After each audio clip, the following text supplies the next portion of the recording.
Luo Fan, having traversed dimensions, activated a system for attribute acquisition. Anything that fell could be collected. Is this really a crossover? Luo Fan stood in a foul-smelling dungeon, momentarily lost in thought. He had initially intended to save someone, but due to the biting cold, his legs had suddenly cramped, causing him to choke and lose consciousness. Upon awakening, he found himself within the body of a 16-year-old boy who shared his name. He had inherited the boy's memories. Luo Fan felt a sense of resignation. His predecessor was an ordinary outer disciple of the Starbeast Sect, currently imprisoned in the dungeon for taking the fall for Sun Yu, the son of a Sect elder. Before long, he was to be executed, accused of defiling the Sect leader's daughter. Prior to his confinement, he had been brutally beaten by Sun Yu, and the dire conditions of the dungeon, coupled with injury and infection, had ultimately led to his demise. This was how Luo Fan came to occupy his body. Bang! At that moment, footsteps echoed from outside the dungeon. Clang! A foot kicked the cell door, jolting Luo Fan from his reverie. He looked up to see a young man with pointed ears and an untrustworthy demeanor. "It's you." Luo Fan furrowed his brow. The newcomer was none other than Li Xian, the only friend from his predecessor's memories. However, Li Xian appeared very anxious, stealthily producing a black pill from his pocket and presenting it to Luo Fan. "Fanzi, I begged Sun Shao for ages to get a chance to see you. Quickly, this is a hard-won disguise pill. Take it, and I will help you escape." Corpse poison pill, spiritual energy 3, toxicity 2. Suddenly, a notification reverberated in his mind. Ding. "Congratulations, host, you have activated the attribute acquisition system. Would you like to begin merging attributes?" The prompt left Luo Fan momentarily stunned. A glint of coldness flickered in his eyes. Perhaps influenced by his predecessor's memories, he felt a surge of anger.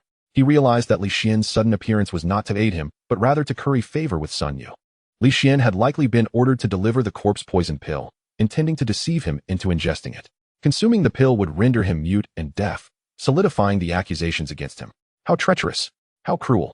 With an impassive expression, Luo Fan accepted the pill. A glimmer of excitement crossed Li Xian's face, his lips curling into a tempting smile. "You still lack composure."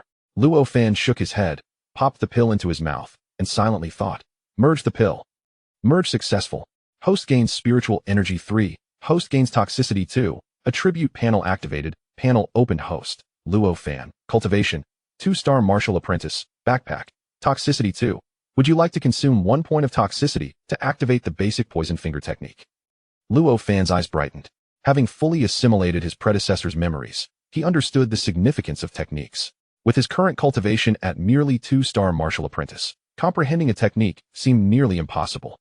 Yet, should he succeed, he would wield immense power, capable of effortlessly obliterating the traitor before him. Activate. Without hesitation, he silently commanded. A warm current surged within him. Luo Fan distinctly felt this warmth coalesce in his dantian. After circulating a few times, it transformed into a chilling energy that surged into his mind. Instantly, a wealth of knowledge regarding the basic poison finger technique flooded his consciousness, eliciting a cold smile. Suddenly, Luo Fan raised his gaze to Li Xian, swiftly grasping his outstretched hand with a frigid tone. "Xianzi, I do not mind you aligning yourself with Sun Yu, but I never anticipated you would betray me for that purpose." Feeling the immense strength in Luo Fan's grip, Li Xian was taken aback. "How are you unharmed? You clearly ingested the corpse poison pill, right?" Luo Fan scoffed derisively. "You believe such a trivial pill could incapacitate me? It seems only someone like you deserves to experience the effects of poison." As he spoke, a vibrant green light coalesced in his palm. The energy pierced through Li Xian's palm, accompanied by a horrifying sound. The attack, derived from the basic poison finger technique, rapidly spread through Li Xian's arm and body. Their cultivation levels being equal, Li Xian stood no chance against such a technique, especially one renowned for its lingering damage. A blood-curdling scream reverberated throughout the dungeon. "Congratulations, host, for overcoming the enemy. You have gained 20 strength. Defeating an enemy yields attribute rewards? How delightful." Luo Fan grinned, soon noticing a white orb fall from Li Xian. With a thought, it swiftly entered his body. Host gains strength 8. Host gains defense 3. Host gains spiritual energy 1. This must be the true power of the system. A smile graced Luo Fan's lips. The attributes he acquired, while not significantly enhancing his defense or spiritual energy, had increased his strength by a remarkable 28 points. He could feel his power double, a strength reserved for a 5-star martial apprentice. "With such an increase in strength, do you really think a mere black iron cage can confine me?"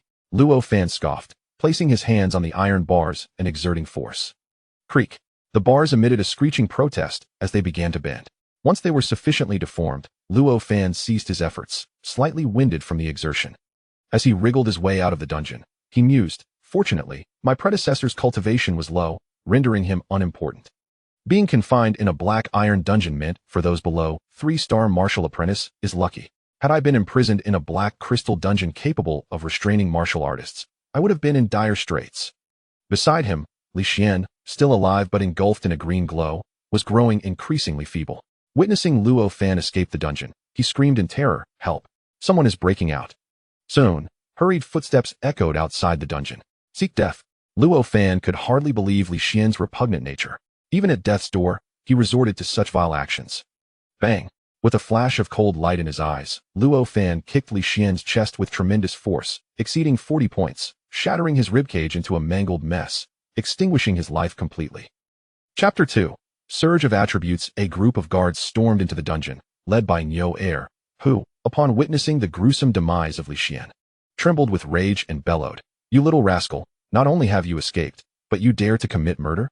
No sooner had he spoken than he swung his fist and charged at Luo Fan. As a 4-star martial apprentice, all of his attributes had surpassed 30 points. In the blink of an eye, he was upon Luo Fan, his ferocious fist cutting through the air with a howling wind. A lethal intent aimed squarely at Luo Fan's head. The brutality of this strike was unimaginable. Had it been the original Luo Fan, he would have faced certain death or severe injury. Bang! Yet at this moment, Luo Fan possessed over 40 points of strength. He was a third stronger than Nyo Air. Crack!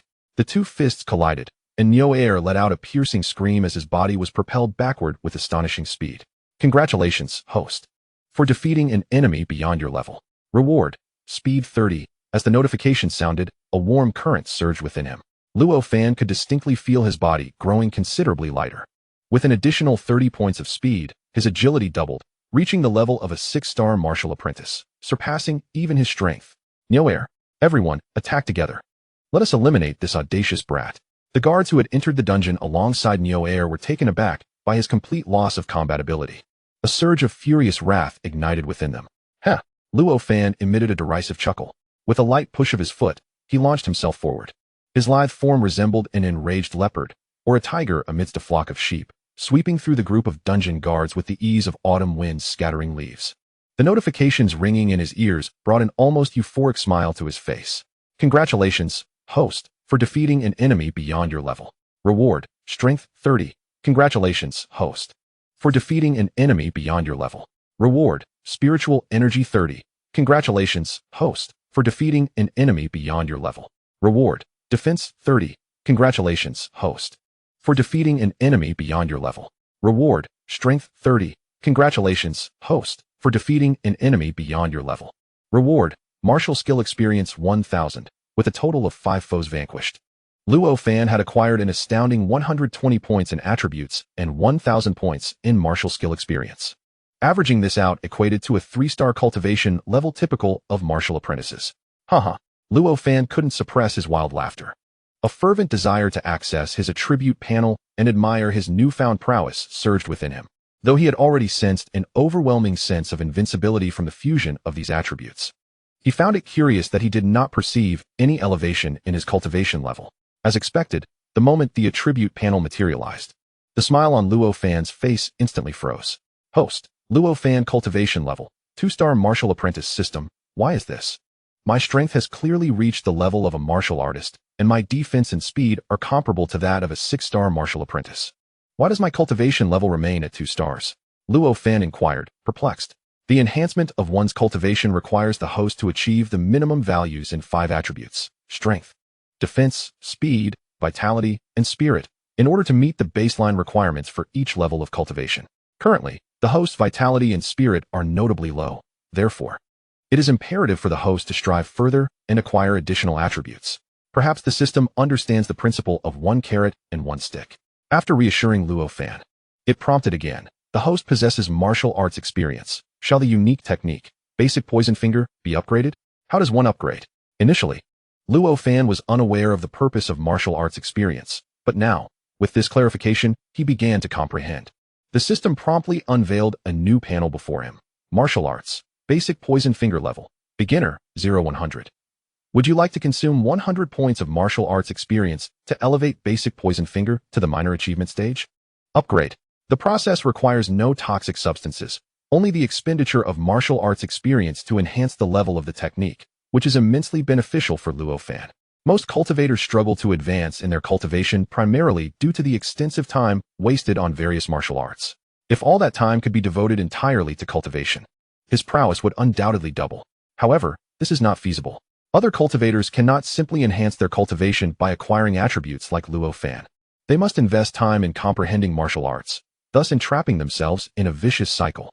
With a grin, Luo Fan consumed the experience, and his mind was once again enriched with profound insights regarding basic poison finger. These revelations felt as though he had personally devoted copious amounts of time to diligent practice and comprehension. What a delightful sensation! Upon glancing back at the martial arts panel, Luo Fan was thrilled to discover that elevating basic poison finger from minor achievement to major achievement only required 300 points of martial arts experience.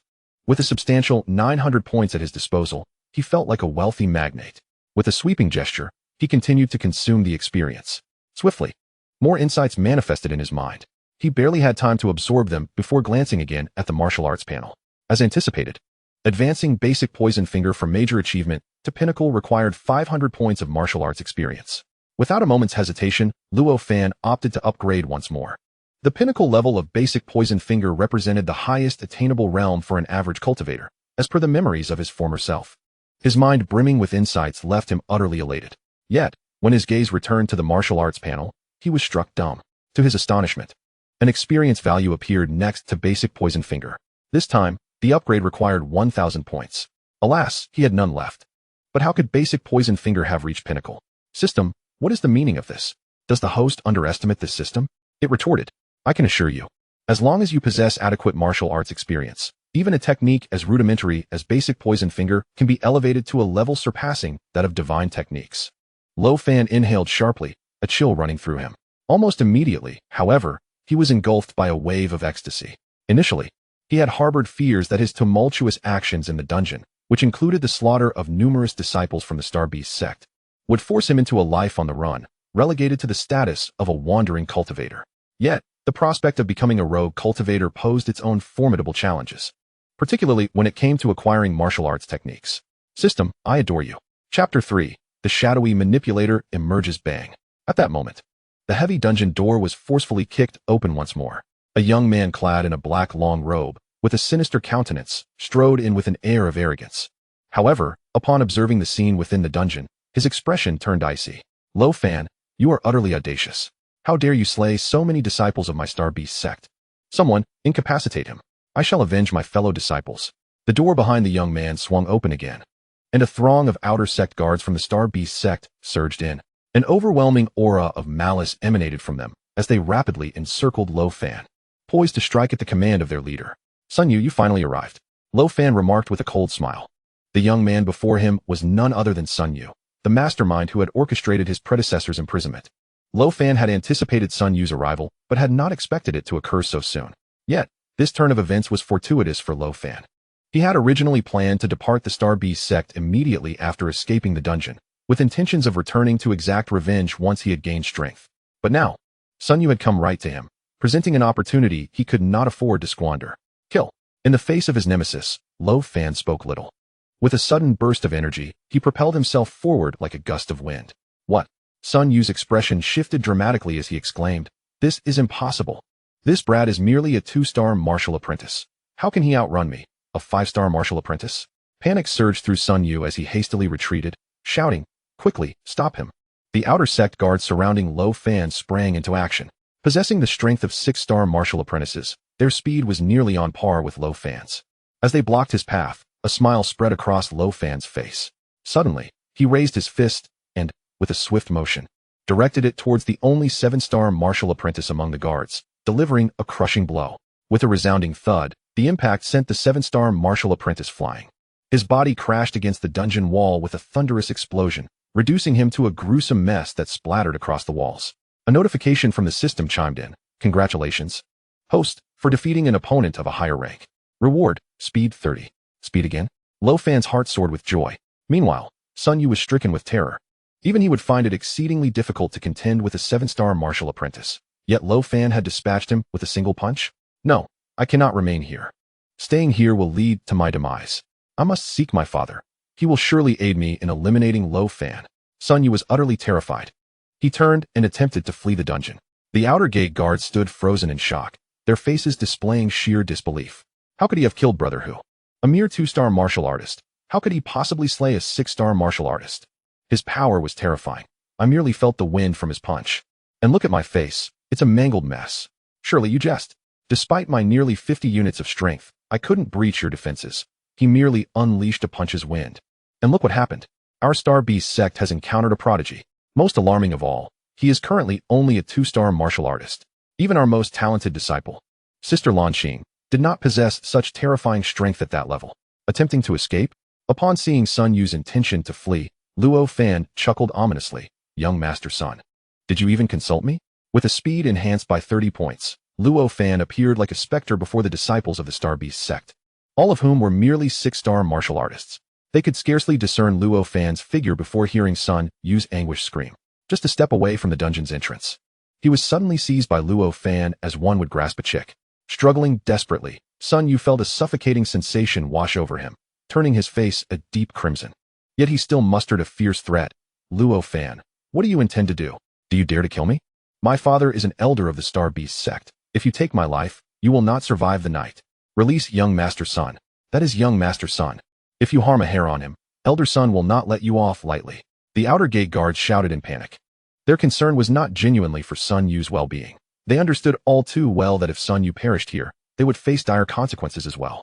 However, in the face of Luo Fan, who possessed at least double their strength and nearly 50% greater speed, they dared only to bluster and shout, none daring to step forward. Holding Sun Yu aloft, Luo Fan slowly approached the wall. Suddenly, a white bubble erupted from the recently slain 7-star martial artist. Host gains 8 vitality. Host gains 5 spirit. A warm current flowed into Luo Fan's body, filling him with an almost euphoric sensation. It felt as if his body was healing and being enhanced. Thus, it could be inferred that the essence serves to accelerate recovery speed, Luo Fan mused. Turning his gaze back to Sun Yu, nearly unconscious, had gone from a flushed face to a pallid hue. Reflecting on the experiences of his predecessor during this time, Luo Fan suddenly felt that killing him outright would be far too lenient. With a resounding thud, Luo Fan suddenly unleashed a punch. Blood erupted from Sun Yu's mouth as his eyes widened in shock. He gasped, You have destroyed my Dantian. With that, his head drooped, and overwhelmed by rage and despair, he fainted. Congratulations to the host for defeating the enemy at a higher level. Reward, 30 strength. Hiss. The surrounding outer gate guards inhaled sharply upon hearing Sun Yu's words. In an instant, despair filled their hearts. It's over. Young Master Sun has been crippled, and we are doomed. Elder Sun will undoubtedly not spare us. What to do now? You little beast, since you wish for my demise, I shall ensure you do not fare well either. Is it merely your strength that surpasses ours by a factor of 2? Brothers, let us fight. One of the outer gate guards, consumed by grief, erupted with a chilling murderous intent, shouting furiously as he brandished his longsword and lunged at Luo Fan. Twice as powerful. Luo Fan casually discarded Sun Yu, turning to face the approaching outer gate guards, his eyes glinting with terrifying light. A smile crept across his face as he asked, Do you truly believe that my strength exceeds yours by merely a factor of 2? The 30 points of strength he had just acquired had elevated Luo Fan's power to a level comparable to that of a 4-star martial artist. This was the cultivation and strength that only inner disciples of the Starbeast sect could possess. Chapter 4. Attributes Surge Again Roar. With a smile, Luo Fan unleashed a punch. The punch's shadow surged forth like a tsunami, emitting a ferocious roar akin to a tiger's cry. In the midst of it all, one could faintly see a phantom of a cerulean tiger expanding outward, crashing down upon the outer gate guard. Bang, bang, bang. The guard struck by the force let out piercing screams, being hurled backward and instantly suppressed by the residual shockwave in the air, collapsing onto the ground, utterly immobilized. Tiger strength? One 6-star martial artist, enduring excruciating pain, turned his head in horror to gaze at Luo Fan. How could it be tiger strength? ISNT that only achievable with an explosive force of 1,000 gene?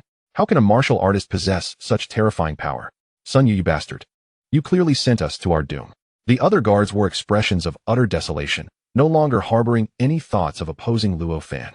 One by one, they slumped to the ground, their eyes brimming with tears of regret. Heh, Noticing their reactions, Luo Fan let out a derisive snicker as he approached the attribute bubbles that had fallen beside them. Host gains 14 strength, 5 spirit, 12 vitality, 8 aura. Congratulations to the host for defeating the enemy at a higher level. Reward, 30 vitality, 30 spirit, 60 strength. Luo Fan was on the verge of tears from excitement. At last, he had received simultaneous rewards of 30 points in vitality and spirit. What did this signify? It meant that his cultivation had finally broken through. Luo Fan suppressed the elation stirring within him and opened his attributes panel. Host, Luo Fan, cultivation, 6-star martial apprentice. Strength, 206, 104. Defense, 53. Vitality, 62, 50. Speed, 85, 30. Spirit, 61, 40. Chi, 42, 8. Martial arts experience, 100. Technique, basic poison finger, pinnacle, backpack, toxin 1. Luo Fan stretched his waist, feeling an overwhelming surge of power erupting within his body. Who else? I ask, which 6-star martial apprentice possesses such astounding statistics? Unable to contain himself, Luo Fan felt an urge to howl at the heavens. With a roar, a terrifying tiger's roar echoed, crashing against the ceiling of the dungeon. Boom. The already damaged ceiling, from prior battles, instantly fissured, collapsing with a thunderous sound. Massive chunks of debris plummeted down, raising a cloud of dust. Hee. Although the situation was somewhat awkward, leaving him covered in grime, the thought of his explosive attributes brought a grin to his face. Luo Fan, how dare you smile? Just then, amidst the swirling smoke, a voice, infused with rage yet as melodious as a lark, suddenly rang out. Who? Luo Fan furrowed his brow in confusion. Turning towards the source, through the hazy dust, a lithe figure emerged into his view, clad in a loose, knee-length light gray veil. The garment failed to conceal her ample curves. Her bare, rounded calves, adorned with a rare gray silk, exuded an inexplicable allure. Ascending further, a lovely visage graced her gray countenance. Through the haze, one could vaguely sense the woman's fury. Wait, why all the gray? Does this woman harbor some peculiar penchant? Luo Fan found himself puzzled. As the dust began to settle, his curiosity morphed into embarrassment. Darn that gray silk. It was merely the dust kicked up by the dungeon's collapse that had transformed the girl before him. My sincerest apologies, miss. This is truly not my fault. I never anticipated your sudden appearance. If blame is to be assigned, let it be to the shoddy quality of this dungeon, for it crumbled merely at my shout. Luo Fan chuckled awkwardly, stepping back with a look of feigned innocence. No sooner had Luo Fan spoken than a man suddenly sprang forth behind the girl, indignantly shouting. Luo Fan, you are simply talking nonsense. You are clearly only a 2-star martial apprentice. How could your shout cause it to collapse? I see you are intentionally trying to impress senior sister Yang. Who are you, little brat? Luo Fan stepped forward deliberately, towering over the man, whose height barely reached 1.5 meters, adopting a condescending posture. Luo Fan, you are courting death. The man exclaimed, furious. He despised being called a little buddy. Zhu Fang, be quiet. The woman known as Sister Yang coldly scoffed, and suddenly took a step closer to Luo Fan. In an instant, he could almost detect a faint, unpleasant odor emanating from her. Luo Fan's expression froze, and he discreetly stepped back, muttering to himself, damn system, this is all your fault. Why did you have to send me to the body of someone imprisoned in a dungeon? A stunning beauty with such an alluring figure and exquisite features, yet she reeks. Host, you truly are a fool. Don't you understand why she has an odor? Sister Yang was oblivious to Luo Fan's thoughts. Seeing him retreat, she gritted her teeth and advanced once more. Luo Fan stepped back again. Thud. He realized he had run out of space to retreat. He had been cornered by this girl. This was not the life of adventure I had envisioned. How could a girl corner me? No, I must resist. Luo Fan reached out, preparing to embrace her, planning a stylish turn to counter the wall slam.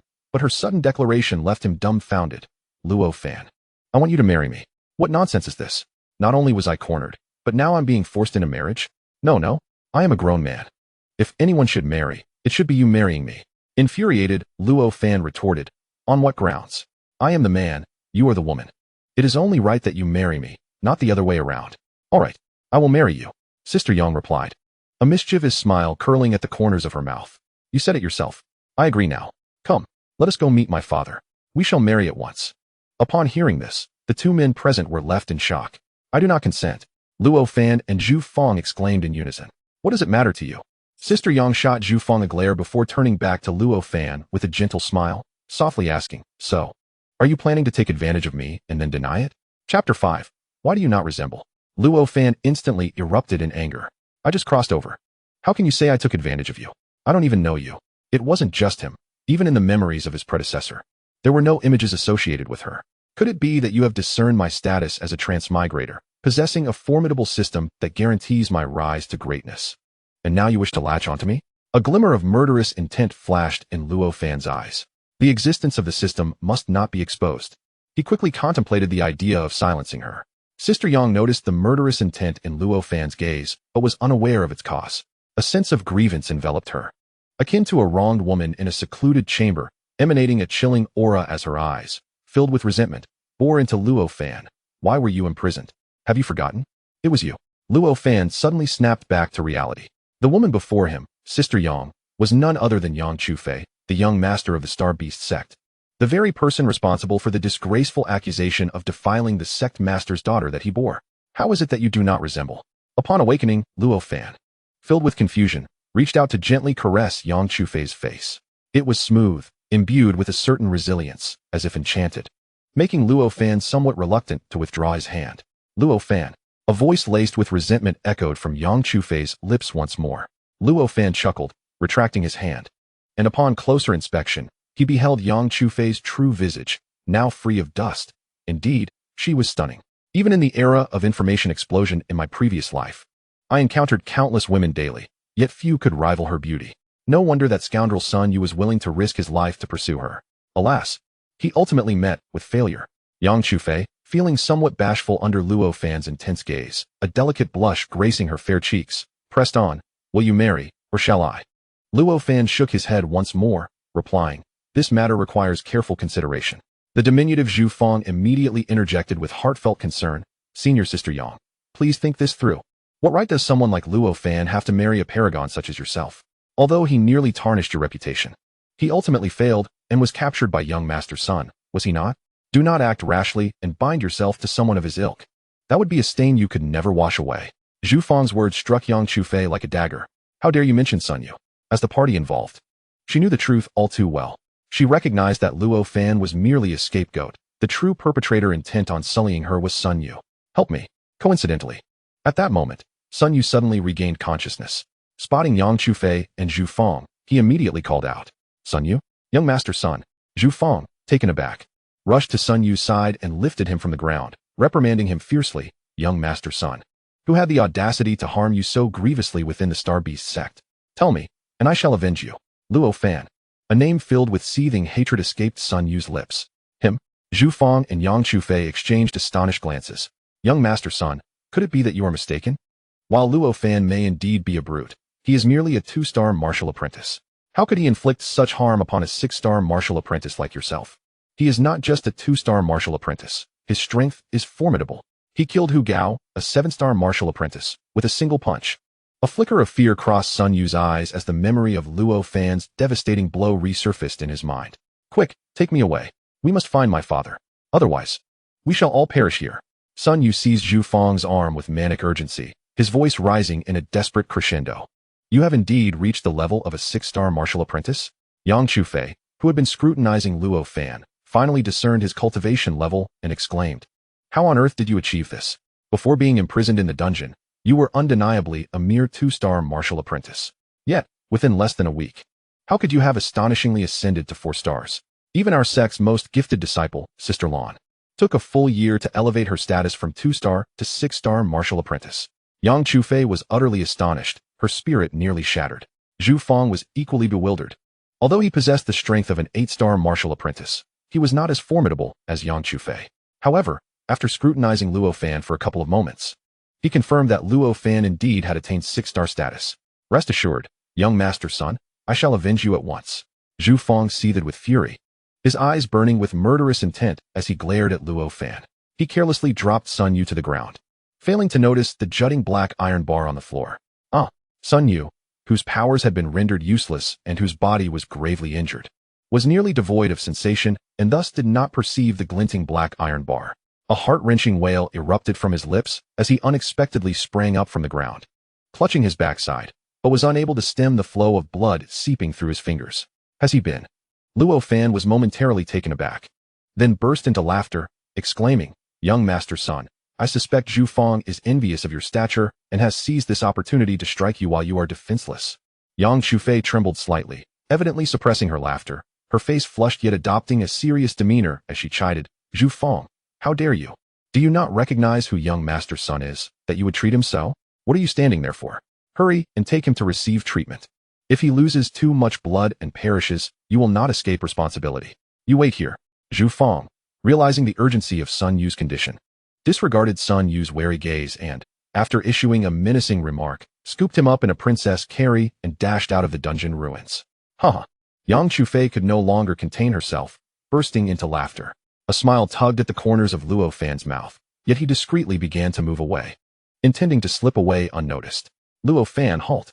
Luo Fan had underestimated Yang Chufei's determination. Upon seeing him attempt to flee, she bellowed in anger and executed her moon shadow step technique, propelling herself with blinding speed to stand before him. Thud. Luo Fan forced a sheepish smile, feeling both alarmed and somewhat helpless. After all, he was merely a 6-star martial apprentice. Despite his recent surge in attributes, he still lagged significantly behind Yang Chufei, who had reached the pinnacle of martial apprenticeship and possessed superior speed. Chapter 6. I carry his child, however. If Yang Chufei were to become his adversary, his strength would be sufficient to obliterate her with a single blow. Yet, they were not enemies. Luo Fan truly found it difficult to take action against her. My lady, what do you truly desire? He inquired, overwhelmed with confusion. You must come with me to meet my father. You must take responsibility for what transpired that day. Yang Chufei's large eyes sparkled with unwavering resolve. Surely you jest. That day, I was rendered unconscious by Sun Yu and left on your bed. The extent of our interaction was merely sharing a bed for a brief period. I did nothing inappropriate, lamented Luo Fan. Yang Chufei suddenly puffed out her chest, her full figure illuminated by the headlights, seemingly magnifying her allure in an instant. How fortuitous. Once you wed me, you can always make up for the things left undone that day, she retorted. Is this truly something a young lady should utter? Luo Fan frowned slightly, his expression turning grave as he reproached her, then coldly inquired, why are you so insistent on marrying me? You must already know the truth about that day.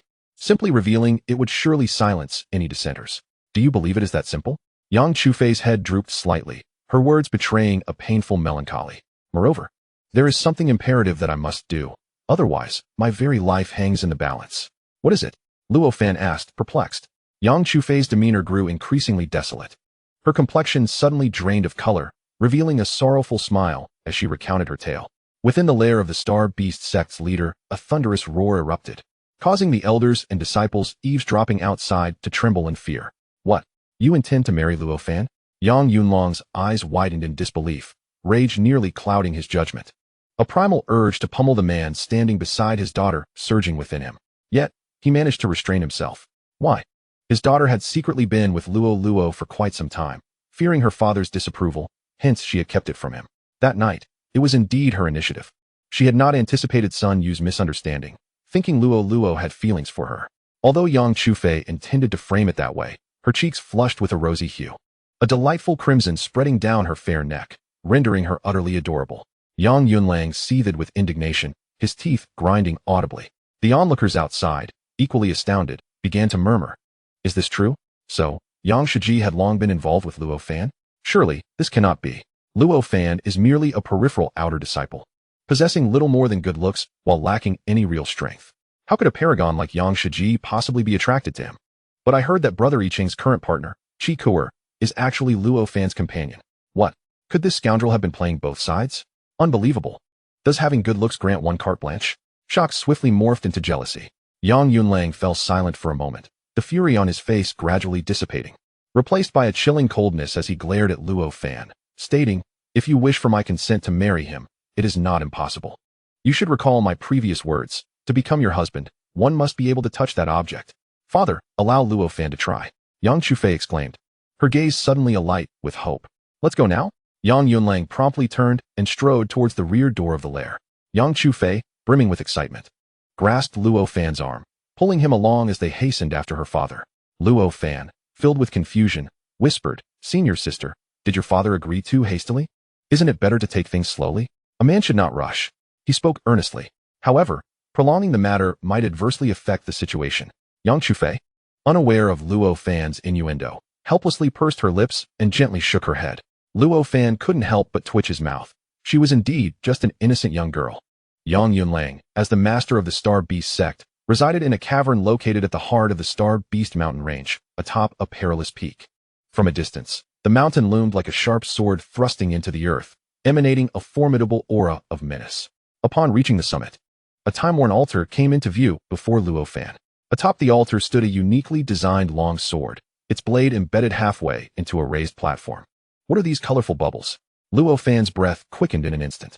He was astonished to see a blinding, multicolored bubble suspended on the ground beside the long sword. He nearly lost control, yearning to rush forward. What are these colorful bubbles? This is the Starbeast spirit sword, the very foundation of our sect. Our ancestors once proclaimed that whoever could draw the spirit sword would become the ruler of the world. Luo Fan blurted out impulsively. What ruler of the world? As a disciple of our Starbeast sect, you do not even know about the Starbeast spirit sword? Yang Chufei shot him an exasperated glance and continued. Only those who can draw the Starbeast spirit sword may claim it as their own. Yet, over the years, no one has succeeded. Almost every disciple of the Starbeast sect has attempted this, have you not? I was merely a minor outer disciple before. What right did I have to come here? Luo Fan casually shook his head, his gaze once again fixated on the colorful bubble, filled with fervor. Go ahead. Yang Chufei gently nudged Luo Fan upon catching her father's gaze. Am I truly allowed to go? Luo Fan could scarcely believe that he could so easily retrieve a colorful bubble. After all, this was a colorful bubble. According to the previous color patterns of the bubbles, the properties within this colorful bubble must be explosive. Luo Fan was overwhelmed with excitement, entirely out of sync with Yang Chufei's thoughts. Hurry up. Yang Chufei urged with a delicate reprimand. All right. Luo Fan immediately unleashed his utmost speed, dashing toward the platform and snatching up the colorful bubble. The instant the system notification chimed in his ears, he was ecstatic beyond measure. Indeed, the attributes contained within this colorful bubble were explosively powerful. What a thrill. Luo Fan laughed heartily. Those around him were instantly bewildered. Is this fellow a fool?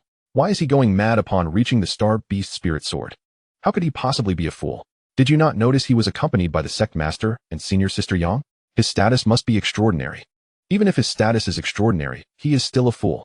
A fool who dares to attempt drawing the Starbeast spirit sword. Huh, indeed. I declare this here today. If that young man could draw forth the celestial beast spirit sword, I would consume the altar that houses it on the spot. Chapter 7. The rainbow bubbles overwhelmed with joy, Luo Fan immediately absorbed all the attributes contained within the rainbow bubbles. In an instant, a profound understanding of the sword way erupted explosively in his mind. Indeed, the attributes within these rainbow bubbles were not mere foundational elements, but rather insights into the path of the sword. It could be said that by absorbing these attributes, Luo Fan transcended from a novice in swordsmanship to the level of a sword master in the blink of an eye. From this moment forth, any sword technique or skill that fell into his hands could be comprehended instantaneously, even without the aid of a system, allowing him to elevate to extraordinary heights.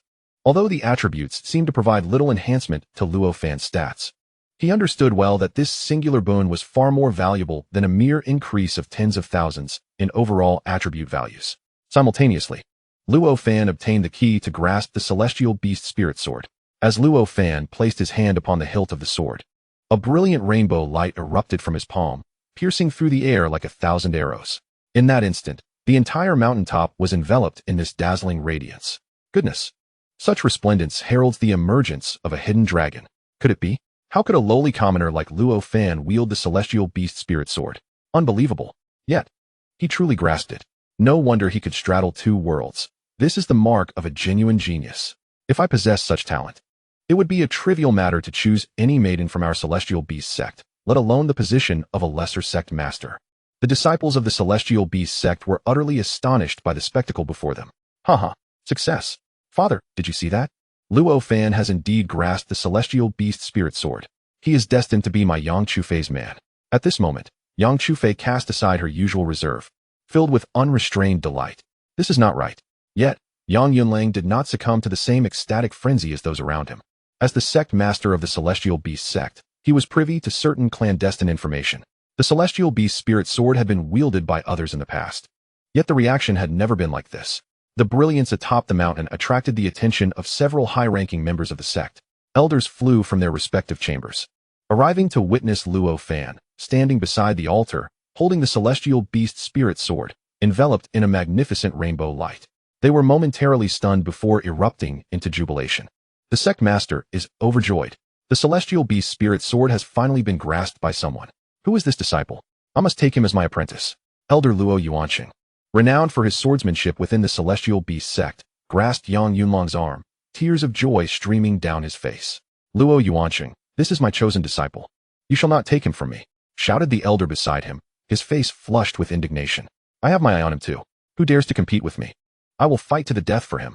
The surrounding elders were consumed with elation, nearly coming to blows in their eagerness to claim Luo Fan as their disciple, leaving Yang Yunlang in a state of exasperation.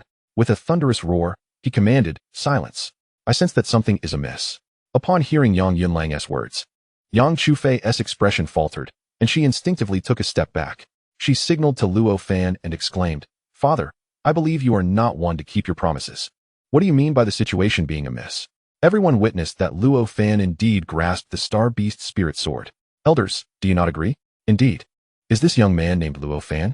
Regardless of any discrepancies, he currently stands before us wielding the Starbeast spirit sword, and such a feat cannot be fabricated. Luo Yuanqing nodded in agreement. Regardless, I shall take this young man as my disciple. I have high hopes for him. Nonsense. He is the disciple I have set my sights on. You shall not have him. If I assert that the Starbeast spirit sword he holds may be a counterfeit, would you still pursue him with such fervor? Yang Yunlang thundered in fury. A counterfeit? Huh. Master, do you intend to seize this disciple for yourself, fabricating such claims? If you allege that the Starbeast spirit sword is false, then who possesses the genuine one? Bring that person forth, and I shall accept him as my disciple at once. The elders erupted into further dispute. Yang Chufei's gaze flickered more intensely as she desperately signaled to Luo Fan. Luo Fan, come here. Ignoring the bickering elders, Yang Yunlang called out to Luo Fan. Since you have taken hold of the Starbeast spirit sword, you must have already accepted its legacy. Now, perform for us the sword techniques that embody its inheritance. Yang Yunlang's expression remained impassive. Father, what do you take Luo Fan for? A mere monkey to perform tricks? This is his future trump card. Why should he unveil it before you now? Yang Chufei interjected, stepping protectively in front of Luo Fan, as if confronting an adversary rather than her own father. Chufei, cease this nonsense. This matter is of utmost importance. If he truly has taken up the Starbeast spirit sword, I must adhere to ancestral teachings and revoke your status as the young sect master, appointing him in your stead. Would you willingly relinquish your position? Yang Yunlang's frustration was palpable. Willingly? Of course. Luo Fan is my man. Whether he becomes the future master of the Starbeast sect or I do, what difference does it make? Yang Chufei declared, fighting fiercely for her stance. What? A few bewildered elders gasped in shock. Hasn't he, the young sect master, always been single? How suddenly does she have a partner? And it's this young man? Is this fate's decree? Congratulations, master, on acquiring such an admirable son-in-law. I am utterly envious, remarked one elder. This young man is handsome, and his abilities seem impressive. He can wield the Starbeast spirit sword and stands alongside the young sect master. They are clearly a match made in heaven. Master, do not concern yourself with trivial matters. Allow them to be. Another elder chimed in. If you are unwilling, I have a granddaughter I could introduce to Luo Fan. Young man, what say you? The elders chattered amongst themselves again, diverting the conversation. This left Yang Yunlang not merely with frustration, but with an all-consuming pain coursing through him.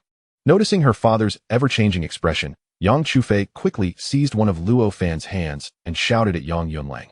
Father, since you have remained silent, I shall take that as your approval for us. Thank you, dear father. You are truly wonderful. Luo Fan, let us depart. I will lead you to a tranquil place to receive the inheritance of the Starbeast spirit sword. However, Yang Chufei was perplexed to find that she could not budge Luo Fan. Turning her gaze, she beheld a look of confusion upon his face. After she glanced over, he raised the Starbeast spirit sword in his hand and remarked, this sword does not seem to be the Starbeast spirit sword at all. Are you out of your mind? Yang Chufei erupted upon hearing his words. Is it truly not? Yang Yunlang and the elders of the Starbeast sect stood in stunned silence. How could it be false? This was quite impossible. If someone had taken the Starbeast spirit sword beforehand, such a significant event would have surely come to our attention, though it was not genuine. This young man was remarkably honest, openly admitting it. Regrettably, if it were not real, the sect master would never consent to their union. Indeed, the young sect master is the apple of the sect master's eye. How could she be so easily taken away? What a splendid opportunity this was. This young man has squandered it. The elders gazed at Luo Fan with expressions of regret. Their previous fervor completely dissipated. It was evident that they had abandoned the notion of accepting Luo Fan as a disciple. Yet, after Luo Yuanqing cast a contemplative glance at Yang Chufei, he resolutely declared, I believe this young man's honesty reflects his fine character, making him suitable to be my disciple. Elder Luo, have you lost your senses? You are among the top 3 elders of our Starbeast sect. Accepting this lad may tarnish your reputation. You must deliberate carefully. While honesty holds significance, talent is of greater importance. Elder Luo, do not act impulsively. The elders began to counsel him earnestly. At this moment, Yang Chufei was in tears. She had anticipated that events would unfold as she wished. Even if her father harbored doubts, she believed that if she swiftly departed with Luo Fan, it would equate to a done deal. Given Yang Yunlong's indulgent nature towards her, he would surely refrain from further objections. Yet, who could have foreseen that the situation would falter at Luo Fan's end? Do not be agitated. Hear me out. Observing Yang Chufei in such despair, Luo Fan recalled the words she had spoken to him in the dungeon and felt a pang of sympathy. He opened his arms and, in the presence of Yang Yunlang, embraced Yang Chufei. Yang Yunlong's eyes twitched, and a flicker of murderous intent ignited within his gaze, yet he managed to restrain himself. Undeterred by Yang Yunlong's glare, Luo Fan spoke. Sect Master, if I am not mistaken, the Starbeast Spirit Sword must be in Chufei's possession. It was she who wielded the Starbeast's Spirit Sword. What? Young Sect Master? What on earth is happening? All eyes suddenly shifted to Yang Chufei, who was concealed within Luo Fan's embrace. The murderous glint in Yang Yunlang's eyes was swiftly replaced with delight. Chufei, is this true? It is true. Yang Chufei extricated herself from Luo Fan's embrace, briskly wiping away the tears on her face, and said with a stoic expression, although I was indeed the first to wield the Starbeast's Spirit Sword, my body has suffered severe complications due to the overwhelming sword energy contained within its inheritance. With a sudden jolt upon hearing of his daughter's grave condition, Yang Yunlang transformed into a shadow, rushing to Yang Chufei's side. He grasped her right hand firmly, probing his spiritual consciousness into it. No, this cannot be true. The results of his examination made Yang Yunlang's heart clench violently, his visage contorted with rage, resembling an enraged lion, exuding a chilling aura. Unfazed, Yang Chufei continued with a calm demeanor. Thus, I must transfer the Starbeast Spirit Sword to another, so that together we may accept its inheritance. By sharing the burden of the sword energy, we should be able to endure its legacy and transform it into our individual strengths. As she spoke, her gaze shifted to Luo Fan. He is the one I have chosen. A flicker of regret crossed Yang Chufei's face. Luo Fan, I apologize for not forewarning you and for the trouble it has caused.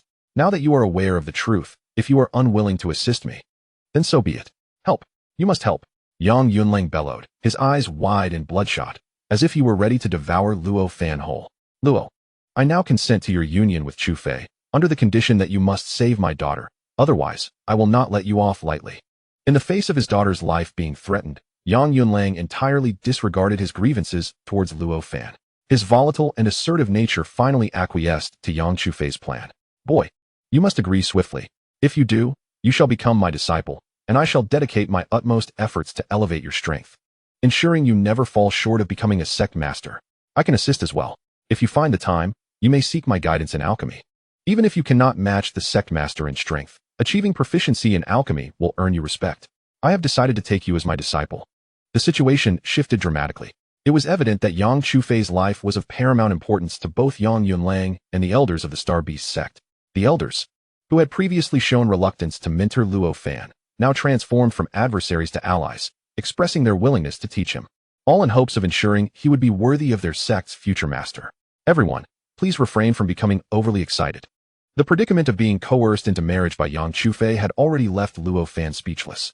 Now, the entire council of elders and the sect master were also pressing him into marriage. The unfolding events were beyond Luo Fan's wildest expectations. Do not remain calm. My daughter may perish at any moment, and you ask me to stay composed? Spare no pleasantries. Do you accept or not? If you refuse, our Starbeast sect has countless talented youths eager to become my son-in-law. Yang Yunlang thundered once more. Luo Fan could almost feel the spittle from Yang Yunlang's furious roar splattering onto his face. Master, I am willing. Choose me, he exclaimed. To become the son-in-law of the master is a remarkable opportunity. How could anyone refuse? I am the prodigy of our Starbeast sect, and with the young master, we would make a truly perfect match. Choose me. The surrounding disciples of the Starbeast sect erupted in excitement, raising their hands and shouting hysterically. Yang Yunlang let out a cold snort, his face displaying a smug expression as if to say, do you see this? I dare anyone to challenge us. Both Luo Fan and Yang Chufei shouted in unison. Icy glints shot from their eyes, sweeping over the fervent disciples around them, who, in response, averted their gazes. their faces flushed with embarrassment. Luo Fan exchanged a knowing smile with Yang Chufei, resembling a couple deeply in love with an unspoken understanding. I told you not to get so worked up. Although this sword is merely a replica, it does not mean I have not accepted the inheritance of the Starbeast spirit sword. Turning to Yang Chufei, he offered a gentle smile and grasped her delicate, pale hand, boldly declaring, "It is merely a sword aura. Is it truly so difficult to contend with?" Chapter 9. Auspicious day, you foolish child. All you do is boast. One elder of the Starbeast sect exclaimed, suddenly producing a long sword in his hand. With a fierce swing, he struck the air. A sword light, reminiscent of a shooting star, sliced through the sky, racing toward a distant mountain. Boom! A tremendous roar echoed as the towering mountain, hundreds of meters high, was cleaved in half. Young man, was that sword impressive? The elder asked. Impressive indeed, Luo Fan replied, giving a thumbs up, his face filled with admiration. Since you recognize the prowess of that strike, do you comprehend that the sword aura from the Starbeast spirit sword is at least thousands of times more powerful than that of my strike? What? Luo Fan disregarded the elder's words, slowly placing his hand on Yang Chufei's shoulder. A low hum resonated as a radiant glow enveloped her, resembling a giant light bulb flickering with blinding white light. Then, Luo Fan gradually lifted his hand from her shoulder, slowly extracting a white sword aura from within her. This is impossible. That is the inherited sword aura of the Starbeast spirit sword. How could this young man seize it without consequence? Surely this is a jest. Could it be that he has also accepted the inheritance of the Starbeast spirit sword? That should not be possible. How could the Starbeast spirit sword bestow its legacy to two individuals simultaneously? As the crowd murmured in confusion, Luo Fan finally withdrew the shimmering, humming sword aura completely from Yang Chufei's body. He held it aloft with both hands, presenting it before the assembly of elders of the Starbeast sect. With a smile, he addressed the elders, esteemed elders, do confirm whether this is indeed the legendary sword chi of inheritance. Do not approach. Do not touch me. The young man warned, be cautious. This is the sword chi of inheritance, and it can be lethal. All the elders, who had been presented with the sword chi by Luo Fan, recoiled in terror, their faces pale as they shouted in fear. Chuckling softly, Luo Fan shook his head with a mocking smile. He clenched his hands tightly, and with a crack, the sword chi shattered like glass, exploding into a myriad of sparkling energy fragments that merged into his being. Ding! Congratulations, host. You have acquired a piece of the sword chi of inheritance. As the twinkling lights were absorbed, the familiar notification echoed in Luo Fan's mind. You absorbed my sword chi of inheritance? Yang Chufei suddenly jolted awake, her expression turning peculiar as she regarded Luo Fan, a mixture of helplessness and lingering resentment evident in her eyes. Although she sensed that her body had returned to normal without the influence of the sword chi, the absence of its power rendered her unable to fully harness the might of the Starbeast spirit sword, which was indeed disheartening. To possess a treasure, yet be incapable of wielding it was profoundly tragic. Here, Yang Chufei, resembling a forlorn maiden, summoned the genuine Starbeast spirit sword from within and thrust it into Luo Fan's hands. What purpose does this serve? What use is it to me? The sword chi you absorbed renders me unable to control it, she retorted sharply. At that moment, the other elders of the Starbeast sect also regained their composure and resumed their contention. Notably, Luo Yuansheng, who had previously declared his intention to take Luo Fan as his disciple, once again shouted, I claim this disciple. Old Luo, you shall not seize him this time. I must have this disciple as well. Let us compete and see who is superior. The victor shall take this lad. Enough. Yang Yunlang was infuriated, his head nearly bursting from the tension. Let us not rush into the matter of discipleship. The priority now is to arrange their marriage. He glared at Luo Fan with fury, feeling as though the precious heirloom he had nurtured for years was about to be squandered. Now that the sword chi matter is resolved, does this mean we can forego the marriage? Luo Fan was reluctant to be entangled in matrimony so swiftly. Forgo the marriage? How dare you? Do you not believe I would eliminate you on the spot? You wish to take advantage of her. Yang Yunlang and his daughter, Yang Chufei, glared at Luo Fan, roaring in indignation. Very well, then let us proceed with the marriage. In truth, Luo Fan did not harbor genuine resistance to marrying Yang Chufei. Such a beautiful girl, in his previous life, would undoubtedly be considered an extraordinary gem among a sea of faces. To become one's own wife would undoubtedly render one the object of envy for countless others. His reluctance stemmed solely from the notions of freedom he harbored from a past life, unwilling to be constrained. Yet, upon witnessing Yang Chufei's pitiful visage, on the verge of tears, his heart softened. Father, quickly! A look of joy illuminated Yang Chufei's face once more. She dashed to Luo Fan's side, clutching his arm as though fearing he might vanish again. Master, you are indeed cunning. With a formidable son-in-law like Luo Fan, you must be dreaming of joy, remarked the elders of the Starbeast sect, their faces filled with envy. Nonsense. How can I be happy when such a wonderful daughter is taken by this little rascal? Yang Yunling huffed in anger. Master, you truly are a man of contradictory words and actions. Might I suggest you disguise your sentiments a tad better next time you speak? Your smile nearly stretches to your ears. Luo Yunqing commented enviously. I did not. I am not. Stop making baseless accusations. Yang Yunling vehemently denied, refusing to acknowledge his undeniable happiness.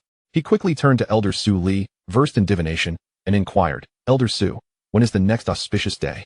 I wish to hold a grand wedding for my daughter. Elder Su, appearing somewhat eccentric, produced a compass and began to chant incantations.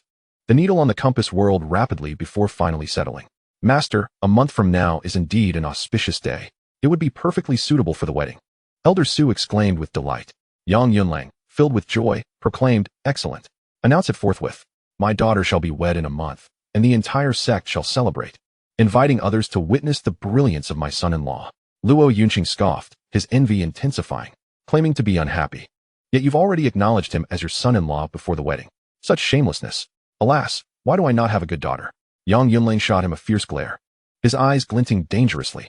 Yang Chufei, too, flexed her hands, her beautiful eyes fixated on the stubble adorning Luo Yunqing's chin, contemplating whether to burn it off or trim it. Master, young master, I have matters to attend to, so I shall take my leave. Luo Yunqing hastily declared. Luo boy, you know where my abode lies. Should you have any questions regarding swordsmanship, my door is always open to you. With that, he swiftly departed, exuding a sense of urgency. Yang Chufei erupted into a fit of whimsical laughter, unable to contain her mirth. Indeed, the legends were true. This young master was truly a little sorceress.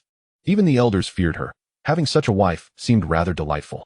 Luo Fan's heart brimmed with anticipation. A little sorceress typically possesses a capricious nature.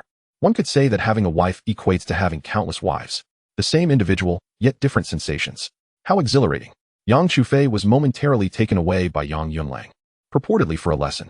Luo Fan, now alone, departed from the summit of the Starbeast sect and returned to his residence. He opened his attribute panel. Host, Luo Fan Cultivation, 6-star Martial Apprentice Strength, 206, 104, Defense, 53 Vitality, 62, 50, Speed, 85, 30, Spirit, 61, 40, Aura, 42, 8, Cultivation Experience, 100 Technique, Basic Poison Finger, Peak, Talent, Sword Dao Master, Instant Comprehension of any sword technique, Inventory, Toxin 1. His strength remained insufficient. Still merely at the 6-star Martial Apprentice level. It was necessary to venture out, perhaps to gather attributes and enhance his cultivation. After all, he must surpass his wife. Luo Fan muttered to himself as he turned towards the outer disciple square. The Starbeast sect was not a formidable sect. One could become an outer disciple upon reaching the 2-star Martial Apprentice level, within 3 years of entry. Attaining the 4-star Martial Apprentice status would grant access to the inner sect. Before turning 30, reaching the 7-star Martial Apprentice level would allow one to become a core disciple. Afterward, one could ascend to management or elder status. Even the elders were merely martial artists, a rather pitiable situation compared to some powerful families. As he sauntered into the outer disciple square, he found numerous outer disciples diligently honing their techniques on the expansive grounds. However, Luo Fan's focus was not on these disciples, but rather on the ground surrounding them. The vast square was nearly strewn with numerous small white bubbles. Luo Fan felt an overwhelming urge to salivate, and his body transformed into a shadow, dashing forward. Did something just pass by? Why do I feel a gust of wind? That's merely your illusion. It's clearly my wind shadow blade technique, creating the blade aura. Impressive, isn't it? What on earth is that? Could there be a beast intruding into our sect? Nonsense. That is undoubtedly a person. A person? Who possesses such remarkable speed? Even our elder martial artists do not have such prowess. The disciples in the outer square were left astonished. They squinted their eyes, striving to trace the Shadow's path. Alas, despite their efforts, they could not ascertain the identity of the Shadow's owner. Host gains Strength 8. Host gains Defense 3. Host gains Aura 1. The continual system notifications ringing in Luo Fan's ears plunged him into ecstasy. He had finally collected all the bubbles, merging the attributes. He opened his panel to observe the changes in the numbers. Host, Luo Fan Cultivation, 1-star Martial Artist. How exhilarating. This achievement of becoming a 1-star martial artist is simply delightful. It turns out that elevating one's cultivation can be such a straightforward endeavor. Luo Fan was overjoyed. In less than the span of a single tea break, His cultivation had ascended from the previous 6-star martial apprentice to the current 1-star martial artist. He directly traversed 5 minor levels. If it were the disciples of the Starbeast sect, some might never attain such cultivation in their lifetime. Even for the senior members like Yang Yunlang, who ascended from a 6-star martial apprentice to a 1-star martial artist, it took them at least several decades. Indeed, possessing a system renders one invincible. Although elated, Luo Fan also discerned certain unfortunate realities from the data. Among the 5 fundamental attributes, the most challenging to enhance was undoubtedly the mental attribute. The other 4 attributes, after a thorough assessment, had all seen an average increase of over 200 points. Yet, the mental attribute had only improved by a mere few dozen points. Were it not for this limitation, Luo Fan's cultivation would have reached not just 1-star martial artist, but 3-star martial artist. This would have been merely sufficient to match the cultivation levels of the esteemed elders within the Starbeast sect. Of course, in contrast to the mental attribute, the increase in spiritual energy was even less significant, a fact that did not surprise Luo Fan. Only upon reaching the martial artist realm does one's body begin to condense spiritual energy, although the dropped attribute bubbles are generated randomly. The probability of a cultivator lacking spiritual energy acquiring spiritual attributes is exceedingly low. Thus, he was quite satisfied with the 13-point enhancement. It was at the moment he finally paused that the outer disciples in the square were struck with astonishment. Was that Luo Fan? How could it possibly be him? Wasn't it rumored that he was imprisoned in the dungeon for offending Sun Shao? Could he have escaped? What a daring escape. A fugitive with such audacity to appear in the outer disciple square, which is bustling with students. Surely he must be mad. Does this imply he was released? How could someone like Sun Shao let him go? Perhaps his strength is formidable indeed, judging by his speed just now. I reckon he is not much inferior to those elders. Such talent is enough to ensure the elders would protect him. This group of outer disciples remained oblivious to the events that transpired atop the mountain. They had yet to earn the privilege to ascend there. Reflecting on Luo Fan's displayed prowess, they surmised that it was precisely his formidable strength that led the higher-ups to shield him from further schemes by Sun Yu, thus averting a tragic fate. Chapter 11. Annihilating mid-level 1-star beast. The progress of his mental attribute was excruciatingly slow. Even with the system's aid, he could only garner a few dozen points. This was the present scenario. If, in the future, as his cultivation advances, the requirements for attributes escalate, and the mental attribute remains this difficult to enhance, his cultivation progress will inevitably be hindered. While attributes hold significance, cultivation is paramount, especially at elevated levels. Many powerful abilities and techniques are contingent upon a certain cultivation threshold. If Luo Fan's low mental attribute prevents him from mastering these abilities and techniques, no matter how robust his other attributes may be, he would still fall significantly short compared to true powerhouses. This simply will not do. He must devise a means to enhance his mental capacity. It was after acquiring the system that Luo Fan first realized that the system is indeed merely a supportive tool. Venturing to the back mountain, one might stumble upon some rare treasures of nature which could potentially enhance one's spiritual attributes. Who knows, they might even yield spiritual attribute orbs. Without hesitation, Luo Fan disregarded the astonished gazes of the outer disciples surrounding him and sprinted towards the back mountain. With only a 1-star martial artist cultivation, he was unable to fly. Yet, his sudden departure left the outer disciples in awe. How could it be that, in the blink of an eye, his speed had surged so remarkably?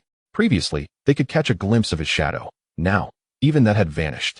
This was a low-profile, yet formidable individual. How enviable. Wait. The direction he was heading seemed to be the back mountain? Was he courting danger? He was heading towards a place that even the elders dared not tread lightly. Encountering a second-tier beast there could lead to fatal consequences. Should they perhaps notify the elders?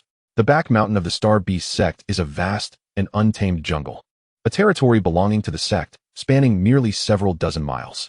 This area of approximately 50 miles is considered a safe zone, having been cleared by the higher-ups of the sect, with only first-tier lower-level beasts remaining. They correspond to human cultivators at the 6-star level or below. However, the ferocity of these beasts typically surpasses that of human martial artists by 1 star.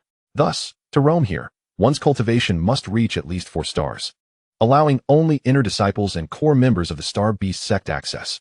Yet, Luo Fan's aim was not this area. He dashed rapidly forward. Deeper within lay the domain of formidable beasts. Even the elders of the Starbeast sect would tread carefully there, for it harbored numerous third-tier beasts that dwarfed martial artists in strength by unimaginable magnitudes, comparable to martial masters. The higher-ups of the sect had also warned the disciples against entering. Anyone wishing to undertake trials could only do so within that 50-mile safe zone. Halt! Just as Luo Fan stepped into the forbidden zone of the back mountain, A sharp and authoritative voice echoed in his ears. An elder, resembling a specter, appeared before him with a grim expression. Outer disciples are prohibited from entering the back mountain's forbidden area. Luo Fan, still clad in the garb of an outer disciple, stood before the elder, who, as the guardian of the forbidden area, could not permit reckless sacrifices from his disciples. "Su Elder, would you care to take another look?" Luo Fan flashed a calm smile, subtly emanating the aura of a one-star martial artist. A martial artist? Su Elder was taken aback, instantaneously appearing beside Luo Fan, seizing his arm and releasing a hint of spiritual energy to examine him. "Remarkable. How extraordinary that our Starbeast sect has produced such a prodigious disciple. Heaven truly has eyes," Su Elder exclaimed with immense excitement. After a lengthy pause, he regained his composure, though the delight hidden within his gaze was unmistakable. "Go ahead. Exercise caution. Even upon reaching the martial artist realm, do not venture too deep. If you merely wish to witness, this old man can accompany you," Su Elder suggested, struggling to contain his excitement. Gratitude to Elder Su for his profound kindness. As a disciple who has now become a warrior, I must confront danger personally. I cannot remain a sheltered flower in a greenhouse forever. Luo Fan smiled lightly and waved his hand dismissively. After all, he was heading to the back mountain to gather attributes, and having a powerful elder guarding the forbidden area would undoubtedly expose his secrets. "Well said. You truly are the rising star of our Starbeast sect. I eagerly anticipate your future performances," Elder Su exclaimed, feeling a surge of excitement at Luo Fan's words. After bidding farewell to Elder Su, Luo Fan finally ventured into the back mountain region of the Starbeast sect. This uncharted forbidden zone was scarcely trodden by human feet. The surrounding atmosphere was palpably more sinister. Luo Fan could even sense the lingering ferocity of formidable demon beasts that had once roamed this place. It was evident that, although this was the border of the Starbeast sect's forbidden zone, countless powerful demon beasts were lurking, watching with keen interest. Demon beasts regarded humans as prey, consuming them to augment their own strength, while humans utilized demon beasts as materials, extracting various parts for forging and alchemy. Thus, both sides were sworn enemies. Were it not for the guardianship of elders like Su, the Starbeast sect would have been ravaged by powerful demon beasts countless times over. Not long after stepping into the forbidden zone, Luo Fan encountered a solitary wolf-like demon beast, a mid-tier first-level black-maned wolf, renowned for its speed. "I shall see whether your speed surpasses mine." With a light chuckle, Luo Fan surged forth with over 300 points of speed, darting through the void. His velocity was such that it rendered the eye incapable of perceiving his movement. In one moment, he stood upon a massive boulder. In the next, he had traversed hundreds of meters and appeared beside the black-maned wolf, which was blissfully unaware of his presence as it drank from the creek. Gazing at its reflection in the water, the wolf reveled in its own exquisite beauty, exclaiming, "Ah, I am truly magnificent. There is no wolf in this world more handsome than I." Just then, a surge of vibrant green light shot from behind it, instantly engulfing its body. After a brief convulsion, the black-maned wolf collapsed to the ground, plunging into an abyss of darkness. Congratulations to the host for defeating the enemy. Reward, Speed 5, suddenly. A white attribute bubble emerged simultaneously from the fallen black-maned wolf's body, soaring toward Luo Fan. Acquired Strength 1. Acquired Speed 1, is that all? With a mere basic poison strike, I swiftly dispatched the black-maned wolf, yet the rewards left Luo Fan somewhat speechless. Both the rewards for defeating the enemy and the dropped attribute bubbles had significantly diminished in value. This must be due to my cultivation level having reached that of a warrior. Thus, the attributes yielded by a first-level demon beast, comparable to that of a martial apprentice, have greatly decreased. Luo Fan contemplated inwardly. Chapter 12. The astonished core disciple. Despite the outcome, Luo Fan felt no disappointment. With the ability to gather attributes and enhance his strength through the system, his future was destined for boundless horizons. If one could harness the power of these lesser beasts and adversaries, infinite attributes could be acquired. Would there still be a need for cultivation? One could simply seek a suitable location to ceaselessly hunt low-level beasts, amassing attributes to a terrifying degree before emerging in an invincible form. Would that not be exhilarating? Indeed. However, it would also diminish the joy and necessity of cultivation. Perhaps one should seek second-tier beasts instead. Otherwise, even if returning to the Starbeast sect, one could only derive attributes from the elders, with no certainty of when one might level up. Luo Fan grimaced slightly, his eyes brimming with anticipation, as he soared forth once more into the depths of the back mountain. Not long after Luo Fan departed, several disciples clad in the attire of the Starbeast sect appeared near a small creek. The leader was a young man of considerable handsomeness. Beside him, A youth with merely 5-star martial apprentice cultivation dashed toward the lifeless body of the black-maned wolf, examining it eagerly. "Brother Chi, come quickly. There's the corpse of a mid-tier first-stage black-maned wolf here." Huh. This wolf was exceedingly unfortunate. Not only did it wander alone, but it also succumbed to poison.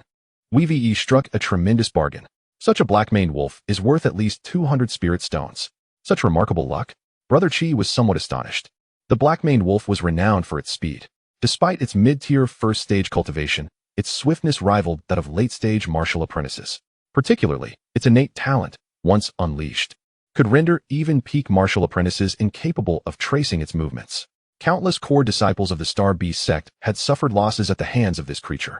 To acquire a black-maned wolf corpse worth 200 spirit stones without effort was a cause for joy, even for Qi Lianghui, a core disciple. After all, even core disciples of the Starbeast sect only received a meager 50 spirit stones per month as welfare. The value of this black-maned wolf's body already surpassed 4 months of his allowances. However, when Brother Chi approached the black-maned wolf's side, his expression transformed to one of shock. This wolf had perished from poison, but it was not by mere chance. Someone had intervened. Look here, there are signs of corrosion.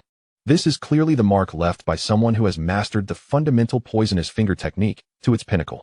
Qi Lianghui, being a core disciple of the Starbeast sect, was well-versed and instantly discerned the true cause of the black-maned wolf's tragic demise. The disciples accompanying Qi Lianghui gasped in astonishment. What? It was actually killed by someone? Could it be that this black-maned wolf attempted to intrude upon our Starbeast sect and was slain by an elder guarding the forbidden area? Unthinkable. Even if an elder had slain it, they wouldn't leave the body here. This is a fine treasure worth 200 spirit stones. Precisely. Even those elders would not disregard 200 spirit stones. This isn't our first venture inside. We previously witnessed the elders stealthily hunting beasts in the forbidden area. They wouldn't hesitate to seize even a fire ant worth a few spirit stones, let alone a beast corpse valued at 200 spirit stones. Brother Chi, could it be that you have misinterpreted the situation? Naturally, Qi Lianghui had contemplated the discussions among the junior disciples. However, he was resolute in his conviction. This was undoubtedly a manifestation of the pinnacle of the fundamental poison finger technique. First, let's remove the corpse and depart from this place immediately. Suddenly, a thought struck Qi Lianghui. The black marauding wolves were typically social creatures. It was plausible that an elder from the forbidden area had encountered a pack of them, dealt with one swiftly, and had no time to retrieve the body before pursuing the others. If that were the case, this location could be perilously unsafe. Hurry. We must leave. Qi Lianghui dared not linger or venture further.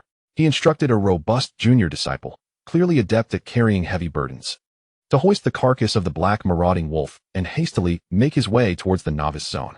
Before long, Qi Lianghui and his companions retreated within a 50-mile radius of the rear mountain. This area was well within the reach of the elders from the forbidden zone, who could arrive promptly to offer assistance. A collective sigh of relief escaped their lips. Suddenly, a soft exclamation pierced the air. The group, still on high alert from their recent escape, instinctively braced themselves at the sound. Qi Lianghui spotted a shadow emerging from behind a large tree, an elderly man with a somber expression. The elder's face broke into an awkward smile as he clasped his fists in greeting. Elder Su? Qi Lianghui was not qualified to enter the forbidden zone of the rear mountain. Yet, as a core disciple, he, like all core disciples of the Starbeast sect, took pride in the ability to tread into such restricted territories. Qi Lianghui, you are quite audacious to sneak in here with your junior brothers. Do you wish to be confined in a small darkroom? Elder Su bellowed. Elder Su, you are aware that my cultivation has hit a bottleneck. If I do not undergo life and death struggles, it is indeed challenging to break through. Qi Lianghui hastily clarified, unwilling to defy an elder of the forbidden zone. Elder Su was the very same individual whom Luo Fan had encountered previously. From his earlier demeanor, it was evident that he possessed a cold exterior but a warm heart. Acknowledging Qi Lianghui's predicament, his anger gradually subsided. He then pointed to the substantial corpse of the black marauding wolf and inquired, a rather fruitful haul this time? You have successfully hunted a mid-stage first-tier black marauding wolf? It appears your strength has indeed progressed. Qi Lianghui's expression grew awkward once more. Elder Su, this is not the result of my hunting. I had barely ventured less than a kilometer into the forbidden zone when I stumbled upon the corpse of this black marauding wolf, which had been dispatched by someone using the pinnacle of the fundamental poison finger technique.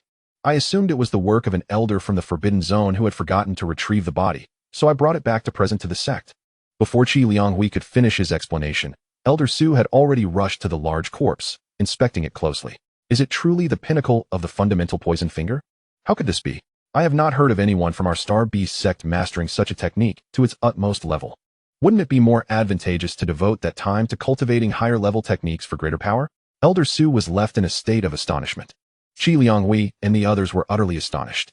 How could it not be an elder from within the sect? Who could it possibly be? Surely, it could not be an ordinary disciple of the Starbeast sect. After all, the fundamental poison finger was among the few elementary techniques accessible to the disciples, a hallmark of the Starbeast sect. Yet, could a mere novice truly possess the strength to slay the formidable black-maned wolf in a single blow, comparable to the peak of a martial apprentice? Chapter 13. How could it be him? No, I must have misjudged the direction. With the pinnacle of the fundamental poison finger, it is conceivable to deliver a fatal strike to the black-maned wolf when it is off guard. However, the crux of the matter lies in whether an ordinary disciple truly possesses the strength and talent to cultivate the fundamental poison finger to such an advanced level. Elder Su, could it be that you are mistaken? This pinnacle-level fundamental poison finger is indeed the hallmark of our Starbeast sect. If it were not the work of some elder, it could not possibly be the achievement of a disciple, could it? Even core disciples like myself lack the capacity to refine the fundamental poison finger to its peak. Qi Lianghui spoke with a sense of pride, confident in his assertion. As one of the more formidable core disciples, endowed with considerable strength and talent, if he himself could not reach such heights, it was unreasonable to expect other core disciples, inner disciples, or outer disciples to do so. Indeed, even if you youngsters possess exceptional talent, elevating the fundamental poison finger to mastery is already the limit. Achieving its pinnacle involves a subtle rhythm that only true martial artists can comprehend, a feat beyond your grasp. Attempting to force such comprehension would only harm your bodies. Only martial artists are capable of this. Upon mentioning martial artists, Elder Su suddenly had a realization. Hadn't he just witnessed an outer disciple of the Starbeast sect displaying martial prowess before him? Could it be him? Once more, Elder Su extended his senses, and indeed, he detected a faint yet familiar aura emanating from the black-maned wolf. It truly was him. This young man's power is astonishing. A one-star martial artist who has comprehended the fundamental poison finger to its zenith? But why is he still clad in the attire of an outer disciple? Could it be that those incompetent fools overlooked this prodigy? No. Such an extraordinary disciple cannot venture alone into the perilous Starbeast mountain. He is the hope for the future rise of our Starbeast sect. I must enter and protect him. After voicing his thoughts, Elder Su immediately raised his head and addressed Qi Lianghui. You must notify Elder Wu at once, informing him that I have urgent matters to attend to within the forbidden grounds of Starbeast Mountain. He must come immediately to take my place and safeguard the forbidden area. Whoosh. Without waiting for Qi Lianghui and the others to react, he soared away, racing towards the depths of Starbeast Mountain. Gulp. Elder Su's declaration was far too shocking for the ordinary world to comprehend. Qi Lianghui and the others stood in stunned silence, struggling to process the gravity of his words. After a prolonged moment, they felt their throats dry, nearly unable to utter a sound, as they swallowed their astonishment. Had they truly heard Elder Su's words? Yes, they had, but surely it must be false. A mere outer disciple possesses the cultivation of a one-star warrior and has reached the pinnacle of mastery in the foundational poison finger technique. Is the Starbeast sect truly about to unveil a prodigy? Is this the genuine embodiment of genius? In comparison to such a remarkable talent, I realize that I am utterly insignificant. Qi Lianghui's face was etched with bitterness. This proud individual had always taken for granted that his own gifts should rank among the top 5 of all core disciples. Even those for whose talents surpassed his own could not possibly be too much stronger than he. Yet now, the revelation of an outer disciple with the prowess of a one-star warrior struck him hard. Had it been an inner disciple, he might have felt a little better about it. But an outer disciple, they are subject to an elimination system. After 3 years without a breakthrough, they would be expelled from the sect. Conversely, those who do succeed in breaking through can ascend to inner disciple status. This implies that outer disciples are typically young individuals, no older than 20, who have joined the sect within the last 3 years. The existence of such an individual, possessing the cultivation of a one-star warrior, dwarfs his own meager achievements as a 25-year-old whose cultivation remains at the novice level. Luo Fan was unaware that he had inadvertently crushed the spirit of a once ambitious core disciple. At that moment, he had journeyed over 20 kilometers into the depths of the Starbeast mountain. The aura of demonic beasts surrounding him grew ever more intense, and the environment became increasingly ominous. Here, no trace of human presence could be found. It was a pity that these trees did not drop any attributes. Otherwise, with the vast expanse of Starbeast Mountain stretching for hundreds of kilometers, there must be millions of trees. If each tree dropped even a fraction of an attribute, He could elevate his own attributes to the million-unit mark. Luo Fan lamented quietly. His sense of regret stemmed from the undeniable richness of the demonic beast aura permeating the air. Despite having ventured this far, he had yet to encounter a single one.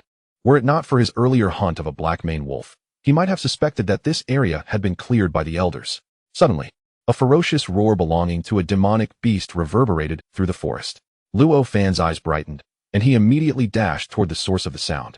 Undeterred by the slight tremor of apprehension that gripped his heart, this indicated that the beast possessed at least second-tier strength. 10 minutes later, Luo Fan noticed the trees thinning rapidly, revealing a barren valley before him. Was this the Rainbow Blood Fox Valley? He paused, memories flooding his mind. This valley was considered one of the more renowned areas within Starbeast Mountain. It was said that a powerful third-tier demonic beast resided here, comparable to the mightiest of human cultivators. This formidable creature could hover in the air and single-handedly defeat 1,000,000 soldiers. In the annals of the Starbeast Sect's history, there has only ever been one formidable ancestor-level figure who established the sect. The voice that resonated moments ago was clearly not that of the Rainbow Blood Fox. Could it be that fortune smiles upon me, granting me the chance to witness a clash of mythical beasts? A spark of excitement ignited in Luo Fan's eyes, momentarily overshadowing his status as a mere one-star martial artist. Without hesitation, he surged towards the valley. However, he was not naive enough to boldly enter the valley. Who could possibly know the circumstances within? Casting a glance at the towering cliffs on either side, he noted their impressive height and treacherous terrain. The further he ventured into the valley, the more perilous it became. At the entrance, he could still ascend. Luo Fan's speed was remarkable, akin to that of a nimble monkey, as he deftly scaled the steep heights on the right side of the valley, gradually making his way deeper within. What was that ruckus? Upon reaching the pinnacle, he finally beheld the entirety of the valley's splendor, leaving him utterly astonished. Yet, in the next heartbeat, he was engulfed in boundless ecstasy. Chapter 14. A sea of attribute bubbles, so many attribute bubbles. In addition to the white ones, there were even green ones. Luo Fan's mouth watered. He could hardly resist the urge to plunge down and collect the myriad attribute bubbles strewn about. Particularly enticing were the green ones. He had already discerned that the white bubbles signified attributes typically in single digits, whereas the green bubbles represented two-digit values. The color variation indicated a difference in attributes. The valley was now teeming with hundreds, if not thousands, of mythical beasts. Almost every creature was accompanied by a bubble, although the majority were white. Luo Fan observed that there were still a few green ones, emanating from a few terrifying beasts whose mere presence sent shivers down his spine. Second-tier beasts? At the very least, they were mid-second-tier beasts, comparable to powerful human 6-star martial artists. Luo Fan finally managed to regain his composure. Steady now, he thought, biding his time for the perfect moment to act. If he could gather all those white attribute bubbles, even mid-second-tier beasts would not be beyond his capacity to confront. First, he would observe what they were up to.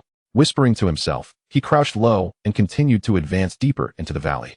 He soon realized that although the beasts were clustered together, they were not engaged in the fierce battles he had initially anticipated. Instead, they all faced toward the depths of the valley. Some were coiled, others lay flat, and many simply remained still, awaiting something. There must be a secret hidden deep within the valley. The length of this valley was considerable. As Luo Fan traversed along the mountain's edge, he tread carefully. Though his strength might allow him to survive a fall from several hundred meters, the ground below was a den of beasts. Surely, the moment he plummeted, he would be torn to shreds by the very creatures that inhabited this realm. What was that? Suddenly, Luo Fan halted, his face betraying a look of horror. His gaze finally reached the end of the valley. It was an abandoned structure resembling a dilapidated altar. At its core, a swirling white orb materialized, emanating delicate rays of light and an enigmatic rhythm that captivated the eye.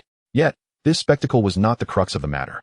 What truly mattered were the three formidable beasts, gathered around the altar like devout worshippers, prostrating themselves upon the ground as if engaged in a mysterious ritual.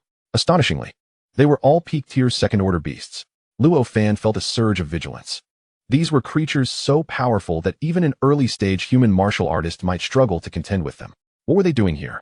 What arcane ceremony were they performing? Had these beasts already attained sentience? Boom, boom, boom.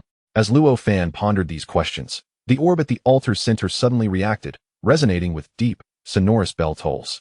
The reverberations reached his ears, instilling in him an overwhelming sensation akin to being struck in the chest by a heavy object. Crack! Luo Fan instinctively grasped a nearby piece of black stone, and with a mere sound, the once solid stone crumbled to dust in his grip. This black stone, renowned for its hardness, was the preferred material for constructing dwellings by ordinary individuals and even low-level cultivators. Typically, even mid-level martial practitioners would struggle to leave a mark upon it. Yet now, it had disintegrated at his touch. Such a sight would surely leave onlookers astounded. Bang, bang, bang. However, Luo Fan's minor commotion was insignificant amid the tumultuous events unfolding in the valley. The three prostrate peak-tier beasts, influenced by the deep tolling, went into a frenzy, unleashing thunderous roars. Their cries generated terrifying shockwaves that surged towards the valley's rocky walls, resulting in a cataclysmic upheaval that shook the entire landscape, evoking a scene reminiscent of impending doom. Moments later, within a mere 5 seconds, the deep tolls reverberated among the cluster of beasts behind them. Howls erupted anew as the creatures, unable to withstand the terrifying sound, turned on each other in a fit of rage. Like a lit fuse, a chaotic melee ensued. Witnessing this, Luo Fan's eyes sparkled with excitement. Unable to restrain himself, he retreated to the rear, preparing to seize the opportunity amidst the chaos. He sensed that if he did not plunge in to collect the attribute bubbles now, he might regret it later. Ultimately, he could no longer contain his urge and withdrew to the valley's outskirts, descending from the peak to enter the valley through its entrance. He had previously observed that the beasts closer to the valley's entrance were of lesser strength. Even without collecting attributes, he was confident he could handle 1 or 2 of them. Not to mention, he no longer needs to confront these monstrous beasts head-on. He can effortlessly navigate through the chaos with his commendable speed. Upon entering the valley, the attribute bubbles within a 10-meter radius of his body automatically surged towards him. In an instant, a multitude of system notifications echoed in his ears. Host gains strength 3. Host gains speed 1. Host gains defense 33. Host gains vitality 18. Although the incessant sounds were somewhat bothersome, each chime signified an enhancement of his capabilities, and at that moment, Luo Fan felt no irritation at all. Half an hour later, his surroundings revealed a scene where scarcely a single beast remained unscathed. Those that still lived were merely a handful of mid-second tier beasts. Perhaps the commotion caused by the bell had stirred them, and after this bout of combat, the second-tier monsters finally regained their composure. Alternatively, it could be that the second-tier beasts were unaffected from the outset, merely coerced into this situation. If they refrained from striking, the first-tier beasts would inevitably turn their aggression towards them. The few remaining second-tier beasts displayed a flicker of suspicion in their keen eyes, collectively glancing towards the entrance of the valley. During the preceding battle, they had sensed a remarkably swift human figure darting past them intermittently. They had intended to eliminate this intruder directly. However, the adversary's speed was too formidable, and with their attention consumed by the onslaught of first-tier beasts, they could not capture the fleeting shadow. Now, with the fighting ceased, the humans seemed to have vanished, as though he had never been there at all. Was it an illusion? Certainly not. At this moment, Luo Fan had retreated from the valley, hiding in a corner to absorb his recent gains. What a thrill! How exhilarating! Indeed, only such chaotic skirmishes could propel my data to unprecedented heights. It appears that I should provoke more such battles in the future. After all, they are merely monstrous beasts. Their demise is inconsequential. Luo Fan gazed at his newly invigorated attribute panel, overwhelmed with joy. Chapter 15, Attribute Values Beyond 1,000? Martial Artist? Host, Luo Fan, Cultivation Level, 3-star Martial Artist, Strength, 1441, 1024, Defense, 1581, 1240, Vitality, 1853, 1550, Speed, 1670, 1330, Spirit, 356, 248, Chi, 156, 111. Martial Arts Experience, 2,400, 2,300, Martial Art, Basic Poison Finger, Peak, Talent, Swordsmanship Master, Instant Comprehension of any sword technique, Backpack, Poison 1. The attributes displayed on the panel were nothing short of luxurious, with 4 categories reaching the caliber of a 1-star martial artist. This meant that this chaotic encounter had elevated his 4 fundamental attributes to a level that would typically require nearly 10 stars of cultivation from other practitioners. It is worth noting that, throughout the history of the Starbeast sect, only one such formidable individual had ever emerged, the founder of the sect himself. The only regret was that Luo Fan's cultivation level had only risen by 2 stars, achieving the status of a 3-star martial artist. It is still due to the influence of the mind. Even with hundreds or thousands of demonic beasts, the spiritual attributes that dropped amounted to merely over 200 points.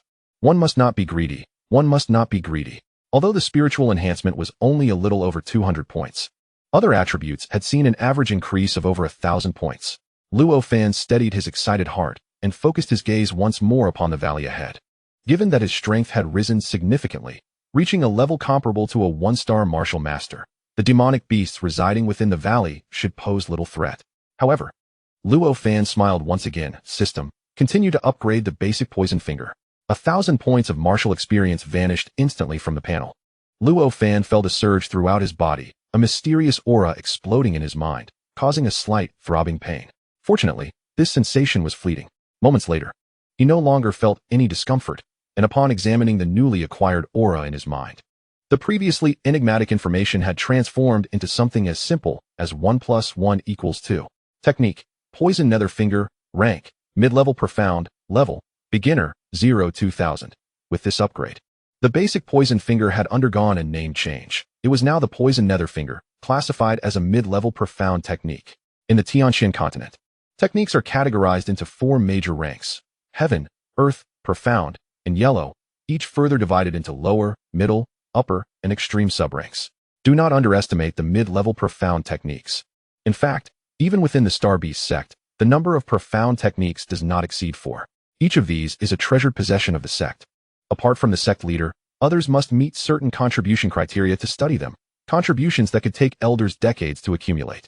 Currently, the number of individuals within the Starbeast sect capable of learning profound techniques is certainly no more than a handful. The high restrictions are due to the considerable difficulty of mastering profound techniques.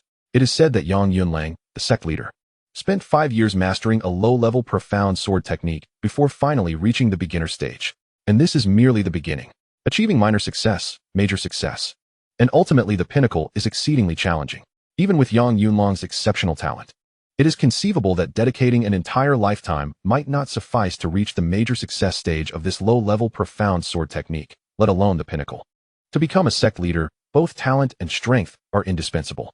If even Yang Yunlang faces such challenges, one can only imagine the plight of others.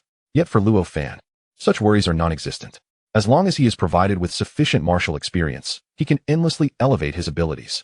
Indeed, this time, the chaotic battle with the demonic beasts did not yield any martial experience for him, for these low-level demonic beasts do not cultivate techniques.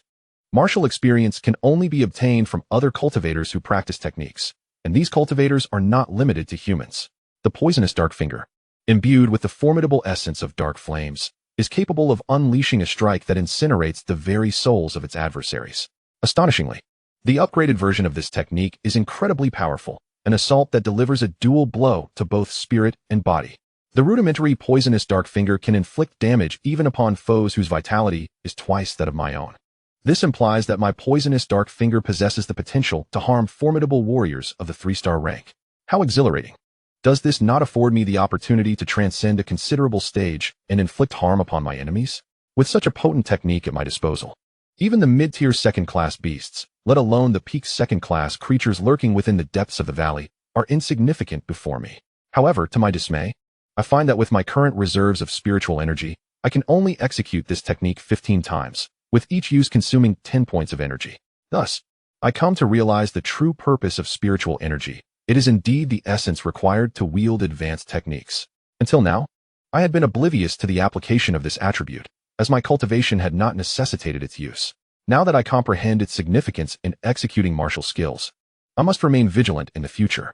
It would be utterly embarrassing to master a powerful technique only to lack the requisite energy to perform it. Having assessed my current prowess, I no longer hesitate. With a swift motion, I dash towards the valley, my speed akin to that of a lightning bolt. Shortly after my departure, a somewhat disheveled figure emerges at the valley's entrance, having hurriedly made its way there. It is none other than Elder Su of the Forbidden Zone. Judging by the direction of the residual energy, that impudent youth must have ventured into the valley. How reckless! Does he not comprehend the peril that lurks within? There are 3rd-class beasts here, rivals to the might of martial masters. Elder Su's countenance is fraught with alarm and trepidation. As a senior elder of the Forbidden Zone, he possesses the cultivation of a 7-star warrior, making him one of the more formidable individuals within the Starbeast sect. Yet even he, standing at the entrance of the valley and sensing the terrifying aura emanating from within, feels his legs weaken. In truth, had Elder Su arrived a bit earlier, during the ominous resonance of the altar's deep bell, he would not merely have felt weak-kneed, he would have fled in a panic, scrambling as far away as possible. This is a matter tied to a dreadful secret of the Starbeast Mountain, one that fills him with dread at the mere recollection. Legend has it that the founder of the Starbeast sect chose to establish the sect in the perilous Starbeast Mountain because he inadvertently uncovered a secret, a relic of a martial ancestor's cave. The martial ancestor is a being even mightier than the martial masters, and such figures are scarce in the entire northern domain where the Starbeast sect resides. Should the Starbeast sect succeed in locating this cave and acquiring its legacy, it could elevate its status from a mere 9th-tier power to an 8th-tier or even 7th-tier force. Chapter 16. Despair? With a single strike, the trap was unveiled. The ancestral patriarch of the Starbeast sect soon discerned that this was, in fact, a snare set by formidable beings of the demon clan, designed to ensnare countless members of the human race. The Starbeast sect exerted every ounce of its strength to seal it away, suffering grave injuries in the process. Tragically, not long after, the patriarch succumbed to his wounds. Following his demise, a handful of individuals privy to certain truths contemplated relocating the Starbeast sect from Starbeast Mountain. However, the subsequent disciples proved inadequate. None could attain the rank of martial master. Without such advancement, they lacked the authority to claim territory. Despite the vast expanse of the northern domain, which dwarfed the entirety of Earth as recalled by Luo Fan, the reality was that, due to its dense population, most lands were already claimed. Ownership here did not merely imply possession through strength. At the very least, one had to possess greater power than others to declare, "This land is mine. Dare to seize it if you can." If the sect could not contend with the formidable beasts that roamed the territory, how could they hope to confront mere mortals? Thus, without sufficient strength, the Starbeast sect found itself unable to select its domain, forced to continue its existence on Starbeast Mountain with great caution. The depths of the mountain were designated as forbidden grounds, with strict prohibitions against disciples entering. As an elder of the forbidden grounds, Elder Su was certainly privy to these matters. He understood that the patriarch's seal was not particularly robust, especially after so many years. It was likely that issues had arisen. Had he known the exact location of the seal, he would have fled long ago. How could a mere warrior, such as himself, confront that which even the martial master patriarch could not? Yet, these considerations were not on Elder Su's mind at the moment. He was acutely aware that Luo Fan, the prodigious disciple capable of leading the Starbeast sect to greatness, had ventured into the valley before him. He had to extricate him from this perilous situation to prevent his demise at the hands of a third-order beast. Despite his trepidation, Elder Su hesitated only briefly before resolutely stepping into the valley. Upon entering, however, he was immediately taken aback. The ground was awash with blood, and countless beast carcasses littered the area, rendering the valley a veritable slaughterhouse. He caught a glimpse of a figure who, with a mere finger, dispatched a second-order beast that instilled fear even in him. That silhouette was so familiar. Elder Su gaped in disbelief, murmuring in horror, "It can't be. It can't be. How could it be this boy?" To elevate the foundational poison finger to its pinnacle is already monstrous. This is a mid-second-order beast. Even I cannot contend with it. How could he possibly obliterate it with a single gesture? Elder Su was increasingly astonished, unwilling to accept the reality before him. After a prolonged moment of stupefaction, he suddenly snapped back to reality and rushed into the depths of the valley with great urgency. Regardless of the truth of the matter, one must immediately take the young lad away from this place, ensuring he does not delve any deeper. However, upon entering the valley, Elder Su found himself engulfed in despair. In the blink of an eye, Luo Fan, who had just been before him, had vanished into thin air. Soon, he heard a chilling roar emanating from the depths of the valley, sending shivers down his spine. Gulp! Elder Su anxiously swallowed, his eyes brimming with hopelessness. He could distinctly feel that the source of that roar was undoubtedly a peak second-tier beast, or perhaps even the legendary third-tier creature. It must have already detected Luo Fan. If he were to venture further, it would likely lead to his demise. This is disastrous. Oh heavens, are you toying with me? You bestowed upon my Starbeast sect such a formidable disciple, igniting hopes for the sect's glorious future, yet this young man's audacity knows no bounds. Elder Su, in utter despair, fell to his knees. He could almost envision the horrific scene of Luo Fan being devoured whole by the third-tier beast. At that moment, another thunderous roar echoed through the valley. Following this, a cataclysmic explosion resonated from the depths ahead. A golden light shot skyward, disappearing into the clouds. Elder Su was taken aback. Could this be the seal left by our ancestors? How could this be? Is this the location of the fabled trap? With this thought, a flicker of hope ignited within Elder Su's heart. Since the entrance to the valley had just witnessed such a fierce battle without attracting the attention of the legendary beast within, could it be that the creature was indeed sealed within a formation by the ancestor? There might still be a chance. Without a moment's hesitation, Elder Su propelled himself forward like a cannonball. Upon reaching the depths of the valley, he was once again met with a scene that left him utterly astonished. A peak second-tier fire thunderbat was sent flying by a single punch from Luo Fan, exploding into a mist of blood. Elder Su felt a tingling sensation at the back of his head, nearly convinced that what he witnessed was a mere illusion. That was a peak second-tier fire thunderbat. A flying second-tier beast. Even a martial master would struggle to deal with such a creature easily. Yet, it had exploded into a cloud of blood mist beneath the might of Luo Fan's punch. When did his strength become so formidable? Wasn't his prowess primarily rooted in his foundational poison techniques? In truth, prior to Elder Su's arrival, Luo Fan had already dispatched 2 of the 3 peak second-tier beasts lurking in the valley. The fire thunderbat had been left for last due to its ability to fly. It was indeed its own greed that sealed its fate. Having witnessed Luo Fan's overwhelming power, it foolishly chose not to flee, nor did it ascend to a higher altitude to attack from above. Instead, blinded by its desires, it lunged forward with its gaping maw. Luo Fan seized the opportunity and unleashed his full strength with a resounding punch. Ding! Congratulations to the host for vanquishing a formidable foe, rewarded with an attribute boost of 200 in strength. At that moment, a green attribute bubble fell from the lifeless form of the fire thunderbat. As it struck the ground, it swiftly soared into Luo Fan's body. Gained 25 strength. 1 lightning element, 1 fire element. Oh, has a new element emerged? These elements must be employed for the acquisition of martial techniques, Luo Fan mused. Recalling the moment, he activated the system, utilizing a modicum of toxin to directly access the basic poison finger technique. Although martial techniques can be enhanced through direct experience, if they do not manifest on the attribute panel, possessing an abundance of martial experience would be utterly futile. The emergence of new elements signifies that Luo Fan can learn new techniques, and moreover, grasp them instantaneously. Unlike others, who, regardless of their innate understanding, require considerable time to comprehend a technique upon obtaining it. Chapter 17. The incomplete soul demon. Having dealt with 3 second-tier pinnacle beasts, Luo Fan found himself alone in the depths of the valley. His attention was immediately drawn to the altar before him. Ding! A treasure available for capture has been detected. Would you like to consume 100 spiritual energy to capture it? Treasure? Capturing it requires spiritual energy? It appears that spiritual energy serves purposes beyond merely employing martial techniques. Luo Fan pondered. Without a moment's hesitation, he declared, capture. In an instant, a powerful wave of emptiness surged within Luo Fan. He opened his attribute panel and observed that 100 points of spiritual energy had been swiftly consumed. Subsequently, the golden orb hovering above the altar began to glide towards him. As he watched the golden orb gradually merge into his being, Luo Fan suddenly heard a terrified shout. It was the voice of Elder Su from the Forbidden Zone. How did he arrive here? Turning to look, he saw a familiar figure rushing towards him. Ding! Capture successful. Treasure: incomplete soul demon, upgradable. Description: a once formidable being who reached the martial sovereign realm, whose lingering soul transformed into a soul demon upon demise. Influenced by sealing powers. Note: the host has successfully subdued it, residing within, and will automatically increase 10 points in spiritual attributes daily, with potential for future upgrades. Do not underestimate my incompleteness. I remain quite useful. Luo Fan was instantly engulfed in ecstatic joy upon witnessing the introduction in his mind. He had been troubled by the inability to enhance his spiritual attributes, and here he was presented with a treasure that would automatically augment his spiritual attributes daily. 10 points a day? In 10 days, that amounts to 100 points.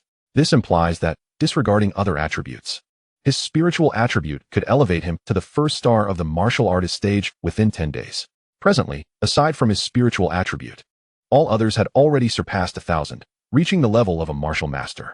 This signifies that, even if his other attributes remain unchanged during this period, in 3 months, his cultivation has the potential to ascend to the realm of a martial master.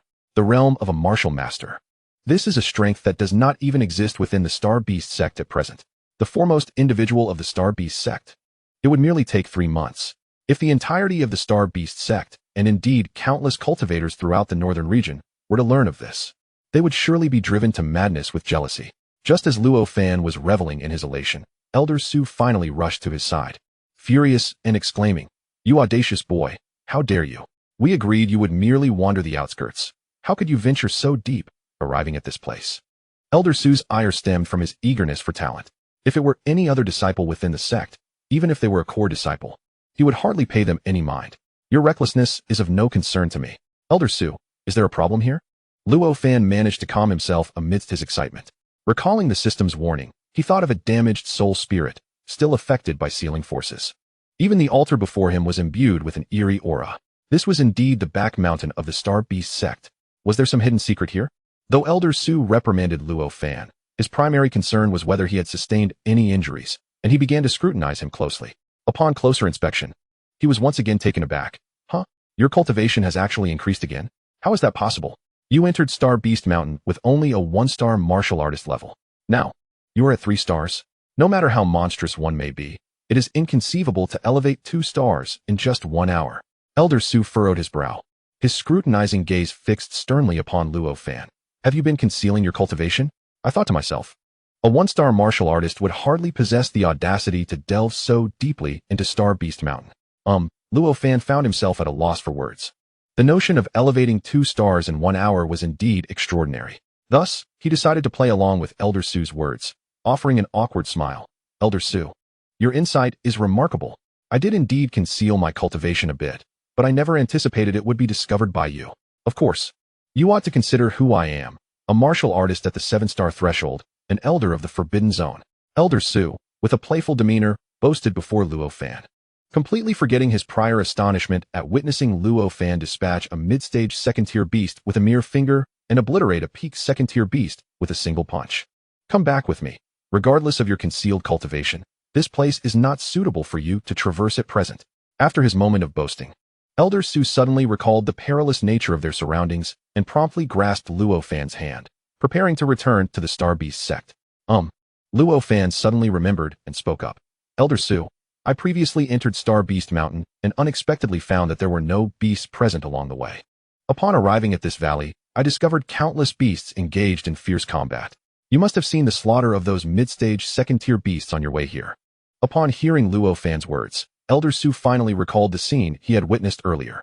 Thus, you have taken advantage of the situation, using your pinnacle-level poison finger to effortlessly dispatch a mid-tier 2nd-order beast, primarily due to its prior injuries? Indeed. Luo Fan nodded impassively, pointing to the 2 other 2nd-order pinnacle beasts in the distance that had also succumbed to the poison finger. He remarked, even those 2 pinnacle beasts were defeated because I capitalized on their injuries. You lucky fellow, your fortune is simply extraordinary. Elder Su beamed, eyeing the corpses of the 2 2nd-order pinnacle beasts, and jestingly chided, had you not mentioned it, I would have overlooked this. The remains of these 2 pinnacle beasts are quite valuable, easily worth 100,000 spirit stones. I almost missed out. Moreover, at the valley entrance, there are numerous corpses of mid-tier 2nd-order beasts as well, Luo Fan reminded, suppressing a smile. Indeed, those are treasures too. This time, you shall earn at least 200,000 spirit stones. When you calculate it like this, Elder Su, as a senior elder of the Forbidden Zone, could not help but feel envious. 200,000 spirit stones. Even I, with my standing in the Starbeast sect, would need nearly 3 years of abstaining from food and drink to accumulate such wealth. You have truly struck gold this time. Luo Fan was somewhat taken aback. His intention in mentioning the corpses was to inform Elder Su that they could be taken back for distribution among the higher-ups of the Starbeast sect.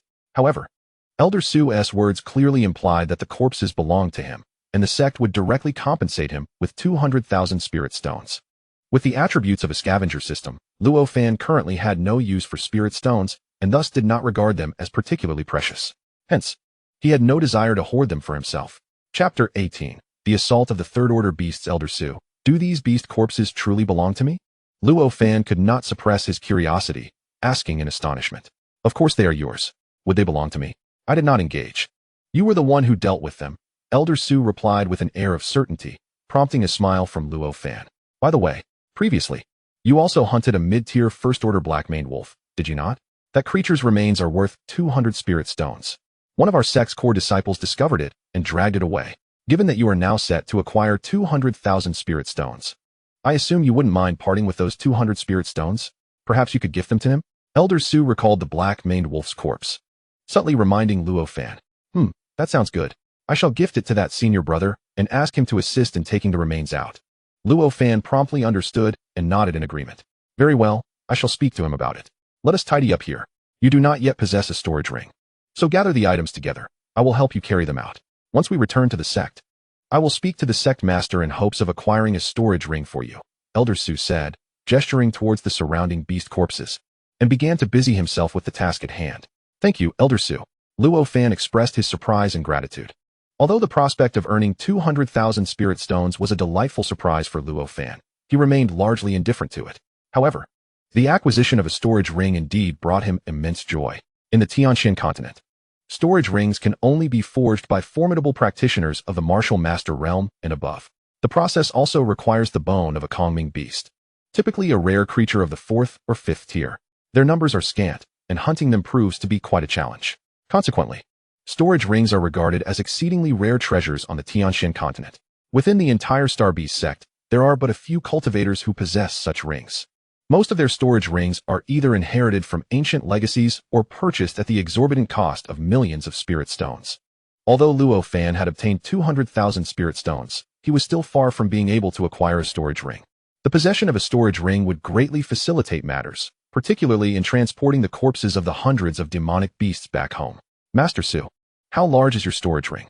Luo Fan inquired, astonished, as he observed the two of them laboring for over an hour to gather and stack the beast carcasses into a small mountain, only to see Master Su swiftly collect them all into his ring. It's not very large, merely 100 cubic units, Master Su modestly replied, though a hint of pride crept onto his face as he added, storage rings are exceptionally precious. Even this one of mine is worth over 10 million spirit stones. I was fortunate enough to stumble upon a senior's cave dwelling from which I obtained it. Master Su is truly fortunate. Luo Fan chimed in, though he felt utterly astonished. A storage ring of 100 cubic units is valued at over 10 million spirit stones? Was this due to the low value of spirit stones, resulting in a terrifying price level in this world? Or is it simply that storage rings are particularly exquisite treasures, hence their exorbitant worth? As he pondered this, Luo Fan suddenly grew anxious. Given the rarity of storage rings, would Yang Yunlang truly be willing to bestow one upon him? It seemed imperative for him to find a way to gather spirit stones and purchase one for himself. Thus, spirit stones held significant importance for him. Lost in thought, Luo Fan unwittingly followed Master Su back to the Starbeast sect. Upon their arrival, Master Su eagerly took Luo Fan to meet Yang Yunlang. Along the way, Master Su, believing that this outer sect disciple had never encountered Yang Yunlang before, meticulously explained, Luo Fan, although this is your first meeting with the sect master, you need not worry. While he may appear stern, he is, in truth, a warm-hearted individual who values talent. Upon seeing a genius like you, he will only feel joy. You have no reason to be anxious. Nervous? I am not at all anxious. Luo Fan replied, somewhat amused. May I ask, Master Su, from where did you perceive my nervousness? He was about to clarify that he had already met Yang Yunlang.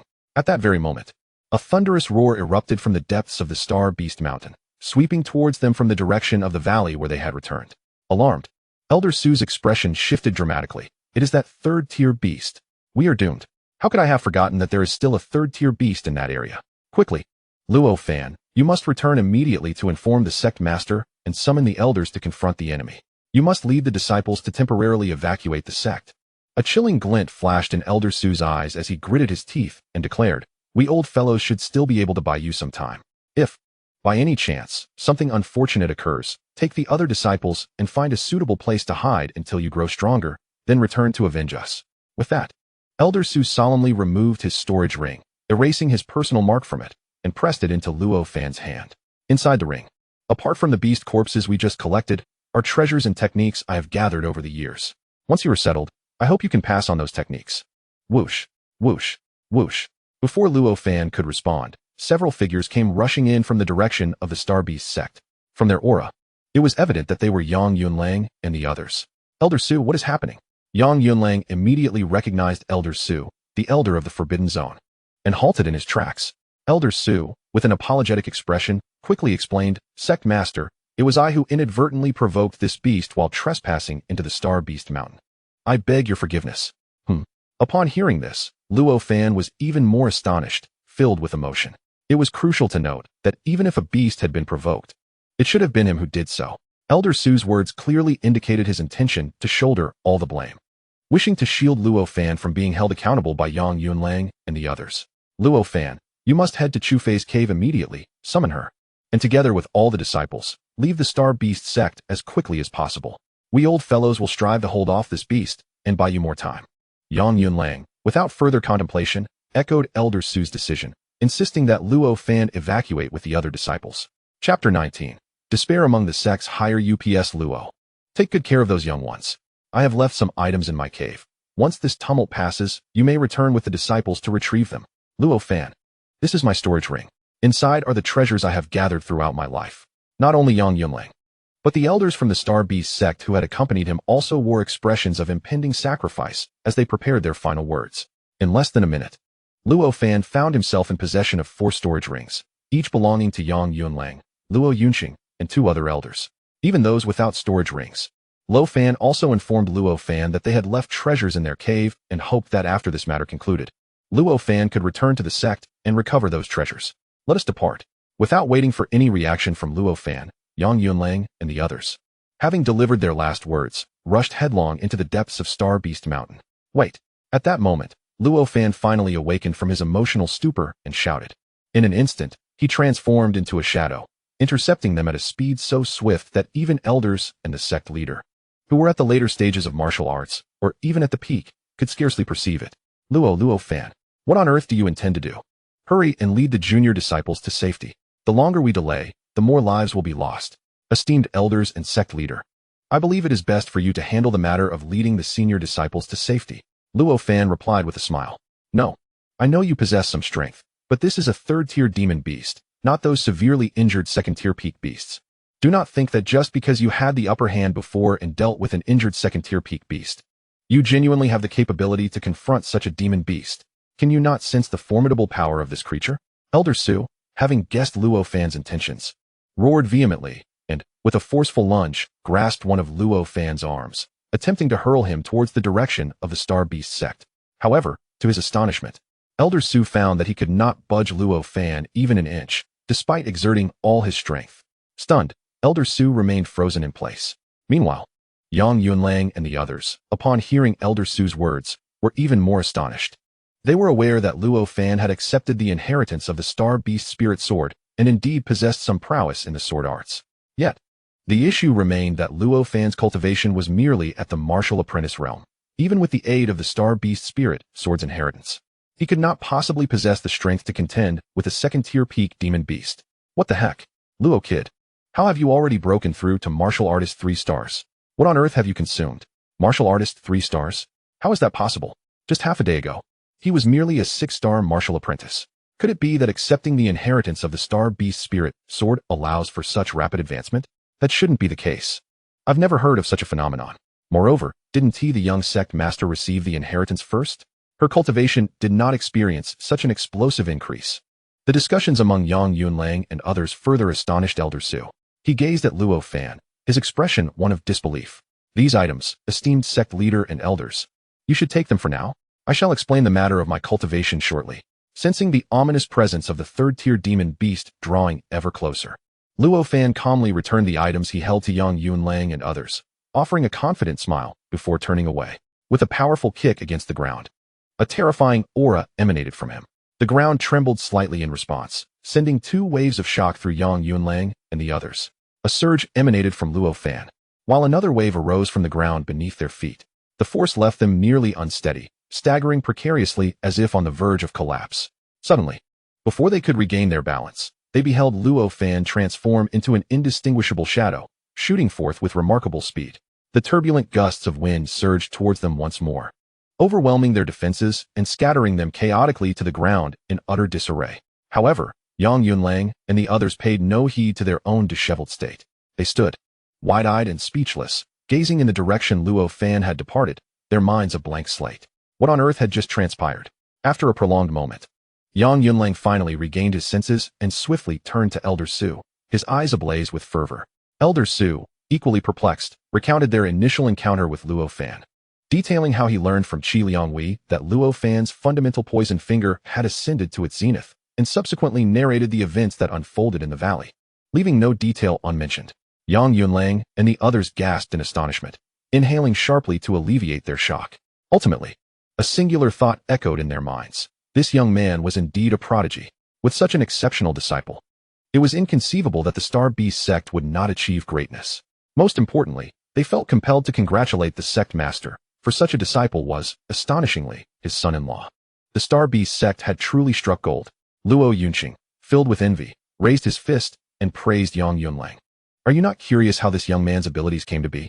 If he truly possessed such formidable strength, how could he be wrongfully accused and imprisoned by that scoundrel Sun Yu?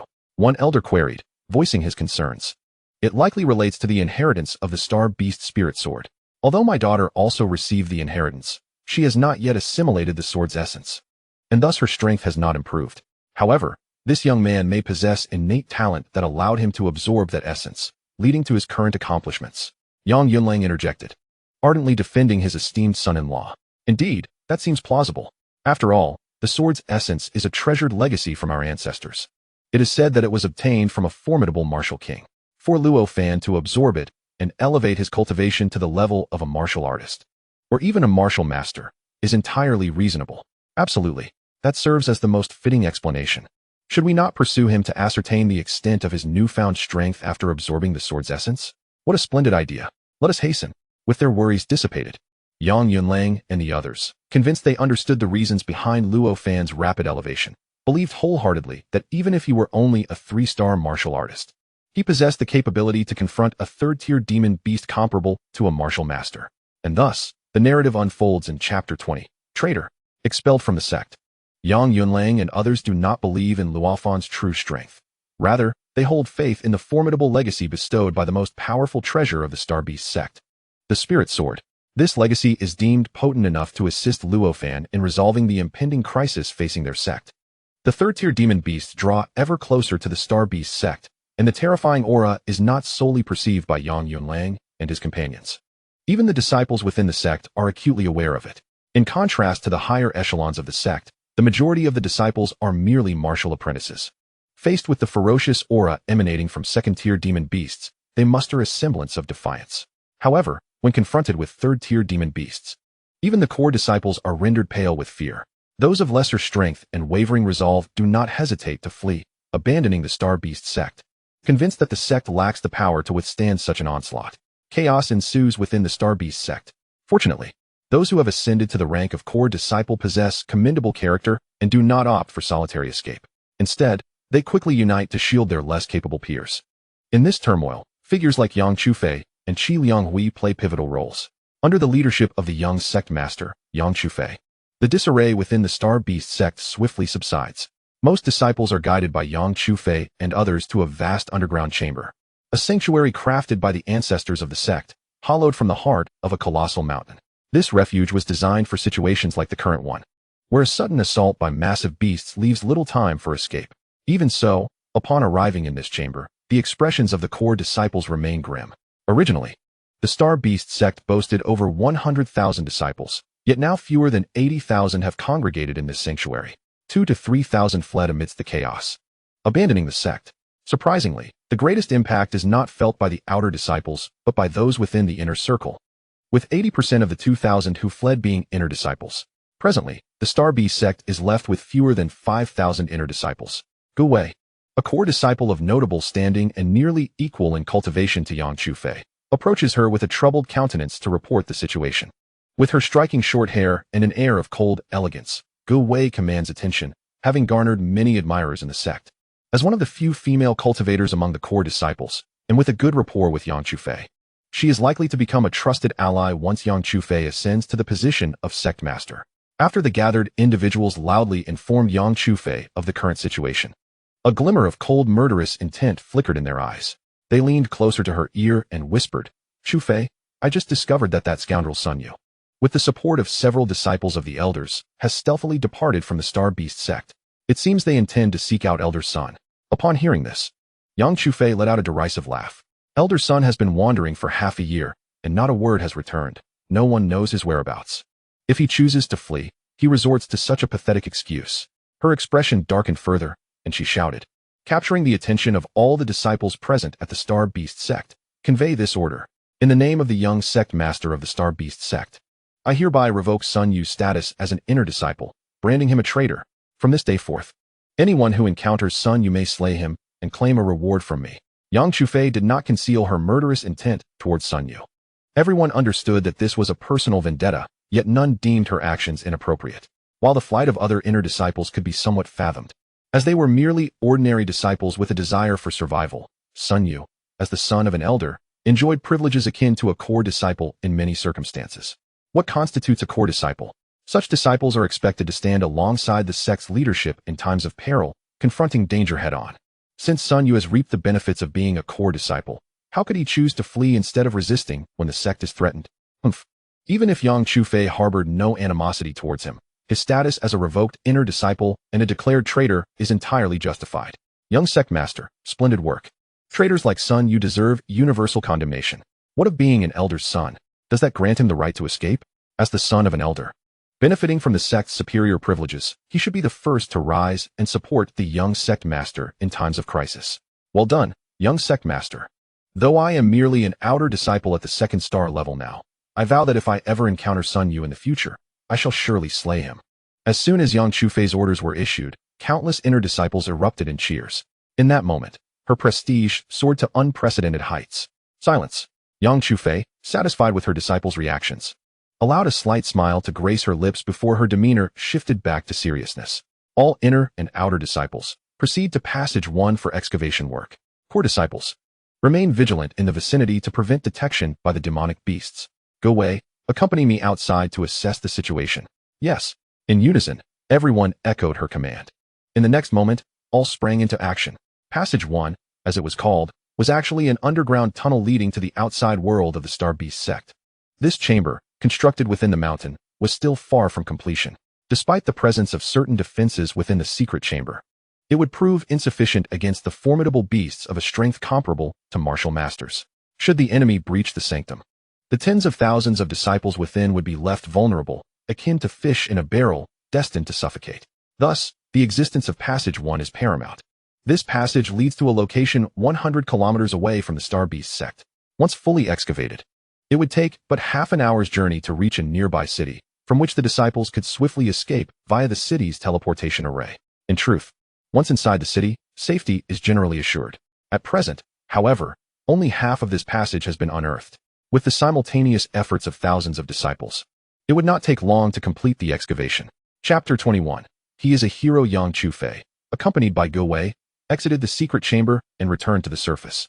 In truth, her motivation for leaving the chamber with Go Wei was tinged with personal concern.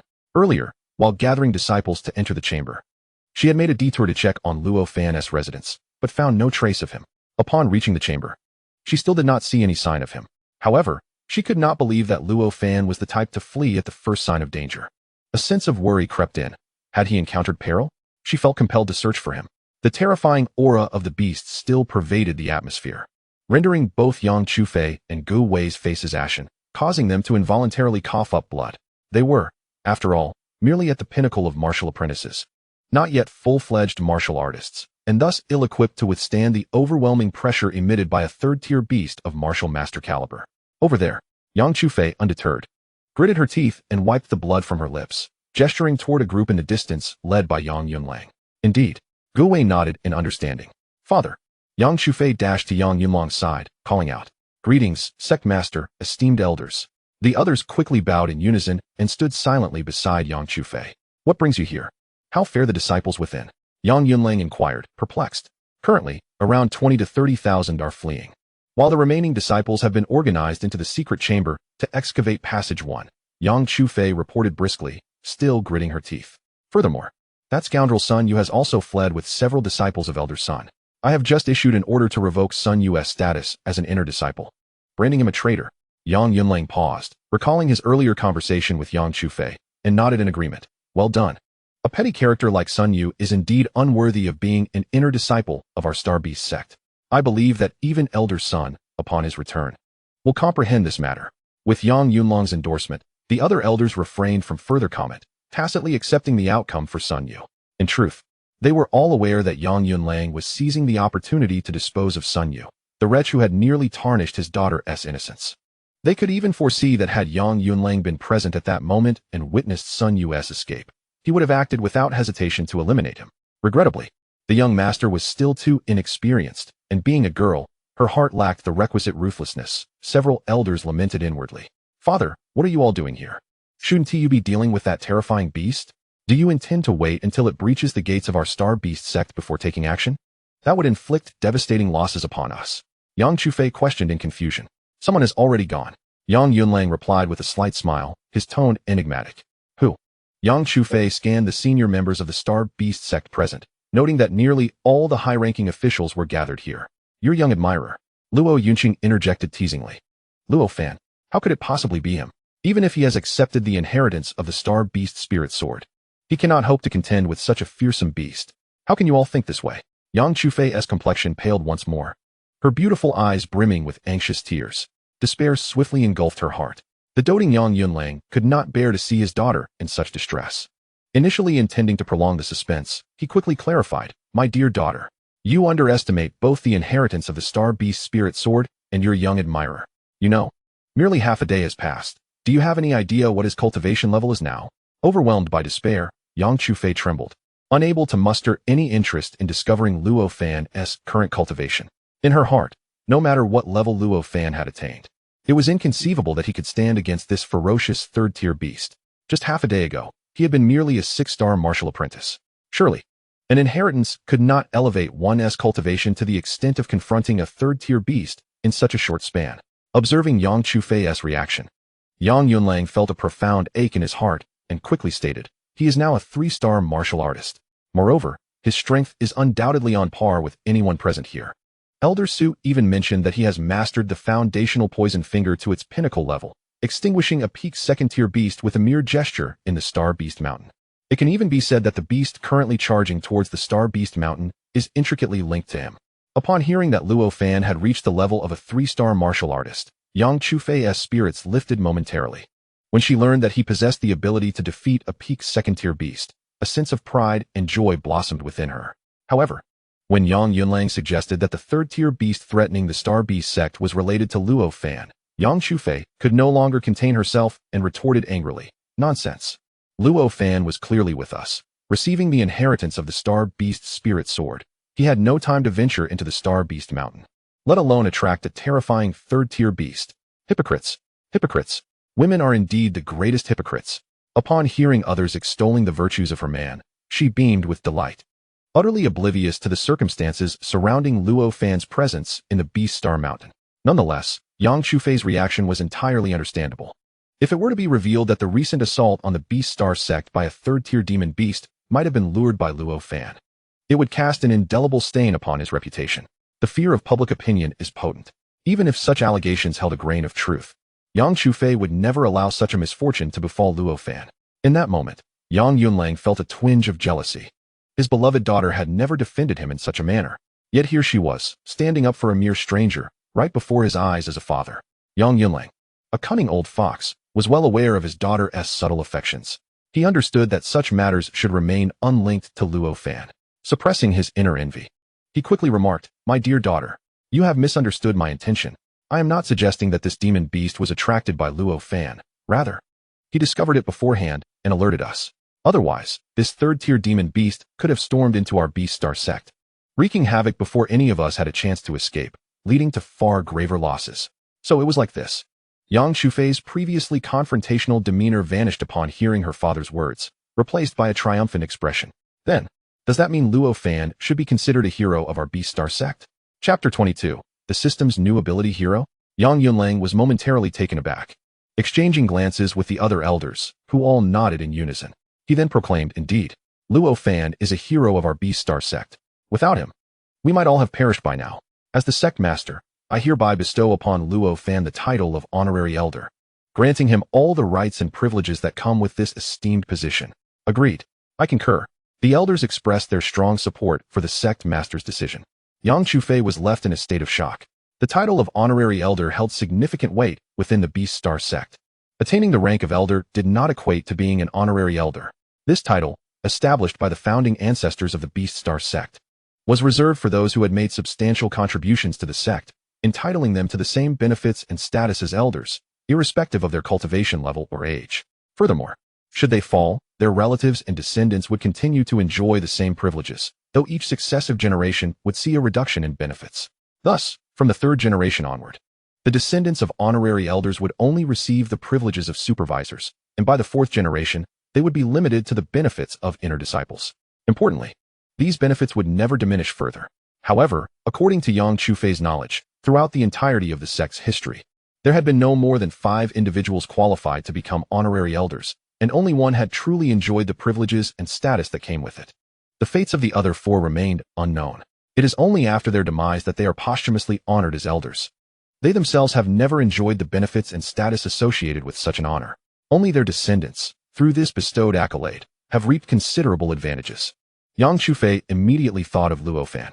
Luo Fan, at present, possesses merely the cultivation of a 3-star warrior, yet he must contend with a 3rd-tier demonic beast.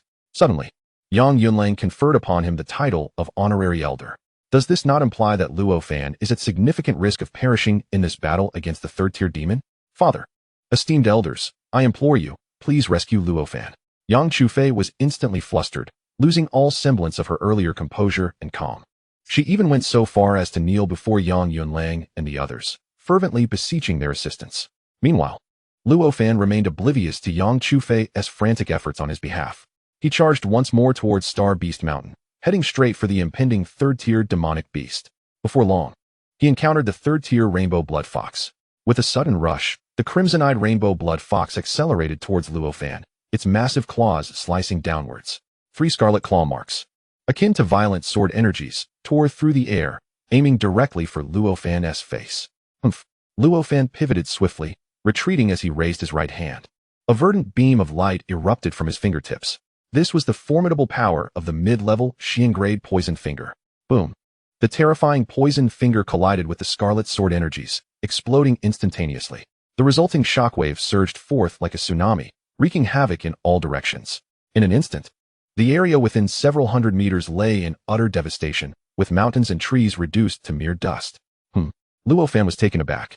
At the moment of their clash, he discerned that the rainbow blood fox appeared injured.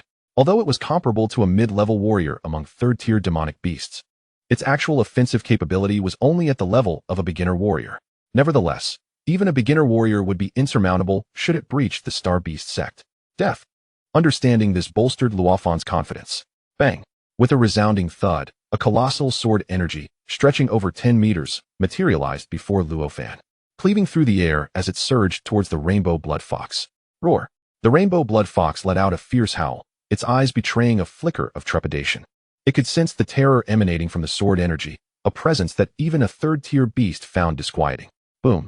A flash of crimson light enveloped the rainbow blood fox, and in the next moment, its body abruptly appeared several meters away, narrowly escaping the sword energy's strike. This evasion filled it with a sense of pride. What of a powerful attack? It was still able to elude it. Speed is the true essence of dominance. Swish! However, its pride was short-lived. The formidable sword energy seemed to possess an innate locking and tracking capability, suddenly veering and accelerating with astonishing speed. It surged forth once more. Boom! A piercing sound echoed through the void as the sword energy made its sharp turn, producing a terrifying sonic boom. The rainbow blood fox, caught completely off guard, had no means of evasion left. It could only feebly raise its claws to shield its forehead, bracing itself against the onslaught of this sword energy. Alas, it could not withstand the might of such an attack. This energy was derived from the legacy sword energy of the stellar beast's spirit sword. After being absorbed by Luo Fan, it did not enhance his cultivation as Yang Yunlang and others had anticipated. Rather, it merely provided him with an additional offensive card. Due to his currently low cultivation level, he could only manage to unleash this power in a brief moment. Yet, even this single strike proved too much for the 3rd-tier demon beast, the rainbow blood fox, which was instantly cleaved in twain, meeting a tragic demise. Its unblinking crimson eyes flickered with shock and resentment in its final moments, clearly unable to comprehend how, as a 3rd-tier demon beast, it could be so easily slain by such a fearsome sword energy. Ding! Congratulations, host, for overcoming a formidable foe. Reward, 200 vitality points. Swish! At the moment of the rainbow blood fox's death, 2 blue orbs fell beside its lifeless body. This was the first time Luo Fan had encountered blue attribute orbs, and astonishingly, 2 appeared at once. Host gains speed, 56. Host gains strength, 68. Host acquires a low-grade mysterious beast egg. Truly, the blue orbs were remarkable, providing a substantial boost to attributes, reaching the impressive range of 50 to 60. Such attributes were typically reserved for 5 or 6-star martial artists. Luo Fan was elated yet puzzled. What could this beast egg signify? How could such an item drop? Host can hatch the beast egg to acquire a battle pet. Ding! A low-grade mysterious beast egg has been discovered. Would you like to spend 100 spiritual energy to hatch it? Note: if the host chooses to hatch the battle pet space will be activated. The system appeared to have unveiled new capabilities. Excited, Luo Fan promptly consented. Ding! Insufficient spiritual energy. Please replenish your energy before proceeding with the hatching. The system's notification left Luo Fan dumbfounded. How could his spiritual energy be insufficient? He hurriedly opened his attribute panel to investigate. Chapter 23. With me here. No one can cause you grievance. Host. Luo Fan cultivation level. 3-star martial artist strength. 1887, 446. Defense. 1609, 28. Vitality. 2183, 330. Speed. 1793, 123. Spirit. 358, 3. Spiritual energy. 76156. Spiritual energy is automatically restored at midnight daily or can be actively absorbed. Passive cultivation restores 10 points per hour. Martial arts experience. 2400 martial art. Poisonous dark finger. Beginner. Talent. Sword master. Instant comprehension of any sword technique. Treasure. Fragmented soul. Demon backpack. Toxin X1. Thunder element X1. Fire element X1. The enhancement of attribute data, in comparison to the previous occasion, is not substantial. However, Luo Fan's focus on the spiritual energy attribute reveals a significant gap, as it still lingers far from the coveted threshold of 100 points. Nevertheless, upon perusing the subsequent descriptions, he felt a sense of relief. Initially, he had believed that spiritual energy was merely a consumable resource, one that would be depleted upon use. It now appears that it possesses the potential for recovery, albeit at a sluggish pace. According to the system's elucidation, this resource resets daily at midnight, restoring its full value, a rather splendid arrangement. In the future, he may devise a strategy to utilize it judiciously. Of course, the most prudent approach would be to augment the value of his spiritual energy. This way, regardless of the extent of consumption, he would remain unconcerned about shortages. Aside from these considerations, Luo Fan found himself equally perplexed regarding the status of his battle pet. The Starbeast sect is rather diminutive. Not only do the disciples lack battle pets, but even the elders do not possess such creatures. He harbored a desire for the system to provide some insight. Yet the system remained aloof, offering no response. It seems prudent to await the recovery of his spiritual energy and directly hatch a battle pet. Perhaps then the system would offer some guidance. After a moment of introspection, Luo Fan hoisted the rainbow blood fox, akin to a young calf, and sped towards the Starbeast sect. In the blink of an eye, he traversed dozens of kilometers, arriving at the entrance of the forbidden zone at the rear of the sect. To his astonishment, he beheld Yang Chufei kneeling before Yang Yunlang, her visage awash with tears as she pleaded fervently. This sight ignited a flicker of cold fury in Luo Fan's eyes. Although his feelings for Yang Chufei were not overwhelmingly intense at present, she remained his fiancée. As a man, how could he tolerate the sight of his beloved kneeling before another while he fought valiantly on the front lines? In an instant, Luo Fan's murderous intent surged forth, obliterating any favorable impressions he had harbored towards the higher echelons of the Starbeast sect. You shall pay dearly for this, he thundered, hurling the lifeless form of the rainbow blood fox, which crashed into the ground, creating a vast pit. The earth trembled violently once more under the force of his wrath. With a surge of speed akin to a deity descending from the heavens, he materialized before Yang Chufei with a resounding thud, lifting her to her feet and shielding her behind him, an impenetrable fortress resembling a formidable general. His imposing silhouette magnified immeasurably in that moment. How dare you compel my fiancé to kneel? Your audacity knows no bounds. His voice, frigid and resolute, echoed ominously. The likes of Yang Yunlang and the others trembled, their hearts racing in turmoil. The overwhelming aura enveloped them, leaving their minds blank, mouths agape, yet fear rendered them mute, unable to utter a single word. Luo Fan, are you all right? At that moment, Yang Chufei, who had been shielded behind Luo Fan, finally emerged from the embrace of his imposing figure. In a surge of exhilaration, she opened her delicate arms and encircled Luo Fan from behind. The warmth radiating from her presence instantly touched Luo Fan's heart, causing the icy intent for vengeance to dissipate in an instant. He turned slowly, his previously indifferent expression transforming into a gentle smile. With one hand, he lifted her exquisite chin, delicately raising her fair and flawless visage, while the other hand tenderly wiped away her tears. His demeanor exuded dominance outwardly, yet revealed tenderness within. A character that captivated countless women, including the entranced Yang Chufei. In that fleeting moment, her gaze became somewhat dazed. Even Gouwei, along with an elder woman who had long surpassed her impulsive years, found themselves momentarily swayed by Luo Fan's charm. Do not fear. There is no need for grievance. I have returned. After gently wiping away Yang Chufei's tears, Luo Fan spoke softly once more. This simple declaration caused Yang Chufei's heart to race uncontrollably. Her cheeks flushed crimson, the color spreading down her neck and deep into her collar. Uncontrollably, She let out a soft sigh and, blushing, dove into Luo Fan's embrace. Yang Yunlang, observing the scene, felt a pang of discomfort. Despite his trepidation towards Luo Fan's terrifying aura, he promptly interjected to curtail the couple's affection, saying, Luo kid, you might be misunderstanding something. Upon hearing Yang Yunlang's voice, Luo Fan gently released Yang Chufei, playfully ruffling her hair as one would with a kitten. With a confident smile, he said, just wait a moment, I will resolve the matter from earlier. While I am here, I will not permit anyone to bully you. Even if that person is your father. Yang Chufei nodded eagerly, her face aglow with happiness, her mind seemingly consumed by Luo Fan's presence, forgetting to think. However, in the next instant, she suddenly regained her composure, blinking as the days vanished, restoring her original clarity and vivacity.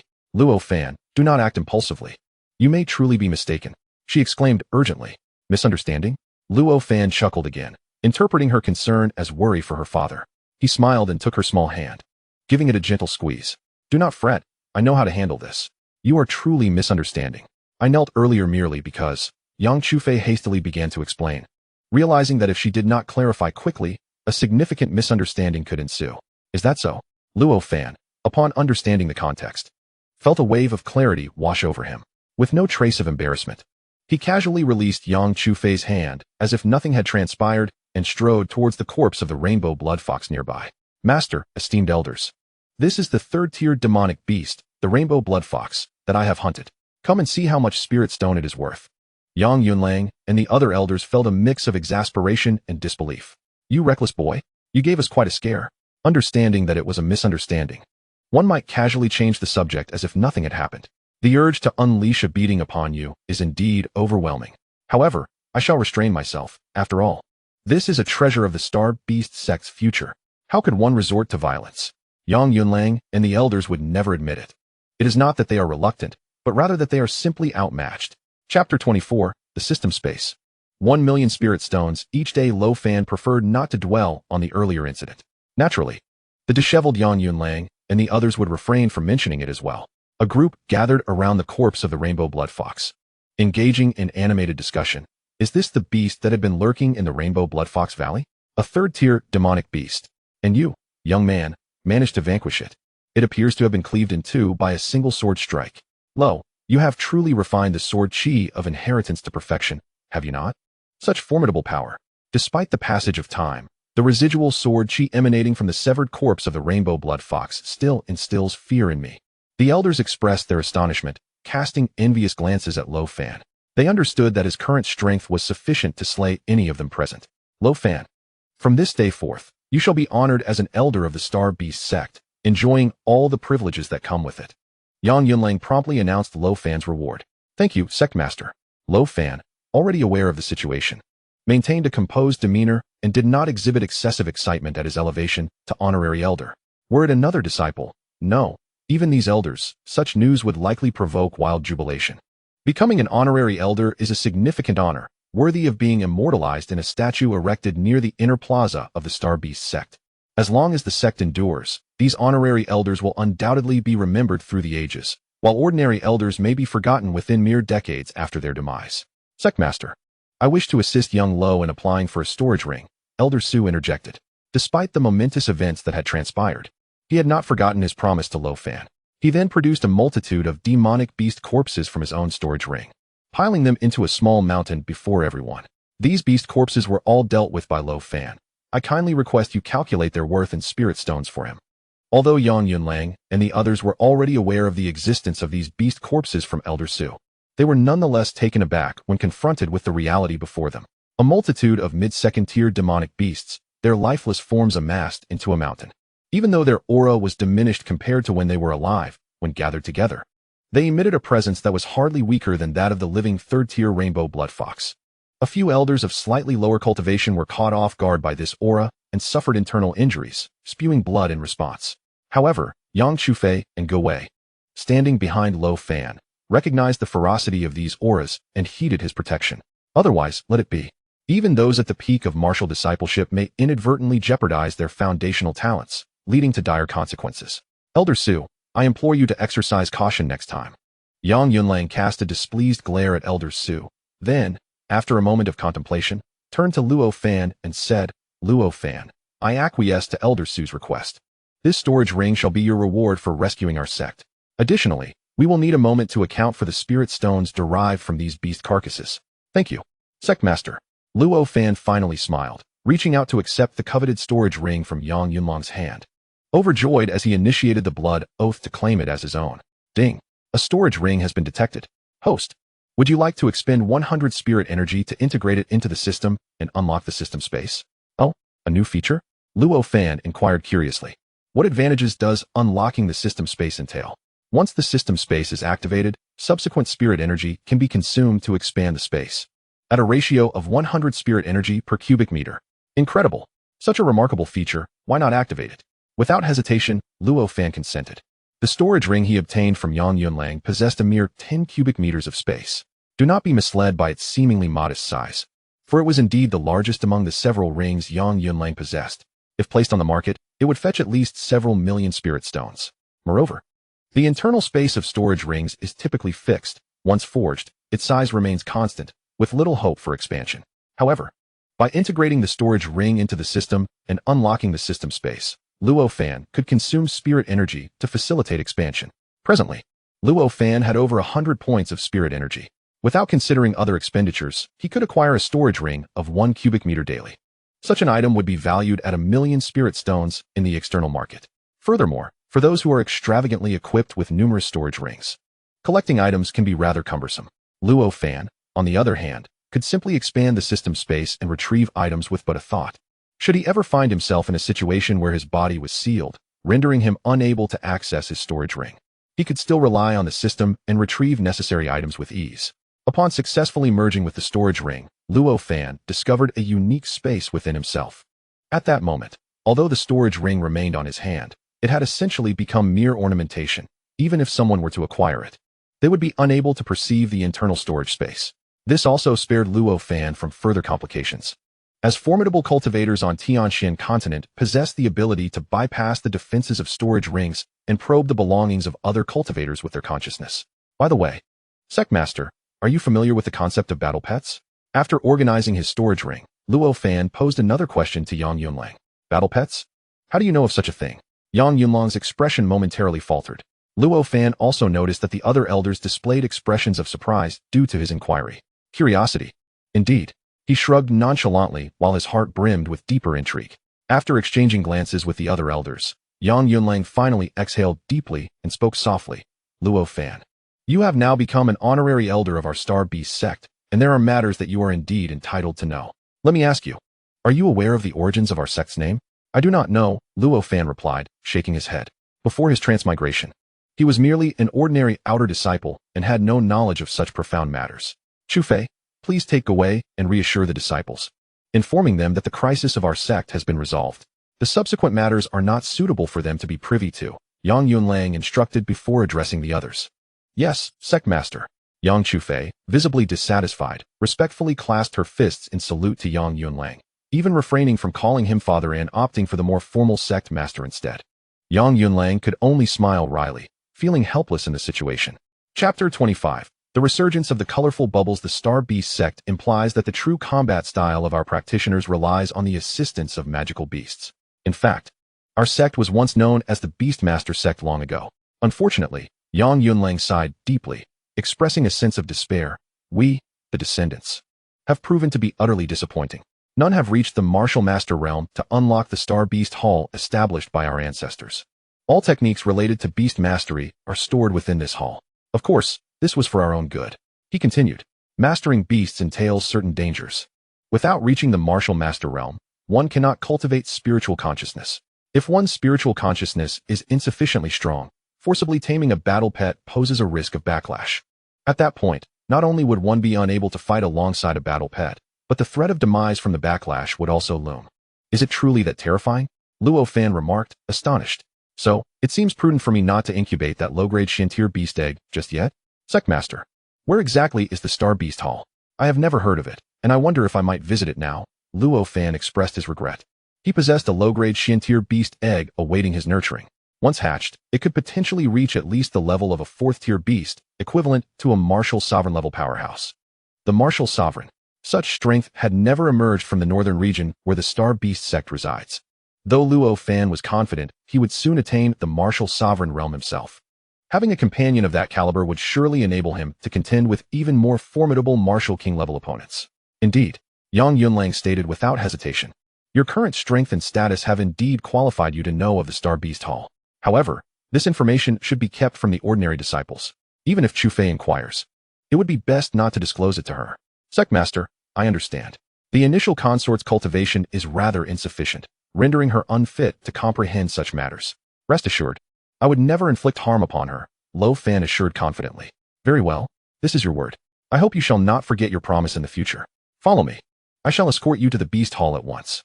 Yang Yunlang turned and departed. The Beast Hall is situated at the heart of the Beast Sect, specifically on the mountainside where the spirit sword of beasts resides. This location coincides with the very dwelling of Yang Yunlang, the sect leader. It is no wonder that the existence of the Beast Hall has not been widely known. Such a place is seldom approached by disciples except for the upper echelons and the leader's kin. Luo Fan mused quietly to himself. Guided deeper into the lair by Yang Yunlang, they arrived before an unassuming two-story building. Yet, it was evident that the architectural style of this edifice, although identical to that of Yang Yunlang's residence, bore the marks of greater antiquity. One could surmise that Yang Yunlang had adopted this style for his own abode to remain inconspicuous, emulating the design of the Beast Hall. Within lies the Beast Hall, which contains rudimentary knowledge concerning beast taming, along with historical records from the Tianxian continent, all pertaining to the art of beast mastery. You may familiarize yourself with this material. Once your cultivation reaches the martial master realm, you shall have the opportunity to truly enter the Beast Hall. I eagerly anticipate your performance." A glimmer of hope adorned Yang Yunlang's countenance. Before Luo Fan's arrival, Yang Yunlang harbored few aspirations. His only desire was to ensure that the Beast Sect did not falter under his stewardship, to lead an uneventful life, striving not for glory, but merely to avoid failure. In doing so, he could hold his head high before his ancestors. However, Luo Fan's emergence rekindled a long-dormant ambition within Yang Yunlang's heart. Here was a disciple who had inherited the spirit sword of beasts, a being capable of vanquishing third-tier demonic beasts. Even though Yang Yunlang himself had reached the pinnacle of martial prowess, standing but a step away from the fabled martial master, he was acutely aware of the improbability of ever crossing that threshold in his lifetime. Yet, through Luo Fan, he perceived a glimmer of hope. He did not expect Luo Fan to elevate the Beast Sect to unprecedented heights. He merely wished for Luo Fan to restore the sect to its former glory. With a martial master among them, they could resurrect the Beast Hall and once again let the alternate name of the Beast Sect, the Beastmaster Sect, echo throughout the Tianxian continent. This alone would suffice to bring him immense satisfaction. He dared not hope for anything greater. Once, Yang Yunlang, upon ascending to the position of sect leader, was a fervent youth. No, a passionate young man, brimming with zeal. He held high expectations for the sect he governed and devised numerous plans for its development. Alas, all these endeavors culminated in failure. Each setback struck Yang Yunlang like a heavy blow. He has transformed from the passionate youth of yesteryears into the elderly figure of today, with fervor and anticipation now diminished. Perhaps having such a son-in-law is indeed a fortuitous blessing.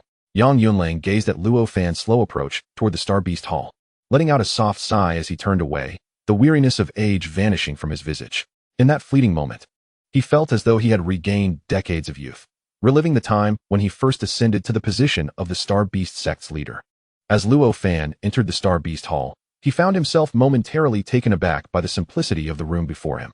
What captured his attention immediately was the wall at the farthest end, adorned with countless intricate markings.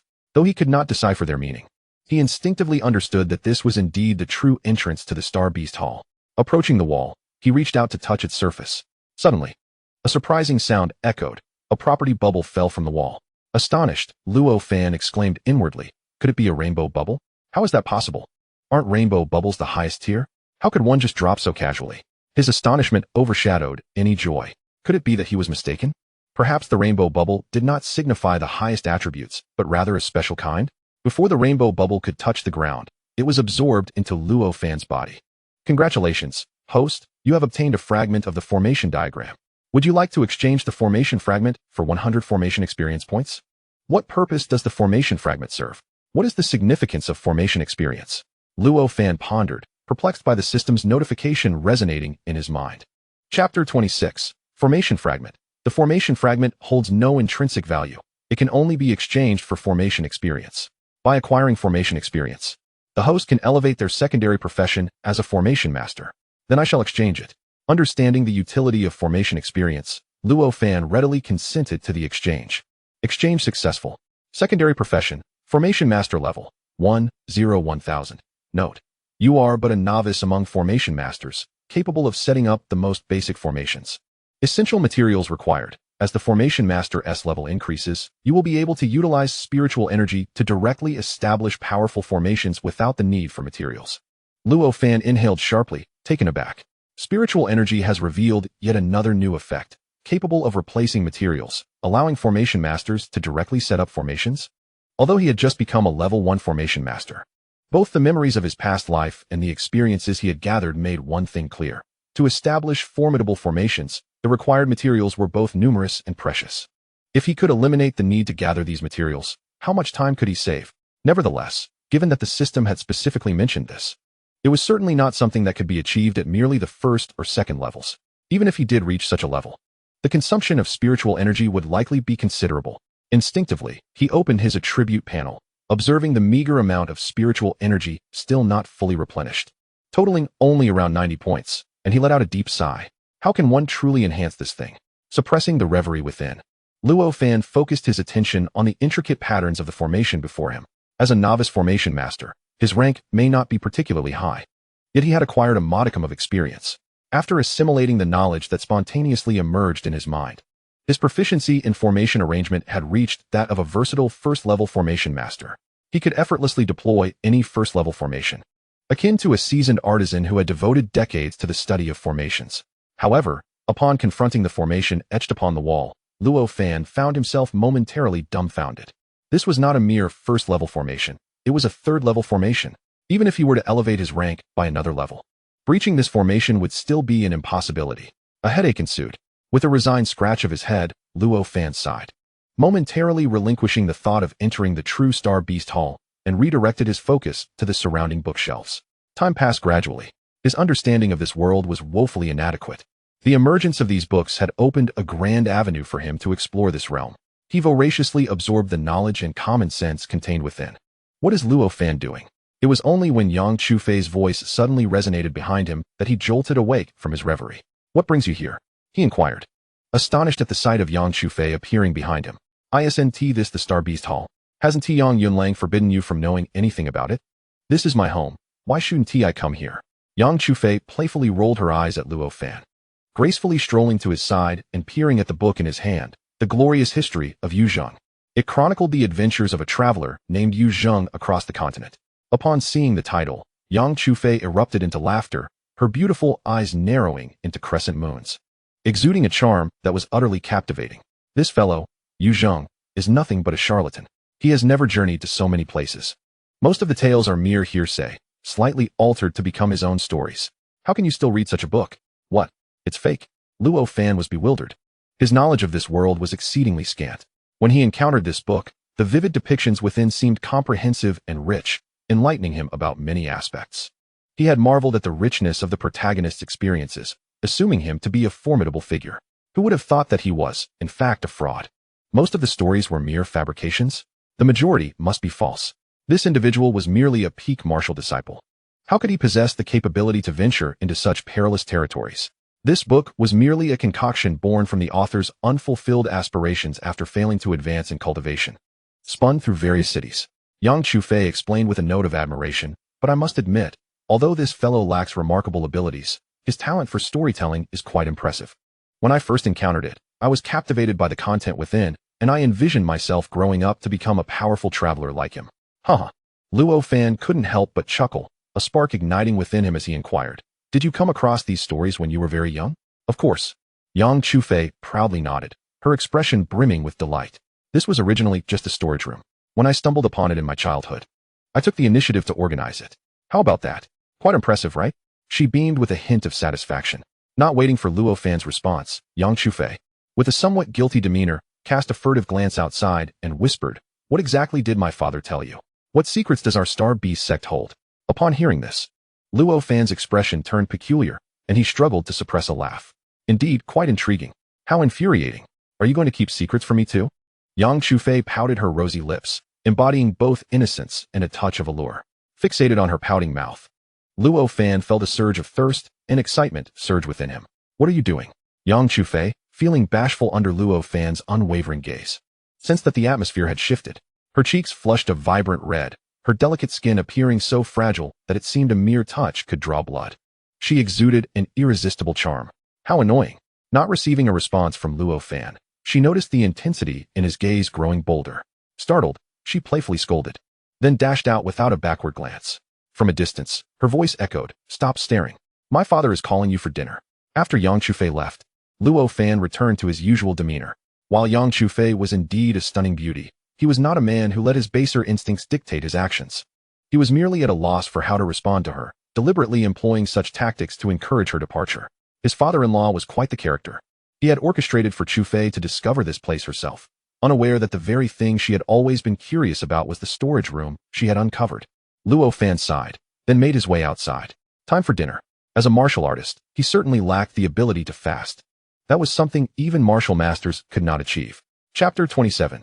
Hatching a fourth-order beast battle companion upon leaving the Starbeast Hall.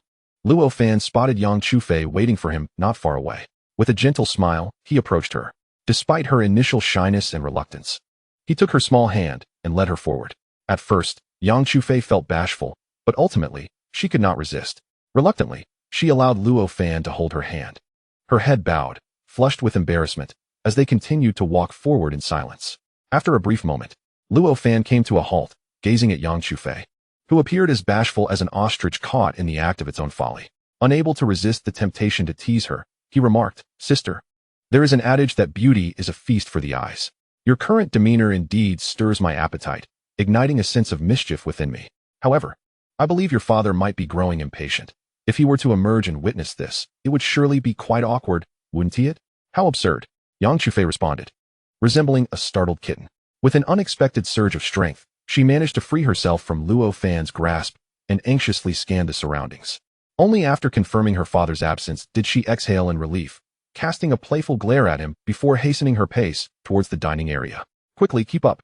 Yang Chufei dared not allow herself to be further ensnared by Luo Fan's teasing. She feared that if this continued, she might find it impossible to escape his flirtations.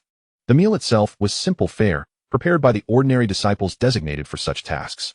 During the meal, Yang Yunlang persistently sought Luo Fan's gaze, silently inquiring whether he had divulged any news regarding the Starbeast Hall to Yang Chufei. Luo Fan shook his head, and only then did Yang Yunlang relent, allowing him to enjoy his meal in peace. As they finished dining, the hour had grown late, and nightfall cloaked the surroundings. Luo Fan bid farewell, intending to return to his quarters. "Chufei, please escort Luo Fan to his resting place." However, just as Luo Fan prepared to depart, Yang Yunlang interjected. "You are now an esteemed elder of our Starbeast sect. What business do you have outside? For tonight, you shall reside in my cave dwelling. And tomorrow I shall arrange a mountaintop for you, to serve as your future abode. Isn't that a bit excessive?" Luo Fan glanced at Yang Chufei, feeling somewhat embarrassed. "Nonsense. It is settled." Yang Yunlang waved his hand, urging Yang Chufei to promptly lead Luo Fan to a place of rest. Once free from Yang Yunlang's presence, Luo Fan could not suppress a mischievous grin, his gaze upon Yang Chufei akin to that of a wolf eyeing a delicate rabbit, glimmering with intrigue. Yang Chufei felt a rush of nervousness, and, recalling Luo Fan's tendency for misunderstanding, hastily clarified, "Do not let your imagination run wild until the wedding is held. Nothing is possible. This is your father's request, after all." Luo Fan licked his lips, chuckling, and upon hearing his words, Yang Chufei realized her initial suspicion was correct. This rascal had indeed misconstrued the situation. Yet, considering this was her father's cave dwelling, she believed Luo Fan would not dare overstep his bounds. With a playful smile, she deliberately fluttered her long eyelashes, the motion undeniably captivating. "That is not true. My father merely instructed me to take you to a place to rest, not to share my room with you. Your accommodations have already been prepared right next to my courtyard, but it is certainly not within my quarters." Her provocatively playful expression stirred the youthful fervor within Luo Fan, compelling him to seize her in an embrace. With a feigned air of bravado, he grinned mischievously, "Humph. I am indifferent to the trivialities. All I know is that you are now my fiancé." In the midst of Yang Chufei's anxious and astonished gaze, Luo Fan's head drew ever closer to hers. Yet, when the distance between them was reduced to a mere whisper, fear compelled Yang Chufei to shut her eyes tightly. Amidst a whirlwind of tension, anticipation, and myriad other complex emotions, Luo Fan merely brushed his lips against her tender, crimson ones, barely lingering before retreating. Little girl, I shall let you off for today. I am weary. Leave me to rest. Luo Fan then released Yang Chufei, deliberately turning his back to her. The fleeting sensation left Yang Chufei blushing furiously. However, upon hearing Luo Fan's words, she could not resist opening her eyes, only to find him slightly awkward. His back turned to her. Taking a cautious step forward, she caught a glimpse of his handsome profile, flushed with nervousness. Hee. It dawned on Yang Chufei that the seemingly domineering Luo Fan was, in truth, quite shy and anxious at heart. You mischievous rascal. Always scaring me. I thought you were genuinely that bold. A secret smile crept onto her lips as she reveled in her happiness, guiding Luo Fan to their resting place. Upon arriving at their abode, Luo Fan promptly dismissed Yang Chufei, leaving him alone, his heart tumultuous. In his past life, he too was a pitiable young man. He had never even held a girl's hand, let alone kissed one. His nature was not particularly audacious. It was precisely because of his lack of experience that Yang Chufei's earlier actions had moved him, making him realize that a girl who cared for him was worth a lifetime of striving. Had Luo Fan been a playboy in his previous life, such a trivial gesture would not have stirred him. Lying in bed, he tossed and turned for what felt like an eternity, unable to find slumber. Finally, he rose again and opened his attribute panel, noticing his spiritual energy had reached over 100 points. Taking a deep breath, he resolved to incubate the beast egg. Trusting the system, he decided there was no need for concern, since no warnings had been issued. He could proceed without fear of backlash from forcibly binding a battle pet before achieving the rank of a martial artist. Consume spiritual energy. Incubate the beast egg. Luo Fan commanded. Consuming 100 points of spiritual energy, the beast egg successfully hatches. Congratulations, host, on acquiring a low-grade mystical beast, the rainbow blood fox. Detected that the host has obtained a battle pet space activated. Consuming spiritual energy will unlock additional slots for more battle pets. With a crack. Disregarding the system prompts, Luo Fan watched as a small fissure appeared in the pet egg after consuming 100 points of spiritual energy. Then, a fiery red, adorable little fox emerged from within. The moment he beheld its large, glistening eyes, Luo Fan was struck by an inexplicable sense of a blood bond. Before him, the little fox appeared not merely as a battle companion, but rather as if it were his own progeny. I am human. How could I possibly give birth to a mystical beast? Luo Fan hastily dismissed this thought and began to investigate the attributes of this student fox. Chapter 28. Can it evolve? Battle Companion. Rainbow Blood Fox rank. Low-grade Xian, upgradable. Level. Mid-stage first rank loyalty. 100. A system-contracted battle companion. Permanently, at full value. With no risk of decline. The introduction of the battle companion's attributes was remarkably straightforward yet crystal clear, allowing Luo Fan to grasp all the data at a glance. The revelation that the battle companion could indeed be upgraded left him astounded. How could one achieve such enhancement? Having perused numerous texts on beast taming that afternoon, Luo Fan had acquired a fundamental understanding of battle companions. Much like martial techniques, they were categorized into 4 ranks: yellow, Xian, earth, and heaven, each further divided into low, mid, and high grades. Typically, a low-grade yellow mystical beast, upon reaching maturity, could attain the pinnacle of a first-rank mystical beast. A mid-grade yellow, conversely, could reach the apex of a second-rank mystical beast, and so on. A low-grade Xian rainbow blood fox, upon reaching adulthood, could achieve the strength of a 4th-rank mystical beast. If one were to consider this, the 3rd-rank mystical beast that Luo Fan had previously vanquished might not have fully matured.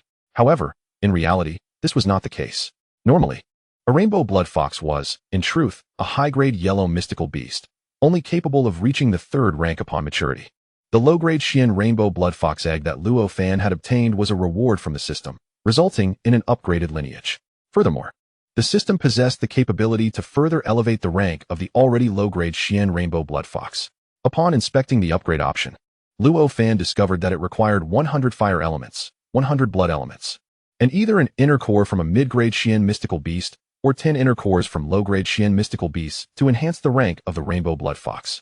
While he currently lacked blood elements, he had managed to acquire a small amount of fire elements, which should be obtainable from related attribute beasts, spiritual treasures, or cultivators. It should not be too difficult to find. However, the inner core of a mystical beast. If he had the capability to subdue a mid-grade Xian mystical beast, wouldn't it be more prudent to contract it directly as a battle companion? Why expend resources on upgrading? Luo Fan felt a sense of confusion and once more inquired of the system. Could battle companions only be contracted through mystical beast eggs? Was it impossible to contract adult mystical beasts? Contracting adult mystical beasts incurs greater costs and carries the risk of rebellion. Loyalty cannot be fixed, and one cannot rely on the system's assistance to further enhance their quality. Very well. Upon hearing the system's warning about the potential for rebellion, Luo Fan immediately dismissed the notion of directly contracting an adult mystical beast.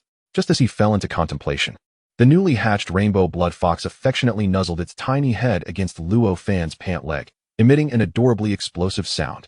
Was this the call of a fox? Luo Fan, with a look of astonishment, lifted the diminutive rainbow blood fox, which appeared no larger than a fist, from the ground. With a sudden flutter, the delicate rainbow blood fox took to the air, leaving it in a state of mild panic.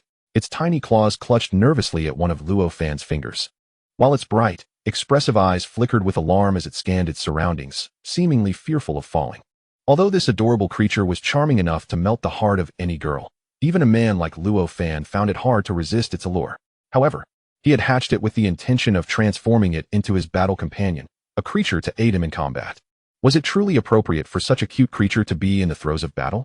Surely, one couldn't simply charm the enemy into surrendering with such cuteness. Recalling a beloved character from his previous life, Luo Fan, noticing that the rainbow blood fox was female, decided to name her Ali, inspired by her undeniable adorableness. The little creature seemed to understand, emitting a joyful sound that indicated her delight at the name.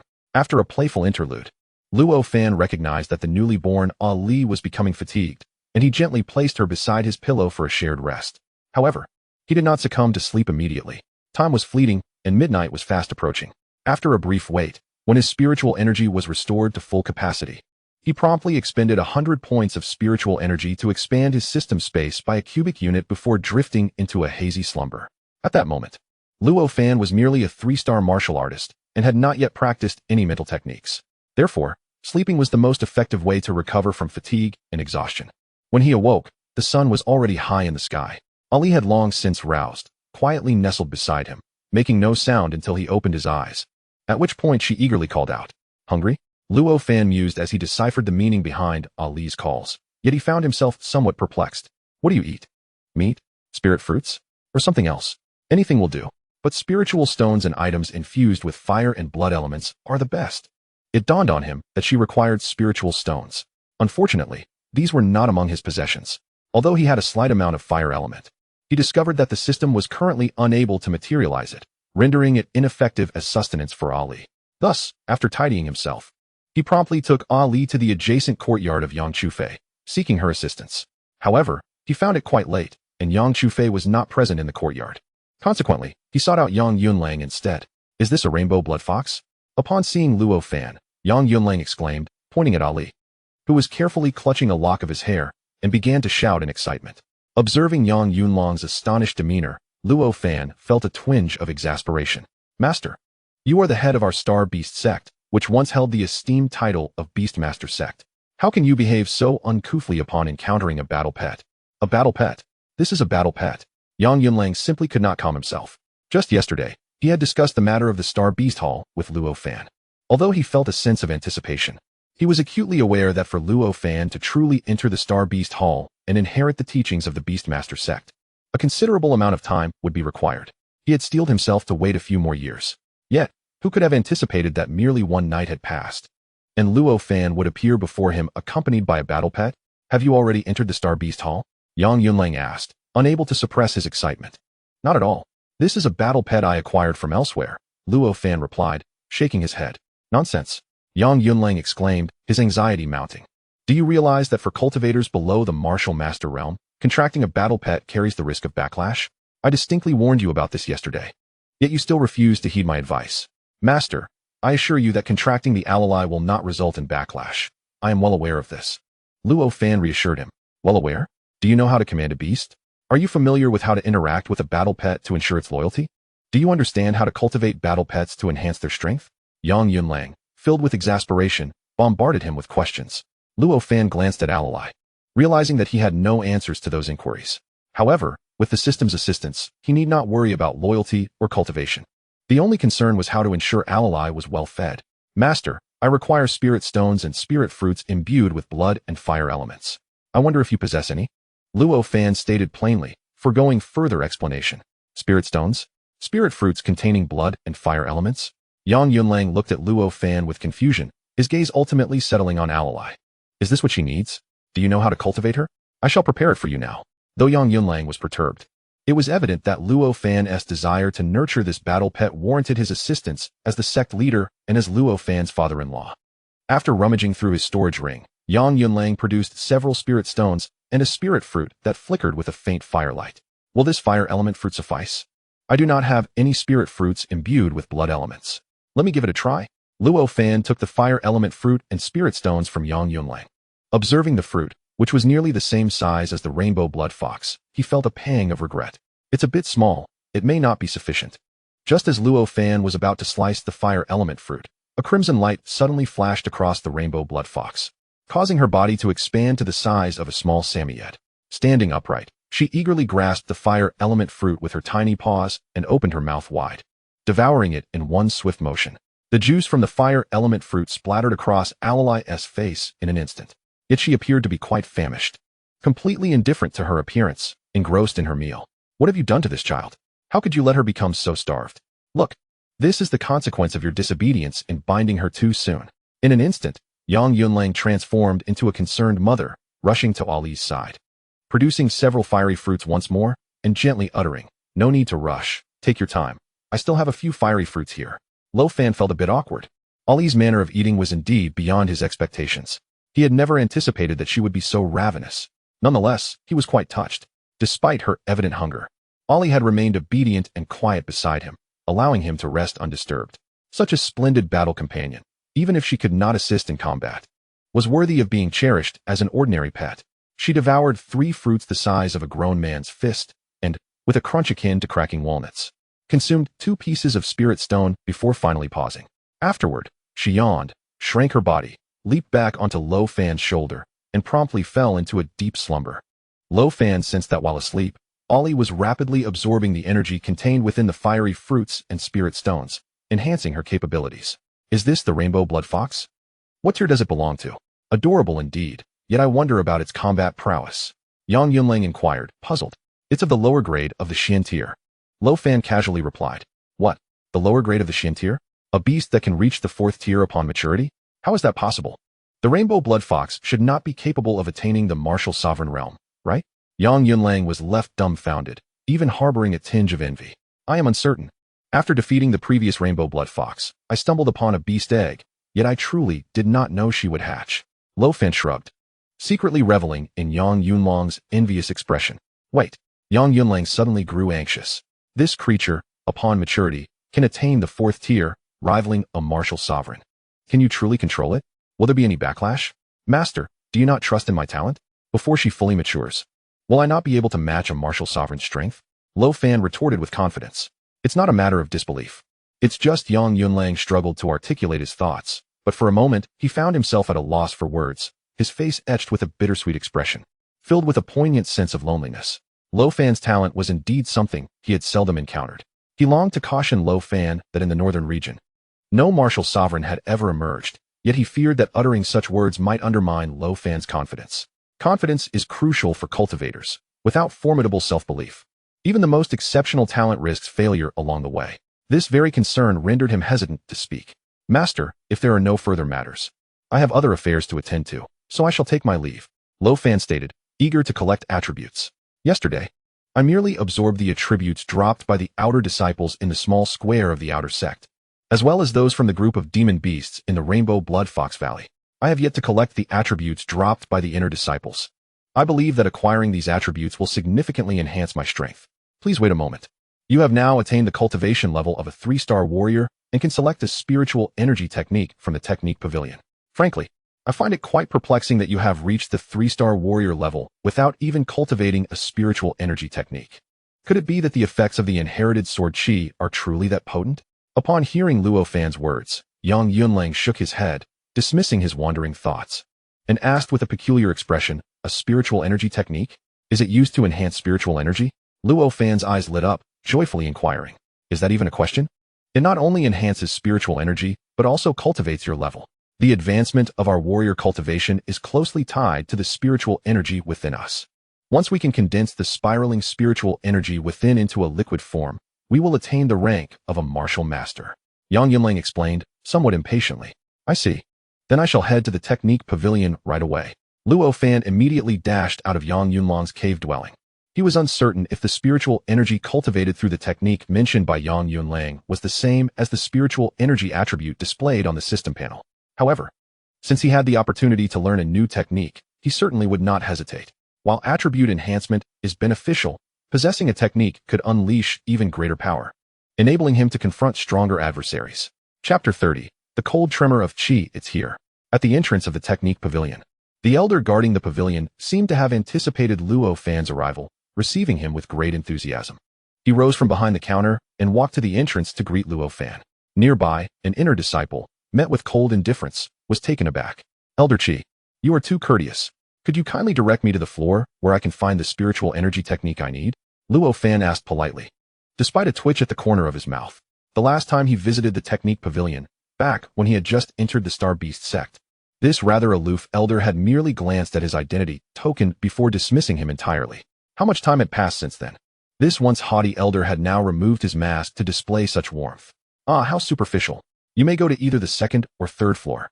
However, our Starbeast sect's finest spiritual energy techniques are only of the low-grade profound level, and they are rather selective. Not everyone is suited for cultivation. Elder Qi responded with enthusiasm. The inner disciple beside him was utterly infuriated, filled with resentment. Unable to bear the elder's preferential treatment any longer, he prepared to leave. But in the next moment, he was stunned. Second floor, third floor, wait a minute. Aren't those areas reserved for disciples who have attained the warrior level in the Starbeast sect? This disciple, who appears even younger than me and is still clad in outer sect attire, actually has the privilege to enter the second and third floors. This is a blatant injustice. I must spread the word. Let us unite to confront this underhanded individual. The inner sect disciple, filled with indignation, resolved to expose this matter, rallying others to challenge Elder Qi and this unnamed outer sect disciple. However, in the next moment, Elder Qi's words echoed in his ears, rendering him momentarily speechless. You are currently a warrior of the third star. It has come to my attention that you have mastered the foundational poison finger to its zenith, indicating a considerable talent in poison attribute techniques. On the second floor, there exists a high-tier yellow-grade technique, the essence of poison, which is the most formidable poison attribute cultivation method of our Starbeast sect, and it may suit you well. A warrior? A third-star warrior, no less? How could this be possible? An outer sect disciple possessing the prowess of a third-star warrior? Are the higher-ups within the sect merely idle?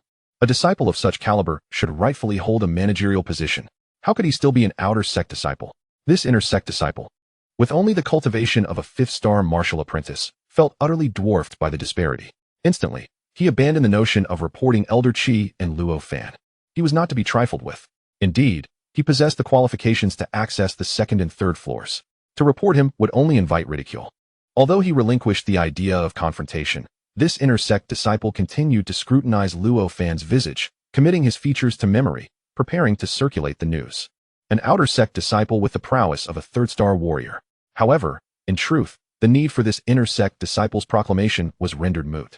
At this very moment, led by Yang Chufei, several core disciples were already aware of Luo Fan's existence and were disseminating tales of his previous heroic deeds in saving the sect.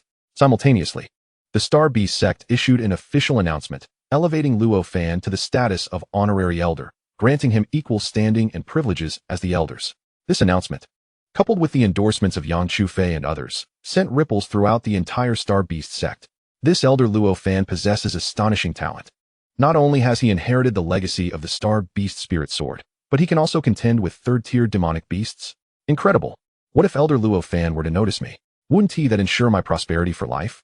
But alas, Haven T, I heard that Elder Luo Fan is already betrothed to junior sister Yang. Only someone like her, a paragon of beauty and talent, deserves to be matched with Elder Luo Fan. So it was that the one who saved us was none other than Elder Luo Fan. Luo Fan. How could it be him? Wasn't he imprisoned in the dungeon by young Master's son? My heavens, what on earth has transpired? At this moment, within the Starbeast sect, the name Luo Fan reverberated ceaselessly. Yet, having endured a harrowing tribulation, those with impure intentions had already fled during the crisis. The remaining disciples may not all be virtuous, but at the very least, they would not repay kindness with malice. Aware that Luo Fan was their savior, they held deep gratitude in their hearts for him.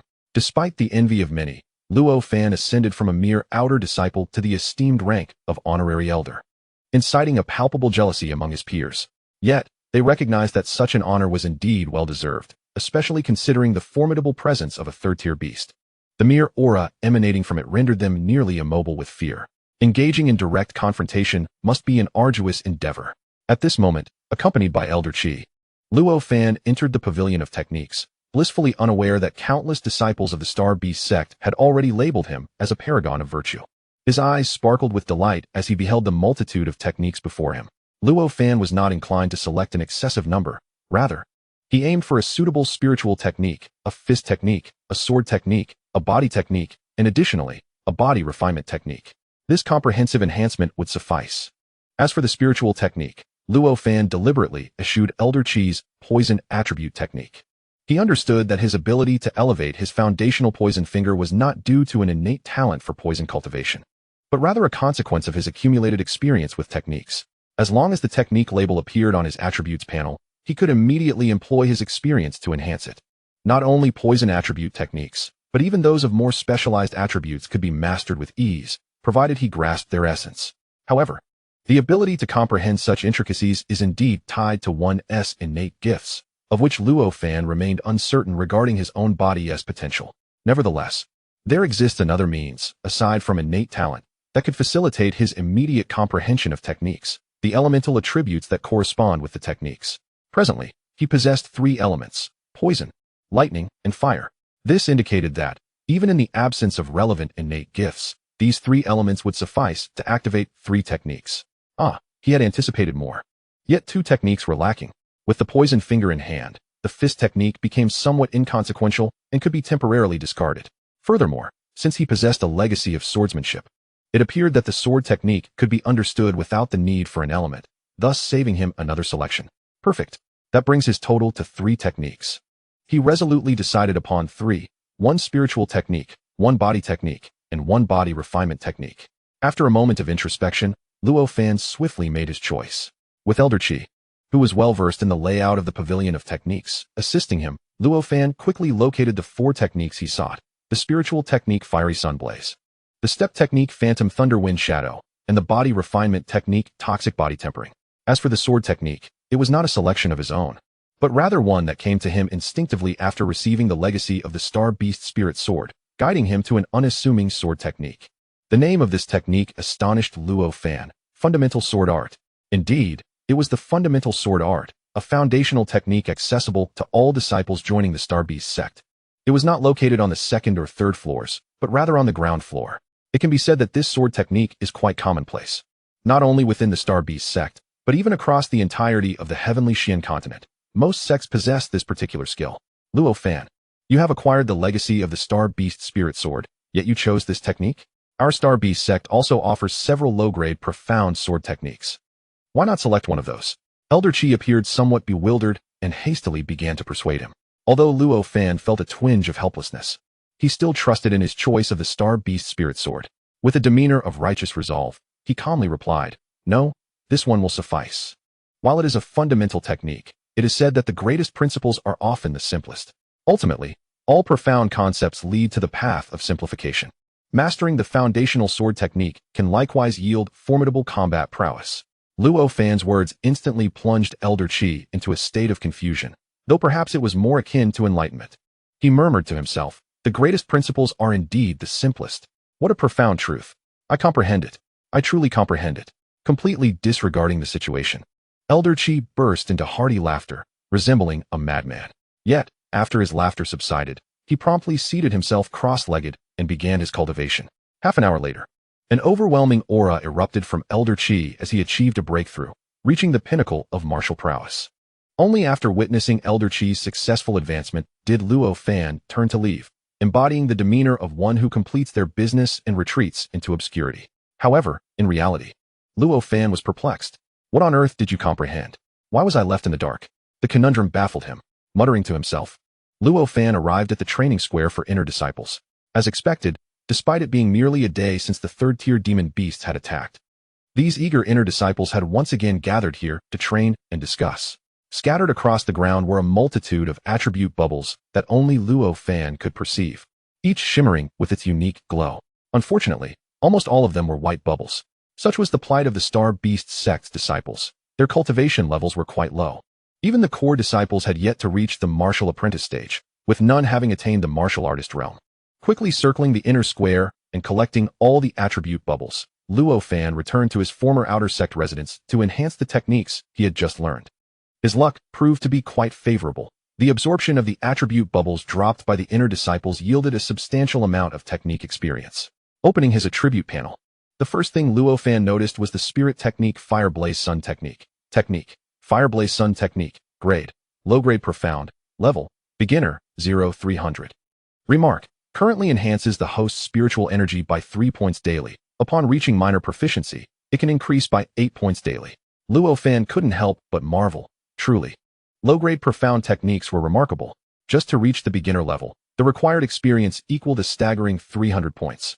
3 times that of his foundational poison finger at the same stage. Nevertheless, Luo Fan remained exceedingly pleased. As he had surmised, the enhancement of spiritual energy through the Qi cultivation techniques corresponds directly to the attributes of the energy as displayed by the system. Upon selecting to advance this particular technique, he also came to understand a significant fact. Only one Qi cultivation method can be effective at any given time. In other words, regardless of the various attributes of all Qi techniques, when applied to Luo Fan, they merely serve to elevate the upper limit of his spiritual energy attributes. However, irrespective of the number of Qi techniques he practices, only one can manifest its effects. The choice is his to make. Yet, is there truly any other option available? Naturally, the selection should prioritize the technique that maximizes the upper limit of his spiritual energy. At present, Luo Fan possesses but a single technique. Given the nature of the system, this technique is capable of continuous enhancement, provided he accumulates enough experience. In the future, there exists the possibility of advancing to the Earth or even Heaven tier. For the time being, as long as Luo Fan cannot directly acquire techniques of Earth or Heaven tier, there is no need for him to make a change. Advancement. A mere 3 points increase in the upper limit of his spiritual energy per day is certainly insufficient to satisfy Luo Fan. With a wealth of technique experience at his disposal, he eagerly commenced his upgrades. Minor success. An increase of 8 points in the upper limit each day. Onward with further upgrades. Deducting 1,000 points of technique experience. Major success. An increase of 15 points in the upper limit daily. Yet again, he pursued another upgrade. Deducting 3,000 points of technique experience. Pinnacle. An increase of 30 points in the upper limit daily. In just a few fleeting seconds, Luo Fan expended 4,300 points of technique experience to elevate the Fiery Sun technique to its pinnacle. Technique. Fiery Sun technique. Grade. Low Xian. Level. Pinnacle. 0-20000. Note. Currently increases the host's daily spiritual energy upper limit by 30 points. Further advancement may yield unknown effects and could result in a slight decrease in effectiveness. Indeed, the results were akin to those of the basic poison finger technique. Even upon reaching its pinnacle, it could still be enhanced, necessitating a staggering 20,000 points of technique experience to proceed further. However, upon noticing the system's remark regarding the potential for diminished effectiveness upon further enhancement, Luo Fan found himself perplexed. He immediately inquired of the system, seeking clarity on this matter. Pinnacle-level techniques will not yield inferior results compared to entry-level techniques of higher tiers, limited solely to the entry tier. Once a minor success is achieved, the effects are guaranteed to improve. The system's explanation illuminated Luo Fan's understanding. Upon reflection, it made perfect sense. Entry-level techniques can be easily mastered by anyone with even a modicum of talent. However, progressing a technique from entry to minor success truly demands considerable insight, not to mention the challenges of achieving the pinnacle level. It can be said that among the many disciples and elders within the Starbeast sect, very few are able to elevate their respective techniques to minor success, and the chances of reaching major success are exceedingly rare. As for attaining the pinnacle level, currently, Luo Fan stands alone in this achievement. It is not that others lack the necessary insight. Rather, advancing a technique from major success to pinnacle level is an exceptionally arduous task, even on the Tianxin continent. Many cultivators believe that the concept of achieving the pinnacle of martial arts is merely a fabrication, a myth that holds no true existence. Chapter 32. Betrayal Within. After elevating the Fire Flame Sun technique to its zenith, Luo Fan redirected his focus towards footwork. Technique. Illusory Thunder Wind Shadow rank. Low Xian level. Beginner. 0-200. Note. At this stage, the host can barely harness the power of lightning to double his speed. It remains uncertain whether the rank of Illusory Thunderwind Shadow is slightly inferior to Fire Flame Sun technique, or if it is merely the system's classification. These martial arts techniques are deemed inferior to spiritual energy techniques. Advancing the Fire Flame Sun technique from beginner to minor success requires 300 experience points, while Illusory Thunder Wind Shadow only necessitates 200. The reduced consumption is indeed beneficial for Luo Fan, who cheerfully levels up. Having expended 3,500 points of technique experience, he successfully elevated Illusory Thunder Wind Shadow to its peak level. Technique: Illusory Thunder Wind Shadow rank, low Xian level, pinnacle, 0 to 15,000. Note: at this stage, the host can unleash 3 times the speed while summoning a clone with identical attributes within a 100-meter range. The summoned clone possesses a taunting effect that inevitably draws the enemy's attention, with duration dependent on the enemy's strength. Upon reading the description of Illusory Thunder Wind Shadow, a joyous smile appeared on Luo Fan's face. It is genuinely formidable.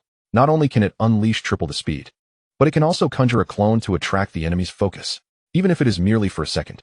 It may prove sufficient to lead the enemy to their demise under Luo Fan's assault.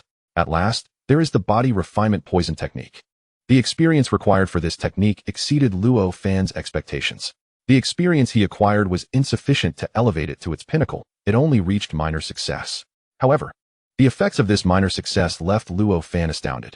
Technique: Body Refinement Poison technique rank, top yellow level, minor success, 0 to 30,000. Note: increases defense by 1,000 and strength by 500. Is it powerful? Terrifyingly so. This is the only technique that, upon cultivation, directly enhances all 5 foundational attributes. It is devoid of unnecessary embellishments, succinct and straightforward. It simply augments attributes. Advancing from beginner to minor success has granted Luo Fan an impressive increase of 1,500 in defense and 750 in strength. Thus, the transformation of Luo Fan's attributes is nothing short of remarkable. Host: Luo Fan cultivation level. 4-star warrior, congratulations on the remarkable achievement of ascending another star. Reaching the 4-star warrior level, the other 4 foundational attributes have all surpassed 2,000. Vitality and speed have reached a level comparable to a 2-star martial artist. As for the attributes primarily enhanced by cultivating the Body Refinement Poison technique, strength and defense have reached levels akin to a 3-star martial artist. This is merely in terms of foundational attributes. If one were to utilize techniques, the light, a mere illusion of thunder and wind, was sufficient to propel Luo Fan's speed to a terrifying level akin to that of a 6-star martial artist. A 6-star martial artist. The Starbeast sect does not possess even a single martial artist, and there are scarcely a few in the northern region. With a casual display of power, Luo Fan exhibited the prowess of a 6-star martial artist. What does this signify? It signifies that, within the northern region, while he may not be invincible, his ability to flee is indeed unparalleled. How exhilarating! Aside from his lackluster mental attributes, the other capabilities granted Luo Fan an overwhelming sense of euphoria. However, it seemed there was little left to anticipate in the northern region. Damn it, I've just arrived here, having yet to leave the Starbeast sect. And already I find myself devoid of expectations for the northern region? This simply cannot be. Although my expectations may be lacking, the deficiency in my mental attributes presents an opportune moment to scour other sects for attribute bubbles. The surge in speed instantly instilled Luo Fan with new aspirations. On the road to the Starbeast sect, a lecherous old man trailed behind a figure cloaked in black, slowly making their way toward the sect. Senior Lu, just ahead lies the Starbeast sect. I assure you, the girl named Yang Chufei is truly a gem of this world. Her beauty, her figure, are simply extraordinary. Had she not been the daughter of the sect leader, I would have long since succumbed to temptation. The old man chuckled lewdly, his voice grating like that of a duck. Yet, when the figure in the black robe spoke, it became apparent that the old man's voice was akin to celestial music in comparison. A hoarse voice, laced with a peculiar tone and barely intelligible words, emerged from beneath the cloak. That girl is mine. Once I am done with her, it would not be impossible for you to enjoy her as well. Thank you. Senior Lu, thank you. The old man's smile grew ever more sycophantic and lascivious, as if he were already lost in tantalizing fantasies. Moments later, the two finally reached the foot of the Starbeast sect. Gazing upon the sect before them, the figure concealed in the black robe displayed a hint of disdain. The Starbeast sect? A collection of rubbish. Once renowned throughout the northern region as the Beastmaster sect, how has it fallen to such depths? If old Li were to learn of this, he would surely be infuriated to death. But this is fortuitous. Otherwise, how could I seize the Starbeast spirit sword and the Beastmaster spirit art? Allowing you lot of the Starbeast sect to wield such treasures is nothing short of wasteful. The lecherous old man remained oblivious to the thoughts of the figure in black. As they ascended the mountain path to the Starbeast sect, he carried himself with an air of arrogance, as though he were the sect leader himself. Elder son, at that moment, an inner disciple descended from the mountain and, upon seeing the old man, quickly bowed in respect. Elder son raised his head even higher, nostrils flaring, and made no response as he brushed past the disciple. Once son Luo and the man in the black robe departed, the inner sect disciple abruptly lifted his head, the expression of reverence on his face vanishing in an instant, replaced by an overwhelming disdain. Bah, what a piece of trash. What is there to be proud of for an inner sect elder at the 6th star of martial arts? You dare to return? Your own son is now a traitor to our Starbeast sect. What a despicable creature. After unleashing a tirade of insults to vent his frustrations, the disciple raised his head once more and continued his descent down the mountain. However, after taking a couple of steps, he suddenly halted, a playful expression crossing his face. In a flash, he dashed back up the mountain, trailing behind son Luo and the man in the black robe. Upon returning to the inner sect, he concealed himself in a corner, eager to witness the unfolding spectacle. Chapter 33. The roar of an old father-son Luo escorted the man in the black robe to the grand hall of the Starbeast sect. Noticing that Yang Yunlang was absent, he bellowed towards the direction of Yang Yunlang's cave residence. Yang Yunlang, come out and welcome our esteemed guest. Senior Lu, please have a seat. Without awaiting confirmation of whether Yang Yunlang had heard him, son Luo invited the man in the black robe to sit at the center of the hall, in a seat belonging to Yang Yunlang. The man in the black robe did not decline and sat down with pleasure, unable to restrain a sense of marvel. Ah? The position of the sect master of the Starbeast sect. I never expected to occupy it so easily. Senior Lu, you are indeed a formidable master of martial arts. Not only can you claim the position of sect master here, but even if Yang Yunlang were present, you could easily overshadow him. Son Luo, ever the sycophant, wore a beaming smile as he flattered. Quite reasonable. The man in the black robe nodded, a flicker of intrigue illuminating his face. This Yang Yunlang has quite the arrogance. He doesn't even come out to greet me. I shall relish the experience of sitting atop this Starbeast sect's master. Even son Luo, hearing the brazen words of the man in black, found himself at a loss for words. We arrived without notifying anyone. Yang Yunlang is merely a peak martial artist of no consequence. How could he possibly anticipate our arrival? If he truly possessed such foresight, he would hardly be so brazen. Though he inwardly scorned, son Luo maintained a sycophantic smile, continuing to curry favor. Meanwhile, Yang Yunlang was in his cave residence, preparing food for Luo Fan's battle pet. Suddenly, a loud shout echoed, leaving him puzzled. Who is that? Why does the voice sound somewhat familiar? After hesitating for a moment, Yang Yunlang decided to investigate. The distance from his cave to the grand hall of the Starbeast sect was not far, yet it would still take him over 10 minutes to arrive. As son Luo and the man in the black robe waited in the hall, they grew increasingly dissatisfied, having neither seen Yang Yunlang nor any maidservants bringing tea. Senior Lu, please bear with me for a moment. I shall find out what is happening. As an esteemed guest, it is utterly unacceptable that Yang Yunlang does not make an appearance. Nor is there even a servant to offer tea or water. This is truly outrageous. Son Luo, with a sullen expression, strode towards the door. At this moment, the man in the black robe was also seething with rage. Though his prowess may not be the strongest in the entire northern region, he is undoubtedly a formidable warrior of the martial master realm. In any sect, he would be treated with utmost respect and hospitality.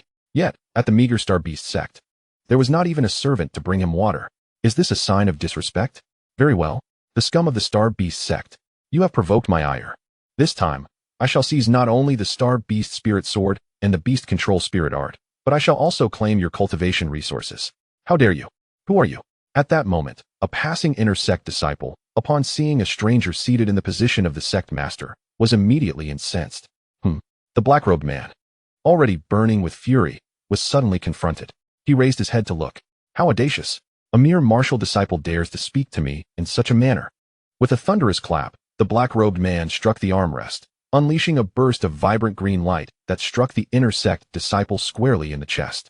The black-robed man, a powerful martial master, was beyond the capabilities of a mere martial disciple to withstand. With that single blow, the disciple was sent hurtling backward, crashing through the gates of the Starbeast sect and colliding with the statue, shattering it into countless pieces.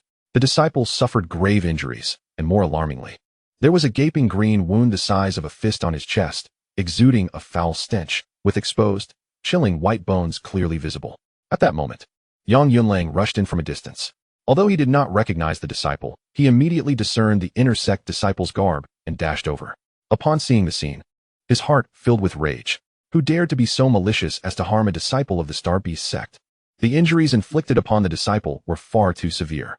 By the time Yang Yunlang arrived, the disciple's life force had been completely extinguished, passing away in his arms.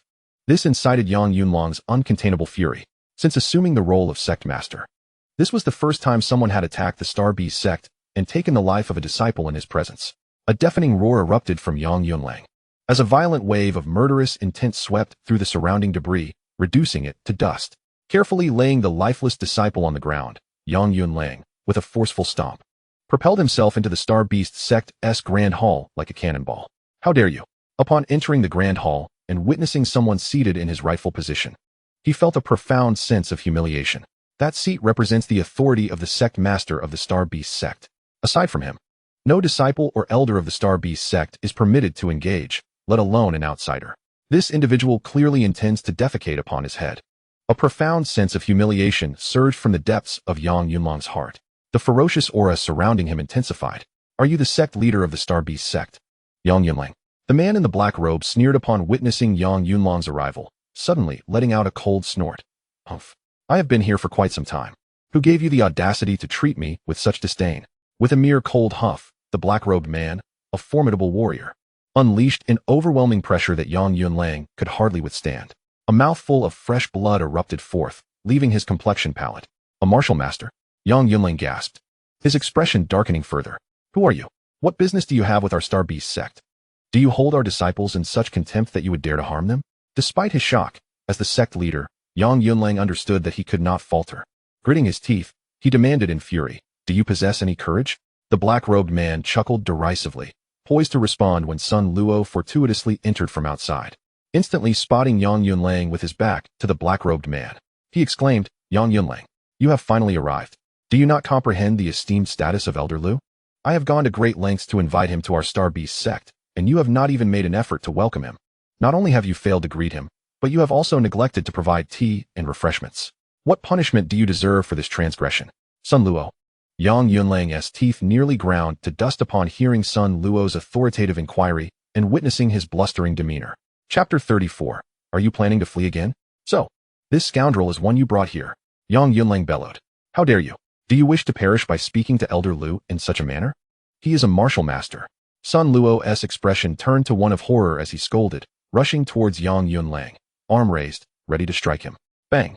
Despite being merely a 6-star martial artist, Sun Luo was no match for the peak martial artist that Yang Yunlang was, even in his injured state. Yang Yunlang stepped back and struck Sun Luo's approaching arm with a fist. Crack! The immense force shattered Sun Luo's arm, producing a sound that sent chills down the spine. Sun Luo staggered 2 steps back, clutching his fractured arm, releasing a pained howl. Yang Yunlang, you are courting death. How dare you act violently in front of Elder Lu? You are finished. What a splendid display of hypocrisy. He, the one who initiated the confrontation, now assumed the guise of a victim, resorting to slander. Truly shameless. Elder Lu, please assist me. This Yang Yunlang is insufferably arrogant. Sun Luo completely forgot his own standing. As an esteemed elder of the Starbeast sect, a figure of considerable authority within the sect, it was utterly disgraceful to find oneself akin to a servile hound, kneeling before an outsider, pleading for the punishment of the sect's leader. No need to rush. The man in the black robe chuckled heartily, dismissing the injured Sun Luo entirely. Gradually rising from his position of power as the sect master, he sauntered over to Yang Yunlang, towering over him as he inquired. I have heard that you possess a beautiful daughter. Summon her forth so that I may behold her. If she truly pleases me, I may overlook your previous transgressions and spare your life. Senior Lu, I assure you, I speak no falsehoods. His daughter is indeed stunning. One of the most exquisite maidens I have encountered in the entire northern region.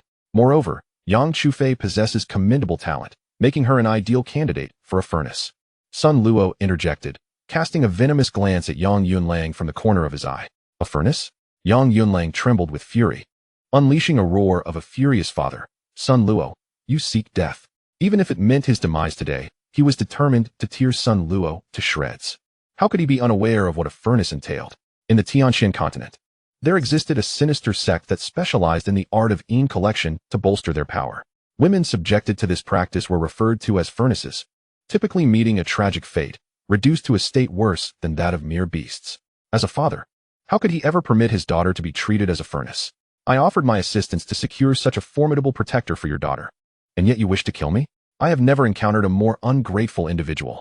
Senior Luo is a remarkable figure, a master at the martial master realm, a respected presence throughout the northern region.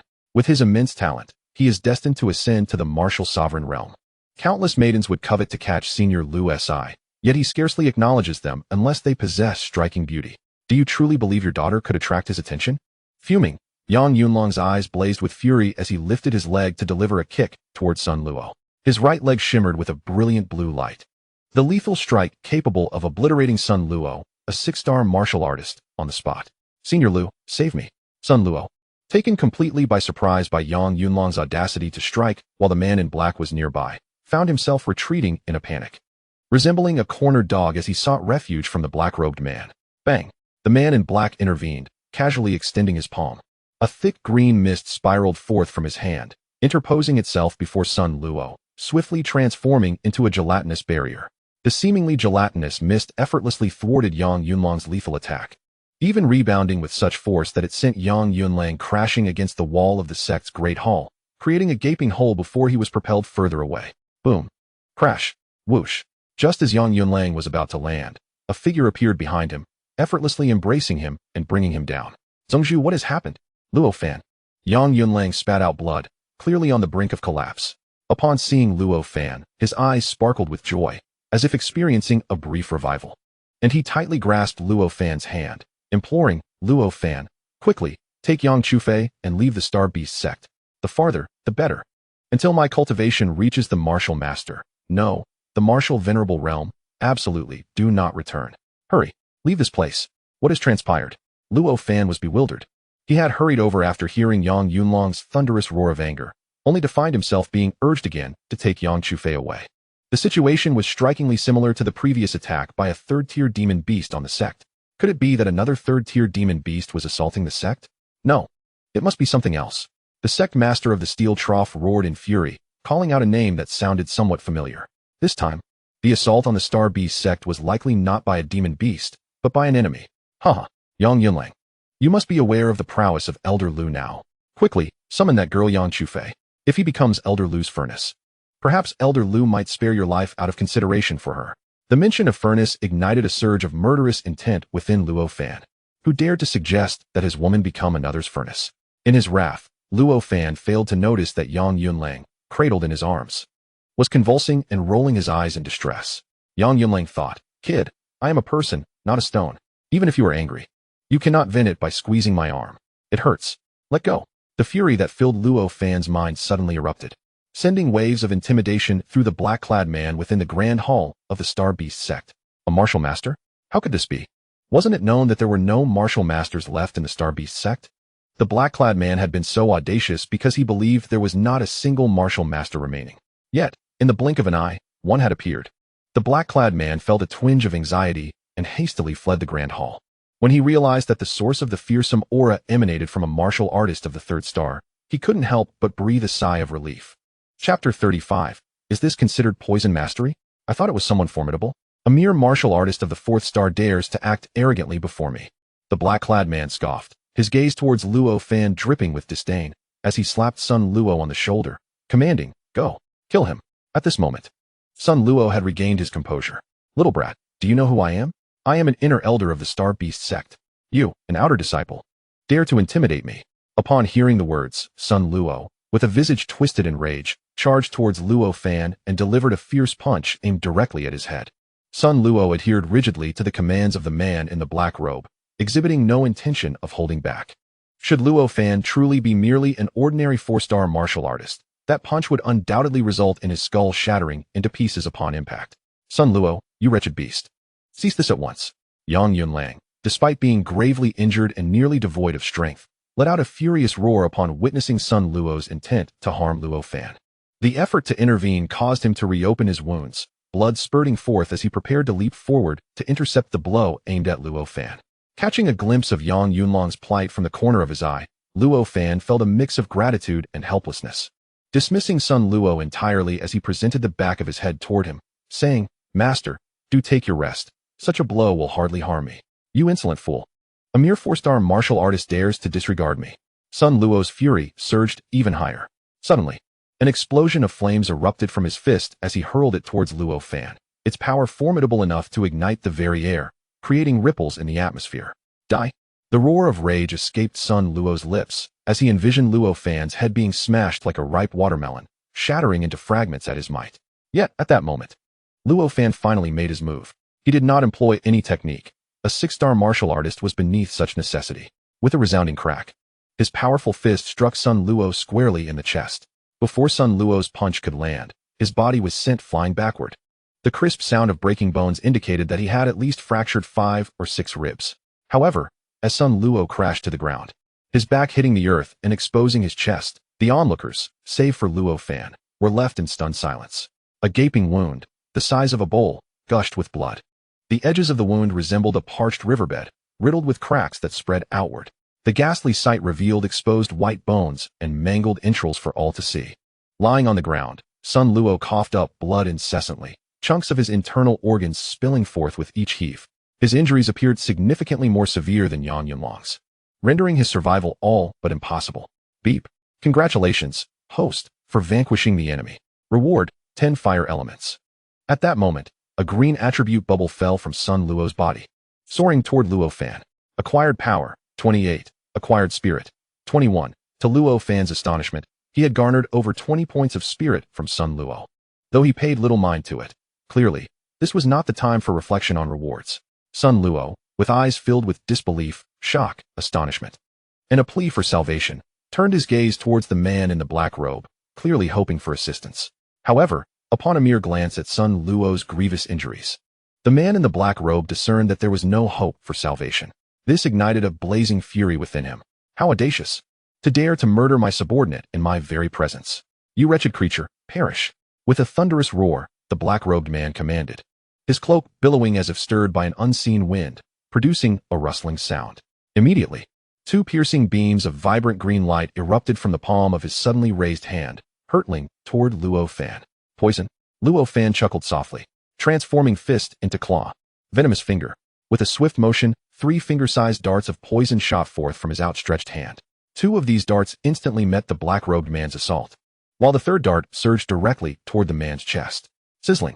The 2 darts that countered the black-robed man's strikes detonated in an explosion of mist, enveloping his attack entirely. A splattering sound akin to water hitting hot oil echoed, and the toxic mist vanished before the eyes of the onlookers. Had a master of martial arts attack been so effortlessly neutralized by Luo Fan? Astonishing. This could not possibly be the basic venomous finger.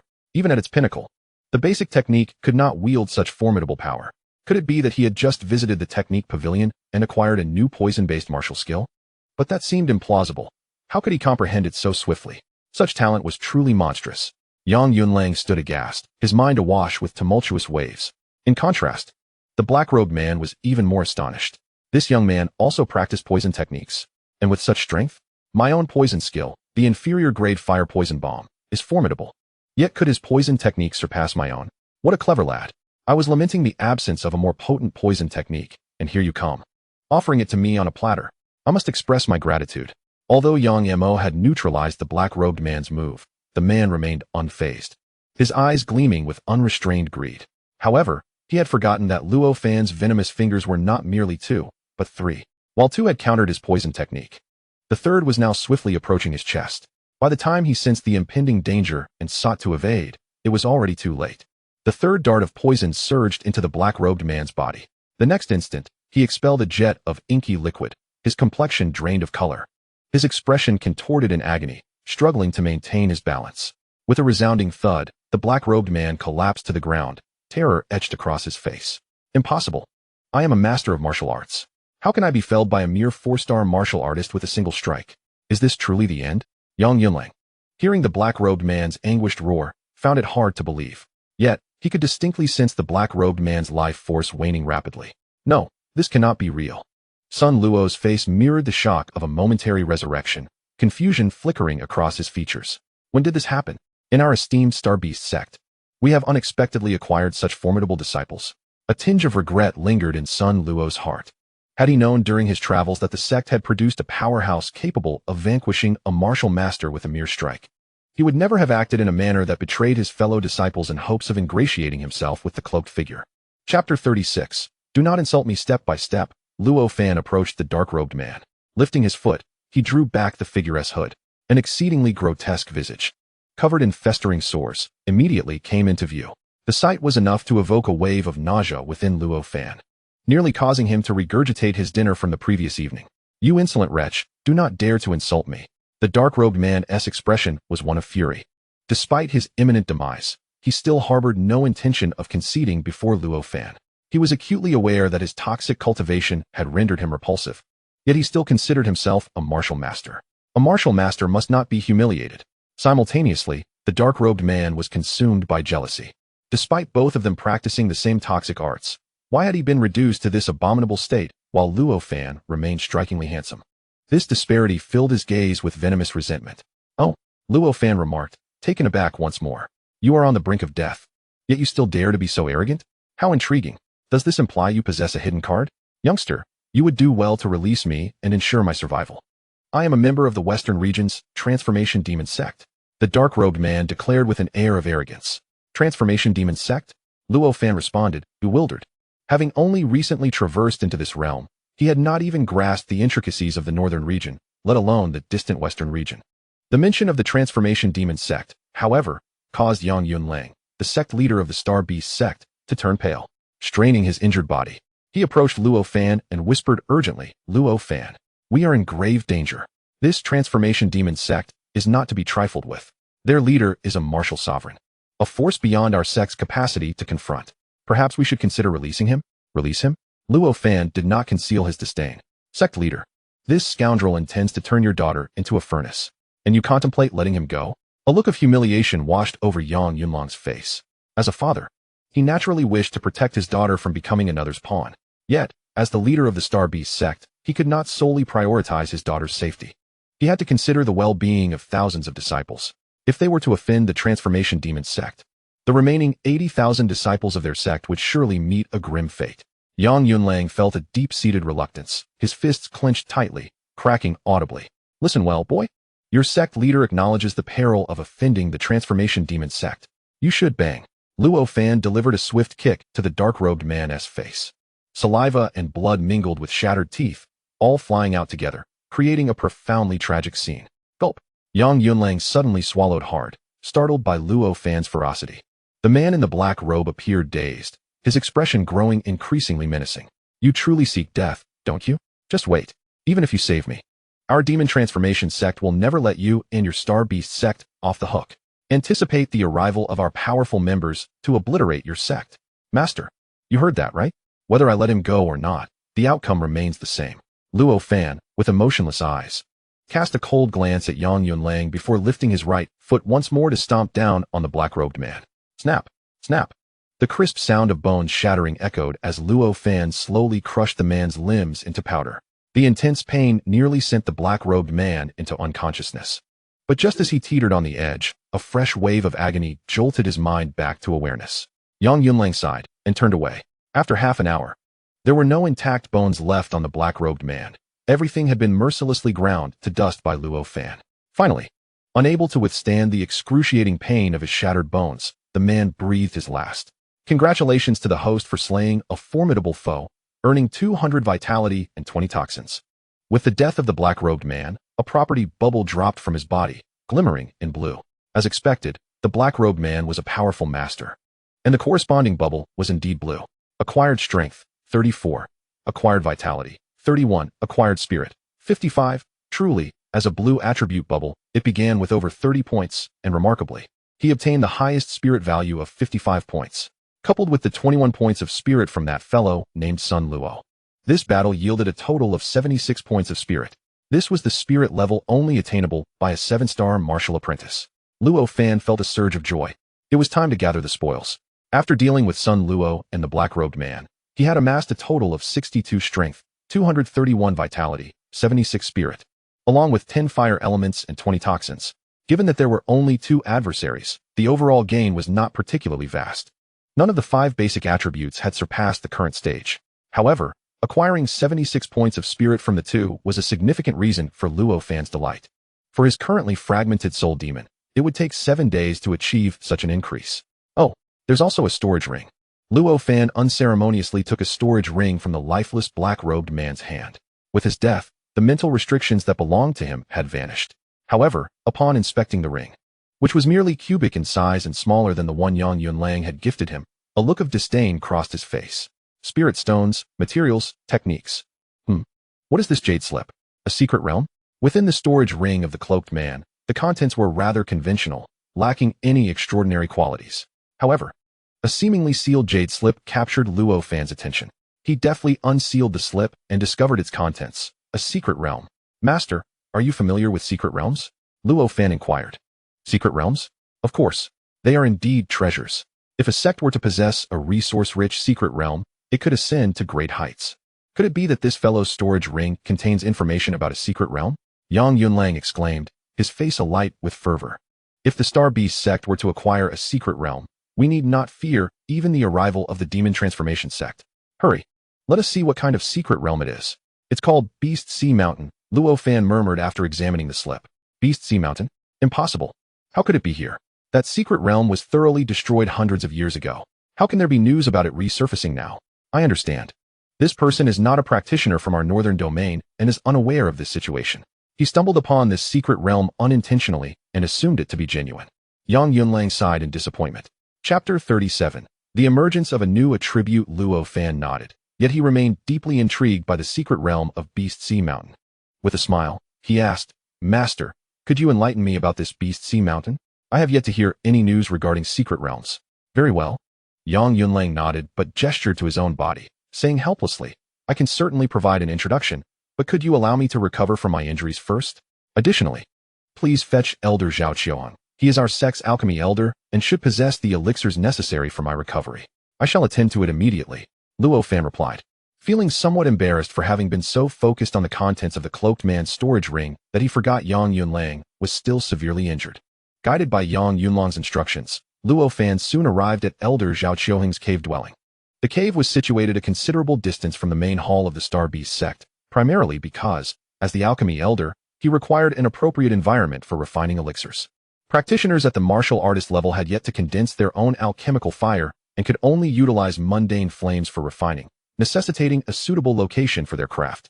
Located more than 10 kilometers southeast of the main hall, a mountain rose, where a magma pool nestled at its midsection. Under Elder Zhao Qiuheng's meticulous planning, the geothermal energy from this pool flowed directly into his cave, providing an ideal environment for alchemy, albeit with elevated temperatures. Even Luo Fan, upon arrival, was met with a wave of heat that was somewhat overwhelming. Elder Zhao, this disciple, Luo Fan, pays his respects, Luo Fan called out. Standing in the plaza before the cave, where he saw no disciples present, thus resorting to cupping his fists and shouting.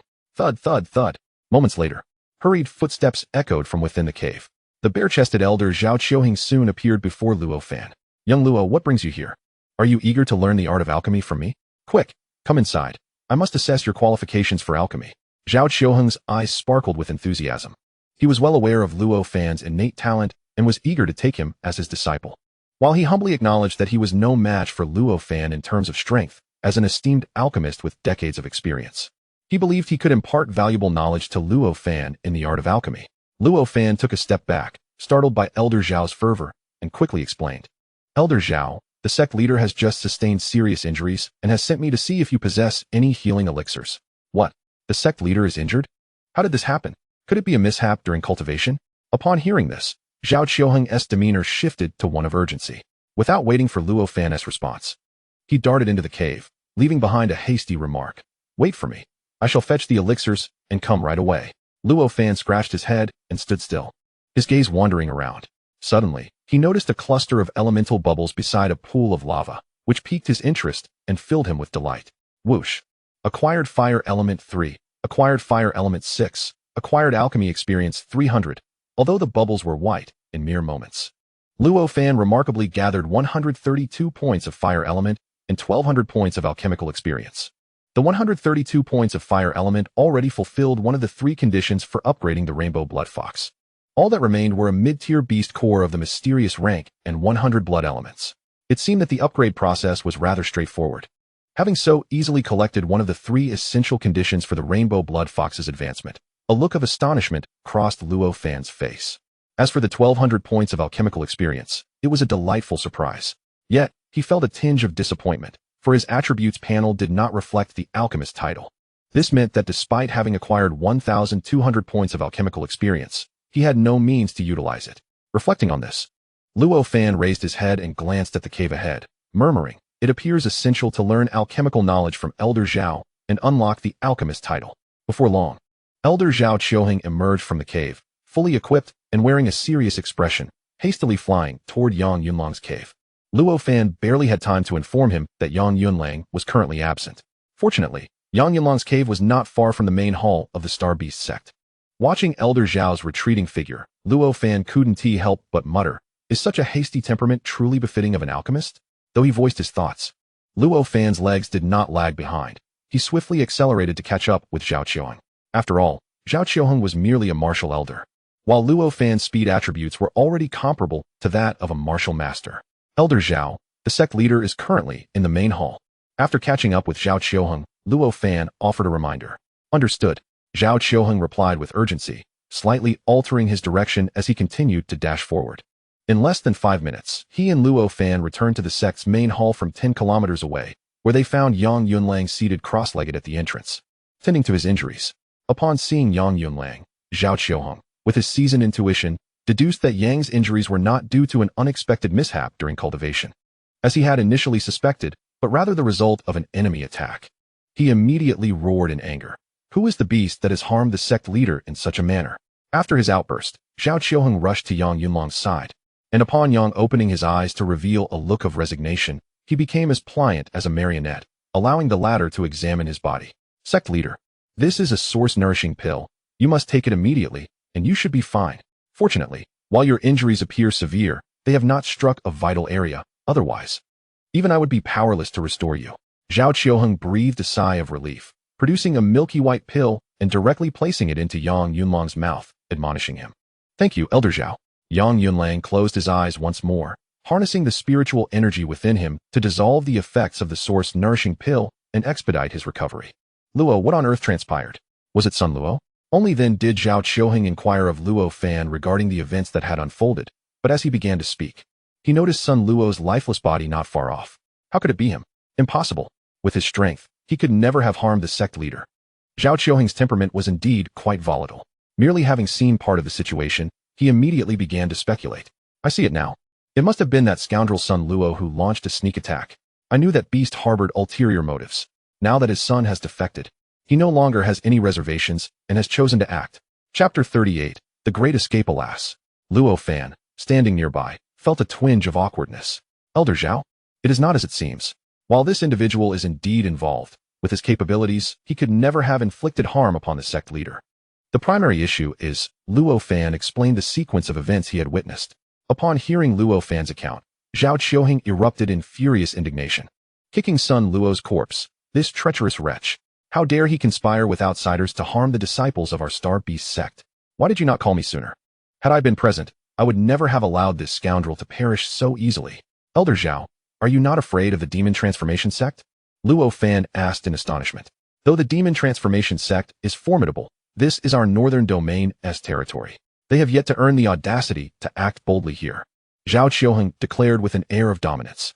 His courage and spirit far surpassed that of Yang Yunlang, the sect leader of the Starbeast sect, prompting Luo Fan to regard Elder Zhao with newfound admiration. However, in the next moment, Luo Fan found himself utterly dumbfounded. The once imposing Elder Zhao Qiuheng suddenly shifted his gaze, a semblance of obsequiousness gracing his features as he grinned widely and exclaimed, "Of course. Most importantly, we have you. Luo Fan, do we not? With your presence, I am convinced that those ruffians cannot pose any threat to our Starbeast sect." Ha ha. Luo Fan found himself at a loss, bemused by the immense confidence Zhao Qiuheng had in him.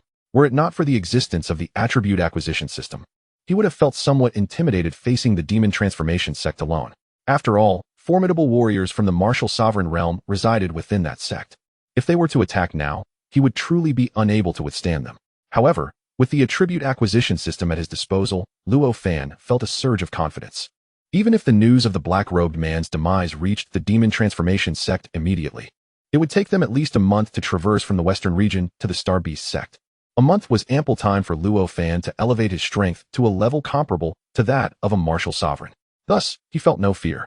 It was unclear whether the efficacy of Zhao Qiuheng's elixirs was indeed remarkable or if Yang Yunlong's injuries were not as dire as they appeared. After more than 10 minutes, he opened his eyes, looking refreshed. Yang Yunlang expressed his gratitude once again, saying, "Elder Zhao, I cannot thank you enough for your elixirs today. Without them, I would have been at a loss for how long it would take for my injuries to heal." Zhao Qiuheng waved his hand dismissively, replying, "No need for thanks. Sect leader, we are family. As the leader of our Starbeast sect, it is only my duty to assist you in your recovery. By the way, sect leader, I have learned about the situation concerning the demon transformation sect. Should we not begin to prepare?" Despite having presented complete faith in Luo Fan earlier, Zhao Qiuheng could not help but display a hint of concern upon seeing Yang Yunlang. Observing Zhao Qiuheng's demeanor, Luo Fan experienced a moment of realization. Now I understand. I thought you had such unwavering faith in me, but it turns out you were merely being diplomatic. Truly, an adept in the art of social niceties. I plan to send Luo Fan and our core disciples away while we, along with the other disciples, temporarily retreat to that location. Yang Yunlang contemplated for a moment before speaking. That location? Absolutely not. I cannot agree. Sect leader, that place is far too perilous. With the slightest misstep, not only the martial trainee disciples, but even we could meet our demise there. Zhao Qiuheng was evidently aware of the location Yang Yunlang referenced and quickly shook his head in refusal. Yet, without such measures, we currently cannot contend with the demon transformation sect. If we can hide for a while, not too long, perhaps 1 or 2 years, until they forget about us, we can return. Yang Yunlang stated resignedly. Sect leader, do you truly have no faith in Luo's capabilities? Zhao Qiuheng furrowed his brow. Yang Yunlang glanced at Luo Fan and shook his head. It is not that I lack faith, it is simply that he is still too young. I cannot allow such a prodigious disciple to squander his innate talents. A person of his caliber, given time, could ascend not only to the realm of martial sovereign, but perhaps even to that of martial king. However, what we lack the most at present is time. The members of the demon transformation sect will undoubtedly not grant us the luxury of development. Zhao Qiuheng seemed swayed by Yang Yunlang's words, furrowing his brow in contemplation. He recognized that within the Starbeast sect, the most crucial individuals were, in fact, Luo Fan and the core disciples. As long as they remained alive, there was hope for the Starbeast sect to rise again. Even if all the other elders and disciples were to meet with untimely ends, the prospect of vengeance would still linger if even one of them survived. But should anything happen to Luo Fan and the core disciples, the Starbeast sect would be destined to fade into the annals of history. Very well, I acquiesce. The next step is to proceed to that location without delay. Zhao Qiuheng inquired. Cough, cough. Luo Fan could no longer contain himself and interjected with a cough. Sect Master. Elder Zhao, it seems you have not consulted me on whether I wish to depart. What? Are you unwilling to leave? Yang Yunlang asked, puzzled as he looked at Luo Fan. Luo Fan calmly shook his head. Sect Master, to put it plainly, this matter concerning the demon transformation sect arises from my actions.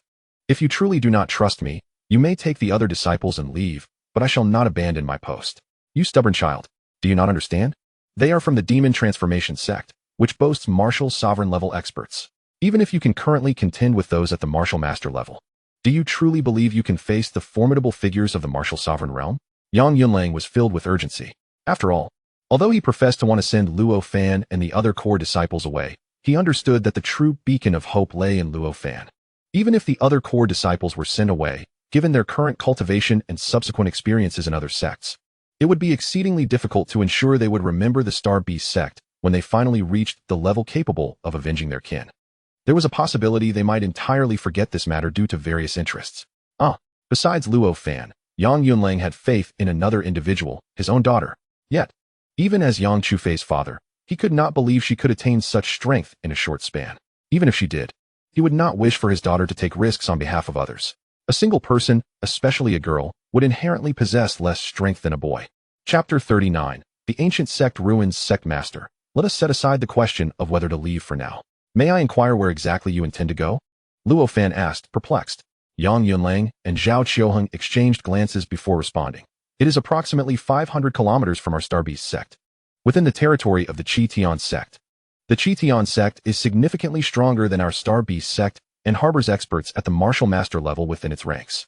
Are you preparing to visit the Qi sect? If so, it should not pose any danger, right? Is there a conflict between our Starbeast sect and the Qi sect? Luo Fan questioned once more, perplexed. Not at all. The location we intend to explore bears no relation to the Qitian sect. It is an ancient sect's ruins discovered by a venerable predecessor of our Starbeast sect long ago. What? An ancient sect? Luo Fan was instantly taken aback. Indeed. Yang Yunlang nodded and continued, stating that this ancient sect, through the explorations of several generations of our Starbeast sect's predecessors, was found to have possessed formidable martial artists during its existence, despite being a sect from the northern region. We cannot entirely ascertain that the strongest individuals within this sect were solely of the martial sovereign realm, Zhao Qiuheng interjected, adding another remark. Are we uncertain that the mightiest were only of the martial sovereign realm? Could it be that there were martial kings? But why would such a sect? Luo Fan gasped, astonished. This is also the source of our confusion. The disappearance of this sect may be linked to the demon clan. In the ruins of the sect, many areas still resonate with a significant amount of demonic energy, even to this day. This is why I find it perilous, Yang Yunlang sighed. An ancient sect? Demonic energy. Luo Fan pondered for a moment, then raised his head again, his gaze now resolute. I will not leave. Even if I must hide, I will accompany you to this ancient sect. This. Yang Yunlang appeared troubled. Although there may exist martial sovereigns, or even those more powerful than martial sovereigns, within the ancient sect, that is merely a relic of the past. At present, the ruins of this ancient sect are still infused with a considerable amount of demonic energy, which is exceedingly dangerous. It is not only the martial apprentices and martial artists who are at risk. Even those of the martial master realm could be drastically affected by a mere brush with demonic energy, potentially transforming into bloodthirsty fiends. Such incidents have occurred multiple times. Only those who reach the martial sovereign realm can somewhat resist the demonic energy. Luo Fan's talent is truly extraordinary. Yang Yunlang genuinely hopes that such a promising individual does not encounter demonic energy at this stage. Let us discuss it further later. Zhao Qiuheng, aware of Yang Yunlang's current dilemma, stepped in to relieve the tension. A day later, all disciples and elders of the Starbeast sect gathered once more in the inner gate square. At this moment, everyone was aware of the troubles that lay ahead for the Starbeast sect. However, no one chose to retreat. Even those core disciples who were to be sent to other sects for training by Yang Yunlang did not opt to leave. Integrity. The disciples who chose to remain were truly without fault. Those who possessed real issues had all fled during the previous attack by the third-tier demon beasts. Moreover, due to the deliberate concealment by Yang Yunlang and others, apart from Luo Fan, Yang Yunlang, and Zhao Qiuheng, no one else comprehended the true gravity of the situation facing the Starbeast sect. They are aware that Sun Luo, this traitorous gatekeeper, has attracted the enemy. This outcome brings both solace and a sense of helplessness to Yang Yunlang. He never anticipated that the disciples within his sect would unite so resolutely. Nonetheless, given the circumstances, he made the final decision, regardless of whether they were core disciples, Luo Fan, or other inner and outer sect members. They would all relocate to the ancient sect within the territory of the Qitian sect. When everyone gathered, they had already packed their belongings. At that moment, the Starbeast sect was left as nothing more than an empty shell, with the only exception being the Starbeast Hall, which had yet to be opened. More than 80,000 individuals moving together created quite a commotion, especially as they were heading into another's domain. Thus, before their departure, Yang Yunlang assigned elders and supervisors to each carry 1,000 individuals for the transition. He would personally lead all the core disciples ahead, prepared for any unforeseen circumstances, as the location of the ancient sect had already been scouted by the Qitian sect. Moreover, should any mishaps occur, they could act swiftly to divert the attention of other factions and prevent them from honing in on their group. Let us depart. With Yang Yunlang's command, all members of the Starbeast sect set forth grandly. As they descended the mountain, everyone couldn't help but glance back at the Starbeast sect, uncertain if they would ever have the opportunity to return. Master, you all go ahead. I am quick and will surely catch up with you. I just remembered that I left an important family token at my former outer sect residence. I must retrieve it. Luo Fan halted suddenly after taking a few steps and addressed Yang Yunlang. Very well, go ahead. We shall proceed in a straight line. Your speed will indeed allow you to catch up with us. Yang Yunlang, without further contemplation, readily agreed. However, in truth, Luo Fan's excuse regarding the family token was merely a pretext. Although he did possess memories of a family, it was somewhat awkward for him. If given the choice, he likely would not choose to return to that family. The real reason for his sudden return to the Starbeast sect under the guise of retrieving a family token was to seize a bounty of attribute bubbles. While he had yet to discern the exact nature of the automatic attribute bubbles that dropped, he was confident that this collective endeavor would yield a significant number of them. Perhaps, by absorbing these attribute bubbles, he could elevate his strength to rival that of a martial arts master. Of course, Luo Fan understood that his aspirations were somewhat naive. The second-tier demon beast in the Rainbow Blood Fox Valley had only increased his attributes by a mere 1 or 2,000 points. A throng of disciples, even in great numbers, but predominantly at the martial apprentice level, could hardly provide him with substantial attributes. Especially considering that his current cultivation had already reached the 4-star martial artist level. He discovered that the once abundant white attribute orbs had now become exceedingly rare. He pondered whether this scarcity was a result of his own cultivation advancement, leading to the cessation of lower-tier attribute orbs dropping. If that were indeed the case, Luo Fan felt a sense of gratitude towards the disciples and elders of the Starbeast sect for not allowing him to accumulate too many mental attributes. Otherwise, if his cultivation were to ascend to the martial master realm, would he find that even the green orbs, representative of the martial artist realm, would scarcely drop for him? Chapter 40. A surge in power after a full circuit. Luo Fan wore a grin that stretched from ear to ear. The bounty from this endeavor was substantial, given it was a collective raid by the entire sect. Although the occurrence of white attribute orbs had diminished significantly, it did not imply they had vanished entirely. Particularly, the orbs that had previously dropped but remained uncollected still lingered. An hour later, as Luo Fan departed from the Starbeast sect once more, his attributes had undergone a remarkable transformation.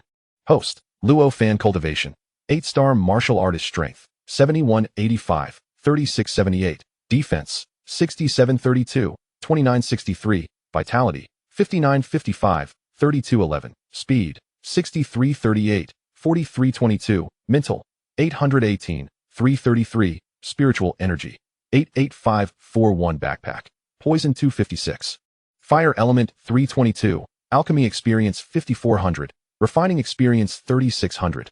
These figures were nothing short of magnificent, except for his mental attribute. The other 5 fundamental attributes had each increased by over 2,900 points, equivalent to the foundational attributes of a 3-star martial master. The most significant boost was in speed, which surged by over 4,000 points, akin to that of a 4-star martial master. With such an increase in attributes, Luo Fan's cultivation had now reached the level of an 8-star martial artist, effectively doubling his power. With the aid of martial techniques, he found himself nearing the threshold of the martial sovereign realm. In addition to the enhancement of his attributes, he had also garnered various basic elements: metal, wood, water, fire, and earth, each yielding at least 20 points. Special elements such as thunder, poison, and ice had also provided a considerable return, starting from 10 points each. Furthermore, he had obtained experience in various martial arts and auxiliary professions. Regrettably, both the martial arts experience and the auxiliary profession experience were currently beyond his capacity to utilize. The martial techniques he possessed required substantial experience for advancement. It seemed that the bulk of this bounty consisted of previously dropped attribute orbs, primarily focused on foundational attributes. The experience points were mere bonuses, not particularly abundant. Nonetheless, Luo Fan was immensely satisfied. After all, this was merely within a week of his arrival in this world, and he had achieved such enhancement within the modest confines of the Starbeast sect. He believed that in the future, as he ventured to other realms, the attributes he would acquire would only increase, and his strength would continue to grow. The Demon Transformation Sect?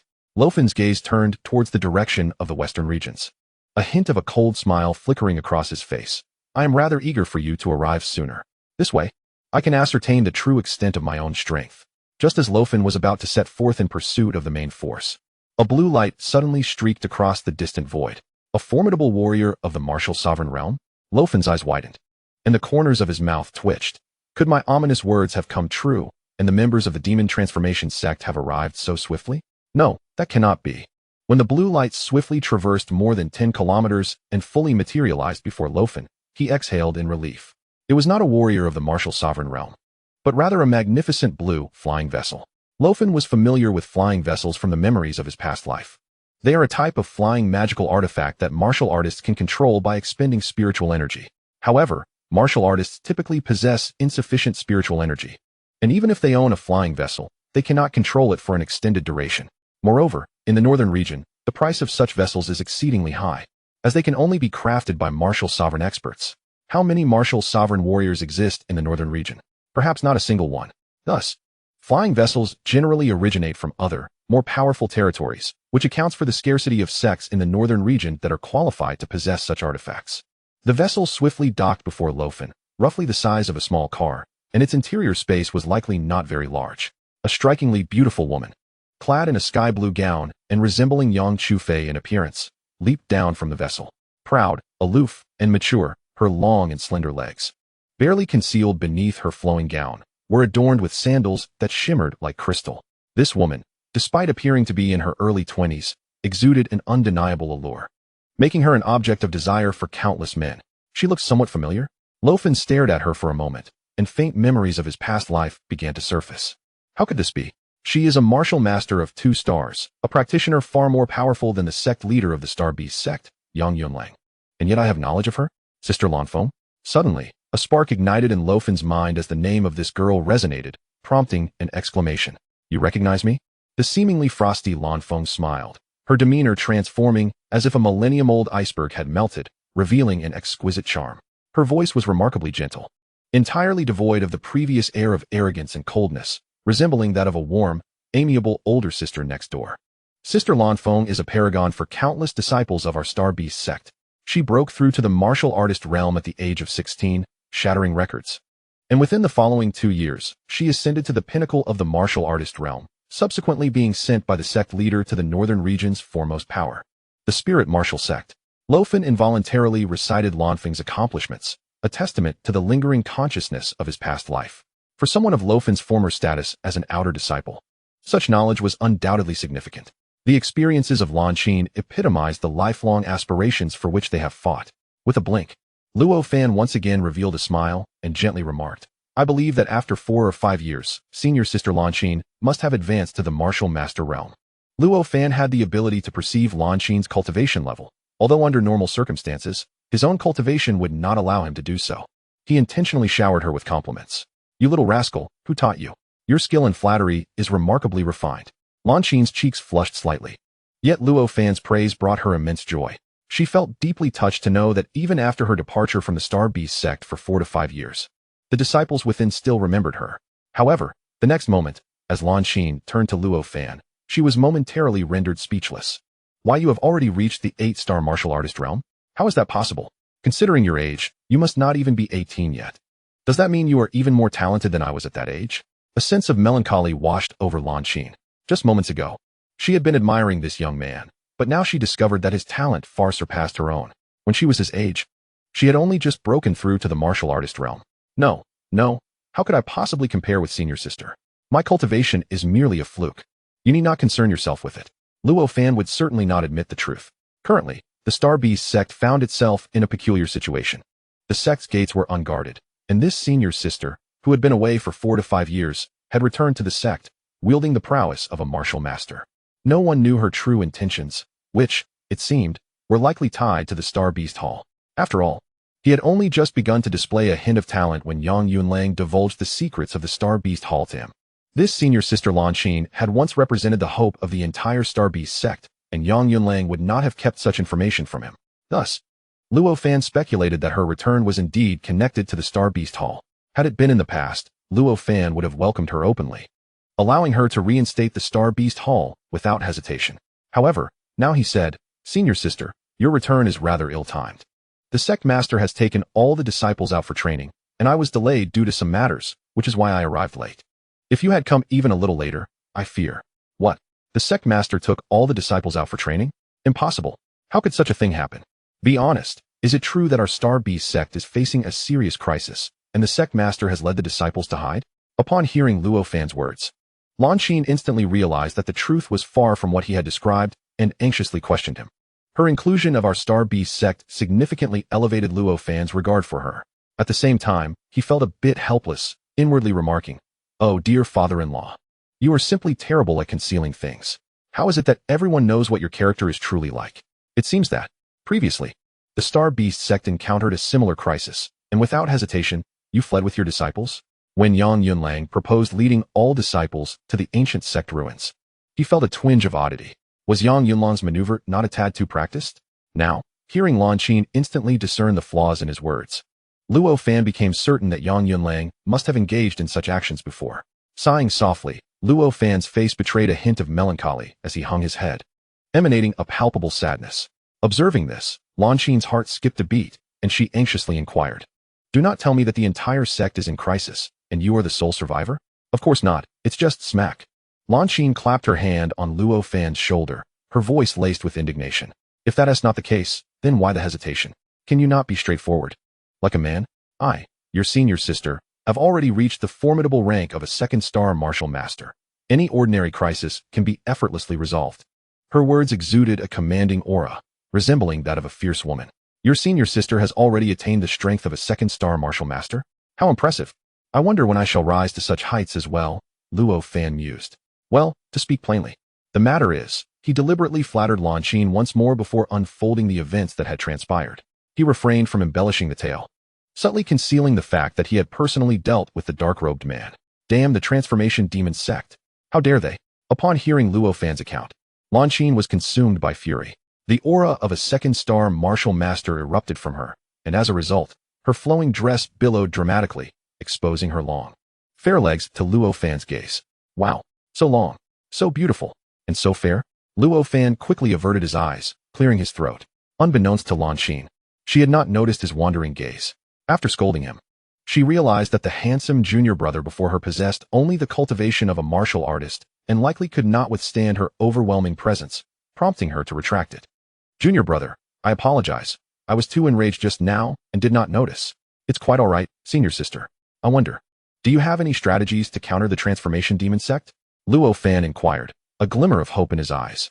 Lan Qin fell into deep contemplation, then suddenly lifted her head, resolutely declaring, I shall return to the spirit martial sect immediately. My master there is a pinnacle martial master. I shall request his assistance to speak with the transformation demon sect, which should alleviate the crisis facing the Starbeast sect. From Lan Qin's words, Luo Fan sensed that the situation might not be as straightforward as she described. Simultaneously, he found himself bemused. Senior sister, the transformation demon sect houses strong martial sovereigns. Even if your master is a martial master, he may wield little influence against a martial sovereign. Luo Fan cautioned. My master is always on the verge of breaking through to the martial sovereign realm. Even the demon transformation sect must carefully consider my master's requests. Lan Qin's expression grew more resolute, yet a hint of sorrow flickered in her beautiful blue eyes. Senior sister, let us not dwell on this for now. What brings you back this time? Luo Fan inquired, maintaining a calm demeanor. I originally intended to return after advancing to the martial master stage to visit the sect leader and others, but other matters delayed me. Soon, the Northern Domain Grand Competition will commence, and I wish to see if there are any disciples in the Starbeast sect qualified to participate. So I can take them along, she explained. The Northern Domain Grand Competition? Luo Fan's eyes brightened. A competition with many participants means an abundance of attribute bubbles. More bubbles lead to greater strength. He had been pondering his next steps, even contemplating sneaking into other sects in the Northern Domain to gather attribute bubbles. But now, with the grand competition, he no longer needed to act covertly. Senior sister, when does the competition begin? Are there any requirements? Luo Fan asked eagerly. It starts in 2 months. Any cultivator who achieves the martial artist realm before turning 20 can participate, Lan Qin replied, casting a glance at Luo Fan with a smile. You indeed qualify to enter, and you may even rank highly. However, the situation within the Starbeast sect is rather complicated, and I cannot guarantee that my master will agree to assist us. Her expression darkened significantly. If my master refuses to help you, as a disciple of the Starbeast sect, will not be able to appear in such a public setting. Luo Fan's eyes ignited with a flicker of killing intent. The thought of being prevented from collecting attribute bubbles felt akin to losing his parents. Demon transformation sect. Just wait. This sect is not inherently virtuous, given their nature. If their disciples are harmed, they will go to great lengths to seek vengeance, not out of genuine concern for their disciples' safety, but rather to create a pretext for attacking other factions and seizing their cultivation resources. After all, steady and gradual development can never compare to outright plundering. Chapter 42. Preparing for self-sacrifice on the Tianxian continent. Sects and factions are generally categorized into 2 types. One type is exemplified by the Starbeast sect, which develops steadily through hard work, representing the conventional approach to sect establishment. The other type is characterized by ruthless plunderers who commit heinous acts for gain. They can rapidly acquire vast resources through their nefarious activities, leading to swift increases in strength. Nonetheless, there are still many conventional sects in this world, particularly among the larger powers, who place great importance on reputation. Even if they were once plundering factions, upon reaching a certain level of development, they will inevitably seek to cleanse their past transgressions. Simultaneously, they are acutely aware of the rapid advancement of these marauding sects and are therefore even more concerned about someone rising through plunder to reach their current heights and encroach upon their interests. These individuals remain vigilant towards the plundering sect, which renders the latter's development rather arduous. They cannot act impulsively, for too many eyes are fixed upon them. Any attempt to strike would provoke a myriad of assaults. Thus, a compelling justification is imperative. Consequently, the demise of the man in the black robe serves as an optimal pretext for the transformation sect. They shall undoubtedly seize this opportunity. While Luo Fan pondered over these matters, Lan Xin spoke again.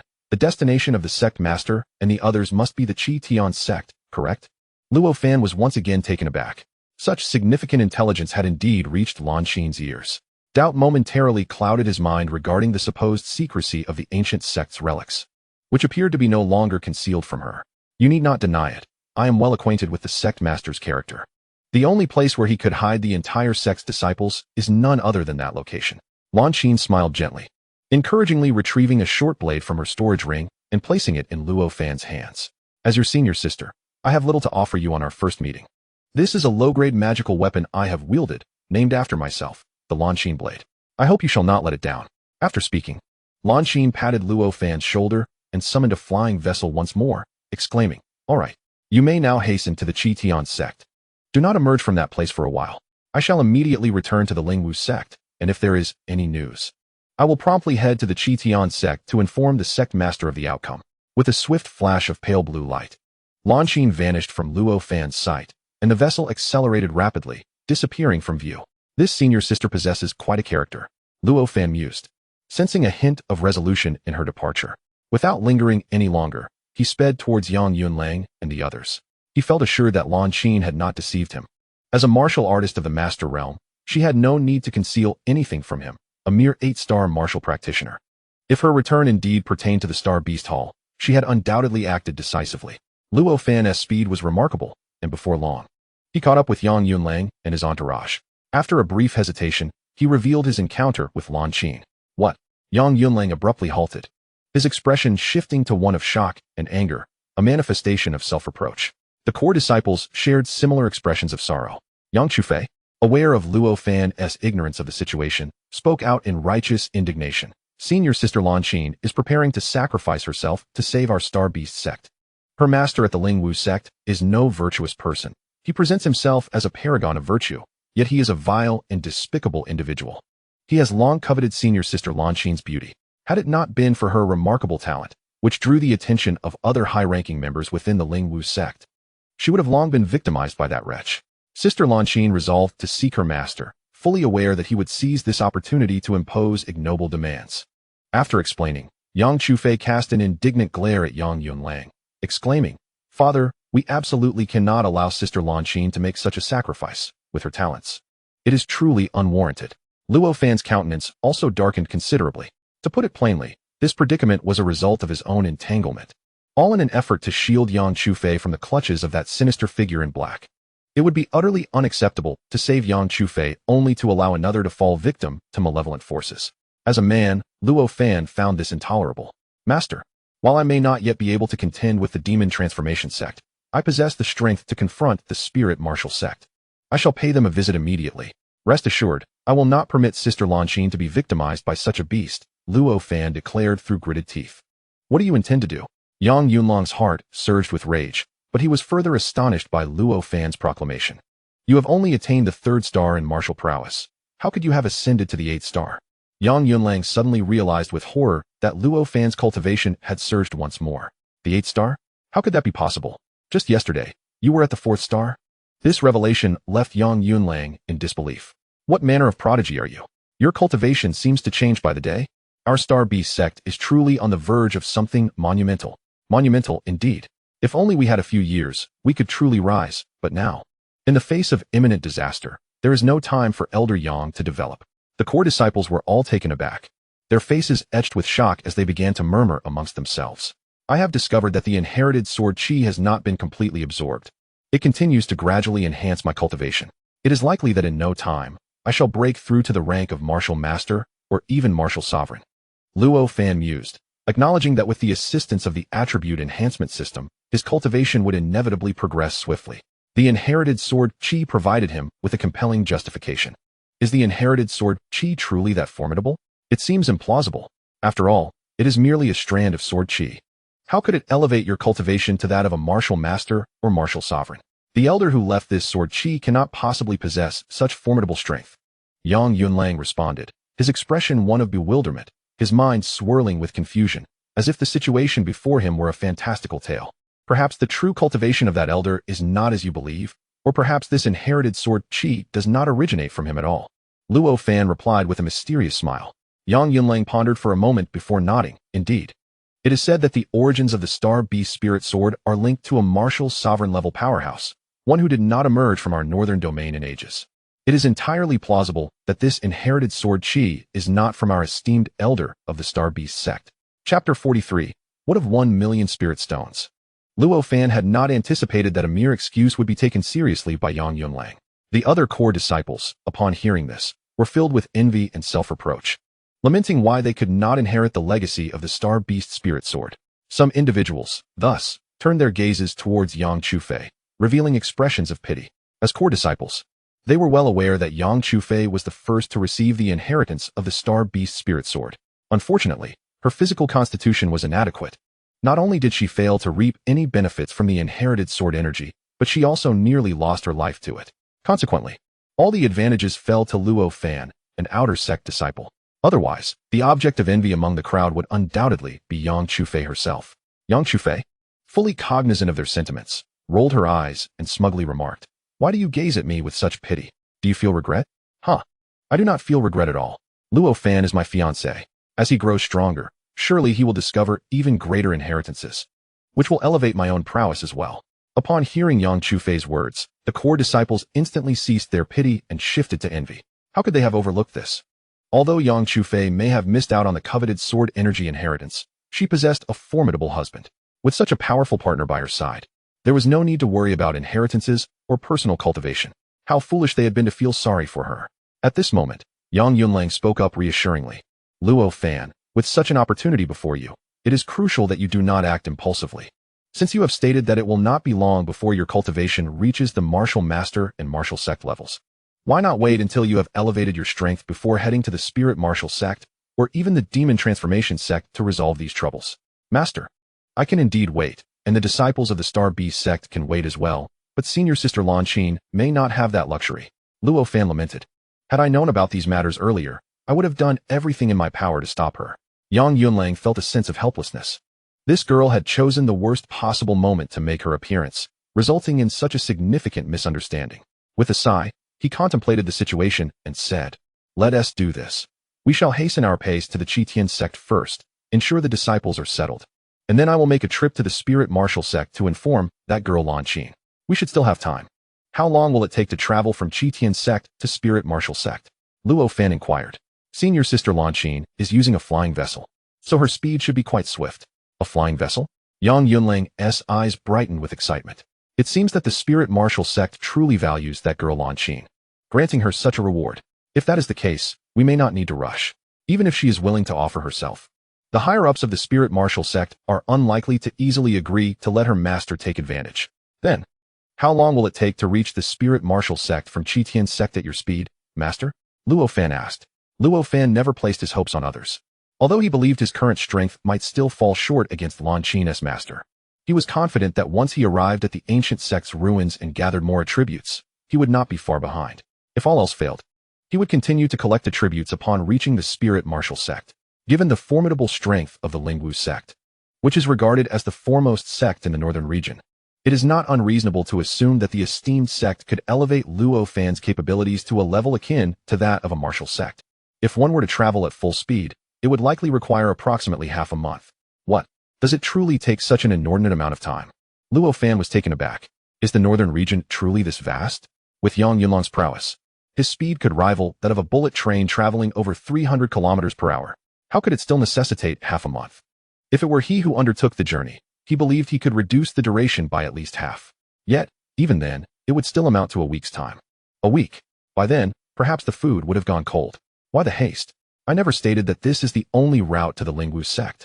Yang Yunlang interjected, cutting through Luo Fan's urgency. There exists a grand city known as Guangwu City near the Qitian sect. It is one of the 5 major cities in the northern region, and thus it is equipped with a teleportation array. With this array, one could reach the Lingwu sect in the blink of an eye. A teleportation array? Such a wondrous contraption exists. Although Luo Fan had no recollection of teleportation arrays from his previous life, he had encountered numerous references to them. recognizing them as an essential artifact for travel. However, utilizing the teleportation array would require 1,000,000 spirit stones. Perceiving Luo Fan's intentions, Yang Chufei gently cautioned him. 1,000,000 spirit stones? Luo Fan gasped, his gaze sharply turning to Yang Yunlang. Sect leader, this is a matter of saving lives. Could you possibly assist me? Rest assured, I shall repay you once I acquire the means. Absolutely not. Yang Yunlang resolutely declined, asserting with conviction, it is not the spirit stones I lament. Saving lives is paramount. But as I stated, I will personally visit to inform Lanqin of the situation. You should focus on enhancing your strength within the ruins. Once you attain a certain level of power, all dangers will dissipate. Yang Yunlang was adamant about preventing Luo Fan from engaging in any reckless endeavors. Let us proceed to the ruins first. Luo Fan refrained from further disputing with Yang Yunlang. He recognized the latter's steadfastness. Continuing to argue would merely squander time. After all, it was merely 1,000,000 spirit stones. If absolutely necessary, he could resort to redistributing wealth from the affluent. As one of the largest cities in the northern region, there surely existed some unscrupulous individuals among the wealthy. Obtaining 1,000,000 spirit stones would not be insurmountable. Upon hearing Luo Fan's thoughts, a glimmer of skepticism appeared in Yang Yunlang's eyes. He understood that, based on his observations of Luo Fan over the past few days, the young man was not one to easily capitulate. No, once we arrive at the ruins, I must ensure that someone keeps a close watch on him. He must not be allowed to take risks at this juncture. Subsequently, a group set forth once more towards the Chitian sect. Yang Yunlang's decision was undoubtedly prudent. The ancient sect's ruins were indeed not far from the Chitian sect, perhaps just over 100 kilometers away. Luo Fan and his companions exercised utmost caution. Yet they still caught sight of cultivators swiftly gliding past not far from them. Fortunately, those individuals paid them no mind, merely treating them as passers-by. In order to conceal their presence, all cultivators from the Starbeast sect had donned ordinary attire after leaving the sect, ensuring that no emblematic items indicative of their identities were visible. Shortly thereafter, Luo Fan followed closely behind Yang Yunlang, arriving at the periphery of a mountain range that appeared even more imposing than Starbeast Mountain. This range, known as the Yuanyin Mountain Range, is the largest in the northern region, stretching across tens of thousands of miles. Several of the most powerful sects within the northern region are affiliated with this mountain range. Notably, this range does not merely reside within the northern region, it extends into the western region, where its expanse is even greater. Yang Yunlang provided a brief introduction to the mountain range before cautioning once more. Once we enter the mountains, everyone must remain vigilant. Numerous third-tier demon beasts inhabit this area, and even formidable martial sect experts may struggle to deal with them. Is it merely third-tier demon beasts? Luo Fan murmured. If third-tier demon beasts could annihilate us, what more strength do you seek? Fourth-tier demon beasts? Yang Yunlang shot Luo Fan a glare, reprimanding him sharply. Who claims that third-tier demon beasts can obliterate us? If one were to approach, I would undoubtedly vanquish it. Luo Fan, whose strength was sufficient to contend with mid-tier third-tier demon beasts, responded with a confident smile. Alas, such confidence garnered little belief from others.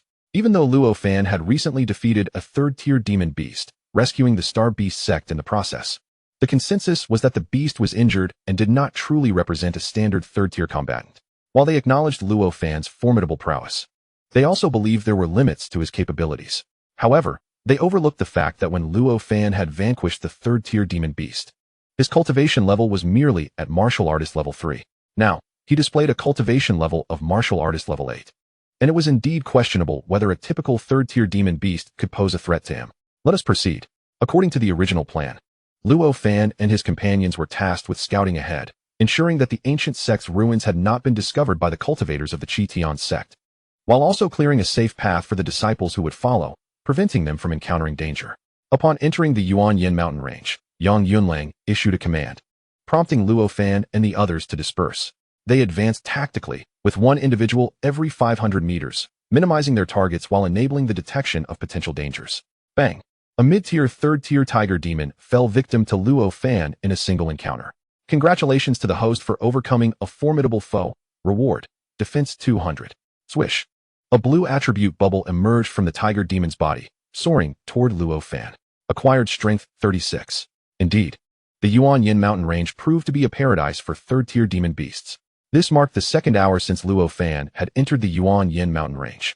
He has vanquished 3 third-tier magical beasts, garnering an impressive 256 in strength, 246 in defense, 200 in vitality, and 43 in speed. The rewards are indeed substantial. Within a span of 2 hours, he has effectively enhanced 3 of the 5 fundamental attributes of a martial artist by the equivalent of a 2-star cultivator. For other practitioners, achieving such results would typically require a span of 1 to 2 years. This prospect has stirred a sense of excitement within Luo Fan. He wonders if he might uncover a mid-tier mystical beast's inner core here.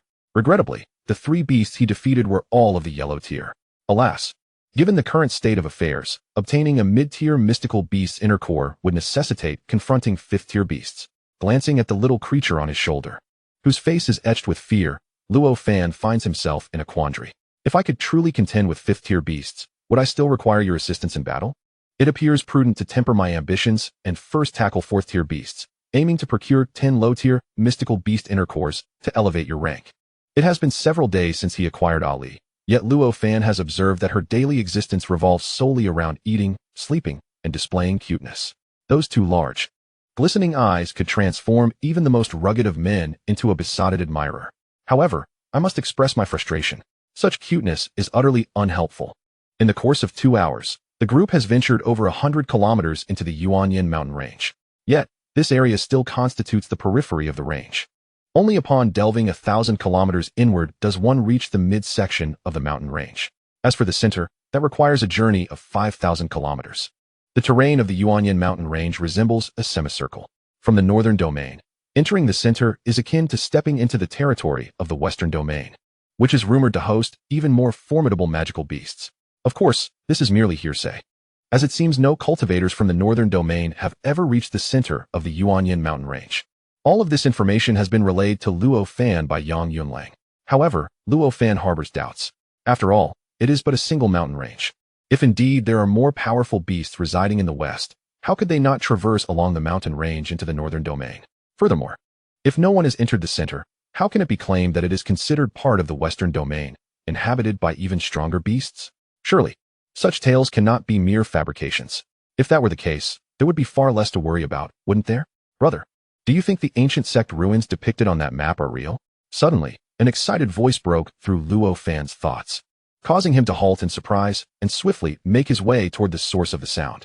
A dozen cultivators, all clad in matching attire, came into view. Could it be true? The individual we defeated hailed from another domain and was reputed to be a prodigy. What would bring such a prodigy to our northern domain if not the allure of the ancient sect ruins? A loud and carefree voice resonated once more. Luo Fan turned to look. Before him stood a young man of equal cultivation, both being martial artists at the 8th star. Hee. Upon hearing the words of this individual, those nearby suddenly erupted into crude laughter. Indeed, that young lady was quite enchanting. Who would have thought that as a disciple of the Qitian sect, I could experience such a taste of brilliance? Alas, it is regrettable that I can only act for myself. What nonsense! Can a corpse even move? Wouldn't that be akin to a resurrection? Luo Fan's expression was one of astonishment, swiftly followed by an overwhelming fury. Let alone the fact that these individuals had discovered the ancient sect's ruins, posing a threat to the safety of tens of thousands of disciples from the Starbeast sect in the near future. The grotesque act of creating a female corpse had shattered Luo Fan's worldview. It was beyond his imagination that such abhorrent things could exist in this world. You lot are truly disgusting, able to lay your hands on a corpse. Enough of this talk. If the news about the ancient sect's ruins is true, then in the future, we need not worry about capturing not only the deceased, powerful prodigies, but even the living ones with ease. Chapter 45. Linghua Pavilion. However, what revolted Luo Fan even more was the man referred to as senior brother by the others.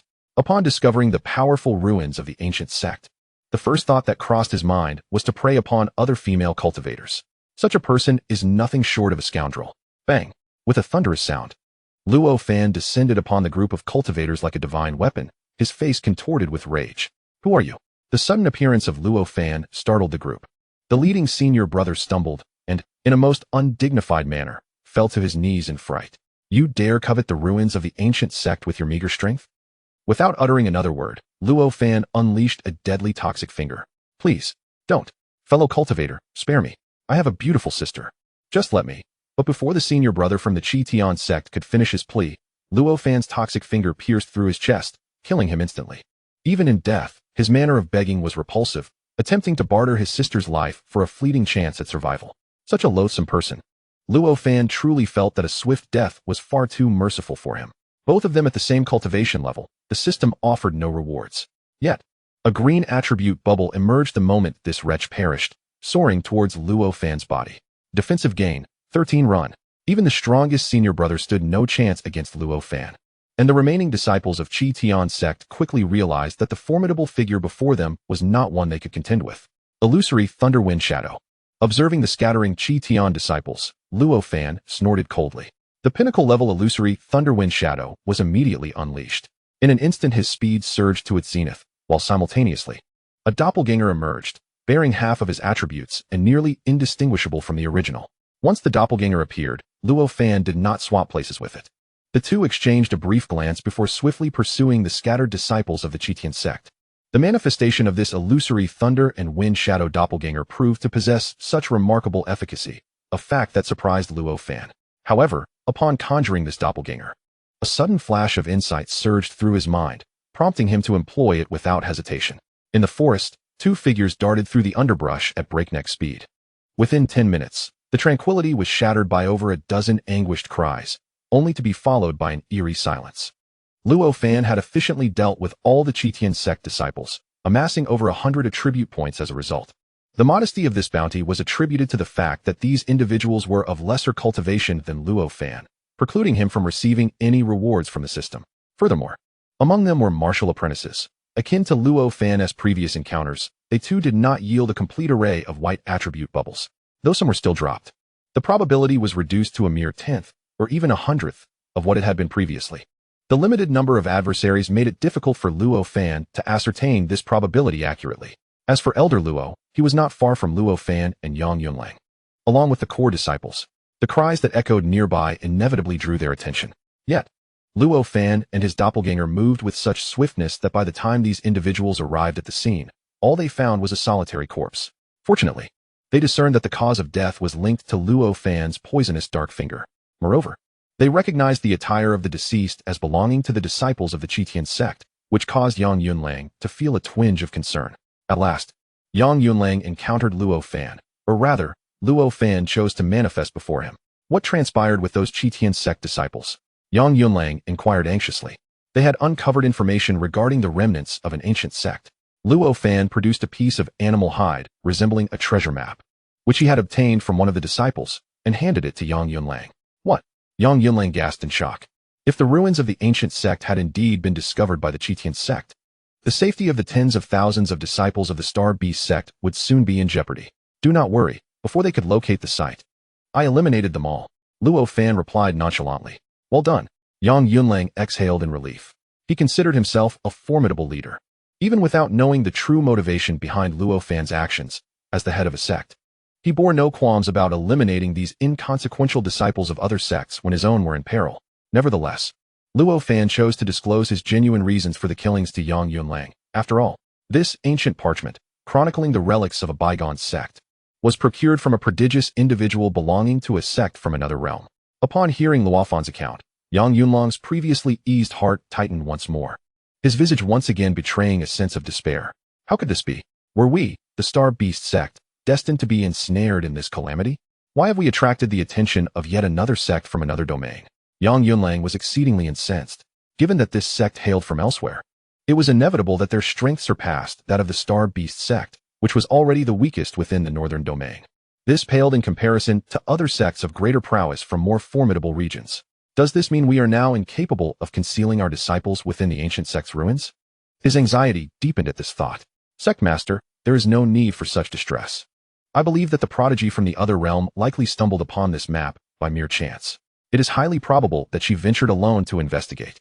Otherwise, how could she, given her status, have been bested by mere ruffians from the Chi Tian sect? Luo Fan reassured him. There is some merit to this. Upon hearing these words, Yang Yunlang could not help but exhale in relief, finding solace in Luo Fan's hypothesis. In the eastern domain, at the Linghua Pavilion, the pavilion master was abruptly alerted by a disciple responsible for guarding the soul steel. Master, a grave situation has arisen. Senior sister Chunjiao's soul steel has shattered. The pavilion master, a strikingly beautiful woman whose allure could ensnare any man's gaze, was taken aback by the report. The teacup in her hand fell to the ground, shattering into countless pieces. As a formidable warrior of the martial sovereign realm, her composure should have been unwavering. Such a reaction seemed excessive, even for the demise of a talented disciple. I must investigate. The beautiful woman, evidently in disbelief, disregarded her drenched gown and swiftly flew towards the location of the soul steel. Chapter 46. The fractured spiritual vein. Upon witnessing the soul steel of Chen Jiao, reduced to mere powder, she was finally compelled to accept the grim reality. Her countenance darkened to an extreme degree, akin to the depths of a scorched cauldron. The female disciple, who had reported the situation, fell silent, her head bowed, too fearful to react. After a prolonged silence, the disciple finally heard the cold, steely voice of the beautiful woman. Clear this mess away. I do not wish to hear any whispers regarding Chen Jiao's demise. Thud. The disciple, terrified, immediately knelt to the ground, exclaiming, I understand, and I shall not utter another word. The woman departed from the soul steel, not returning to her abode, but instead proceeding to the inner sanctum of the Linghua Pavilion, beneath a magnificent Linghua tree. This tree stood at the precipice of an unfathomable chasm, its branches and leaves flourishing abundantly. The trunk is robust, seemingly capable of being embraced by more than a dozen individuals without being fully encircled. The branches, adorned with a profusion of pink blossoms, create an expansive canopy that stretches over a square kilometer, extending even beyond the precipice. From a distance, the sight is breathtakingly beautiful. However, the enchanting woman pays no heed to the grand tree. Instead, she strides directly along the gnarled roots, making her way to a massive branch of the Linghua tree. Here, she discovers a hollow within the tree. Upon entering the hollow, she is taken aback to find a small pond resembling a mystical spring. Within the pond floats a woman, entirely unclad, appearing lifeless like a corpse, devoid of any breath. The anger that once marred the enchanting woman's face dissipates upon seeing the figure in the pond. Slowly, she sits cross-legged, gazing intently at the woman within the waters. After a prolonged silence, she finally speaks. I sent Chen Jiao, but she has perished. That place may still be exceedingly perilous. Do you think I should wait a while longer, or should I venture there myself? Naturally, the woman in the pond offers no reply, and the enchanting woman does not expect one. She lingers quietly by the pond for a moment longer, as if reaching a decision. With determination, she retrieves a flower, grand in size, from her ring, one that is as large as her own head, imbued with various ethereal energies. With a swift motion, she casts the flower into the pond.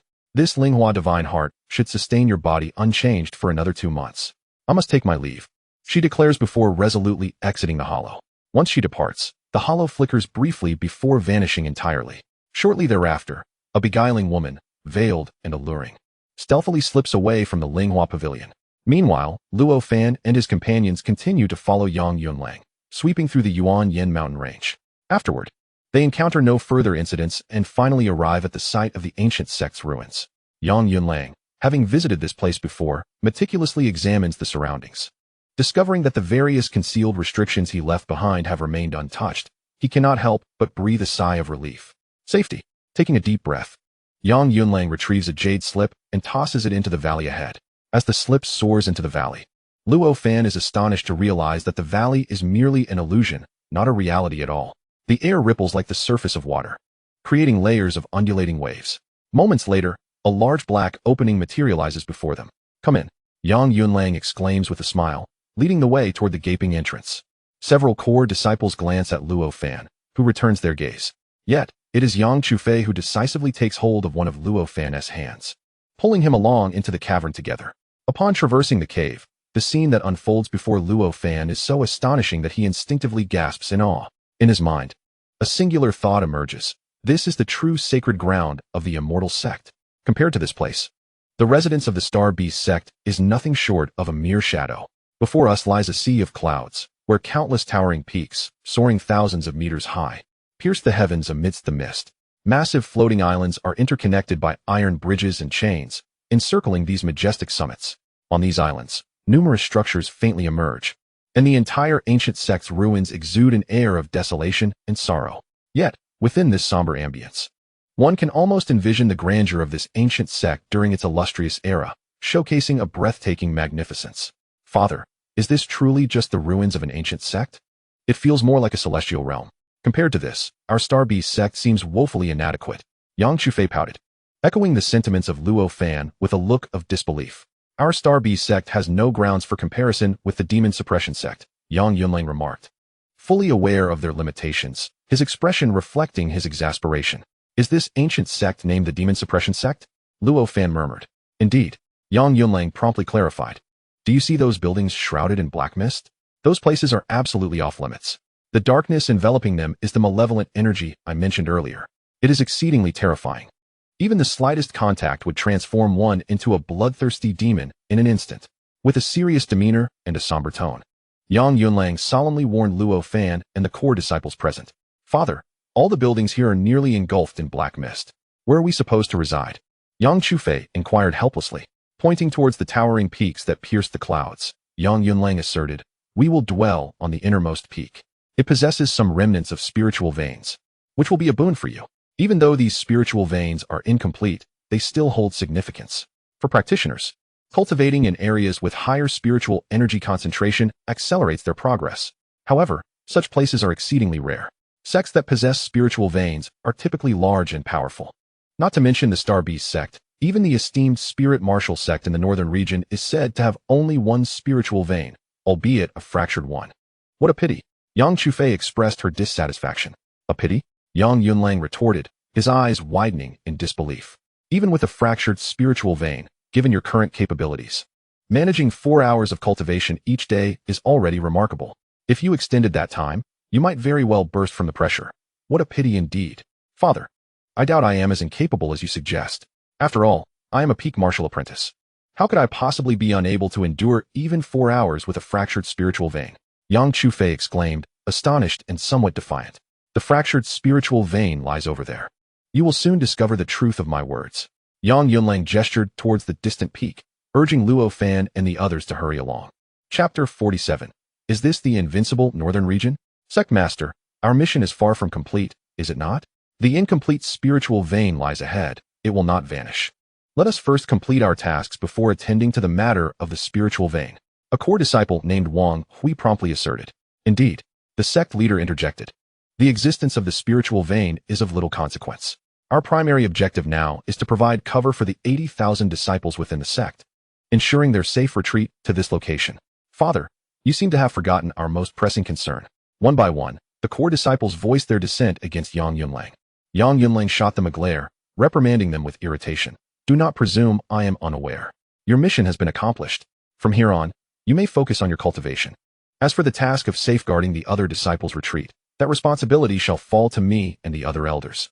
However, sect leader, the other disciples have likely not yet entered the Yuan Flame Mountain range. While we have dealt with a considerable number of beasts, we have also inadvertently alleviated a great deal of trouble for other cultivators. If they were to discover us, enough. You shall seek the spiritual vein on your own. The ensuing matters require no further involvement from you.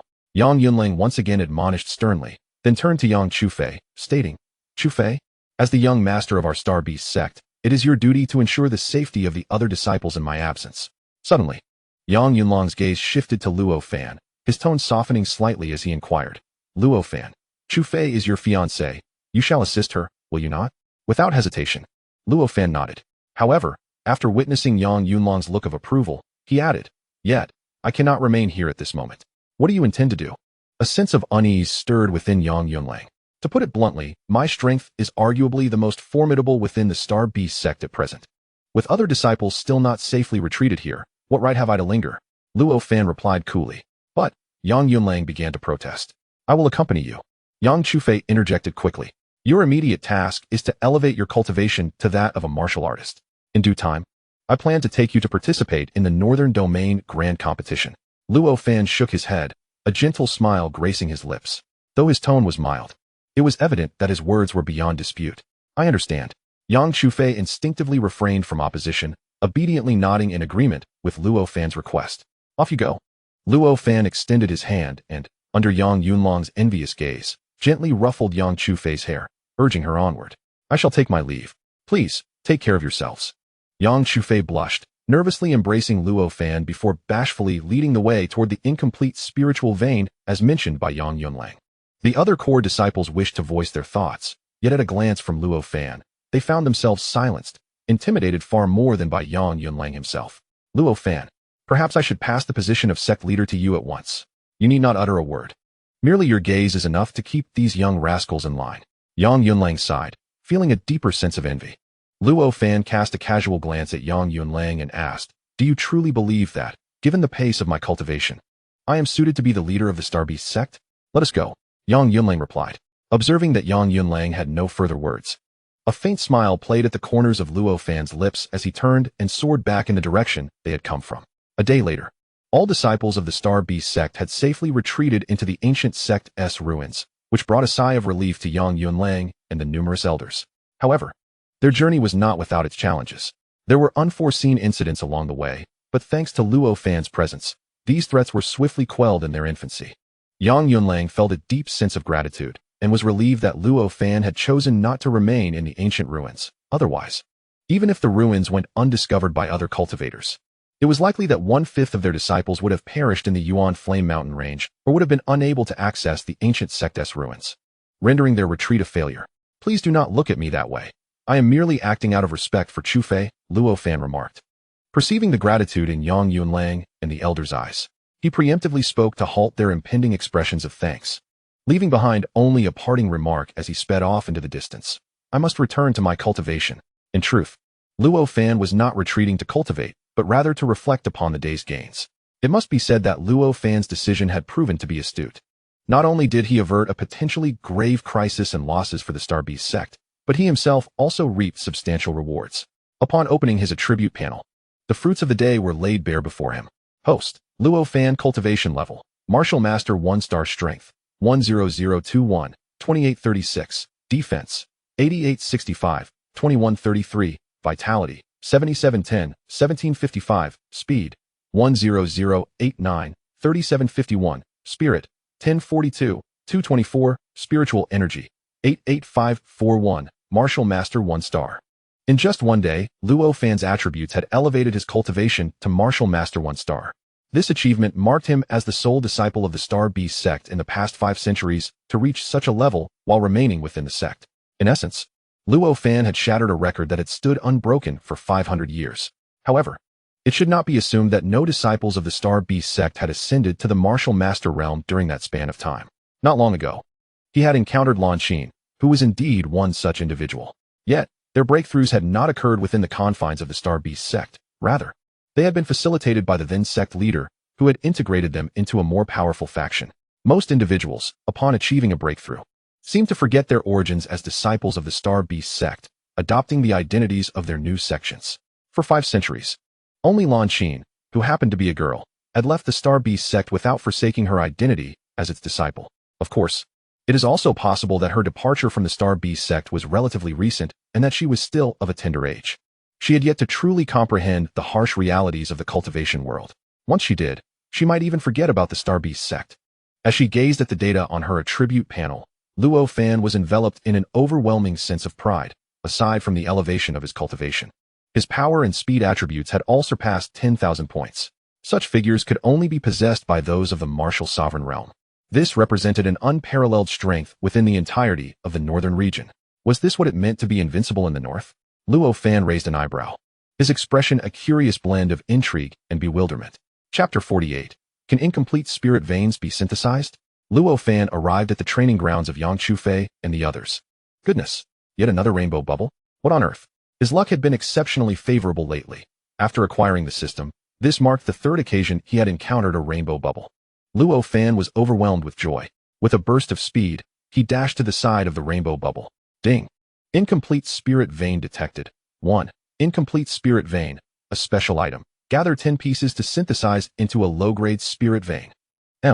If during the second encounter with the rainbow bubble he was still uncertain of its significance, this time he was entirely enlightened. The rainbow bubble did not signify the highest tier of attribute bubbles. Instead, it contained a myriad of complex elements. It could be said that any special category of item could emerge from within it. Therefore, while seeing a rainbow bubble did not guarantee the acquisition of valuable items, it certainly indicated the potential for acquiring something unique. Even spirit veins could drop from the rainbow bubble. Spirit veins. In the words of Yang Yunlang, even the most prestigious sect in the northern region, the Spirit Martial sect, possessed only one. By comparison, this item could be considered relatively advanced. Yet, why was it that the incomplete spirit veins from the Demon Suppression sect could facilitate cultivation, while his own incomplete spirit vein required the gathering of 10 pieces to synthesize into a low-grade spirit vein before it could be utilized? Luo Fan felt an urge to pull his hair in frustration. Reminder to the host. Incomplete spirit veins can indeed be used. but their value is not as high as that of 10,000 spirit stones. Additionally, gathering 10 incomplete spirit veins allows for the synthesis of a low-grade spirit vein. Collecting 100 incomplete spirit veins results in a medium-grade spirit vein, and so forth. The highest grade, the exceptional spirit vein, requires 10,000 incomplete spirit veins. Even the lowest grade spirit vein is valued at a minimum of 1 billion spirit stones. Does the host wish to consume one incomplete spirit vein in exchange for 10,000 spirit stones? Absolutely not. Luo Fan unequivocally declined. He was not foolish. According to the system's prompt, if he opted to synthesize one incomplete spirit vein into a low-grade spirit vein, it would be worth 100 million. Although he had yet to ascertain how spirit stones would benefit him, given that they were the fundamental currency of the Tianxian continent and an essential resource for all cultivators. They were undoubtedly valuable. With such a significant disparity, why would he exchange for spirit stones at this moment? Needless to say, the 10 fragments of spiritual veins are destined to be synthesized into a singular spiritual vein. Wherever he casually places these veins, they are bound to attract countless prodigies. As long as he draws in these talents, while they cultivate, it is inevitable that bubbles of energy will fall. This represents a ceaseless stream of income. Haha. Imagining the splendid life that awaits him, Luo Fan could not help but break into a smile. Suddenly, the sound of his laughter startled Yang Chufei, who was meditating nearby. Stealthily, she approached him and playfully slapped him on the shoulder. "You naughty rascal, what are you thinking about?" Thinking of you. Stop joking." Yang Chufei's cheeks flushed a deep crimson. Though shy, a flicker of joy danced in her heart. The admiration from her beloved brought her great delight. "How did you return? Have the disciples safely arrived at the demon suppression sect?" Yang Chufei snapped back to the matter at hand. The other core disciples, also awakened from their trance, quickly gathered around Luo Fan. Upon hearing Yang Chufei's inquiry, they all perked up, their expressions tinged with anxiety as they gazed at him. "With me around, can any mishap occur?" Luo Fan declared proudly. "How smug." Yang Chufei teased, but inwardly, she affirmed his words. Indeed, with Luo Fan's formidable strength, how could there be any unforeseen events? Then what about the sect leader and the others? Although the core disciples trusted Luo Fan's prowess, the absence of Yang Yunlang and the main group still left them somewhat apprehensive. "They are over there. You may go and check on them." Luo Fan indicated towards the entrance of the demon suppression sect, and then turned to Yang Chufei. "Chufei, would you like to accompany me on a stroll around here?" "Of course." Yang Chufei readily agreed. She unconditionally trusted Luo Fan, and since he assured her that all was well, she no longer worried about Yang Yunlang and the others. Subsequently, Luo Fan followed Yang Chufei as they began to explore the demon suppression sect, which was sealed by formations. Though they called it a stroll, it was merely a distant observation. Most of the structures of the demon suppression sect were situated on floating islands, and these islands were enveloped in a shroud of demonic energy. Even with his considerable courage, Luo Fan dared not test the dangers posed by this malevolent energy at that moment. If he were to explore, it would have to be when the disciples of the Starbeast sect were not present. He was acutely aware of his own strength. Should he succumb to madness induced by the demonic energy, there would be no one here capable of restraining him. In such a scenario, the disciples of the Starbeast sect would not perish at the hands of outsiders, but rather by his own. That would indeed be tragic. Yet, this would not be the most sorrowful outcome.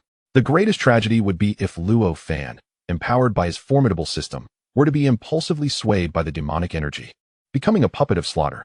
In that eventuality, he might transform into the most terrifying scourge on the Tianxian continent. Since Yang Yunlang had already stated that reaching the martial sovereign realm would enable one to resist this demonic energy, for now, Luo Fan's strength and speed have ascended to the level of a martial arts master, a feat only achievable by those of the martial sovereign realm. This implies that he possesses the ability to withstand the encroachment of demonic energy, making the exploration of these structures a near possibility. Given this, why should he concern himself with the passage of time? However, as he gazed through the demonic haze and beheld a multitude of attribute bubbles suspended above the ground of the floating islands, he found it challenging to restrain his excitement. He attempted several times to cautiously approach the floating island, hoping to recall the system's ability to automatically absorb attribute bubbles without coming into contact with the demonic energy. Regrettably, all his efforts were in vain.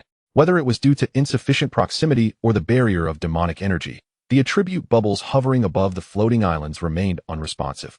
Alas, this is akin to standing before a treasure mountain, yet finding no means to enter. If only he could absorb those attribute bubbles, his cultivation would undoubtedly soar to the martial sovereign realm in an instant. Luo Fan's envy was palpable. The hues of the attribute bubbles revealed to him that, in addition to the white, green, and blue bubbles he had already encountered, There were also a few purple and orange ones. Those were indeed the coveted purple and orange attribute bubbles. What did this signify? At this point, Luo Fan had discerned that the white bubbles corresponded to martial apprentices, green to martial artists, and blue to martial masters. Thus, it stood to reason that the purple and orange attribute bubbles represented the martial sovereign and martial king realms, though he could not yet ascertain which color belonged to which rank. This also indicated that the legendary demon suppression sect indeed harbored formidable beings at the martial sovereign and martial king levels. Realizing this, Luo Fan could not help but inhale deeply. The demon suppression sect, a venerable ancient faction, boasted such formidable strength, truly housing martial kings. This led him to ponder the once formidable northern region, which had evidently fallen into obscurity over time. Luo Fan shook his head in disbelief. To be candid, he had yet to grasp the full implications of what a martial king represented. He only understood that even the mere presence of martial sovereigns within the demon suppression sect instilled fear in figures such as Yang Yunlang, the lord of the Starbeast sect, and Lan Xin, the pride of the northern region. If a martial king were to manifest, he surmised that they might be frightened to death. Does the demon suppression sect truly harbor martial kings? Yang Chufei, who had been silently following Luo Fan, widened her beautiful eyes in astonishment. Yes, Luo Fan affirmed, gesturing towards a nearby structure enveloped in demonic energy atop a floating island. That building, I can sense, was undoubtedly once inhabited by a martial king. The attribute bubbles were visible solely to Luo Fan, and he could not convey this information to Yang Chufei. Yet, coincidentally, on the suspended island beside him, he beheld a peculiar courtyard. Within the courtyard, various purple and orange attribute orbs had fallen. What do you feel? Yang Chufei paused at the question, unable to suppress a delicate laugh. She had assumed that Luo Fan had genuinely uncovered some credible clue, only to realize it was merely a sensation. Although she was fully aware of Luo Fan's formidable strength, the chasm between a martial king realm master and Luo Fan's cultivation was still vast. Her disbelief in Luo Fan was not a matter of doubt. Rather, she understood that even a martial zone realm expert, relying solely on an instinct, could not persuade her to believe that a martial king once existed here. After all, it was a widely accepted consensus among the cultivators in the northern region that the strongest among them were merely martial masters. If someone suddenly claimed that a martial king had once graced the northern region, would you be inclined to believe it? Most likely, you would not. Yang Chufei's skepticism did not overly concern Luo Fan. Ultimately, what would believing change? In the short term, the Starbeast sect could only enhance its strength through the remnants of a spiritual vein under the demon suppression gate. Other prospects could only emerge once Luo Fan's cultivation reached the martial zone realm. Given this, it would be better not to share this news with them, lest their expectations lead them to recklessly venture into the demonic mist in pursuit of the inheritance of the demon suppression gate. After a thorough exploration of the demon suppression gate, Luo Fan felt both exhilarated and helpless, unable to calm himself from the thrill induced by those purple and orange attribute orbs. Consequently, he sought out Yang Yunlang once more. Sectmaster, did I not previously acquire intelligence regarding the Beast Sea Mountain from that fellow of the transforming demon gate? I intend to investigate. What is there to see in such a place? It has been utterly defeated and vanished for centuries. Yang Yunlang remarked, perplexed. I simply wish to take a look. Luo Fan offered no further explanation. Very well. I shall provide you with a map. You can go and see for yourself. Yang Yunlang, without hesitation, produced a map and handed it to Luo Fan. His willingness stemmed from a concern that Luo Fan might seek out Lan Xin at the spirit martial sect. If he could divert Luo Fan's attention with a dilapidated secret realm, it would be a fortunate turn of events. After receiving the map from Yang Yunlang, Luo Fan compared it with the clues obtained from the black-robed man and confirmed it to be the same location before approaching Yang Chufei. Chufei, I am preparing to visit the Beast Sea Mountain. Would you care to accompany me? Yang Chufei felt a flicker of temptation. However, upon recalling Luo Fan's earlier mention of taking her to participate in the Northern Region Grand Competition, she dismissed the idea of joining him on the journey to Beast Sea Mountain. As the closest secret realm to the Starbeast sect, she certainly possessed some knowledge of the area, even if it had fallen into disrepair. Realizing that a visit to Beast Sea Mountain was far less significant than participating in the grand competition of the Northern Domain, Yang Chufei promptly dismissed the notion of venturing out. In fact, she took it upon herself to persuade Luo Fan, saying, Luo Fan, that place, Beast Sea Mountain, is merely a dilapidated secret realm, devoid of anything remarkable.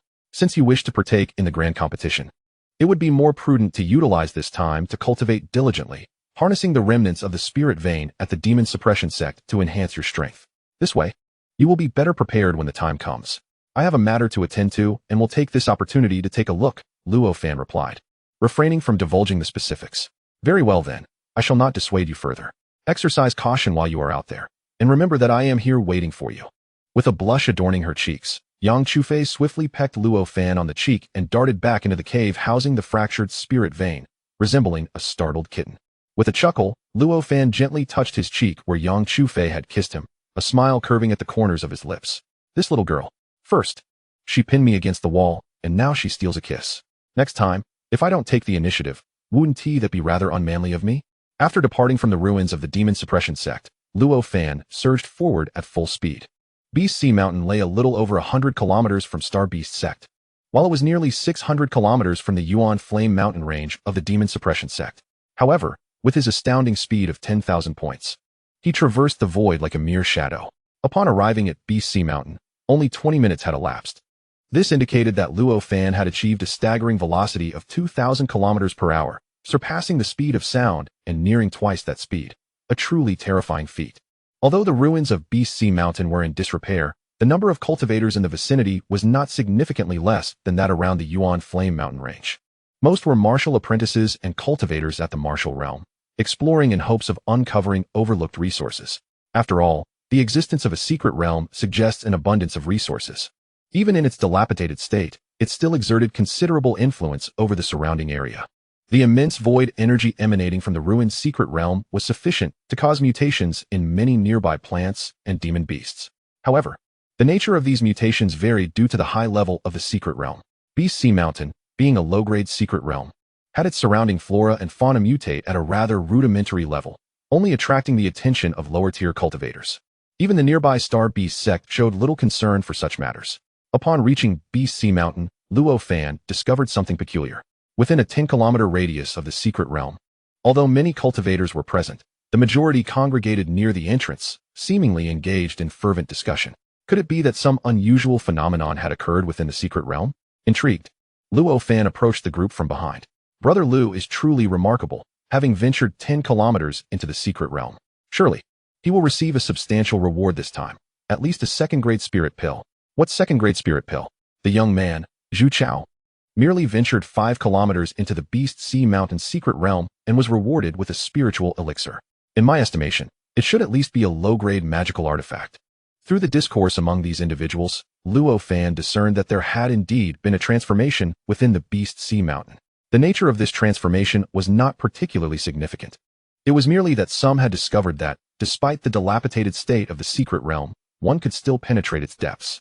The first to reach the 1-kilometer mark was a female cultivator named Wang Yan, who was at the 3rd star of the martial realm. She received a first-grade spiritual elixir as her reward. To be considered a spiritual elixir, it must be crafted by at least a 3rd-grade alchemist. In the northern domain, such alchemists are predominantly found within major powers. A single elixir is worth at least 1,000 spirit stones. The cultivators near the Beast Sea Mountain are primarily scattered practitioners. They are not incapable of acquiring a first-grade spiritual elixir. With a bit of frugality over a month or two, they could purchase one in a large city. However, now, simply by entering the ruins of the Beast Sea Mountain, one could receive a first-grade spiritual elixir for free. Who would not be exhilarated by such fortune? It is often said that women tend to be quite chatty, while others who received such tremendous benefits would likely go to great lengths to conceal this secret. Wang Yan, in contrast, boasted about her reward immediately after receiving it, ultimately attracting countless cultivators eager to test whether everyone could also receive a reward. As a result, after some experimentation, everyone discovered that upon entering the Beast Sea Mountain, as long as one surpassed the 1-kilometer threshold, rewards were granted. However, subsequent arrivals would find that the value of their rewards was only 1/10 that of the first. Nevertheless, this still sent waves of joy among many scattered practitioners. After more than half a year of exploration, these individuals uncovered a pattern. Within the Beast Sea Mountain secret realm, starting from 1 kilometer, rewards could be obtained. And for every additional kilometer traversed, the rewards would incrementally increase by 1 point. Although the specifics of the rewards were random, their values were relatively comparable. To date, the most formidable among them, known as Lu Gu, a peak martial cultivator, managed to venture 10 kilometers into the secret realm. However, according to Lu Gu, even beyond 10 kilometers, the expanse remained endless. The rewards must still be present. If one were to calculate based on the former dimensions of the Beast Sea Mountain, it would be a secret realm with a diameter of 1,000 kilometers. Achieving a reward every kilometer would imply the possibility of obtaining 1,000 rewards. Especially with the continual ascent, the value of the rewards would only escalate. Currently, Lu Gu, having reached 10 kilometers, had already acquired a second-grade spiritual elixir. Just imagining what one might gain upon reaching 1,000 kilometers sends shivers down the spine. No one present dared to entertain such thoughts, for that existence transcended their wildest imaginations. At this moment, Luo Fan was enveloped in astonishment. According to these individuals, the transformation within the Beast Sea Mountain had occurred only within the past 6 months, which explained why the sect leader was unaware of the situation here. However, how could that Lu, a practitioner from the western region, possibly be privy to the affairs of the northern domain? Luo Fan sensed something amiss. Aware of this disquiet, his immediate course of action became clear. He must delve into the Beast Sea Mountain's secret realm to uncover its mysteries. Look, another individual is preparing to enter. Who is this young fool, so unprepared, recklessly venturing inside? Perhaps they possess a storage ring, having already made their arrangements. Observe the ring adorning their left hand. Is it a storage ring? Good heavens, this has attracted someone formidable. Could it be that they are a disciple of a prestigious sect? Also privy to the happenings at Beast Sea Mountain? This could spell disaster. If they confirm the anomalies at Beast Sea Mountain, will we have any opportunity to enter afterward? Who on earth has lured the disciples of such great powers here? It couldn't be that wretched Wang Yan, could it? It is quite likely. This woman has a loose tongue. Come, let us inquire into this matter. It was agreed that this place should remain a secret known only to loose cultivators. The die is cast. Rather than confronting that woman Wang Yan, it would be wiser to hasten our re-entry into the Beast Sea Mountain's secret realm. While those powerful factions have yet to dispatch their main forces to seize control, allowing us to gather more cultivation resources. Although Luo Fan's attire was rather unremarkable, making him indistinguishable from other loose cultivators, he recognized that entering Beast Sea Mountain required certain preparations. Most of these involved bulky packages. Although inconvenient, it was far safer than facing the inherent dangers within the mountain. Yet, upon entering, Luo Fan carried nothing, naturally drawing the attention of the gathering loose cultivators at the entrance, their expressions transforming into grimace. Many suspected that Wang Yan, the woman who had discovered the anomaly at Beast Sea Mountain, had divulged this situation to those great powers, inciting them to question her. This group of loose cultivators understood all too well that once this place was discovered by any major power, their chance to reap rewards would vanish. Over the past 6 months, most individuals had ventured into Beast Sea Mountain once a week, as its rewards refreshed weekly. By calculation, many had entered the mountain over 20 times. Each time, even if they only reached a kilometer in, they could obtain treasures worth hundreds of spirit stones. 20 times meant 2,000 to 3,000 spirit stones. For loose cultivators, acquiring such wealth before the anomalies were discovered would require a year of relentless toil without sustenance. What a wealth of opportunities to reap. If a major power were to occupy this place, such opportunities would be lost forever.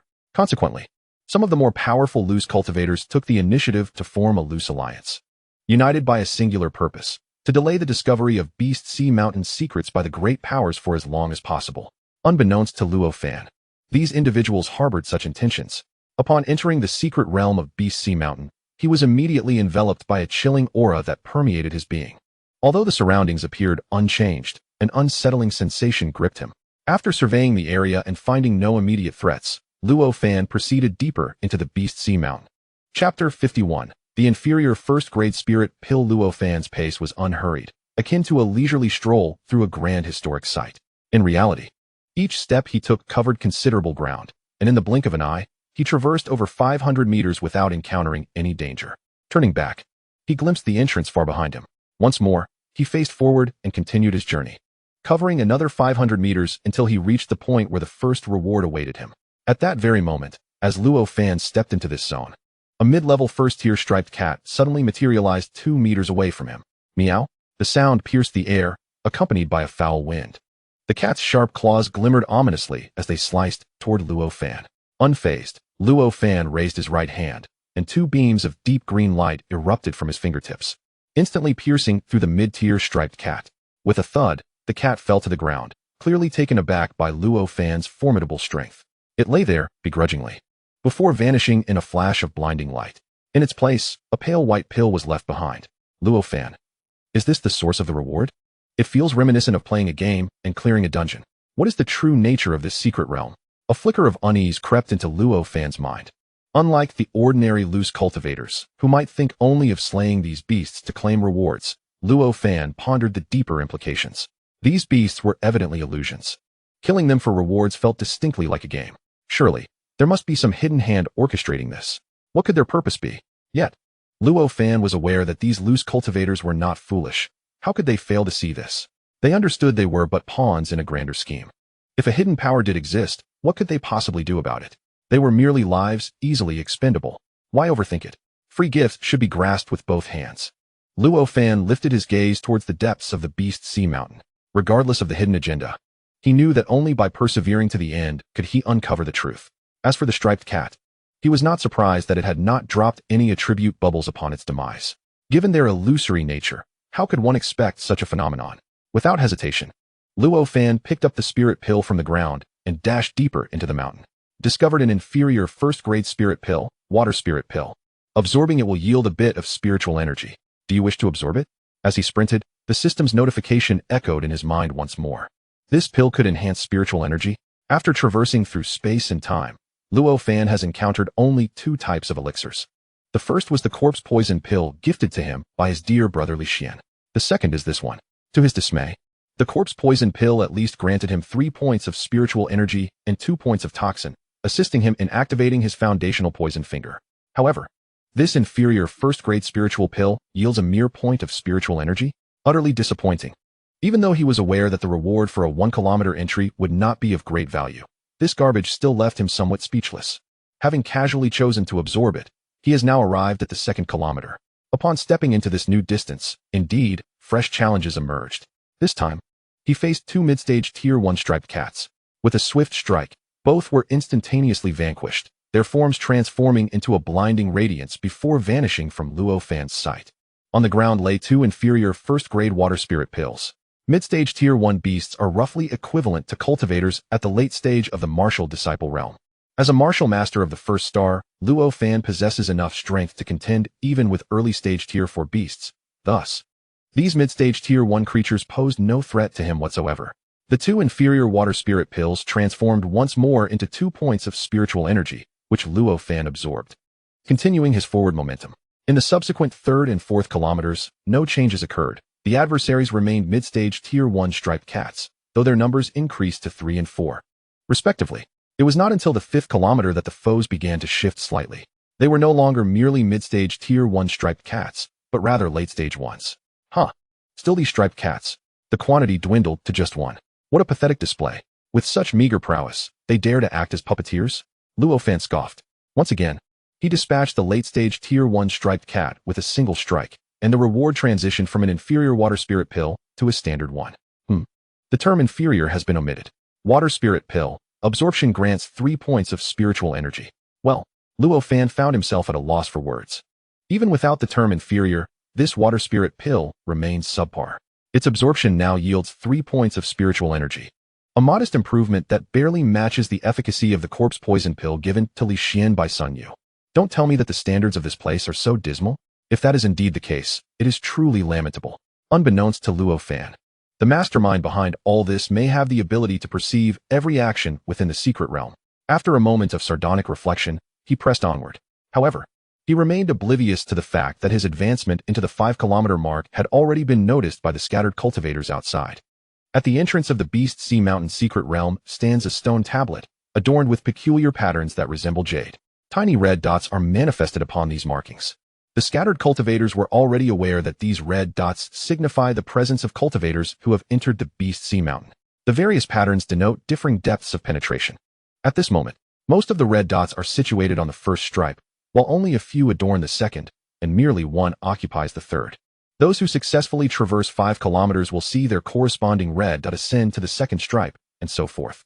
Presently, the sole occupant of the third stripe is Lu Gu, who has ventured the deepest into Beast Sea Mountain. If we were to speculate based on the number of stripes, the utmost depths of Beast Sea Mountain should lie at 75 kilometers.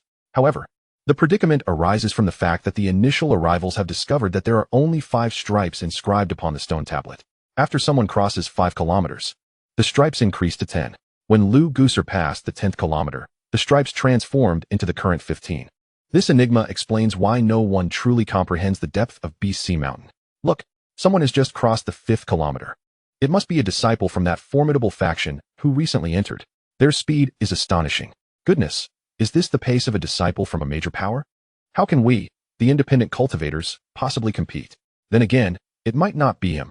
There were indeed quite a few other cultivators in the secret realm earlier. Are you new here as well? Did you not notice that the red dot is a deeper shade? That signifies it is their first entrance into Beast Sea Mountain. Aside from that disciple from the large faction, did any other newcomers enter just now? I simply find it hard to believe that he could have traversed so far in under 10 minutes. Luga took at least half an hour to reach the 5th kilometer, didn't he? That individual is a disciple from a significant faction. No matter how strong Lugo is, he is still an independent cultivator. How can he be compared to someone from a major power? Your words carry a hint of sarcasm. 5 minutes later. Holy cow, he has reached the 10th kilometer so swiftly? Has Lu Ge's record been shattered? I wonder what Lugo will think when he sees this young man. What are we all standing around for? This lad clearly intends to penetrate the deepest reaches. Hurry. Who knows if he clears this stage, whether this secret realm will continue to exist. Let us seize this last chance. Oh, how I wish to weep. I just exhausted my opportunities for this week. Surely, I want to have a chance again in the future. Even if this fellow is a disciple from a major faction, it's improbable that he could clear it on his first attempt. Since there is no more opportunity, I might as well watch from here. Luo Fan's rapid advancement left the nearby independent cultivators awestruck. Soon after, they descended into chaos. Those who had not yet used their chances rushed in without preparation, directly entering the Beast Sea Mountain secret realm. Those who had already exhausted their opportunities could only glare with gritted teeth at the crimson, representing Luo Fan on the stone tablet, their expressions twisted with animosity. It seemed that if Luo Fan were before them at that moment, they would undoubtedly band together to attack him. Yet, even so, they were no match for Luo Fan. Meanwhile, Luo Fan, now filled with disdain, had reached the 10th kilometer in less than 5 minutes. Starting from the 6th kilometer, Luo Fan encountered an adversary. No longer the striped cat, but rather a different beast, the black-backed evil bear. Its strength remained at the later stage of the first rank. From an initial solitary presence, it soon multiplied to 4. At the 10th kilometer, it transformed again, elevating its prowess to the pinnacle of the first rank. Even at this peak, it was merely one creature, easily manageable by an average martial artist, let alone Luo Fan himself. Within the second stage, Luo Fan received an item. A first-grade water spirit pill, which, upon absorption, augmented his spiritual energy by 3 points. It was not until the 10th kilometer that the quality of the rewarded water spirit pill saw a slight enhancement. While the spiritual energy remained unchanged at 3 points, it now contained an additional element of water. More water elements? Luo Fan raised an eyebrow. Setting aside the unseen puppeteer, the rewards in this locale piqued his interest. Though merely a mediocre first-grade pill, its absorption would enhance both spiritual energy and water elements. Presently, the water elements offered little assistance. However, considering the quantity of elements required to elevate the Rainbow Light Blood Fox's grade, he deemed it prudent to accumulate a variety of elements. Encountering someone. Just as Luo Fan was about to step into the 11th kilometer, he noticed a figure not far off. This individual appeared hesitant. Standing at the threshold of the 11th kilometer, indecisive about whether to proceed. The tattered state of his garments suggested a grim predicament. It seemed the peak of the first-rank black-backed evil bear was the limit of his capabilities. How disappointing for a martial artist at the peak. Luo Fan muttered to himself, preparing to disregard the individual and continue forward. Suddenly, a flash of light enveloped the figure, and when it faded, the person vanished from Luo Fan's sight. In that fleeting moment, Luo Fan instinctively glanced back at himself, his face betraying astonishment. Could one be directly teleported away? Ignoring the stranger's expression, Luo Fan fell into contemplation over the method of departure. The only individual capable of encountering him at the 11th kilometer, aside from Lu Gu, was this peak martial artist. After exiting the Beast Sea Mountain secret realm, Lu Gu stood in a daze, the visage of Luo Fan lingering in his mind. Lu Gu, how did you emerge? Lu Gu, trouble brews. It seems the events at Beast Sea Mountain have caught the attention of disciples from powerful factions. Just moments ago, a disciple from one such faction entered the secret realm. Lu Gu, that individual reached the 10th kilometer in under half an hour. Did you see him? Unbeknownst to the scattered cultivators lingering outside, Lu Ji's thoughts were tumultuous. As he appeared, they swarmed around him, chattering incessantly, straining to glean information from the cacophony. Lu Ji's expression darkened significantly. In his mind, the youthful visage of Luo Fan resurfaced, shrouded in shadows as he pondered. What is truly happening? Why has he attracted the disciples of such formidable powers? I have no idea. Brother Lu. That fellow just appeared out of nowhere, and then entered the Beast Sea Mountain's secret realm. Perhaps he merely passed through by chance, or perhaps someone has reported him. This is utterly nonsensical. Brother Lu's expression darkened further, and after a moment of contemplation, he declared loudly, "All late-stage cultivators, gather with me. We shall once again venture into the Beast Sea Mountain's secret realm and eliminate this disciple of the sect within. The information regarding the secret realm must remain concealed for no less than 3 years." The vicious words of Brother Lu struck fear into the hearts of many wandering cultivators. Brother Lu, he is a disciple of the sect. Indeed, Brother Lu, a disciple who can directly reach the 10th kilometer on his first entry into the secret realm. Do you truly believe that we can contend with him, even with our combined forces? Brother Lu, I understand your intentions are for our collective good, but this secret realm has already provided us with substantial benefits. Is it truly necessary to act against a sect disciple? A group of inept fools. Are you so easily intimidated by a disciple from who knows where? I indeed saw that individual at the 10th kilometer, but he did not pass through it effortlessly. His strength is not as formidable as you imagine. If we can unite in purpose, we may have the chance to ambush him during his battle. Brother Lu spoke his lies without flinching. The impression left by Luo Fan was still vivid in his mind, the calm demeanor, undoubtedly indicative of significant power. Unlike himself, whose clothes were tattered and body marred with countless wounds, reduced to a pitiful state. Yet, if he were to speak the truth, Brother Lu knew that no one would willingly follow him back into the secret realm to confront their opponent. As a peak cultivator among wandering practitioners, his strength was not inferior to that of Yang Yunlang. He held sect disciples in disdain. Yet he was acutely aware that if the other party were to penetrate deeply into the realm, even reaching merely the 20th kilometer, the rewards for his own journey from the 11th to the 20th kilometer would diminish significantly. In essence, Brother Lu was still primarily concerned with his own interests. These wandering cultivators were merely tools in his eyes, to be utilized against the sect disciples, allowing him, the strongest, to reap the rewards of victory. As for the possibility of killing Luo Fan and inciting the wrath of the forces behind him, Brother Lu was utterly indifferent. He had long considered this outcome. As a peak cultivator, he was but a step away from becoming a martial master. Should he succeed in slaying Luo Fan, he could continue to exploit the anomalous resources of the Beast Sea Mountain's secret realm. Before long, with just a few more ventures, he might very well enhance his cultivation to that of a martial master, after which he would immediately depart from the northern region. In due time, he would soar away to distant lands. Even if he were truly pursued by the forces of the northern region, he would have already arrived in another territory. What could they possibly do to him then? This encapsulates Lu Guo's genuine thoughts. He is acutely aware of the distinction between a martial artist and a martial master. Were it not for the fact that he stood merely a step away from becoming a martial master himself, he would never entertain the notion of such perilous ventures or the assassination of sect disciples. Despite this, he harbors a certain disdain for those disciples. Following Lu Ji's stern rebuke, numerous scattered cultivators present displayed expressions of shame.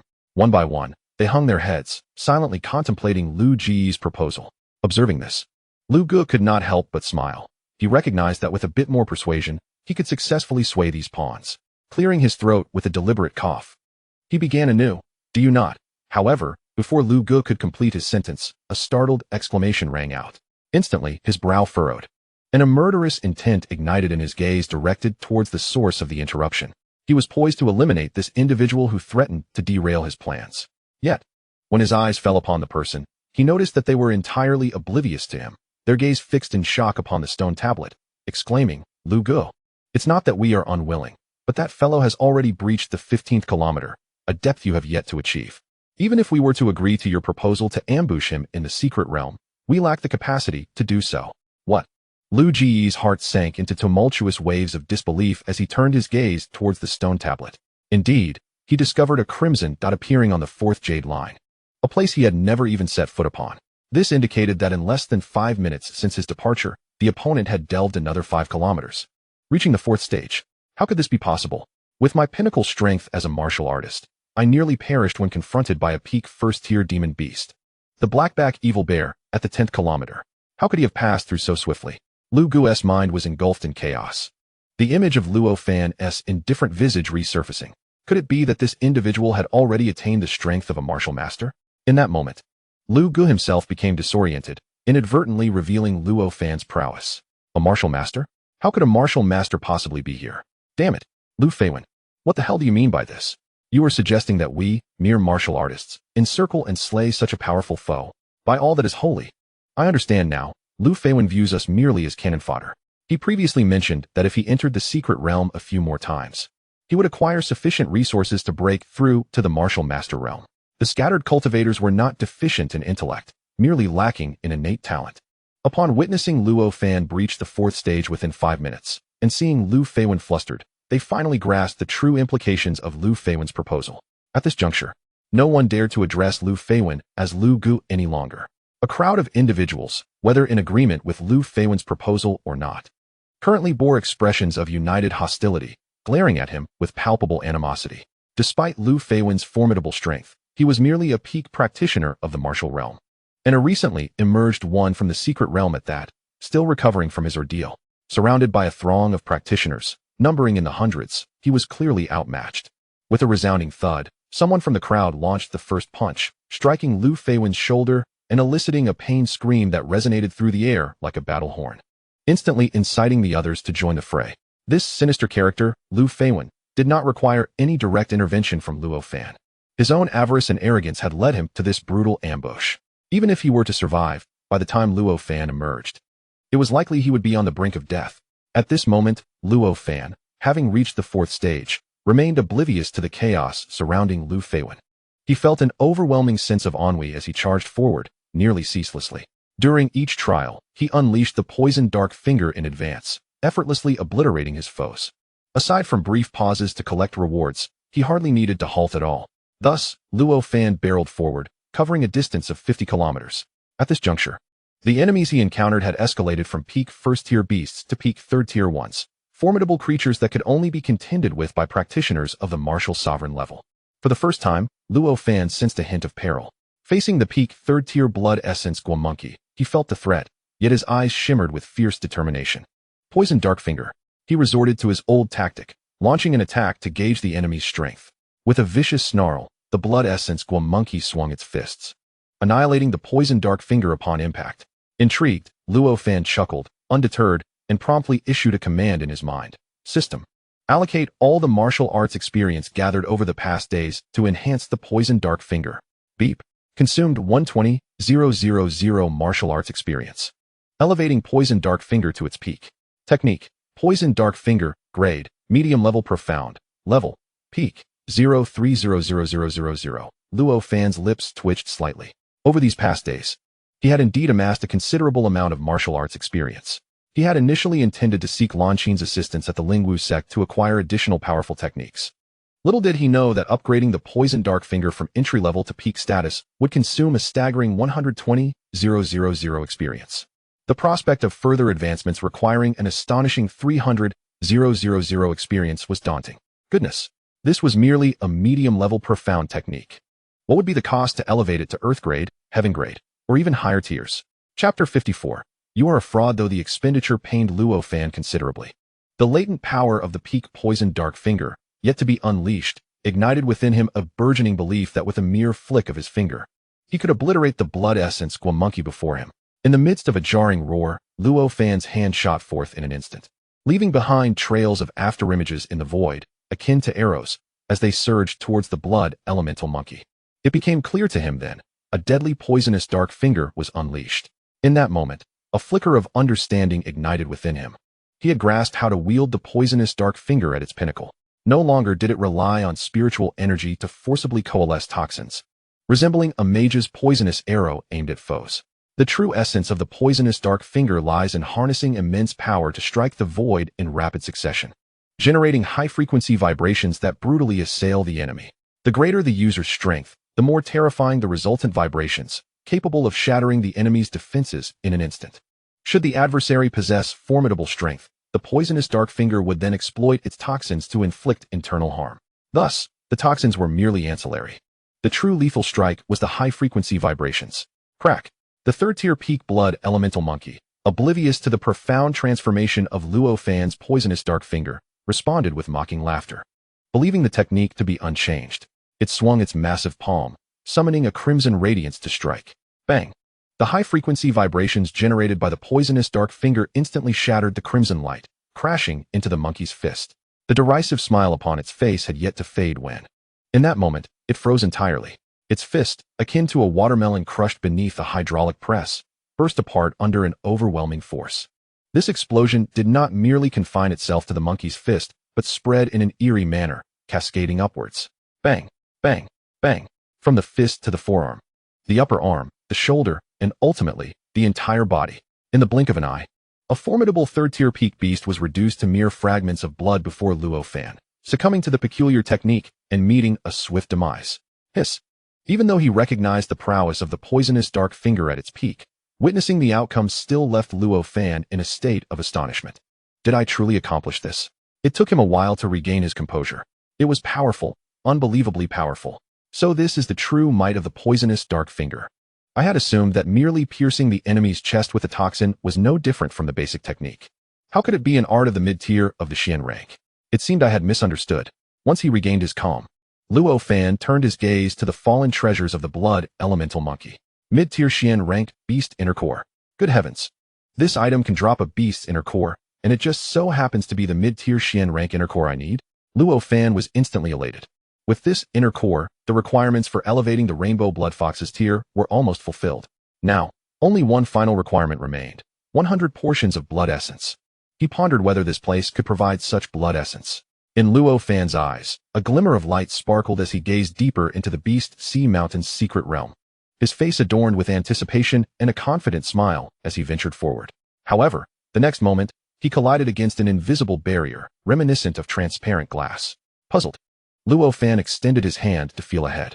Indeed, after a brief exploration, he discovered that his path was obstructed by an unseen barrier. An indeterminate height and length of clear glass, or perhaps a protective enchantment that hindered his further descent into the depths of the secret realm. Was it a lack of cultivation? Just as confusion clouded his mind, a sudden clarity emerged within him. So it is.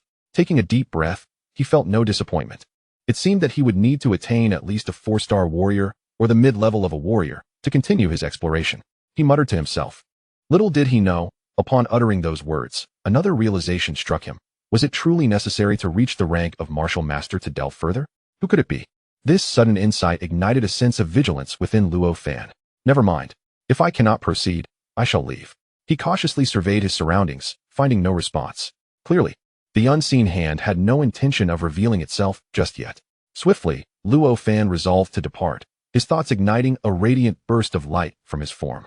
When the illumination faded, he had vanished from the spot. Outside the secret realm, nearly all the scattered cultivators aware of the anomalies surrounding the Beast Sea Mountain congregated at the entrance, eagerly awaiting Luo Fan's emergence. They watched, transfixed, as the crimson dot representing Luo Fan surpassed the limits of their vision, traversing through the 4th stage, the 5th, and ultimately reaching the final 10th stage. Anxiety churned within them, uncertain whether Luo Fan would succeed or what might transpire thereafter. Did they still possess the qualification to continue their ventures into the Beast Sea Mountain? The atmosphere was palpably tense. Upon returning to the entrance of the secret realm, Luo Fan heard the murmur of "he yes out," and felt a wave of fervent gazes directed at him.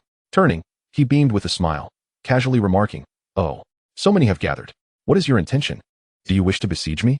Senior, you are a formidable warrior. We, mere martial apprentices, would not dare to attack you. May I inquire if you too have failed at the 10th stage? Why did you not proceed further?" Among the crowd, although many were initially disinclined to see Luo Fan emerge, there were also those eager to curry favor with him. "Your concerns should revolve around whether I might bar your entry into this secret realm," Luo Fan said. A slight smirk gracing his lips as he noticed the green attribute bubbles scattered on the ground. Without any preamble, he addressed them directly. "Rest assured, in this place, feel free to venture forth. Neither I nor the forces behind me shall prevent your entry. Indeed, you may even invite more wandering cultivators to challenge the trials." As Luo Fan's words echoed, a voice, peculiar and grating, pierced the air, a sound reminiscent of wind whistling through cracked teeth, as if a frail being, on the brink of collapse, had mustered the strength for a desperate roar. "Fraud.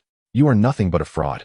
How could a disciple of a sect possibly possess such benevolence to offer us wandering cultivators access to such a splendid secret realm?" Chapter 55. Who is this wretch? Luo Fan turned his gaze toward the source of the anguished cry, and he instinctively drew in a sharp breath. What a tragic sight. The figure was drenched in blood. As if flayed alive, his features were grotesquely contorted, swollen with bruises, rendering him almost unrecognizable as human. One arm was shattered, leaving only the elbow and above intact, while one leg hung limply, the bones within seemingly ground to dust. Who was this unfortunate soul? What kind of monstrous beast had he encountered? Luo Fan genuinely could not discern that this was Lu Gu. and thus he curiously inquired. Despite failing to recognize Lu Go, he understood that the state of disarray he witnessed indicated a brutal beating. Ahem. Upon hearing Luo Fan's question, nearly all the wandering cultivators present exhibited expressions of discomfort. A middle-aged man, standing closest to Luo Fan and possessing the cultivation of a warrior at the 9th star, hesitated for a moment before speaking. This individual is Lu Feiwen, who ventured into the depths of the Beast Sea Mountain secret realm before your arrival. The middle-aged man recounted the events leading to Lu Feiwen's severe beating. Oh. A glimmer of cold light flickered in Luo Fan's eyes as he approached Lu Feiwen with an air of authority. What do you intend to do? Lu Feiwen, sensing Luo Fan's intent, understood his fate.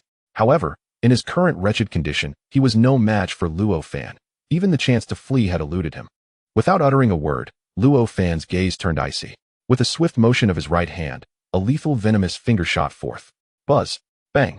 The moment the dense green light made contact with Lu Feiwen, his body erupted violently, an image of sheer devastation.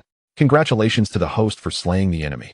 Rewards: 20 spirit points, 1 blood element. A green attribute bubble fell from the blood mist that had formed from Lu Feiwen's explosive demise. Acquired 1,000 experience in martial arts. The surrounding wandering cultivators fell silent, paralyzed by fear. Those who had been nearby were drenched in the splattered remnants of Lu Feiwen's destruction, too terrified to move. Their gazes towards Luo Fan were filled with dread. This was a cultivator at the pinnacle of the warrior realm, even in a grievously injured state. It seemed impossible for him to be so effortlessly dispatched in such a gruesome manner. Even a typical mid-tier warrior would likely struggle to achieve such a feat. The strength of this elder was truly formidable. No wonder he had traversed 50 kilometers into the depths of the Beast Sea Mountain. He was indeed remarkable. Is this the strength of the disciples from the sect? Alas, no matter how hard I strive throughout my life, I fear I may never reach such heights. The scattered cultivators gazed at Luo Fan with profound reverence. Very well, I shall keep my word. You are free to utilize this place. Even if other disciples from different sects attempt to seize it, inform them that this territory belongs to the Starbeast sect. As long as the Starbeast sect does not voice its objection, they have no right to claim it. By stating this, Luo Fan undoubtedly conveyed to these scattered cultivators that he was a disciple of the Starbeast sect. So he is a senior from the Starbeast sect. I thought it impossible for any sect in the northern region to possess such benevolent disciples, willing to offer such a splendid secret realm to us scattered cultivators. I once encountered Master Yang from the Starbeast sect, and indeed, he is a good person. It turns out that the Starbeast sect boasts a master-level powerhouse. Does this not make them the strongest sect within a 1,000-mile radius? Haha. The stronger the Starbeast sect becomes, the better it is for us, is it not? Long live the Starbeast sect. Long live the Starbeast sect. Long live the Starbeast sect. All the scattered cultivators resonated in unison, their faces alight with ecstatic expressions, openly displaying their admiration for the Starbeast sect. A slight smile crept upon Luo Fan's lips as he leisurely turned around. In his ears, he also heard the delightful notification chime. Gained power 14, gained vitality 23, gained spirit 18, gained skill experience 1300, gained blood element 12, in an instant.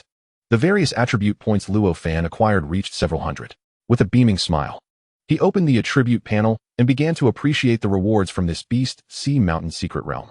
Host, Luo Fan cultivation level, master level 1 star, TSK. Observing the current attribute panel, Luo Fan could not help but click his tongue, a smile gracing his face. After advancing to the master level, the rate of improvement indeed became somewhat sluggish.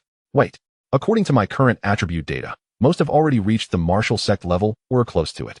It should be said that once the data reaches the martial sect level, the rate of increase slows significantly. Luo Fan glanced at the scattered cultivators surrounding him, numbering in the hundreds. Yet, the attributes dropped only allowed his data to increase by a few hundred points, not to mention a rise in cultivation. Even the increments in the 5 fundamental attributes barely scratched the surface. After all, if the current numbers for the 5 fundamental attributes are already in the tens of thousands for strength and speed, the increments are measured in the thousands. Nonetheless, the greatest gain from this Beast Sea Mountain seems to be the enhancement of spiritual energy, an astounding increase of over 600 points. The total amount of spiritual energy has reached 1,200, meaning I can now increase the system space by 12 cubic meters each day. Absolutely splendid. However, the consumption following the rise in spiritual energy is substantial. Currently, just one release of the poison nether finger consumes 500 points of spiritual energy. My strength has indeed increased significantly, but this is quite distressing. With the spiritual energy I possess, I can only utilize the poison netherfinger twice? Goodness. While I acknowledge the terrifying power of the poison netherfinger, must such a tremendous consumption restrict its use to a trump card? In the midst of Luo Fan's complaints, the system provided a reminder. The power of the poisonous underworld is contingent upon the host's strength, speed, and the consumption of spiritual energy, with strength and speed remaining constant. Greater consumption of spiritual energy results in increased power, starting from a minimum of 10 points. So that is how it is? That makes sense, otherwise it would be quite vexing. Luo Fan immediately felt a sense of relief. Reflecting on his current capabilities, he realized that he was now fully prepared to venture to the spirit martial sect. So off he goes. However, before setting out, Luo Fan needed to visit one place, Guangwu City. This city boasts a population of 10 million. Just imagine the abundance of attribute bubbles. Surely, it would be a windfall for him. Chapter 56. An opportunity for a windfall aside from the anticipation of a windfall. Luo Fan also needed to engage in a bit of wealth redistribution, gathering 1,000,000 spirit stones to utilize the teleportation array to reach the spirit martial sect. Otherwise, he would be delayed for at least a week on the road, and by the time he reached the spirit martial sect, the opportunity might have passed. A few hours later, Luo Fan finally arrived at Guangwu City, one of the 5 great cities in the northern region. This was also his first glimpse of a city since his arrival in this world, leaving him utterly awestruck. The grand Guangwu City resembled an ancient fortress, with towering walls standing resolutely on all sides. The massive city gates, soaring several meters high, exuded an aura of antiquity, as if narrating untold stories. Countless cultivators and mortals moved in and out of the city, creating a vibrant atmosphere. While there are many cultivators in the northern region, the number of powerful ones is relatively scarce. Therefore, the populace here primarily consists of ordinary people. Even those with some degree of strength are generally at the level of a 1-star martial disciple. If anyone were to reach above the 2-star martial disciple level, they would likely choose to join a faction or sect. Curiously, with so many people around, why were there so few attribute bubbles? Luo Fan found this puzzling. Guangwu City's population was said to have reached 10 million, yet the attribute bubbles present were exceedingly rare. This prompted Luo Fan to ponder. In the Starbeast sect, the areas where attribute bubbles dropped were places where disciples practiced martial arts and engaged in battles. Conversely, in regular residences and trading areas where combat was prohibited, it seemed that attribute bubbles did not appear. Thus, it made perfect sense that Guangwu City, where fighting was forbidden, would yield few attribute bubbles. Damn it. I thought I could strike it rich this time, but it seems there are such restrictions. Luo Fan grumbled, but soon dismissed the thought. Otherwise, the sheer volume of attribute bubbles in a city of 10 million would surely elevate his own attributes to an astronomical level, which would be rather uninteresting. Having confirmed that he wouldn't find many attribute bubbles here, Luo Fan decided not to waste any more time. The inability to collect bubbles in Guangwu City did not imply that he couldn't find them at the spirit martial sect.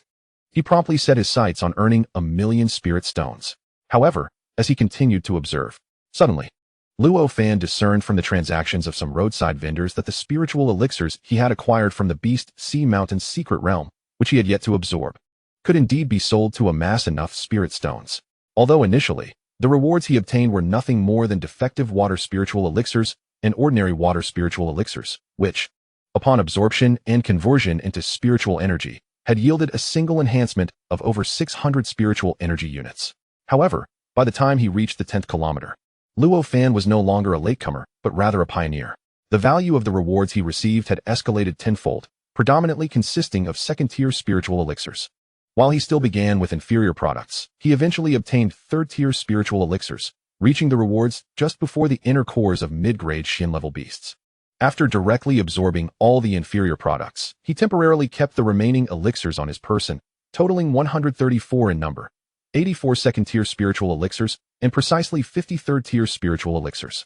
Given that the minimum value of a second-tier spiritual elixir is 5,000 spirit stones, and that of a third-tier spiritual elixir is 10,000 spirit stones, the total worth of these 134 elixirs amounted to 920,000 spirit stones, albeit at the lowest grade. Coupled with the over 200,000 spirit stones he already possessed, he had more than enough for the entrance fee. Why waste time? It was time to trade. Luo Fan chose a suitable shop and traded away the majority of his elixirs, retaining only 23rd-tier essence elixirs, which were capable of replenishing energy and healing injuries. The reason he kept 20 was that these elixirs, harvested from the Beast Sea Mountain's secret realm, were of commendable quality. And even the purchasing price offered by the Merchant Guild was quite generous. Despite retaining 20 elixirs, Luo Fan ultimately sold 114 elixirs, netting him 1,020,000 low-grade spirit stones, equivalent to a value of 10,000 spirit stones per elixir. With ample funds for the entrance ticket, Luo Fan wasted no time and proceeded directly to the teleportation array in Guangwu City. The teleportation array in Guangwu City was undoubtedly the most frequented location within the city. Even though the ticket price amounted to 1 million spirit stones, a considerable number of people still queued. Luo Fan could only conclude that this world was indeed not short of affluent individuals. However, he failed to notice that most of the cultivators in line had reached the Master Warrior realm. Despite the large number of people, the progression of the line was remarkably swift. In less than 10 minutes, it was Luo Fan's turn. He handed the prepared spirit stones to the administrator of the teleportation array, a middle-aged man of 4-star Master Warrior rank. Upon seeing Luo Fan present such a substantial sum of money, the administrator paused momentarily, accepting only 100,000 spirit stones, and explained, "Is this your first time using the teleportation array? Cultivators of the Master Warrior realm only need to pay 100,000 spirit stones." "Such a bargain?" Luo Fan responded with surprise. Noticing Luo Fan's youth yet recognizing his cultivation at the Master Warrior realm, the administrator surmised that he was likely a disciple of a significant sect. Though it is perplexing that the disciples of the major sect are unaware of the rules governing the use of teleportation arrays, the administrator, eager to leave a favorable impression, warmly elucidated, cultivators at the martial master level can fundamentally withstand the pressure of the teleportation array, thus negating the need for consuming spirit energy to envelop you in a protective shield. The ticket price is 100,000 spirit stones, while the cost for the protective shield is 900,000 spirit stones. "Ah, I see. Thank you for your guidance, esteemed elder." Indeed, the administrator beamed and inquired, "Where to?" "To the Spirit Martial Sect." "So, a prodigy of the Spirit Martial Sect. It is no wonder you possess martial master cultivation at such a tender age. Strive diligently to become the first formidable warrior in our northern region to break through to the martial sovereign realm." After inscribing several spirit patterns onto a jade slip using his spirit energy, the administrator handed it to Luo Fan, his face aglow with encouragement. At that moment, a beautiful woman descended from the teleportation array, fortuitously overhearing the administrator's words. She cast a glance at Luo Fan, her expression revealing surprise as she mused inwardly. "What a youthful martial master. He seems considerably younger than the prodigies within my sect. He truly has the potential to break through to the martial sovereign. Is he a disciple of the Spirit Martial Sect? It appears that once I finish my current matters, a visit to the Spirit Martial Sect is warranted. Such a talent, remaining with the Spirit Martial Sect, would be a tremendous waste." After observing Luo Fan intently, the woman nonchalantly flicked her wrist, casting a swirl of pink energy toward him. Unbeknownst to her, the moment this pink energy enveloped Luo Fan, a prompt resonated in his mind. "Ding. Tracking mark detected. Do you wish to absorb it?" "Tracking mark? What is that?" Chapter 57. The emergence of a martial sovereign. Practitioners can employ various methods to leave a mark on others or objects. These marks are only visible to the one who releases them, and they can perceive them from great distances, allowing them to ascertain the location of the marked entity, regardless of how far it may wander. The system meticulously elucidated the meaning of the tracking mark to Luo Fan. "How intriguing. Who has placed this upon me?" Luo Fan blinked, feeling a sense of wonder. His gaze wandered around. "Goodness, a martial sovereign? Could it be that the demon transformation sect's martial sovereign has arrived so swiftly?" Then, Luo Fan's eyes widened as he beheld the alluring figure of the beautiful woman not far away, her captivating presence igniting a fire within him. Her beauty, her mature allure exuded an irresistible temptation. The delicate mist surrounding her enchanting gaze resembled the gentle ripples of spring water, stirring desires within the heart. Her evenly tinted crimson lips appeared as if stained with blood, yet they did not evoke a sense of grotesqueness. Rather, they were more alluring, enticing one to savor their flavor. As if sensing Luo Fan's attention, the woman smiled charmingly, and in that instant, the brilliance of 100 flowers dimmed. It felt as though time had been reduced to this mesmerizing smile, intoxicating the soul. However, was Luo Fan an ordinary individual? Certainly not. He had been tempered by the information explosion of his previous life, having undergone the cleansing of the digital realm. He has encountered all types of women. With the magic of beauty enhancement and makeup, even a dinosaur could transform into an exquisite goddess rare to behold. Yet, a flicker of doubt lingered in Luo Fan's mind. This visage bore a striking resemblance to a certain girl he had known in a past life, named Shin Valley Yomi, albeit more enchanting and alluring. Where did this seductress come from? Luo Fan muttered to himself and deliberately nodded at her. Just as he was about to speak, A wave of dizziness washed over him. Luo Fan was taken aback, fearing that he had unwittingly been ambushed by a practitioner from the demon transformation sect. He quickly became vigilant. Do not panic, fellow cultivator. This is a normal reaction to the teleportation array. Just take a moment to acclimatize. A young woman's voice suddenly echoed in his ears. What? Luo Fan glanced around. A group of people struggled to suppress their laughter, their gazes fixed upon him. Had he already been teleported? Returning his gaze to the right, where the voice had originated, he saw a girl whose beauty would have easily secured her a top position in any class in his previous life. She appeared quite extroverted. After Luo Fan's gaze fell upon her, she promptly cupped her fists in greeting, performing the customary salutation of a practitioner, and smiled. I am Zhao Xiaoyan, a disciple of the Spirit Martial Sect. Greetings. I am Luo Fan, a disciple of the Starbeast Sect. Luo Fan replied candidly, feeling no need for concealment, especially since his next destination was indeed the Spirit Martial Sect. The girl's cultivation level was also that of a level 2 martial master, similar to Lan Qin. Perhaps she was also a prodigy of the Spirit Martial Sect and acquainted with Lan Qin, so there was no reason to hide. Wow. You are also a disciple of the Starbeast Sect? You must know Sister Lan Qin. Zhao Xiaoyan's large, round eyes sparkled with excitement. Indeed, she was my senior sister. And I saw her not long ago. Luo Fan was relieved he hadn't lied. The world felt so small. This girl truly knew Lan Qin. You Starbeast Sect is so impressive. It wasn't long ago that a genius like Sister Lan Qin emerged, and now, another one has appeared. Zhao Xiaoyan expressed her admiration, speaking in a manner reminiscent of a girl playfully teasing her beloved. Whether it was due to Lan Qin or her inherent character, Luo Fan found it less than appealing. Surely you are not referring to me? Luo Fan feigned astonishment in his response. Of course. Unaware of Luo Fan's disdain, Zhao Xiaoyan nodded eagerly, like an enamored fan. Looking at you, you must not yet be 18, yet you are already a level 1 martial master. That is even more impressive than Sister Lan Qin was at that age. You scarcely seem older than me, yet your strength appears superior. How can I possibly compare? Luo Fan deliberately maintained his composure, choosing not to disclose Zhao Xiaoyan's cultivation level despite having discerned it. With such praise from a genius like Luo Fan, Zhao Xiaoyan was overjoyed. She failed to perceive the hidden implications in Luo Fan's words, laughing heartily and embodying the phrase flower branches swaying to perfection. Although her looks weren't exceptionally striking, her figure was undeniably impressive, arguably rivaling that of the alluring woman from earlier. Luo Fan, left dumbfounded, inwardly bemoaned his fate as memories of the enchanting woman resurfaced. Who was she, a formidable expert at the martial sovereign level, doing in the Northern Territory?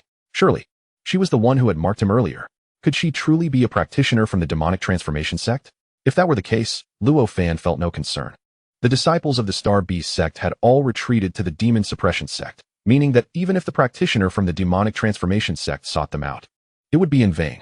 However, what a coincidence it was that just as he activated the teleportation array, she emerged from it. System. If that tracking mark was indeed left by that woman, please refrain from absorbing it for now. I wish to discern her true intentions. Mark retained. The system's cold confirmation validated Luo Fan's suspicion that the tracking mark on him was indeed left by her. Suddenly, as he preserved the critical hit, Luo Fan felt someone clasping his right arm, followed by a jolt of impact. Coach, I report you. She is charging with the ball. Luo Fan concealed his astonishment well, casting a nonchalant glance at Zhao Xiaoyan beside him. Zhao, my friend, what is this? Surely, you too have come to our spiritual martial sect, like Sister Lan Qin. I cannot let such a talent slip away. Allow me to escort you for registration. Hee. There will be rewards for me as well. Zhao Xiaoyan playfully winked, seemingly oblivious to the impropriety of her actions at that moment. Unbeknownst to her, several disciples from the spiritual martial sect nearby were already glaring with envy. Although Zhao Xiaoyan's beauty was not the most radiant in the sect, her figure, combined with her vivacious personality, made her exceptionally alluring, earning her a multitude of admirers. While Zhao Xiaoyan had never overtly expressed her affections, countless individuals who shared a good rapport with her believed that they were destined to be together, firmly convinced they were not merely backup options. Chapter 58. Something is off with you, Zhao Xiaoyan. Not everyone was pleased, however. A young man clad in a pristine brocade robe, with a belt adorned with spiritual patterns, clearly a magical artifact, wrapped around his waist, glared with palpable disdain. He pronounced Zhao Xiaoyan's name slowly and deliberately. Yuan Feng, what is the matter? Zhao Xiaoyan, upon hearing someone call her, appeared utterly bewildered, tightening her grip on Luo Fan's arm as she turned to face the young man. What the hell? This is outrageous. Luo Fan inhaled deeply, attempting to extricate his arm from Zhao Xiaoyan's grasp, not out of fear of the young man named Yuan Feng. Indeed, He perceived himself as a man with a family. Meeting a girl like Zhao Xiaoyan for the first time, embracing and cuddling, albeit in a passive manner, felt somewhat inappropriate. Yet, Zhao Xiaoyan held him tightly. Luo Fan dared not exert too much force, but when Yuan Feng witnessed this exchange, he interpreted Luo Fan's actions as a provocation, a deliberate affront in his presence. Don't move. It tickles. At that precise moment, Zhao Xiaoyan, seemingly unfazed, turned back and playfully scolded him. The tone, the expression, it was utterly infuriating. Both Luo Fan and Yuan Feng simultaneously experienced a sensation akin to impending explosion within themselves, one fueled by rage, the other by indignation, yet their grievances were distinct. How dare you? Have the courage to put your name forth. Yuan Feng was truly enraged. With a swift motion, he unsheathed a long sword, sending forth a chilling arc of swordplay that shot towards Luo Fan, halting merely half a meter away. If memory serves, I believe I previously stated my name. And you should have heard it. Luo Fan's countenance turned frosty. He abhorred being threatened, especially with a long sword.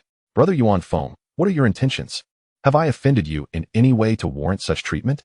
Put away your sword at once, or I shall inform Sister Lan Qin that you are bullying her junior.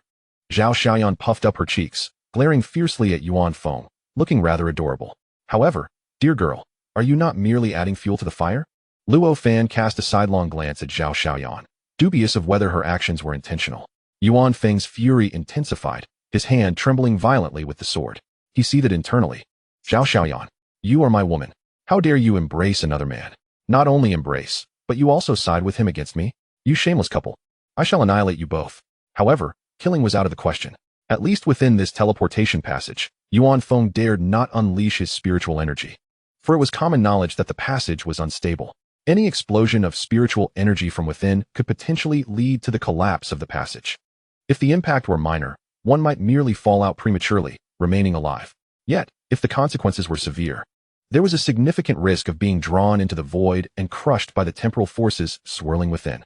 Ultimately, Yuan Feng regained his composure.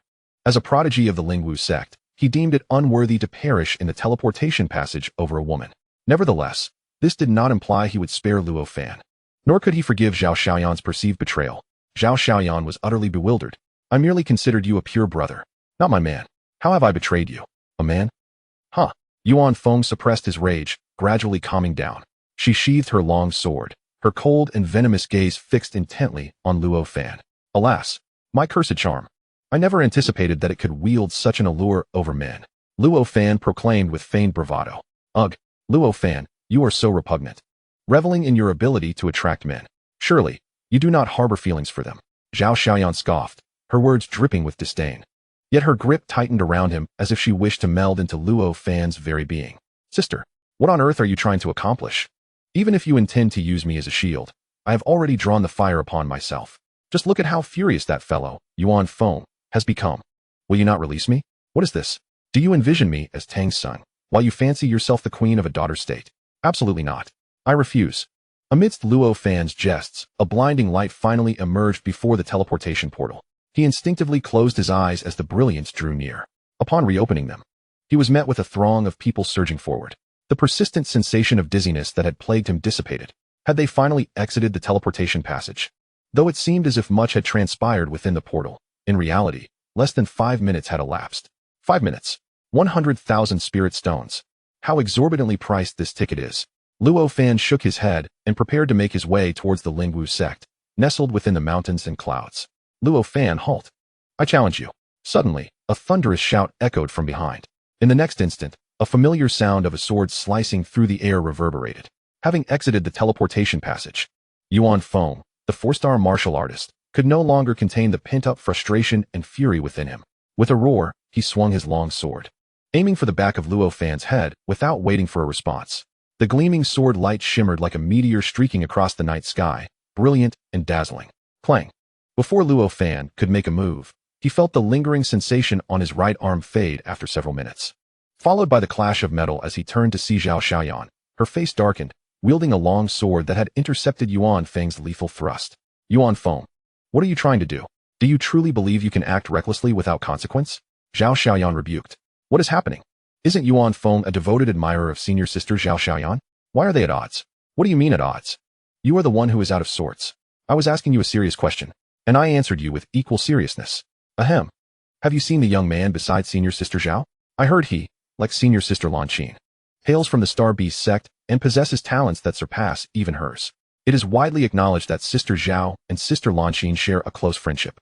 It seems she intended to assist Sister Lanqin in caring for their extraordinary junior, thus she embraced his arm, likely in a manner akin to that of a sister comforting her brother. However, this incited jealousy in brother Yuanfeng. Unable to tolerate the sight, he resorted to aggression against that remarkable junior. Chapter 59. The automatic recording of sword techniques? How could brother Yuanfeng be so petty? He usually appears quite magnanimous. Yet, being generous in general does not equate to being so in delicate situations. Indeed, any man would find it intolerable, even if one cannot bear it. Resorting to a sneak attack is unjustifiable. As a warrior of the 4th star, is it reasonable to ambush a weaker opponent of the 1st star? While the ambush is indeed wrong, Sister Lanqin's junior seems rather unimpressive. He stands there with an indifferent expression, showing no reaction. Could he be a mere pretty boy who hides behind women? I suspect he hasn't even grasped the situation. After all, he hails from a small place. The commotion before him naturally attracted the attention of many. This is the teleportation array of the Lingwu sect, the premier sect of the northern region, boasting millions of disciples. The area surrounding the teleportation array is undoubtedly one of the most crowded spots within the sect. Various whispers reached Luo Fan's ears, leaving him somewhat speechless. Do I truly possess the qualifications to be a pretty boy? Luo Fan touched his face. Indeed, it feels rather youthful. Yet, the notion of being a mere pretty boy is utterly absurd. I am a proud man of Huaxia. How could I ever be reduced to that? Sister Zhao, kindly step aside. Luo Fan calmly extended his hand, positioning it before Zhao Xiaoyan, gently urging her behind him. This action, in his view, was simply an act of chivalry. However, in Yuanfeng's eyes, Luo Fan continued to provoke him, deliberately placing his hand in front of Zhao Xiaoyan's bosom. You're finished. Yuanfeng's eyes instantly turned crimson. With a swift motion, he drew his long sword and unleashed a flurry of icy sword lights, each shimmering with a chilling aura, directed towards Luo Fan. Good heavens! This is excessive. Brother Yuanfeng, a formidable warrior of the 4th star, not only ambushed a practitioner of the 1st star, but also employed the mid-tier Xian rank cold shadow sword technique. That lad is doomed. Brother Yuanfeng has mastered the cold shadow sword technique to a small accomplishment, recognized by the elders within the sect as possessing the strongest swordsmanship talent. With this strike, even the elders at the late stage of warrior cultivation would struggle to withstand it. Regrettably, despite such a formidable talent, he chose to offend brother Yuanfeng. This is why one should maintain a low profile, especially in the presence of women. Beauty can indeed bring misfortune. It is clear that the presence of women only hinders my sword-drawing speed. If I possessed such talent, I would certainly avoid women. Brother Yuanfeng's reputation within the Lingwu sect is quite illustrious. Not a single individual present believed that Luo Fan, with his current strength, could withstand this impending assault from Yuanfeng. Some female cultivators have already closed their eyes, unwilling to witness the impending horrific scene. Detected the Xian level intermediate sword technique, cold shadow sword technique. Record it? Can it record sword techniques? Luo Fan's eyes widened in astonishment. However, to outsiders, he appeared to be merely startled by the unaltered move. The host possesses the talent of a sword master, allowing this system to automatically record. Then record it. Luo Fan suddenly realized. Technique, cold shadow sword technique. Rank, Xian level intermediate, level 02000, entry. A sly smile flickered across his lips. The small accomplishment level of the cold shadow sword technique has stirred such excitement in you. What if I were to unleash the great accomplishment, or even the pinnacle level of the cold shadow sword technique? System, elevate the level of the cold shadow sword technique. Deducting 26,000 experience points. Cold shadow sword technique upgraded to great accomplishment. Luo Fan glanced at the interface. To advance the cold shadow sword technique from great accomplishment to pinnacle, 54,000 experience points would be required, having already expended a considerable amount of experience points. He could only click his tongue in regret. Swish. The Starbeast spirit sword appeared in Luo Fan's hand. A piercing chill erupted from the Starbeast spirit sword. Observant eyes immediately discerned the truth. No way. How is it possible that he also wields the cold shadow sword technique? Just this chill alone surpasses that of brother Yuanfeng.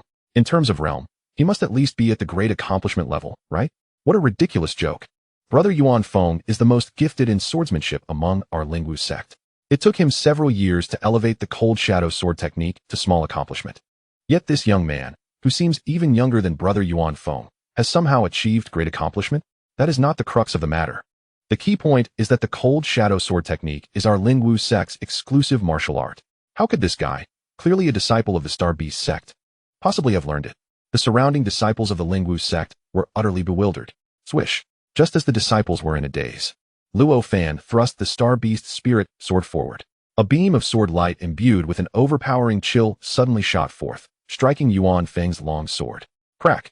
Yuan Feng's long sword crumbled within less than half a second, instantly shattered by the chilling force, scattering like ice shards in all directions, still exuding a fierce aura. Bang! Bang! Bang! In an instant, chaos erupted around the teleportation array of the Lingwu sect.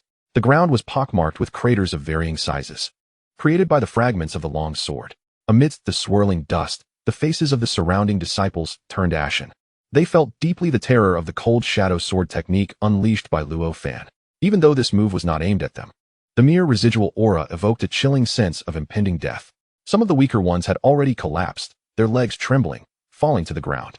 Their gazes towards Luo Fan were filled with fear and trepidation. Impossible, absolutely impossible. How could you possibly wield the cold shadow sword technique?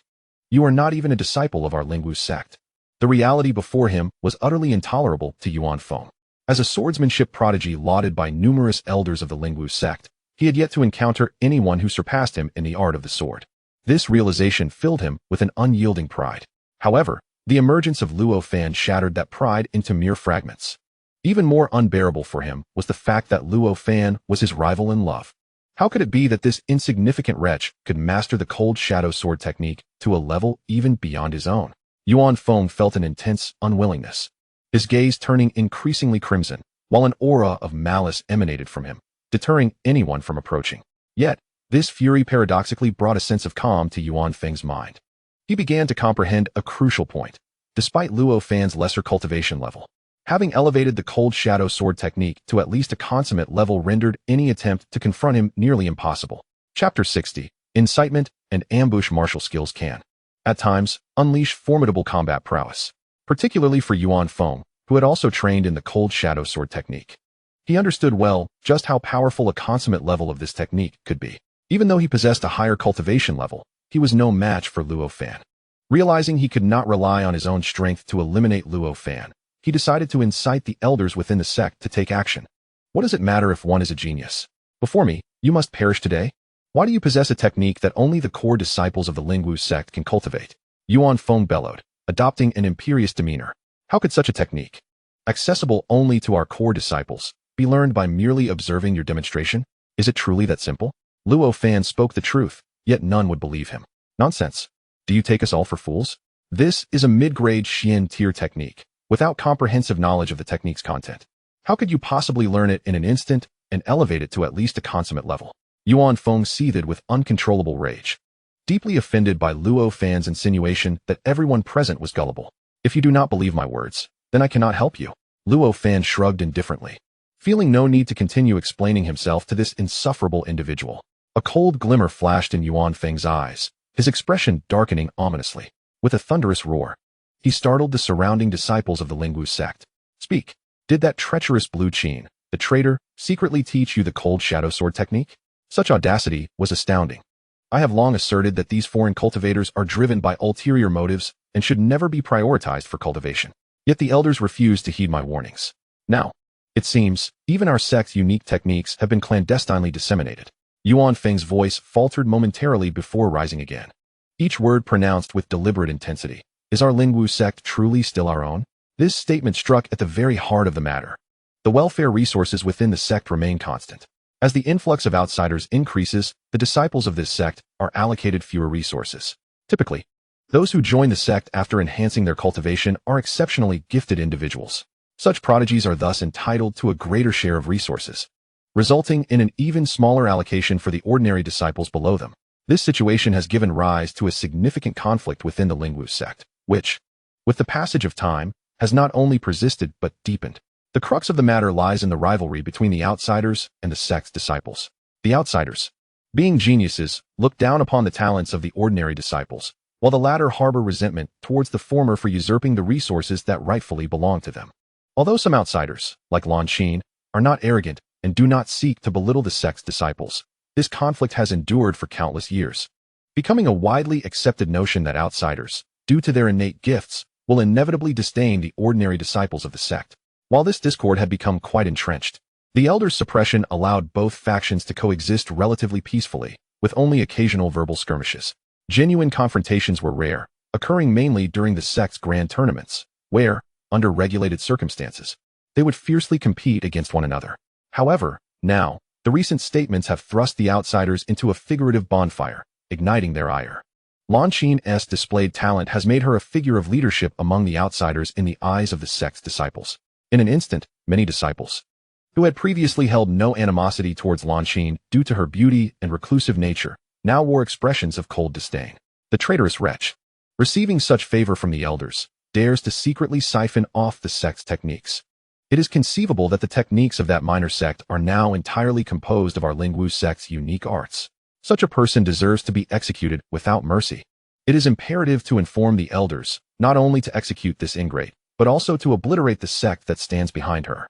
We must ensure that our Lingwu sect's unique techniques do not leak out. Upon hearing the furious shouts and roars of numerous disciples, Yuan Feng could not suppress a sinister smile. His gaze towards Luo Fan was laden with mockery and provocation. Though he did not speak, his expression clearly conveyed a sense of superiority. This is my disciple. What right do you, an outsider, have to contend with me? Luo Fan, do not act impulsively. I will immediately inform Sister Lan Qin. I believe in you. Your cold shadow sword technique is undoubtedly a reflection of your own formidable talent, not something secretly taught to you by Sister Lan Qin. Zhao Xiaoyan never anticipated that matters would escalate to this extent. Her complexion turned pale, and her eyes filled with panic. After speaking to Luo Fan, she hurriedly dashed up the mountain of the Lingwu sect. Luo Fan cast a glance at her retreating figure. The gaze deepened slightly. Did you truly not foresee that events would escalate to this point? Or is it that all of this was, in fact, orchestrated by you? In comparison to the current situation, Luo Fan found himself far more intrigued by Zhao Xiaoyan's actions from beginning to end. As for the matter at hand, let us not even discuss whether the cold shadow sword technique was secretly imparted to him by Lan Qin, or if he learned it independently. Even if everything were indeed connected to Lan Qin, what qualifications do these individuals from the Lingwu sect possess to provoke me? Very well, you have succeeded. Luo Fan, with an expression devoid of emotion, sheathed the Starbeast spirit sword, lifting his gaze towards Yuan Feng, a hint of derisive mockery curling at the corners of his mouth. Thud! Yuan Feng suddenly felt a surge of unease, instinctively taking a step back. The look in Luo Fan's eyes instilled a sense of panic within him. In the next moment, Luo Fan made his move. Phantom Thunder Wind Shadow. Whoosh, whoosh, whoosh. His speed reached its zenith, a fleeting shadow darting before Yuan Feng. A fist, imbued with a terrifying force, seemed poised to shatter the void itself as it struck violently against his chest. Bang, crack, boom. The thunderous roar reverberated like a tempest, crushing Yuan Feng's chest inward. The raging power surged instantly into his body, reducing his ribs to mere powder. His form was sent flying, crashing through the decorative 100-meter railing beside the teleportation array before finally coming to a halt. A trail of blood, speckled with bits of flesh, extended from Luo Fan to Yuan Feng's fallen position. The scene was utterly jarring. Chapter 61. A single strike to obliterate. Thud. Yuan Feng struggled to raise his head, his face a mask of disbelief, his throat slightly convulsing as torrents of fresh blood erupted from his mouth. He attempted to speak, but his lips parted weakly without producing a sound. Moments later, the light in Yuan Feng's eyes began to fade. Congratulations to the host for defeating the enemy. Reward: 80 strength. The system's notification rang out as always. Luo Fan strolled leisurely to Yuan Feng's lifeless body. Whoosh. A blue attribute bubble soared from beneath him towards Luo Fan. Dead. Brother Yuan Feng has actually been slain. That damn thief. So audacious as to kill Brother Yuan Feng before all of us. Let us all attack. A one-star martial artist, no matter how formidable, has their limits and is certainly no match for so many of us. Roars of fury erupted from countless disciples of the Lingwu sect. In an instant, the air was thick with murderous intent. Yuan Feng's demise seemed to ignite the long-simmering grievances within these disciples, causing them to explode in unison at that moment. Thank you for generously bestowing me experience. Luo Fan wore a peculiar smile, displaying no hint of panic at the impending assault from hundreds. A throng of individuals, averaging an impressive strength of 8 stars. Few practitioners have truly reached the initial stage of a martial artist, so what is there to fear? Attack. As this group approached within a 10-meter radius of Luo Fan, the smile on his face vanished instantaneously. A ferocious aura erupted from his being. The chilling roar sent shivers down the spines of the countless disciples of the spirit martial sect rushing towards him. Yet, spurred by their wrath, they howled once more and charged at Luo Fan. Bang! In that moment, however, Luo Fan's figure vanished from their sight. All the disciples of the spirit martial sect felt a violent gale sweep around them the very next second. The wind was fierce, and it was painful. No one could discern how Luo Fan had struck amidst the tempest. Each disciple merely felt an overwhelming force that sent their bodies flying. Those with slightly stronger abilities managed to resist a bit, landing on the ground and staring in horror at the battlefield. The weaker ones, however, had no opportunity to resist at all. They were instantly engulfed in darkness, either fainting or perishing. The pungent scent of blood gradually filled the air. In less than half a minute, hundreds of disciples of the spirit martial sect were sent flying by Luo Fan, completely losing their combat capabilities. Is this it? Luo Fan halted, standing at the center of the crowd. Around him lay a vacuum zone with a diameter of 1 meter, pristine and untouched by dust. Beyond this void, blood, dismembered flesh, severed limbs, and hundreds of motionless disciples of the spirit martial sect sprawled across the ground, their fates uncertain. The horrifying scene transformed this place into a realm of slaughter. Heart-wrenching screams pierced the heavens. Not all the disciples present had attacked Luo Fan. Many remained inactive, predominantly female practitioners. After all, some among them did not perceive any wrongdoing in Lan Qin's actions. Most importantly, Luo Fan's striking appearance led them to imagine that if they had such a handsome junior brother with such formidable talent, they might be even more unhinged than Lan Qin. There are casualties. Luo Fan cleaned out his ears. It must be said, even though these women possessed only martial practitioner levels of cultivation, their screams wielded a considerable destructive power. The wax in his ears nearly met its demise. He turned his gaze towards the summit of the spirit martial sect. Moments later, a group rushed towards him rapidly. "Who are you?" "It's me," Luo Fan replied nonchalantly. The newcomers, bewildered, stared at Luo Fan with confusion. Luo Fan met their gaze with calmness. "What business do I have here?" His reaction left the 8-star martial artist of the spirit martial sect momentarily flabbergasted. Cough, cough. Out of the corner of his eye, he noticed the fallen disciples surrounding Luo Fan, and finally, the martial artist reacted. The look of bewilderment transformed into fury. "Who are you? Do you dare to harm others in my spirit martial sect? Do you seek death? And what of it?" As Luo Fan leisurely commenced his movements, a flurry of attribute bubbles rapidly approached him. Among the disciples of the Lingwu sect, only 3 or 4 possessed greater cultivation than he did, resulting in a total reward of over 300 attribute points from the system. Within the remaining few hundred, there were approximately 100 warriors who dropped green attribute bubbles, while a handful dropped blue ones, indicative of the martial masters. As for the martial apprentices, Luo Fan felt an urge to curse. Was it truly this pragmatic? Having defeated the martial apprentices, not only was there no mention of rewards, but even the white attribute bubbles eluded him. With a slight grimace, Luo Fan accessed his attribute panel. Although merely a quarter of the several hundred individuals had contributed to his attribute enhancement, these were warriors, and the increase was substantial. Host, Luo Fan Cultivation, Martial Master 1-star Strength, 11718, 1231, Defense, 9740, 657, Vitality, 9076, 1122, Speed, 10427, 225, Spirit, 1510, 422, Chi, 121338, 111. Inventory. Martial art experience increased by 160. 000. This was rather disappointing. Initially, he had thought that the system's rewards alone would yield over 300 points, and that even the lesser individuals could contribute an additional 5 or 6,000 attribute points. After all, there were over 100 of them, right? Yet, who could have anticipated that they were rather underwhelming? The dropped attribute bubbles averaged an increase of merely 20 points, leaving a considerable gap from the green bubble's limit of 29 points. Their lackluster strength reflected in their pitiful contribution to his attributes. How could they dare to besiege him? Luo Fan shook his head in disdain, oblivious to the presence of an 8-star martial elder from the Lingwu sect standing before him. His contemptuous gesture was immediately misinterpreted by the elder. "You insolent fool! You dare to look down on me after slaying the disciples of the Lingwu sect?" Filled with rage, Chu Kong raised his right palm, transforming it into a fist that shimmered with light, and ruthlessly launched an attack toward Luo Fan. Luo Fan stood his ground, wishing to investigate the relationship between attributes and cultivation. With a defense comparable to that of a 9-star martial master, he surmised that Chu Kong, being merely an 8-star practitioner, should be unable to breach his defenses. Chapter 62, The Limitless Warrior? Bang! A dull thud resonated from Luo Fan's chest. His body remained unyielding against the tremendous force of the impact. In contrast, Chu Kong stumbled back 2 steps, nearly losing his balance. How could this be? Chu Kong steadied himself, dumbfounded. The moment he threw that punch, it felt as though he had struck a 9-star martial master at their peak, hard as iron. The recoil had nearly shattered his fist, blood streaming from his wounds.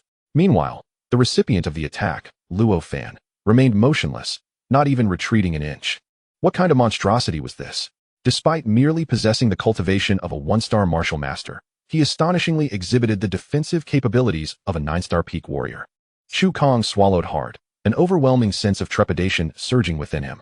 He realized that, with his current strength, he was unlikely to contend with Luo Fan. After all, he was a peak warrior.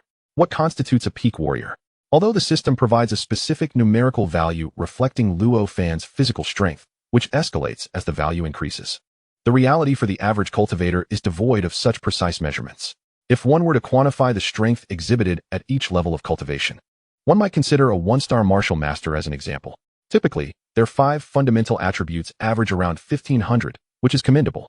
Some may achieve a breakthrough in their cultivation techniques at this level, propelling them directly to the rank of 2-star martial master. At this juncture, their attribute values automatically rise to an average of 2,000. However, does this mean that a 2,000 value is inherently superior to an average attribute of 1,900? Not necessarily. In truth, they lack the refinement of their bodies that occurs during the transition from 1,500 to 2,000. While they may possess a numerical value of 2,000, their corporeal strength does not align with it. To illustrate through the lens of strength, if Luo Fan's 1 unit of power equates to 1 pound, then their 1 unit of power might only be equivalent to 0.8 pounds or even 0.5 pounds. Converting this, they fall significantly short of Luo Fan's strength by several hundred pounds. Such a disparity between a mere star is profound. Over time, as their powers continue to grow, the gap only widens. Thus, in the Tianxian continent, peak warriors are the epitome of aspiration for all. Yet, the sacrifices and dedication required to attain such status are burdens too great for 999 of individuals to bear. Consequently, peak warriors have become almost mythical figures, instilling a sense of dread in ordinary cultivators, as exemplified by Chu Kong. After realizing that, despite being a formidable 8-star martial master, he still fell short against Luo Fan. The 1-star peak warrior, his fear intensified. His face paled further, and his body involuntarily trembled. It felt as though, unseen by others, he had engaged in yet another bout with Luo Fan, only to find himself lamentably outmatched. Why aren't you attacking? Luo Fan furrowed his brow as he regarded the elder of the Lingwu sect, perplexed. The system's notification had yet to sound, implying that his confrontation with this 8-star martial master was not yet concluded. At least, the system did not perceive it as such. And Luo Fan had yet to ascertain the correlation between attribute values and cultivation levels. He yearned to continue utilizing this 8-star warrior to glean further insights. Chu Kong, I simply cannot contend with you. Why would I even think of fighting? I am still young. I do not wish to meet my demise. That group of old-timers, why have they not yet arrived? Once they do, I shall finally have an excuse to take my leave. Ignoring Luo Fan's presence, Chu Kong fervently prayed in his heart for the powerful elders of the Lingwu sect to arrive swiftly. At long last, a voice, typically imbued with an awe-inspiring authority that made him tremble, echoed in his ears. Chu Kong, what has transpired here? Upon hearing this voice, Chu Kong instinctively felt tears welling in his eyes. Master, you have finally come. Master, I am at a loss as to what has occurred here. Chu Kong, not daring to withhold the truth, hastily recounted the current situation before quietly adding, Master, this young man is an extreme martial artist. I struck him with all my might. Yet he remained unyielding. I, however, was repelled and forced to step back. The venerable elder, with his silver hair, flushed complexion, and piercing gaze, exuded an aura of authority cultivated from years in high office. Initially skeptical of his most trusted disciple's words, Lu Qinggao regarded Chu Kong's recent indulgence in unorthodox practices with some concern, believing it had led to a decline in his cultivation. However, upon hearing the term extreme martial artist, astonishment flickered across his face as he exclaimed, What? An extreme martial artist? What are these two talking about? An extreme martial artist? Are they referring to me? Luo Fan inwardly scoffed. Initially displeased, he found his dissatisfaction dissipating upon witnessing the elder's peak martial prowess, which rekindled a spark of interest within him. A peak martial artist. If this martial artist of the 8th star is so incompetent as to refrain from attacking, then I shall use this peak martial artist to gauge the waters. Old man, receive my punch. With a swift motion, Luo Fan, without employing any footwork, moved with a speed comparable to that of a martial sovereign, transforming into a shadow as he lunged at Lu Qinggao. What incredible speed! This is undoubtedly beyond that of a first-star martial artist.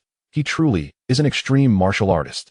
Lu Qinggao's pupils constricted suddenly, and with a powerful push, he struck Chu Kong, sending him flying while simultaneously propelling himself backward with the force.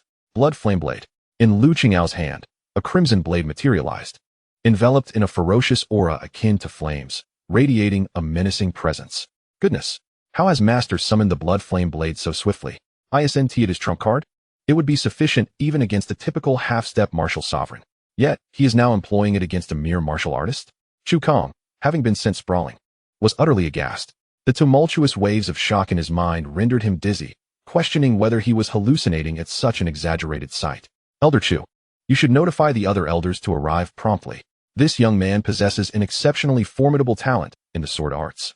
His mastery of the cold shadow sword technique has reached great heights, perfectly countering Elder Lu's blood flame blade. Just then, a weak voice echoed in Chu Kang's ears. Chapter 63. This is a misunderstanding. Whether or not he appeared weak was of little concern to Chu Kang. What truly occupied his thoughts were the words spoken by the young disciple before him. This martial artist, merely a one-star practitioner, had astonishingly perfected the cold shadow sword technique to a grand level. How could this be possible? As far as he could recall, since the Lingwu sect acquired this martial art, it seemed that no one within the sect had ever attained such mastery. The most gifted among them was a lad named Yuan Feng, who, after 4 years of diligent practice, had only reached the minor accomplishment. If granted another 10 years, he might have a chance to ascend to the grand realm of this sword technique. 4 years plus 10 years. Even a prodigy like Yuan Feng required 14 years to master the cold shadow sword technique.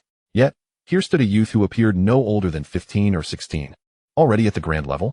Even if he possessed a talent for swordsmanship akin to Yuan Feng's, he would have had to begin his training at the tender age of 2 years old. Who could possibly commence the practice of a mid-tier profound technique at such a young age? Even those esteemed scions and daughters of powerful holy lands lacked the qualifications or capabilities to do so. The more he pondered, the more perplexed Chu Kang became. However, as he continued to think, another realization struck him. This young man was clearly not a disciple of the Lingwu sect. Yet he had begun training in the cold shadow sword technique long ago. To have reached such a grand level, he must have been practicing this technique for at least over a decade. 10 years ago, it seemed the Lingwu sect had not even acquired the cold shadow sword technique at that time. Could it be that this fellow had come seeking vengeance? Alas, a misunderstanding. This is a grave misunderstanding. Master, little brother, please cease at once. It is a misunderstanding, a colossal misunderstanding. Chu Kang exclaimed urgently. What misunderstanding? Lu Qinggao's blood flame blade, aimed at Luo Fan, halted abruptly in midair, his expression darkening as he glared at Chu Kang, clearly indicating that unless an explanation was forthcoming, he would bring the blade crashing down upon him. Forget about misunderstandings. Let us take action first. Luo Fan sensed a hint of menace emanating from Lu Qinggao's blood flame blade. Yet, rather than instilling fear, this threat invigorated every fiber of his being. After some contemplation, he decided against using the poisoned dark finger, concerned that the elder would not withstand even a single strike. Instead, he summoned the Starbeast spirit sword once more and executed the cold shadow sword technique. With a swish, as the sword shadow flickered, a wave of intense frost cascaded from the Starbeast spirit sword, spreading outward. The once raging blood flame blade, akin to a massive blade engulfed in gasoline, instantly retracted. The crimson glow diminished to an unremarkable shade in that fleeting moment. The cold shadow sword technique? Lu Qinggao recognized immediately that this was the cold shadow sword technique, which held a formidable counter against his blood flame blade, and it was indeed at the grand level of mastery. No, bang, crash. Lu Qinggao had been preparing to retreat, but before he could utter a word, he felt an overwhelming chill that froze the blood flame blade in his grasp. Immediately, a more brutal chill surged forth along the blood flame blade, rushing into his body. Lu Qinggao's face turned ashen with fear. He swiftly circulated the spiritual energy within him, attempting to transform it into fire attributes to resist this icy onslaught. Alas, his efforts proved futile. Lu Qinggao's body was instantly hurled backward, his drifting white hair stained with the blood gushing from the corner of his mouth, presenting a poignant sight. With a thud, he flew several hundred meters before crashing into a small hill at the foot of the Lingwu sect, creating a deep pit over 10 meters in depth before coming to a halt. You lack martial ethics. A hysterical, yet somewhat embarrassed shout echoed from the pit. Luo Fan stood rooted in place, furrowing his brow. Once again, the system provided no prompts. Did this mean he had not truly defeated him? After pondering for a moment, he grasped the Starbeast spirit sword and began to stride toward the pit. Little brother, it's a misunderstanding, Chu Kang exclaimed, his eyes twitching. Despite the fear rising within him, he immediately positioned himself in front of Luo Fan. Step aside. Luo Fan shot Chu Kang a cold glance. I will not. Chu Kang spread his arms defiantly, his resolve unwavering. If you truly wish to harm my master, you must first step over my dead body. Rest assured, I will not strike back. However, I implore you to grant me the opportunity to clarify this misunderstanding. Luo Fan narrowed his eyes. You keep insisting this is a misunderstanding. Pray tell, what precisely is this misunderstanding? Chu Kang's spirits lifted at his words, and he hastily began to explain. Though the cold shadow sword technique is currently within our Lingwu sect, we were not the culprits who wronged your Luo family. In fact, we assisted your family in avenging the villains who attacked you. It was this act that allowed the cold shadow sword technique to fall into our hands. What nonsense is this? Luo Fan was utterly bewildered. Yet, Chu Kang's mention of the Luo family struck a chord, awakening a sense of unease within him, an unsettling feeling that he understood did not originate from himself, but from this body. Was it related to the previous owner? Did this connect him to the Luo family of the past? Luo Fan was not alone in his confusion. Even the Lingwu sect disciples in the distance, who had not participated in the previous assault on Luo Fan and were fortunate enough to remain standing, were equally perplexed.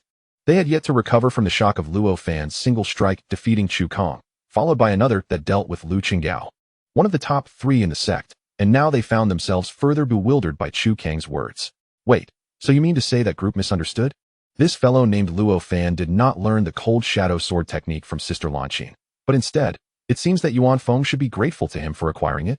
A sudden urge to laugh washed over them. Yuan Feng truly had it coming. He had taken advantage of others, yet acted as if he stood on a moral high ground, condemning them instead.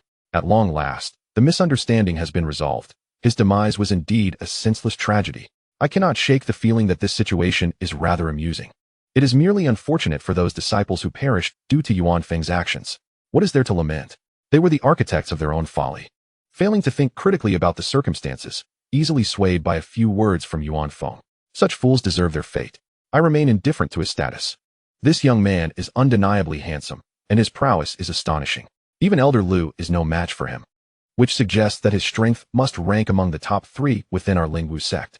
If only I could bear his child. I can only imagine the remarkable talents our offspring would possess. Chapter 64. Leave it to me. Lu Qinggao, looking disheveled, emerged from the pit, his expression sour as he approached Luo Fan and Chu Kang. You strike with such ferocity, he exclaimed. I have heard that the Blood Flame Blade is your trump card. Capable of countering attacks from half-step masters, how could I not retaliate? Luo Fan cast a nonchalant glance at Chu Kang, knowing that it was he who had leaked this information. Lu Qinggao's face turned crimson. Are you here for revenge? He inquired, finally grasping the situation after hearing Chu Kang's earlier explanation. Although Luo Fan did not fully comprehend it, he could not entirely dismiss the notion that the so-called cold shadow sword technique might be the very one possessed by his Luo family. Nevertheless, the misunderstanding was indeed a misunderstanding, though not in the manner Lu Qinggao and the others envisioned. I am here to find someone, not to seek vengeance, Luo Fan replied. Find someone? Who are you looking for? Lu Qinggao and Chu Kang exchanged puzzled glances. Senior Sister Lanqin, I am a disciple of the Starbeast sect, Luo Fan declared. Starbeast sect? Lu Qinggao was taken aback, suddenly recalling the long sword Luo Fan had wielded earlier, which seemed vaguely familiar.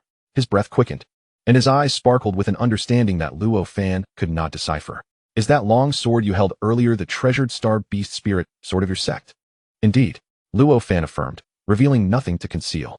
Given the relationship between the Lingwu sect and the Starbeast sect, Lu Qinggao, as an elder, had undoubtedly visited the Starbeast sect. Moreover, considering Yang Yunlan's character, he must have boasted about it to Lu Qinggao. The prominence of the Starbeast spirit sword's location made it impossible for any powerful visitor to have missed it. Even if Yang Yunlang refrained from showing off, they would have inquired about the sword's peculiarities. Was it not obvious that Yang Yunlang would have answered? You have gained the recognition of the Starbeast spirit sword? My heavens, your Starbeast sect has truly produced a prodigy, Lu Qinggao exclaimed. After millennia of being unrecognized, the Starbeast spirit sword has resurfaced? Yet, it is only fitting. Given that you have cultivated the cold shadow sword technique to such an advanced level, it is only natural that you would earn the sword's acknowledgement. Clearly, although Lu Qinggao was aware of the Starbeast spirit sword, he remained oblivious to certain deeper mysteries. In his eyes, Obtaining the legacy of the Celestial Beast Spirit Sword is evidently not as astonishing as witnessing Luo Fan, at his tender age, mastering the mid-tier Xian-class Cold Shadow Sword technique to perfection. The two elders, please show some mercy. At that moment, a voice filled with urgency echoed from afar. Soon after, two figures appeared, racing towards Luo Fan and his companions like a stampede, stirring up a great cloud of dust. Sister Lanqin, Luo Fan called out with a smile. Luo Fan, why are you here?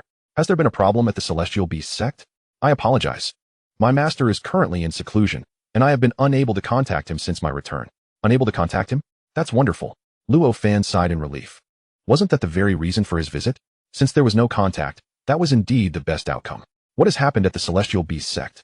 LV Qinggao felt a surge of excitement, realizing that an opportunity to present himself had arisen, and hastily inquired. As an elder of the foremost sect in the northern region, LV Qinggao couldn't help but feel a thrill when he encountered a disciple of exceptional talent, especially knowing that Luo Fan hailed from the Celestial Beast Sect. The fact that Luo Fan's swordsmanship was even more formidable than Yuan Fang's sparked thoughts of enticing Luo Fan to join their Lingwu sect. Considering the relationship between their Lingwu sect and the Celestial Beast sect, it was typically the case that if the Celestial Beast sect produced an extraordinary talent, they would offer them to the Lingwu sect after a certain stage of cultivation. Luo Fan's current cultivation level was nearly sufficient for this. Compared to the Celestial Beast sect, LV Qinggao was confident in his ability to allure Luo Fan to their Lingwu sect. As for the Lingwu sect disciples who had fallen to Luo Fan, in the face of genius, these ordinary disciples were mere cannon fodder, their deaths inconsequential. After all, they could hardly contribute more value to the sect. If Luo Fan truly wished to remain with the Lingwu sect, he would undoubtedly bring returns that far exceeded what those disciples could have provided, tenfold, 100-fold, or more. With this in mind, the deaths of those individuals were simply not worth worrying over. Not much. In response to LV Qinggao's inquiry, Luo Fan calmly shook his head. Luo Fan's reaction left LV Qinggao somewhat disheartened. Young man, what is that attitude? Can't you see that this old man wishes to assist your Celestial Beast sect? How frustrating. Why do these talented individuals have to be so difficult? Each one exhibits such peculiar personalities. It seems that persuading this young man to join the Lingwu sect will require some effort. With a sigh inwardly, LV Qinggao feigned indifference to Luo Fan's dismissive demeanor and smiled. Young man, as a disciple of the Celestial Beast sect, are you not aware of the relationship between our Lingwu sect and your Celestial Beast sect? We are allies. Given that your sect is currently facing difficulties, it is both our duty and necessity to extend our assistance. Is that so? Luo Fan was perplexed regarding the relationship between the Starbeast sect and the Spirit Martial sect, casting a dubious glance at Lanqin. If such a regulation truly existed, why had Lanqin and Yang Yunlang displayed such terror upon hearing about the Demon Transformation sect? It wasn't that Luo Fan couldn't fathom the implications. Rather, he simply found himself in the dark about the specific terms governing the alliance between the two sections. Lanqin pressed her lips together, remaining silent, yet her expression conveyed profound meaning. Luo Fan quickly grasped the situation. This so-called alliance was merely a name. When faced with true peril, especially from a formidable force like the Demon Transformation sect, it was only natural for each to fend for themselves. A smirk graced Luo Fan's lips as a glint of mockery flickered in his eyes.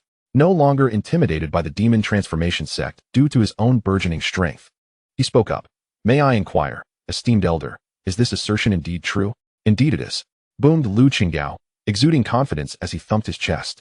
The Starbeast sect and our Spirit Martial sect have maintained a cordial alliance for centuries. Now that you find yourselves in trouble, we shall certainly step in to assist. Pray tell, what troubles you face? I could resolve it in a heartbeat. Are you aware of the Demon Transformation sect? Luo Fan inquired.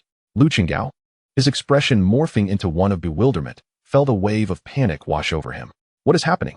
What on earth is the Starbeast sect entangled in? Aren't they situated in a remote locale? How could they possibly be linked to the Demon Transformation sect of the Western regions? Chapter 65. The old face-changer Chu Kong could not help but twitch at the corners of his mouth. Upon hearing Luo Fan mention the Demon Transformation sect with such seriousness, his heart raced uncontrollably, as if on the verge of bursting. Of course I have heard of the Demon Transformation sect. Lu Qinggao, after a moment of contemplation, managed to suppress his agitation and decided to press on. Perhaps the situation was not as he had imagined. We, the Starbeast sect, have offended a martial artist from the Demon Transformation sect and even killed him. They are likely to send forces to attack us. Luo Fan revealed without further preamble. How audacious you are. You dared to kill those ruffians from the Demon Transformation sect? You truly are courting disaster. How could I possibly assist you in this matter? If I were to intervene, I might inadvertently provide the demon transformation sect with a pretext to annihilate our spirit martial sect as well. Lu Qinggao's visage contorted into a bitter smile as he shook his head. Luo Fan, my friend, I am genuinely powerless to help. Why did you provoke the demon transformation sect? If it were a mere misunderstanding, it could be overlooked, but to kill one of their own? This is indeed a grave calamity. I knew it. Luo Fan deliberately scoffed, muttering in a tone barely audible, as if only he could hear. However, both Lu Qinggao and Chu Kong, being formidable martial artists, certainly caught his words. Instantly, their faces flushed with embarrassment. Luo Fan, as for the matter concerning the demon transformation sect, I truly cannot assist you. However, the current situation is still something I can help you navigate. Lu Qinggao cast his gaze upon the disciples of the Lingwu sect, who remained sprawled on the ground, unresponsive. And his tone grew somewhat frigid. I have slain a prodigy of your sect, and yet you choose to disregard me? Luo Fan expressed his surprise, discerning Lu Qinggao's attitude. He found it perplexing. Was this not the opportune moment to take advantage of his misfortune? Yet, he was still inclined to offer assistance. These individuals have brought this upon themselves. Their demise at your hands, Taoist Luo, is simply a testament to their inadequacy. They deserve it. Lu Qinggao remarked indifferently. Very well. Luo Fan clicked his tongue, pondering whether this group of Lingwu disciples was fortunate or unfortunate to have such a pragmatic elder. Elder Lu, I am curious about your sect. Might I be permitted to wander within your esteemed halls? I wish to witness the grandeur of the foremost sect in the northern region. Luo Fan inquired further. Of course. Since you are acquainted with Lan Qin, let her guide you, Lu Qinggao replied, directing his gaze towards Lan Qin. Lan Qin, I entrust Taoist Luo to you. I shall grant you the necessary permissions. In our Lingwu sect, aside from a few restricted areas, you may take him anywhere else. Thank you, Elder Lu. Lan Qin quickly expressed her gratitude with a respectful gesture. Lu Qinggao nodded coolly, his demeanor growing even more rigid as he addressed Luo Fan. Taoist Luo, I must attend to certain matters concerning you. We shall converse again at a later time. Until then, Luo Fan responded nonchalantly. After Lu Qinggao turned to depart, Chu Kong shot Luo Fan an inscrutable glance before swiftly following Lu Qinggao away. Chuckling at the retreating figures, Luo Fan felt no inclination to address the lingering disciples of the Lingwu sect. Junior brother Luo, what exactly transpired? Lan Qin and Zhao Xiaoyan, unable to contain their curiosity, inquired in unison. Upon finishing their question, the two women exchanged a quick glance before focusing their attention back on Luo Fan. Indeed, I did kill Yuan Feng. Luo Fan confessed, with no reason to conceal the evident truth. Sigh. Lan Qin lamented. Why were you so impulsive as to take Yuan Feng's life? Fortunately, Elder Lu intervened. Otherwise, Yuan Feng's master would likely not have spared you. Although his master is not among the more formidable elders of the Lingwu sect, he is still a martial artist of the 8th star. And how does his strength compare to that of the elder who was just here? After Lu Qinggao's departure, Luo Fan found himself less inclined to maintain a courteous demeanor. Are you referring to Elder Chu Kong? He is Lu Qinggao's prized disciple and possesses formidable strength, certainly far beyond that of Yuan Feng's master. Then it matters not, Luo Fan replied nonchalantly. Lan Qin, not lacking in intelligence, connected the dots between Chu Kang's and Lu Qinggao's disheveled appearances, as well as their treatment of Luo Fan, and began to understand. Could it be that you have already clashed with Elder Chu Kong? Yet, she found herself struggling to comprehend the full extent of the situation. Luo Fan, a mere practitioner of the 8th rank, astonishingly possesses the strength to contend with esteemed elders such as Chu Kong and Lu Qinggao of the Lingwu sect.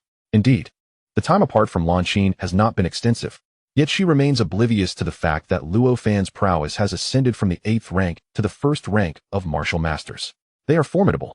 Luo Fan replied nonchalantly, his tone reminiscent of an ordinary individual who casually tramples a multitude of ants beneath their feet. Barely even a hint of disdain. Merely a disregard for the matter at hand. Wow, Luo Fan, your strength is truly remarkable. Zhao Xiaoyan instinctively wrapped her arms around one of Luo Fan's, her eyes sparkling with the delight of an enamored admirer. What is this? Observing Zhao Xiaoyan's transformation, Lan Qin cast a skeptical glance between the two, her mind swirling with questions. Luo Fan, maintaining his composure, withdrew his arm from Zhao Xiaoyan's embrace, feeling a tinge of regret at the loss of that seamless softness. However, reflecting on the series of events that had transpired since his arrival at the Lingwu sect, all intricately linked to this young lady, Luo Fan was left with a sensation akin to a thorn in his throat. What's the matter? Do you wish to employ your charms on me? Sister Lan Qin, please take me on a tour of the Lingwu sect. I am eager to witness the distinctions between the Lingwu sect and our Xingshou sect. Luo Fan deftly shifted the conversation and began to walk towards the mountain that housed the Lingwu sect. Very well. Lan Qin was at a loss for words. Uncertain of Luo Fan's ulterior motives, particularly as she remained unaware of his true purpose for visiting, a slight tension brewed within her. Junior brother Luo Fan. Did you rush over because something has occurred within the sect? Has the Huama sect already come knocking? Lan Qin followed closely beside Luo Fan, hesitating several times before succumbing to the urge to inquire further. Not at all. I merely wish to visit the Lingwu sect. Luo Fan waved his hand dismissively, though internally he added, and perhaps enhance my attributes to a level capable of overpowering the Huama sect. Chapter 66. The unexpected breakthrough to half-step martial master. As the foremost sect in the northern region, the Lingwu sect boasts a staggering number of disciples, exceeding 1 million. The disciples are categorized into outer disciples, inner disciples, and core disciples, with a rough ratio of 80, 19, 988, 0, 0, 12. This implies that among over 1 million disciples, there are only a few hundred core disciples. This ratio is even lower compared to that of the Xingqiu sect. Of course, this refers to the period before the third-tier demon beasts launched their assault. If we consider the present, the remaining core disciples of the Xingqiu sect occupy a similar proportion among the total number of disciples. Indeed, it can be stated that across the entire Tianxian continent, most sects, in their pursuit of balanced development, strive to maintain a similar ratio among outer, inner, and core disciples. The formidable sects typically experience a reduction in the proportion of outer disciples. After all, within any sect, outer disciples predominantly serve as mere cannon fodder. However, due to their sheer numbers, they consume a significant portion of the sect's resources, even if the benefits afforded to each individual are rather meager. Ironically, when the sect faces peril, these outer disciples contribute the least. Their lack of strength often compels many to flee without engaging in battle. Emotions are indeed contagious, particularly fear, which spreads rapidly. It is conceivable that the trepidation exhibited by these outer disciples could influence some of the more psychologically fragile inner disciples and core members, prompting them to retreat as well. This presents a formidable dilemma for all factions. Moreover, from the perspective of outsiders, the overall number of disciples is a vital indicator of a sect's strength, in addition to the quantity of its formidable members. In contrast, sects that adopt a strategy of fewer but more elite disciples typically control less territory. Limited territory translates to restricted resources, as there are insufficient individuals to gather them. With everyone possessing exceptional talent, their strength naturally follows suit. Why should they engage in tasks that even ordinary individuals can accomplish? Perhaps this is where the inner disciples, along with certain outer disciples, find their purpose. Yet, even if this is their designated role, they fervently yearn for their own strength to flourish. Thus, when Luo Fan accompanied Lan Qin to the Lingwu sect, he observed numerous disciples gathered in the plaza and training grounds, fervently battling with even greater zeal than the disciples of the Starbeast sect. Witnessing the fervor of these combatants, a glimmer of surprise sparked in Luo Fan's eyes, and he could not help but chuckle. What is amusing you, junior brother Luo Fan? Lan Qin inquired, her expression one of confusion as she scanned the surroundings for anything humorous. She turned to Luo Fan, who was similarly met with a puzzled gaze from Zhao Xiaoyan. Suddenly recalling a joke, Luo Fan shared. What joke? Earlier, haha. Where did you hear such a joke? It's utterly hilarious. Luo Fan casually recounted a joke he had come across online before his transmigration, causing the two young women, unaccustomed to such humor, to erupt in uncontrollable laughter. Doubled over with mirth, Luo Fan had merely intended to share a light-hearted jest, never anticipating its profound impact.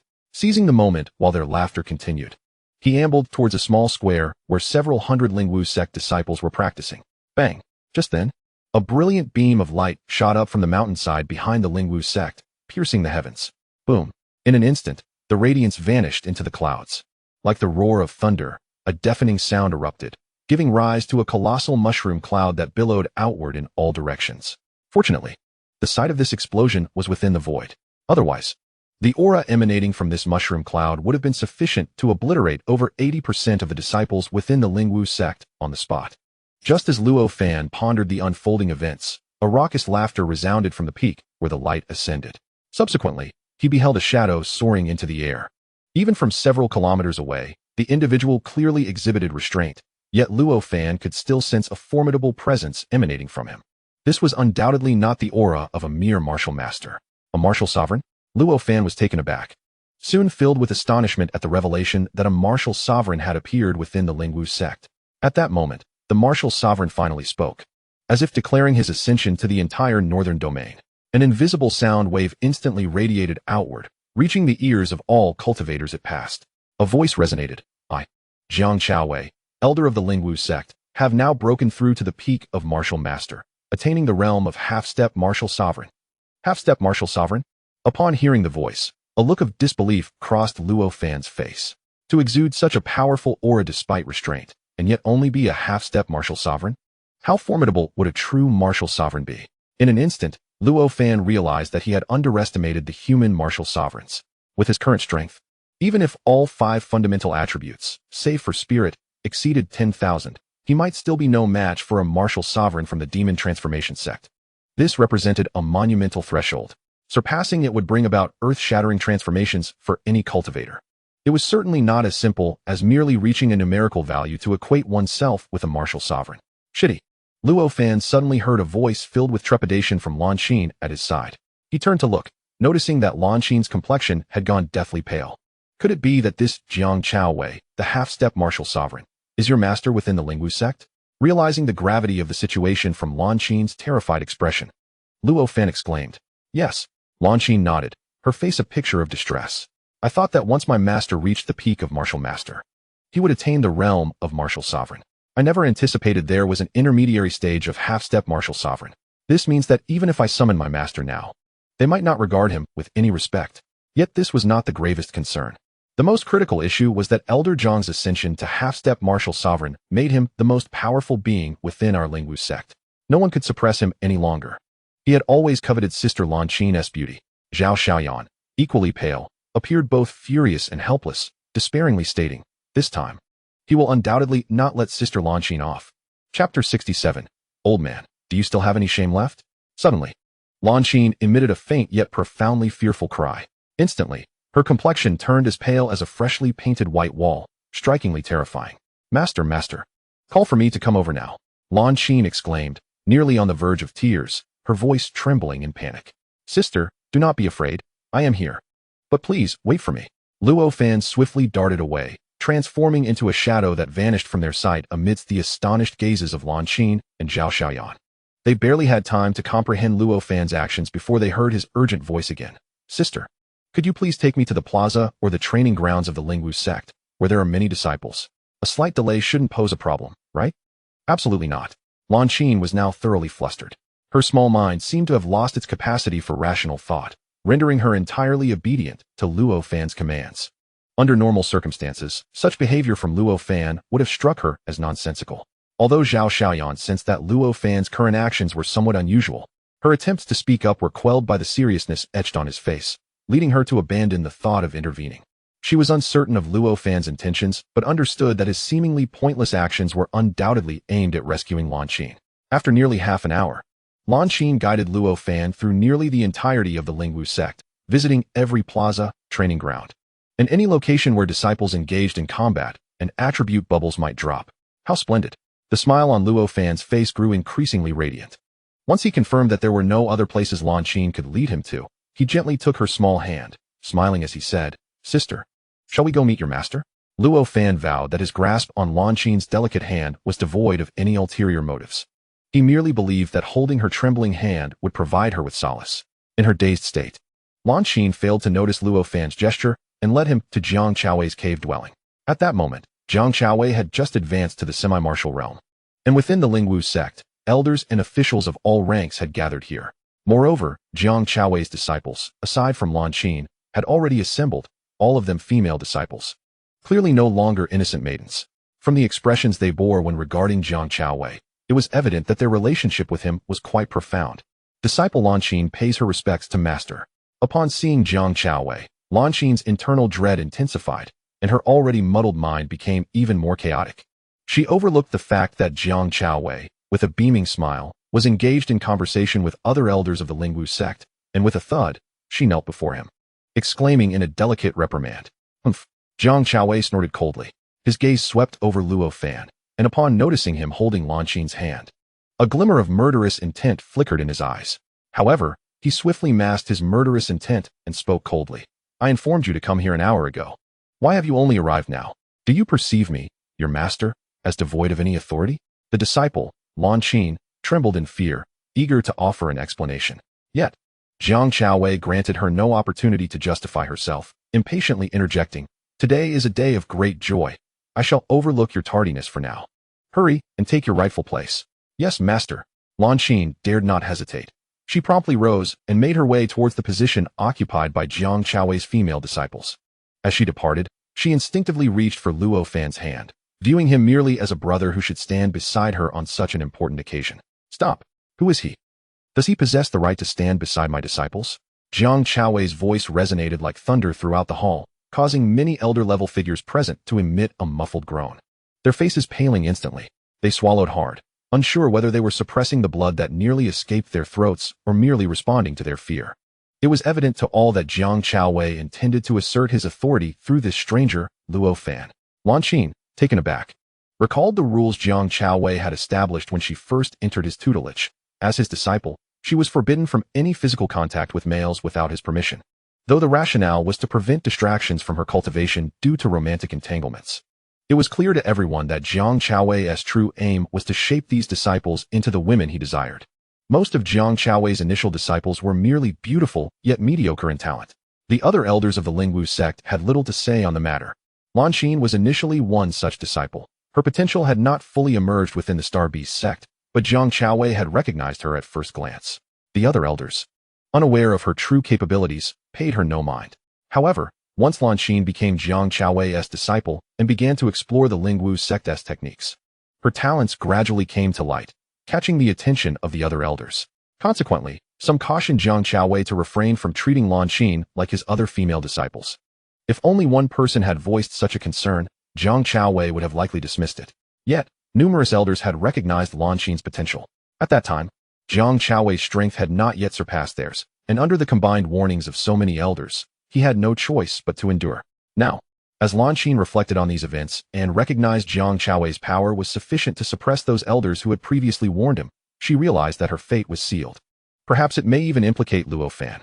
He quickly knelt down and explained, Master, this is Luo Fan, my younger brother from the Starbeast sect. By coincidence, he came to the Spirit Martial sect today to visit me. I implore your forgiveness." "Younger brother?" Jiang Chaowei let out a cold sneer. "Lan Xin, you possess remarkable audacity to dare bully even me, an old man. Do you think I am unaware of your familial ties?" Everyone present was rendered speechless by Jiang Chaowei's furious reprimand, silenced by fear. Even the sect leader of the Spirit Martial sect was no exception. However, there was one exception. Luo Fan mirrored Jiang Chaowei's demeanor, coldly scoffing. TSK. "Old man, since you are aware of your own age, how dare you still covet my senior sister? Do you have any shame left?" Chapter 68. Astonishing gains. Luo Fan's words left everyone present in a state of shock. They could not fathom from whence he drew such audacity to utter such death-defying remarks. "Kid, you truly are fearless. The man before you is a powerful figure at the threshold of the martial sect. You, a mere martial master of the first star, are incredibly bold. Impudent little beast." Now a half-step martial sect powerhouse, Jiang Chaowei was naturally the object of many people's attempts to curry favor. Standing not far from Luo Fan, a martial master of the sixth star was the first to leap forward, his eyes filled with rage as he shouted, raising his palm without hesitation to strike at Luo Fan's head. "Get lost." Luo Fan turned his head nonchalantly and shouted with sudden intensity. An aura of unyielding authority surged from him like a tidal wave, suppressing the advancing steward from the Spirit Martial sect, Lu Qinggao and Chu Kong. The master and disciple pair exchanged glances with twitching lips, unable to bear the sight. They understood that for Luo Fan to retaliate and vanquish this steward would be an effortless task.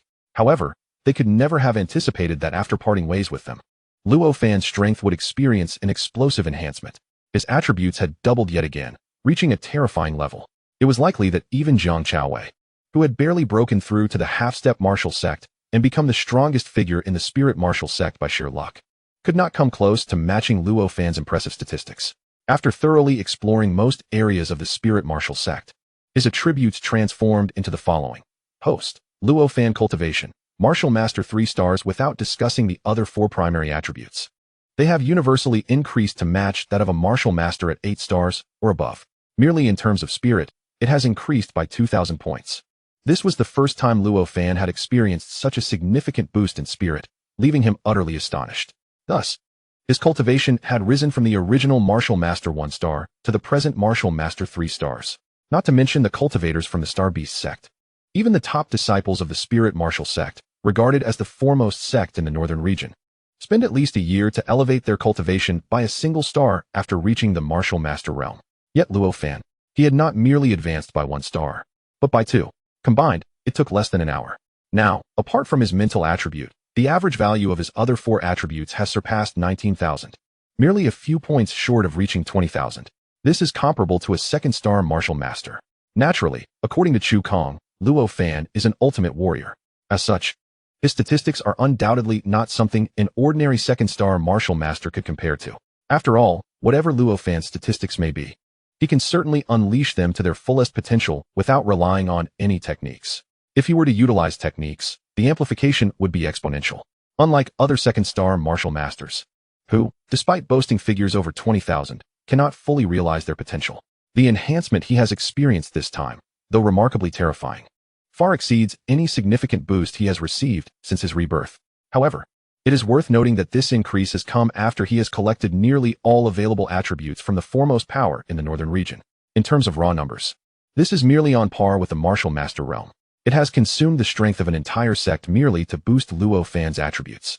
If he were to ascend to the martial king realm and beyond, how would he elevate his statistics then? It is not that it is impossible, but given the current circumstances, Luo Fan harbors some concerns. Even if he were to plunder every sect across the entire Tianxian continent, it might not suffice to elevate his cultivation to its limits. Of course, this is not a concern for Luo Fan at present. His immediate focus is solely on the ambush from the 6-star martial master in charge. With over 17,000 points of defense, Luo Fan faces an opponent whose strength, even when fully unleashed, pales in comparison to his own. Additionally, the imposing aura radiating from him has caused the 6-star martial master to shudder in fear. The palm strike, which had not been executed with full force, instinctively lost some power as it approached Luo Fan. The result was a resounding boom. When the 6-star martial master's hand struck Luo Fan's shoulder, the vast disparity between their strengths triggered Luo Fan's automatic defensive mechanism. With a sudden burst, the 6-star martial master, who had lunged forward, found himself halted mid-motion, only to be propelled backward at an accelerated speed. He was hurled out of the great hall in front of numerous onlookers. Before he could even touch the ground, his body succumbed to the overwhelming backlash generated by Luo Fan's defense, resulting in a catastrophic explosion. A cloud of blood mist erupted at the entrance of the hall, reminiscent of a dazzling firework display. Congratulations, host, for defeating the enemy. Reward, 300 strength. In the spot where the 6-star martial master's body exploded, a blinding blue light appeared. The distance to Luo Fan is somewhat considerable. Thus, when the azure attribute bubble descended, it did not immediately soar towards him. Everyone was left in a state of astonishment. Even Lu Chenggao and Chu Kong, who were acutely aware of Luo Fan's formidable prowess, wore expressions of sheer disbelief. Master, has his strength grown even greater? I am uncertain. Could it be that during our previous encounters, he did not reveal his true capabilities? I do not know. Lu Chenggao's expression was one of bitterness. A figure, once dismissed and overlooked, suddenly erupted with such overwhelming power, leaving Lu Chenggao with a sense of profound disorientation, as if he were becoming increasingly feeble in judgment. Boom! At that moment, a more furious roar reverberated from the main seat of the Grand Hall. Jiang Chaowei's eyes ignited with a murderous intent akin to blazing flames. Little beast, not only do you dare to mock me, but you also have the audacity to kill before my very eyes. Do you truly believe no one can subdue you? Prepare to meet your end. Whoosh! A shadow surged forth, unleashing a tempestuous gust that swept towards Luo Fan. Bang! Bang! Bang! The force of the wind toppled nearby practitioners, sending them crashing to the ground. Regardless of whether they were mid-stage martial masters or late-stage elders, none could withstand the overwhelming aura emanating from Jiang Chaowei. They were all sent flying, akin to the martial master of 6 stars who had been repelled by Luo Fan. The entire Grand Hall crumbled in an instant. Meanwhile, Luo Fan and Jiang Chaowei had already stepped outside, engaging in close combat in the small square at the entrance of the hall. Jiang Chaowei seemed intent on reclaiming his dignity from Luo Fan, deliberately opting not to employ any techniques, wishing to subdue him through sheer physical prowess. However, Jiang Chaowei was suddenly gripped by terror, realizing that in terms of defense, strength, and speed, he found himself outmatched by Luo Fan, the martial master of 3 stars. As the battle intensified, Jiang Chaowei grew increasingly anxious, even feeling a sense of panic. At this rate, I fear I may be beaten to death. No, this cannot continue. Jiang Chaowei contemplated withdrawing from the fray to unleash his martial techniques against Luo Fan. Yet, in power and speed, Luo Fan had him thoroughly dominated. There was no opportunity for him to escape. Luo Fan would not permit him to flee. After all, Jiang Chaowei was a half-step master, possessing a tenuous ability to fly, while Luo Fan was still but a martial master of 3 stars and unable to take to the skies. If Jiang Chaowei truly ascended into the air, Luo Fan could at best utilize the Cold Shadow Sword technique and the Poisonous Dark Finger for ranged attacks. The Cold Shadow Sword technique would suffice, but the Poisonous Dark Finger could not be considered a true ranged attack. Its greatest potency required Luo Fan's fists to connect with the enemy. Conversely, Jiang Chaowei, airborne, would have the liberty to launch attacks at will. At that moment, the immobile Luo Fan found himself ensnared in a passive position. Could this truly be real? Why did it seem as though Elder Jiang, a formidable half-step martial sovereign, was being thoroughly overpowered by that martial master of mere 3 stars? This is no mere illusion. The truth stands evident. The young man's strength and speed appear to overwhelmingly suppress Elder Jiang. Has Elder Jiang truly elevated his cultivation to a half-step martial sovereign? I too harbor doubts regarding whether this is indeed the prowess of a half-step martial sovereign. However, the terrifying aura emanating from Elder Jiang confirms the veracity of this claim. The surrounding elders of the spirit martial sect and the overseers stood dumbfounded, utterly bewildered by the unfolding scene, unable to comprehend the situation at hand. How could Jiang Chaowei, a strong half-step martial sovereign, be so thoroughly dominated by Luo Fan, whose cultivation is several stars inferior? This is an inversion of the natural order. Sister Lanqin, is this fellow truly a disciple of your Starbeast sect? Is his strength not exceedingly terrifying? In a secluded corner, Lanqin and Zhao Xiaoyan huddled together, engaging in hushed conversation. I do not know. Lanqin's mind remained in a state of confusion. Merely moments ago, she had been bewildered by having offended Jiang Chaowei, who then demonstrated overwhelming strength capable of crushing the entire spirit martial sect, leaving her in a state of despair regarding her future. Now, her confusion stemmed from Luo Fan. Is he genuinely a disciple of the Starbeast sect? A wave of doubt surged through Lanqin's mind. She recalled that when she first encountered Luo Fan, it was indeed within the confines of the Starbeast sect. Yet, the issue lies in the fact that he was the sole individual present at that time. She had not seen any other disciples or elders of the Starbeast sect. Thus, both Luo Fan's identity and the circumstances currently befalling the Starbeast sect were solely narratives she had gleaned from Luo Fan himself, and not necessarily the truth. In Lanqin's understanding, it was inconceivable for the Starbeast sect to possess such a terrifyingly powerful disciple. After all, if the Starbeast sect truly harbored such formidable strength, she would have no need to seek knowledge at the spirit martial sect, as she could remain at the Starbeast sect indefinitely, having been a disciple under the elders of the Starbeast sect from a young age. Lanqin possessed a profound understanding of its affairs, even if she desperately wished to believe in the existence of such power within the Starbeast sect. She found it difficult to accept it as reality. Sister Lanqin, what troubles you? Zhao Xiaoyan observed the varying expressions on Lanqin's face, which appeared exceedingly strange, prompting her to inquire in puzzlement. It's nothing. I intend to return to the Starbeast sect. Now, yes, at this very moment. Lanqin fixed her gaze upon Luo Fan, lost in deep contemplation. You cannot truly believe that Luo Fan is not a disciple of your Starbeast sect, can you? Reflecting on her previous question and Lanqin's current demeanor, Zhao Xiaoyan blurted out. Indeed. However, Sister Lanqin, this seems rather inappropriate. Regardless of the circumstances, Luo Fan is presently engaged in combat with Elder Jiang because of you. If you were to simply leave, it would surely cause Luo Fan great distress, would it not? Zhao Xiaoyan asked hesitantly. Lanqin was, of course, well aware of this. Yet her greater concern lay with the entire Starbeast sect and the safety of its nearly 100,000 disciples. She was uncertain whether Luo Fan had deceived her. If, upon returning to the Starbeast sect, she found no trace of Yang Yunlang and the others, it would imply that Luo Fan had exterminated them all. In that case, his current struggle against Jiang Chaowei for her sake would indeed seem insidious. The more Lanqin pondered, the more anxious and fearful she became. Sister Lanqin, I cannot discern your thoughts, but it is evident to me that Luo Fan is genuinely earnest in his desire to assist you. Even if you have arrived at certain conclusions or suspicions, I believe it best for you to wait until this battle concludes before making any decisions regarding the future. Are you certain that Luo Fan is his match? He is a formidable half-step martial sovereign, while Luo Fan is merely a 3-star martial master. I fear that if I wait until their battle has ended, I may lose the chance to uncover what I so desperately wish to know. Lanqin's face was etched with bitterness.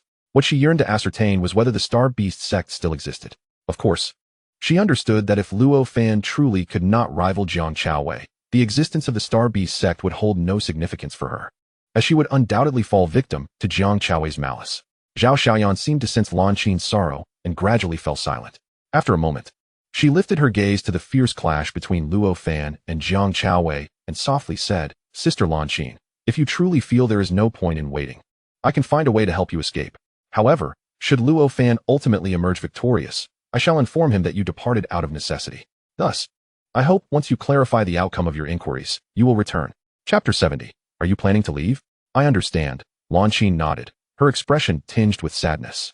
She glanced back at Luo Fan, who was locked in battle with Jiang Chaowei, and whispered, "Xiaoyan, if Luo Fan should indeed fall, please do your utmost to gather his belongings. You are right. Regardless of the situation, his conflict with that man is indeed because of me." Lan Qin was acutely aware that her choice to leave was far from prudent. Yet, her worries for the disciples of the Starbeast sect weighed heavily on her heart. If she could not uncover their fate, she would find no solace, even in death. Lan Qin was not one to be governed by emotions. Rather, she was, to a significant extent, a person of extreme rationality. Just as now, she felt that remaining here would not aid Luo Fan in any way, and it would be far better to depart. It was indeed a heartless decision. Anyone encountering a person like her would undoubtedly harbor no fondness for her. This was why, even after arriving at the spirit martial sect, where her beauty attracted countless admirers, the number of those willing to confess their feelings for her paled in comparison to Zhao Xiaoyan, perhaps not even reaching 1%. People found it hard to accept Lan Qin's relentless rationality. At times, whispers circulated behind her back, questioning her humanity. Even upon hearing such rumors, Lan Qin chose to remain indifferent, treating them as if they were merely the wind passing by. It mattered not to her. She understood that these matters held no relevance to her current self. Her singular focus was to enhance her own strength. Only by elevating her capabilities to a significant height would she earn the right to obliterate the slanderous remarks directed at her. Under Zhao Xiaoyan's cover, Lan Qin departed from the Lingwu sect. In truth, at that moment, the attention of everyone was almost entirely fixated on the combat between Luo Fan and Jiang Chaowei, leaving her unnoticed. However, what Lan Qin did not foresee was that just as she arrived beside the teleportation array of the Lingwu sect, preparing to channel the hard-earned spiritual energy to teleport to Guangwu City and subsequently to the demon-subduing gate, where Luo Fan had mentioned the current whereabouts of the Starbeast sect, she spotted a familiar figure emerging from the teleportation array. Lan Qin. Yang Yunlang was equally astonished by this serendipitous encounter. As he stepped down from the teleportation array, he was contemplating how to address Lan Qin when he heard a familiar call. Upon looking up, he realized it was indeed Lan Qin. "Are you leaving?" Yang Yunlang observed Lan Qin's approach towards the teleportation array and felt a wave of relief wash over him, grateful that he had not delayed, or he would have missed this moment. "Master, I wish to know if you are acquainted with Luo Fan?" Lan Qin inquired without hesitation upon seeing Yang Yunlang. "Luo Fan? Of course I know him. That rascal. Wait, why do you ask? Has he come here?" Yang Yunlang's demeanor shifted to one of urgency. That reckless lad. I had warned him not to act impulsively, yet here he is, acting without thought. After a moment of rambling, Yang Yunlang abruptly turned to Lan Qin and asked, "Where is he now?" He's currently battling my master," Lan Qin replied, lowering her gaze, feeling quite embarrassed. "Your master? The peak martial master?" Yang Yunlang's expression shifted to one of astonishment. "If your junior brother is engaged in combat with your master, should you not be observing from the sidelines? Yet here you are, near the teleportation array. Are you trying to have your talented junior brother stall for time while you make your escape?" As this thought crossed his mind, Yang Yunlang felt a pang akin to that of a parent watching their child grow distant, realizing that despite a once close bond, the allure of another's wealth would still lead to disdain for one's own modest means. "If you have matters to attend to, please do so," Yang Yunlang sighed inwardly, his tone noticeably colder. Without waiting for Lan Qin's response, he dashed up the mountain of the Lingwu sect. Watching Yang Yunlang's reaction, Lan Qin could hardly miss the thoughts swirling in his mind. Her expression grew even more desolate. She recognized her faults, yet she felt no regret. Now, upon seeing Yang Yunlang, she understood that Luo Fan's words were indeed correct, leaving her with no cause for concern. As Lan Qin lifted her head once more to gaze at the Lingwu sect, she swiftly ascended again. "Sister Lan Qin, why have you returned?" On the path leading to Jiang Chaowei's cave, Zhao Xiaoyan pondered how she might fulfill Lan Qin's request and obtain Luo Fan's belongings should he truly be defeated. Suddenly, she felt a tap on her shoulder and turned around, astonished to find Lan Qin, who seemed ready to depart. "Have you come to your senses? Do you realize you cannot leave now?" Without waiting for a response, Zhao Xiaoyan joyfully inquired, unable to restrain her enthusiasm. "Sister Lan Qin, you have finally shown some sensibility. Luo Fan is fighting for you at this very moment, regardless of how significant your matters may seem. Leaving now would be utterly inappropriate. But as long as you understand. Lan Xin, who initially felt she had done nothing wrong, began to doubt her rationality upon witnessing the attitudes of Yang Yunlang and Zhao Xiaoyan. Sister Lan Xin, since you've come to your senses, let us return swiftly. This is a pivotal moment in their battle. Perhaps we can still arrive in time. Zhao Xiaoyan exclaimed, eagerly grasping Lan Xin's hand and dashing forward. Catch up to what? Lan Xin asked, bewildered. To save Luo Fan. Zhao Xiaoyan replied without looking back. Just as Yang Yunlang, Zhao Xiaoyan, and Lan Xin arrived at the small square in front of Jiang Chaowei's cave, a tremendous roar reverberated, leaving them stunned. Luo Fan appeared unscathed, standing stoically with a cold expression, one foot planted firmly on the once mighty Jiang Chaowei. Jiang Chaowei, now gripped by terror, was in a pitiful state, covered in bloodied wounds. Struggling, he lifted his head to look at Luo Fan, his eyes betraying fear and desperation. Spare my life, and I shall submit. A man who was once on the brink of becoming the strongest in the northern region was now being trampled by a practitioner at the third rank of martial master, reduced to pleading for submission. This clearly illustrated Jiang Chaowei's genuine fear. Under different circumstances, many would have mocked him, deeming him cowardly and pathetic. However, the elders and managers of the Lingwu sect, who witnessed the brutal downfall of Jiang Chaowei, could not muster any derision. Only a profound sense of desolation remained in their hearts. Chapter 71. I am willing to submit? Luo Fan grinned. What use is your submission? You who have been defeated? I can unleash the poisonous dark finger.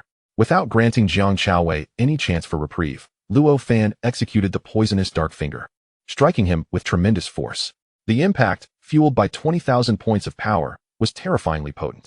The shockwave threatened to tear through the very fabric of space. And as it collided with Jiang Chaowei, it utterly obliterated his body into mere dust. Congratulations to the host for conquering a formidable foe and acquiring the Martial Sect Advancement Stone. The Martial Sect Advancement Stone, it can be used directly after all 5 fundamental attributes surpass 10,000 points, condensing the Martial Sect Spirit Core. Has something new emerged? The Martial Sect Advancement Stone? What does it mean? Could it be that my previous conjecture was mistaken? After all 5 fundamental attributes have reached 10,000 points, there is still no way to directly ascend to the Martial Sect? Luo Fan fell into deep contemplation. The system kindly reminded him. Elevating one's cultivation to the Martial Sect signifies a qualitative transformation in a cultivator's power. It is imperative to condense the spirit core within, otherwise, one's cultivation cannot progress. A so-called half-step Martial Sect refers to those whose attribute values meet the requirements but have yet to condense their spirit core. Understanding dawned upon Luo Fan. No wonder a seemingly inexplicable half-step Martial Sect had appeared. This was the reason. The system continued. The more advancement stones used during the ascension, the higher the quality of the condensed spirit core post-ascension. One advancement stone can double the quality and size of the spirit core, with a maximum limit of 10 stones. It seemed the system was aware of Luo Fan's thoughts and offered another reminder. Oh, so, does that mean I should gather as many Martial Sect advancement stones as possible? System, why are you still talking? In the future, just give me advancement stones as rewards. Attributes don't increase much anyway. I would prefer them all to be Martial Sect advancement stones. Luo Fan chuckled. The system then posed a question. Was that person you killed your master? Yang Yunlang stared in disbelief at Jiang Chaowei, who lay slain at Luo Fan's hands. After a long moment of shock, he turned to the frowning Lan Xin, inquiring, is he truly a peak martial master? Who claimed Elder Jiang was a peak martial master? He is a half-step Martial Sect powerhouse. Zhao Xiaoyan, unfamiliar with Yang Yunlang, felt displeased by the tone he used when addressing Lan Xin. After a sarcastic remark, she added, who are you? You don't seem to be a disciple of our Lingwu sect, do you? I've never seen you before. Xiaoyan, do not be rude. This is the sect master of the Starbeast sect, Lan Xin explained, not sharing Yang Yunlang's contemptuous view, but rather holding a deep respect for the Starbeast sect and a considerable awe for Yang Yunlang. Even though her current strength surpassed his, the sect master of the Starbeast sect? Zhao Xiaoyan looked at Yang Yunlang in astonishment. Noticing his cultivation was merely at the peak martial artist level, she couldn't help but shake her head. Even though she had long known that the strength of the Starbeast sect was far inferior to that of their Lingwu sect, witnessing the sect master of the Starbeast sect being only at the peak martial artist level, which was even weaker than her own, left her somewhat speechless. This deepened her sense of frustration. If the Starbeast sect was indeed so weak, how had they managed to cultivate prodigious disciples like Lan Xin and Luo Fan? It must have been pure luck. My apologies, esteemed sect master. I did not mean to offend, Zhao Xiaoyan thought, though she quickly cupped her fists in apology to Yang Yunlang. Not at all. Yang Yunlang's mind was in a state of confusion. Zhao Xiaoyan's words did not register with him. He was astonished. How could Luo Fan, despite only possessing the cultivation of an 8-star martial artist, exhibit such formidable strength to vanquish a half-step martial sovereign? Yang Yunlong's recollection of Luo Fan halted at the moment before he expressed his intention to venture into the Beast Sea Mountain's secret realm. At that time, Luo Fan's cultivation had already reached the 1st-star martial master level, yet Yang Yunlang, being merely at the peak of martial arts, failed to perceive this. With a swift motion, Luo Fan dispatched Jiang Chaowei and casually collected the purple attribute bubble that had dropped. Although Jiang Chaowei was a half-step martial sovereign, he nonetheless bore the title of a martial sovereign, meaning the attributes he dropped were also aligned with that rank, purple bubbles. Even a mosquito's leg, though small, is still meat. Moreover, this marked Luo Fan's first encounter with a purple attribute bubble. The extent of its attributes remained uncertain. It might not simply be a trivial gain. Perhaps it was akin to a chicken leg instead. Acquired 100 spirit. Truly, the purple attribute bubble yielded 100 points. And it was spirit. How delightful. Luo Fan felt a surge of joy and, upon surveying his surroundings, promptly noticed Yang Yunlong's presence, hastening over with respectful fists clasped in greeting. Sect leader. You rascal. Yang Yunlong's expression was complex. How could he be unaware that Luo Fan had just slain a half-step martial sovereign and now stood before him in such respectful reverence?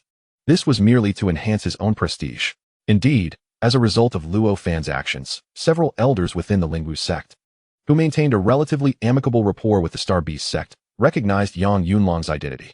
Particularly, Elder Lu Qinggao, after a brief moment of hesitation, erupted into hearty laughter, exclaiming, Sect leader Yang, what a rare guest. What brings you to our Lingwu sect? It has been a long time since we last met, and your skills in mentoring disciples have evidently grown even more formidable. Elder Lu, you jest. I am hardly a rare guest. Yang Yunlang, being merely a peak martial artist, despite Luo Fan recently having slain a half-step martial sovereign, remained oblivious to the depth of Luo Fan's capabilities. Faced with these once-admired powerhouses, he maintained a cautious demeanor, his attitude reflecting utmost respect. With deep reverence, he clasped his fists and prepared to bow to Lu Qinggao. No, Sect leader Yang, you mustn't, Lu Qinggao exclaimed, stepping back to avoid Yang Yunlong's gesture. He then mimicked Yang Yunlong's earlier action, bowing respectfully to him instead. Yang Yunlang was taken aback and turned to Luo Fan, who winked playfully at him before bursting into uproarious laughter, tears of joy streaming down his face. It was a laugh filled with delight. They say a mother's status rises with her child. Little did I expect that today, I, Yang Yunlang, would bask in such treatment due to my disciple. A splendid son-in-law.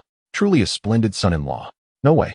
Such an exemplary son-in-law. I must swiftly bring him back to ensure he and Chu Fei consummate their union. Otherwise, at the rate this young man is progressing, how much longer can he remain within their Starbeast sect? Chapter 72. A reunion with the beautiful woman. Perhaps it was Lu Qinggao's actions, or perhaps a wariness of Luo Fan, that prompted the previously aloof elders and officials of the Lingwu sect, who would have never deigned to acknowledge Yang Yunlang, to approach him. Imitating Lu Qinggao's gestures, they bowed respectfully, although they did not intentionally greet Luo Fan during their salutation. A shared, sycophantic smile directed at Luo Fan following their homage to Yang Yunlang elicited a subtle amusement from Luo Fan. During the earlier battle, Luo Fan had indeed noticed Lan Qin's abrupt departure. Yet he thought little of it, particularly given Yang Yunlang's fortuitous arrival. He assumed Lan Qin had received news of Yang Yunlang and had gone to fetch him. Suddenly, Luo Fan recalled the woman he had encountered while using the teleportation array, and a wave of alarm washed over him. Sect Master, your presence here seems rather inappropriate. What makes it inappropriate? Hearing this, Yang Yunlang felt a twinge of resentment. Although Luo Fan had ultimately resolved the issue with Lan Qin and now possessed formidable strength, instilling a sense of respect in the Lingwu sect, he could not shake off his displeasure at Luo Fan's unexpected presence, especially since he had explicitly promised not to come to the Lingwu sect. Of course, this irritation also stemmed from concern. He genuinely feared that such a talented disciple as Luo Fan might encounter unforeseen misfortune along the way. Luo Fan feigned ignorance to Yang Yunlang's expression and quickly explained, when I arrived, I saw a martial artist of the martial sovereign level at the teleportation array in Guangwu City. Could that martial artist be associated with the Huanma sect? Martial sovereign? Is this truly the case? Yang Yunlang's previously relaxed demeanor instantly shifted to one of alarm. How could I possibly lie about such a matter? Luo Fan shook his head. This is bad. We must return at once. Panic-stricken, Yang Yunlang recalled a powerful woman he had seen upon leaving the Yuan Flame Mountain Range. A single glance from her had sent chills down his spine. Initially, he had assumed she was merely a formidable martial master, but upon hearing Luo Fan's words, he realized she was indeed a martial sovereign. The martial sovereign you encountered was a woman, correct? To confirm his suspicions, Yang Yunlang inquired. Indeed, she was a woman. Sect Master, have you encountered her as well? Luo Fan's anxiety mirrored Yang Yunlang's. Yes. Sect Master, I must take my leave. You all should follow swiftly. Yuan Flame Mountain Range. The mysterious woman. All the signs filled Luo Fan's heart with a profound unease. Without waiting for Yang Yunlang, he swiftly left a hasty remark and transformed into a shadow, vanishing before Yang Yunlang's eyes. This young man's speed is astonishing. Yang Yunlang was left in utter shock. Yang Zhongzhu. Is it truly due to the matters concerning the Huama sect? Lu Qinggao, standing nearby, discerned the underlying tension and, gritting his teeth, bravely declared, "Allow me to accompany you. If we were to encounter a formidable warrior from the Huama sect, with both my strength and that of my companion Luo Fan, we may just succeed in vanquishing them." The formidable prowess exhibited by Luo Fan compelled Lu Qinggao to disregard his own dignity and seek the favor of such a talented youth. Thank you, Elder Lu. Yang Yunlang, unaware of the prior exchanges between Lu Qinggao and Luo Fan, was instantly filled with joy upon hearing this. Lan Qin and Zhao Xiaoyan, however, harbored some disdain, albeit they chose not to reveal it. Nevertheless, having a powerhouse like Lu Qinggao join their venture was undoubtedly a boon. In an instant, Luo Fan activated the teleportation array and returned to Guangwu City, then swiftly set forth towards the Yuan Yin mountain range. As he drew closer, his discontent intensified with each passing moment. Finally, he beheld the grand formation enveloping the Jinma sect. Yet the sight that met his eyes nearly drove him to madness. A gaping hole marred the entrance, a clear indication of man-made destruction. Damn it! The visage of the enchanting woman flashed through Luo Fan's mind. Yet, at this moment, he felt no agitation. Only an overwhelming fury that urged him to confront her without delay and exact his vengeance. With a swift motion, he morphed into a shadow and traversed through the breach in the formation, entering the Jinma sect. Meanwhile, Yang Chufei and a cadre of core disciples stood resolutely at the foot of the mountains, clutching their magical artifacts, glaring at a seductively alluring woman. It was her. A sigh of relief escaped Luo Fan. He found no signs of the deceased, having returned just in the nick of time. With a forceful leap, he covered several hundred meters in an instant, radiating an aura of authority as he positioned himself before Yang Chufei and the others. Who exactly are you? Is it you? The alluring woman, startled by Luo Fan's sudden appearance, attempted to mask her surprise with a playful smile. Little one, what ties you to these individuals? Are you comrades from the same sect? What value is there in remaining with a sect that can only scrape by in the shadows of others? Why not join my faction? I am the leader of the Linghua Pavilion in the Eastern region. The Eastern region's influence? What brings you to our Northern region? What are your true intentions? Luo Fan's heart was fraught with apprehension. From the memories of his previous self, he understood that the Eastern region's power was even greater than that of the Western region, and it lay much farther away from the Northern region. The fact that this martial sovereign would expend vast resources to traverse such distances to their Northern region, and particularly to the hidden ruins of the Jinma sect, was too coincidental to ignore. Her timing was suspiciously perfect, arriving precisely when the disciples of the Starbeast sect sought refuge here. Little one, must you be so cold-hearted? Hee. Sister, as a formidable martial sovereign, your invitation to this martial master to join our Linghua Pavilion is indeed a significant gesture of goodwill. It is worth noting that within our esteemed pavilion, numerous captivating beauties reside, and many unworthy men from the Eastern domain have sought to gain entry, only to be turned away by my sister. Truly, the enchanting matron possesses an allure that is irresistible. Her words are steeped in seduction, and with a mere glance or smile, she stirs the heart with fervor. It evokes a sensation that is difficult to contain. Witness, if you will, the male core disciples of the Starbeast sect, such as Qi Lianghui, who now wear flushed faces, their gazes averted, and their bodies restless. Were it not for the matron's assertion of her martial sovereign status, which profoundly astounded them, they might well have succumbed to the charm of the beauty before them. Driven to madness, suddenly, Luo Fan felt a delicate hand grasp his right one with a sense of urgency, the perspiration in his palm betraying the anxiety of its owner. Upon turning, he found that it was the somewhat pale-faced Yang Chufei. It remained uncertain whether her concern stemmed from the matron's overwhelming allure potentially captivating Luo Fan or from the fear that he might forsake her for the throngs of beauties in Linghua Pavilion. I will not leave you. Seeing the worry etched on his fiancée's face, Luo Fan's tension evaporated in an instant. With tenderness, he reached out and affectionately ruffled Yang Chufei's hair. Be good. You should take them and leave this place. What are you going to do? Yang Chufei tightened her grip on Luo Fan's right hand, her anxiety palpable. Me? Luo Fan glanced at the matron. I intend to have a proper discussion with her. As a disciple of the Starbeast sect, how could I abandon my fiancée for a mere beauty trap? Then be careful. Yang Chufei discerned the underlying meaning in Luo Fan's words, nodding obediently without causing a scene, and promptly departed. The other core disciples, unable to contain themselves, followed suit as soon as Yang Chufei left, not waiting for her to speak. Little one, what wisdom do you wish to impart to your sister? The matron did not impede Yang Chufei and her companion's exit, maintaining an alluring smile as she stood by. Only after they had departed did she finally speak again. With a swift motion, Luo Fan raised his right hand, coldly regarding the matron. The Starbeast spirit sword materialized in his grasp. What do you presume I wish to discuss? Cold Shadow sword technique.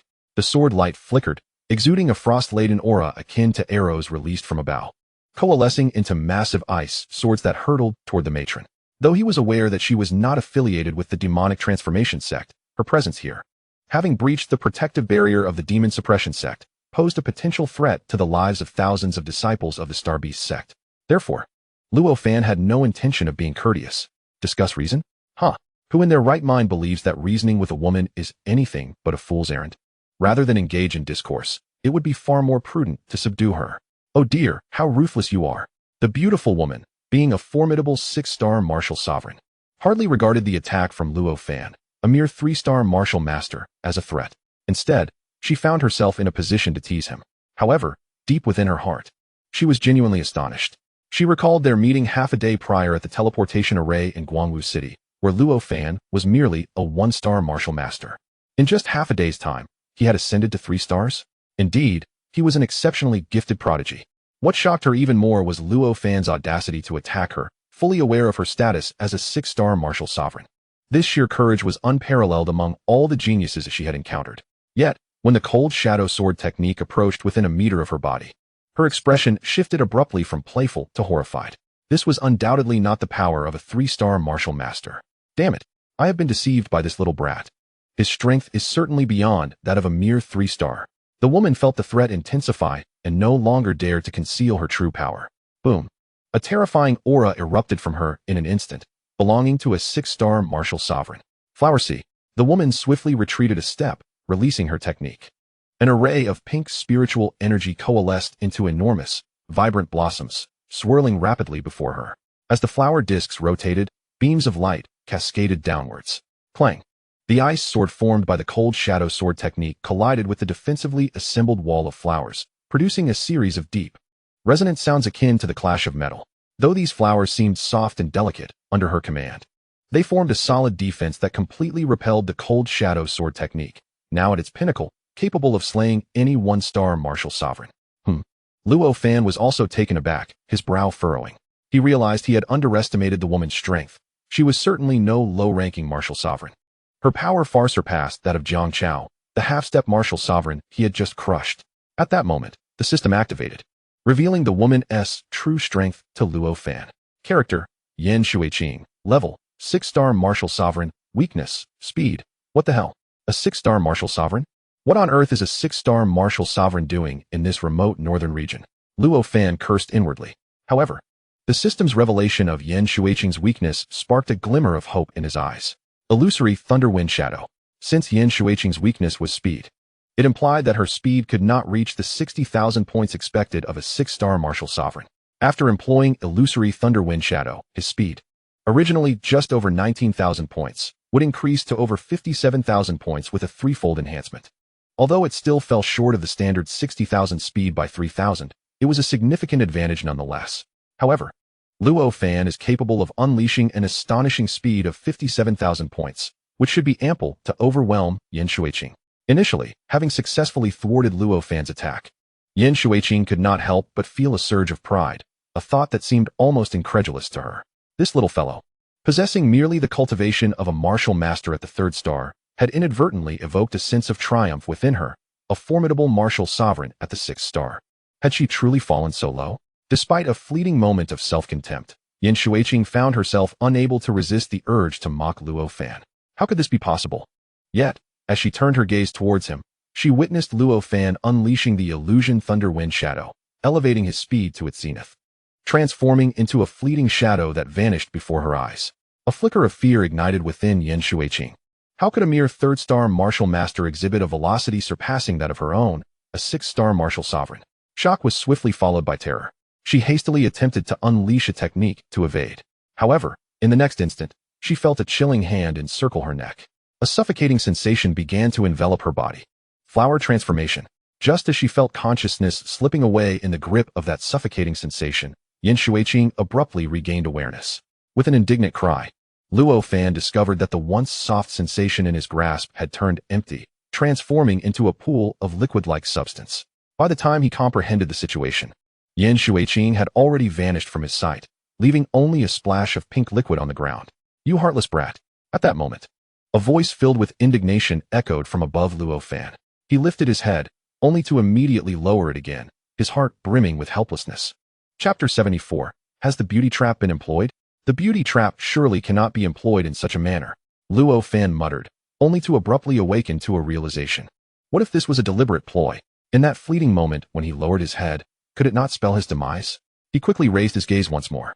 The sight before him was somewhat blinding, yet he paid no heed, his face flushed with embarrassment, eyes wide with a fierce glare directed at Yin Shuiqing, who hovered gracefully in midair. She was indeed a genuine martial sovereign, and it was only natural for her to fly. Yet here she was, a martial sovereign donned in a skirt, floating low above Luo Fan's head. Was this an enticement or a provocation? Suspended in the air, Yin Shuiqing was once again seized by the impulse to flaunt in front of Luo Fan, to display her superiority. However, as she caught sight of the fierce, predatory glint in Luo Fan's eyes, she was suddenly jolted into awareness. Hastily, she unleashed a surge of spirit energy to shield herself.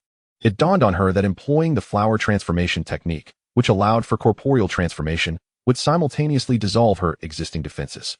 As a martial sovereign, she was acutely aware of the precariousness of her situation. How could Yin Shuiqing possibly forget that when flying in a dress, certain precautions must be taken? It was merely due to Luo Fan's display of strength, coupled with the recent brush with the specter of death, that even this formidable warrior from the martial sovereign realm found herself momentarily flustered and neglectful of certain details. Little rascal. A flush of crimson blossomed upon Yin Shuiqing's already enchanting visage, blending allure with a hint of innocent charm. Her duality of purity and temptation significantly amplified her seductiveness. "Is it my fault then? It was not I who insisted you remove your protective measures." Luo Fan, with a mischievous demeanor, shrugged his shoulders, his gaze unwaveringly fixed on a particular spot. Yin Shuiqing felt an increasing sense of embarrassment, though she had reinstated her defenses. The thought that Luo Fan had already seen her and now scrutinized her with such intensity made her feel as if he could see right through her. Unexpectedly, the esteemed leader of the Linghua Pavilion, renowned for her captivating beauty throughout the Eastern Domain, found herself at the mercy of a mere three-star martial master in this desolate northern domain.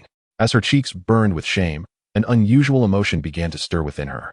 During her silence, Luo Fan could no longer contain himself and spoke again. "You have witnessed my speed. Should you land, your prowess would undoubtedly fall short against mine. Even if you can fly, capturing me would prove equally impossible.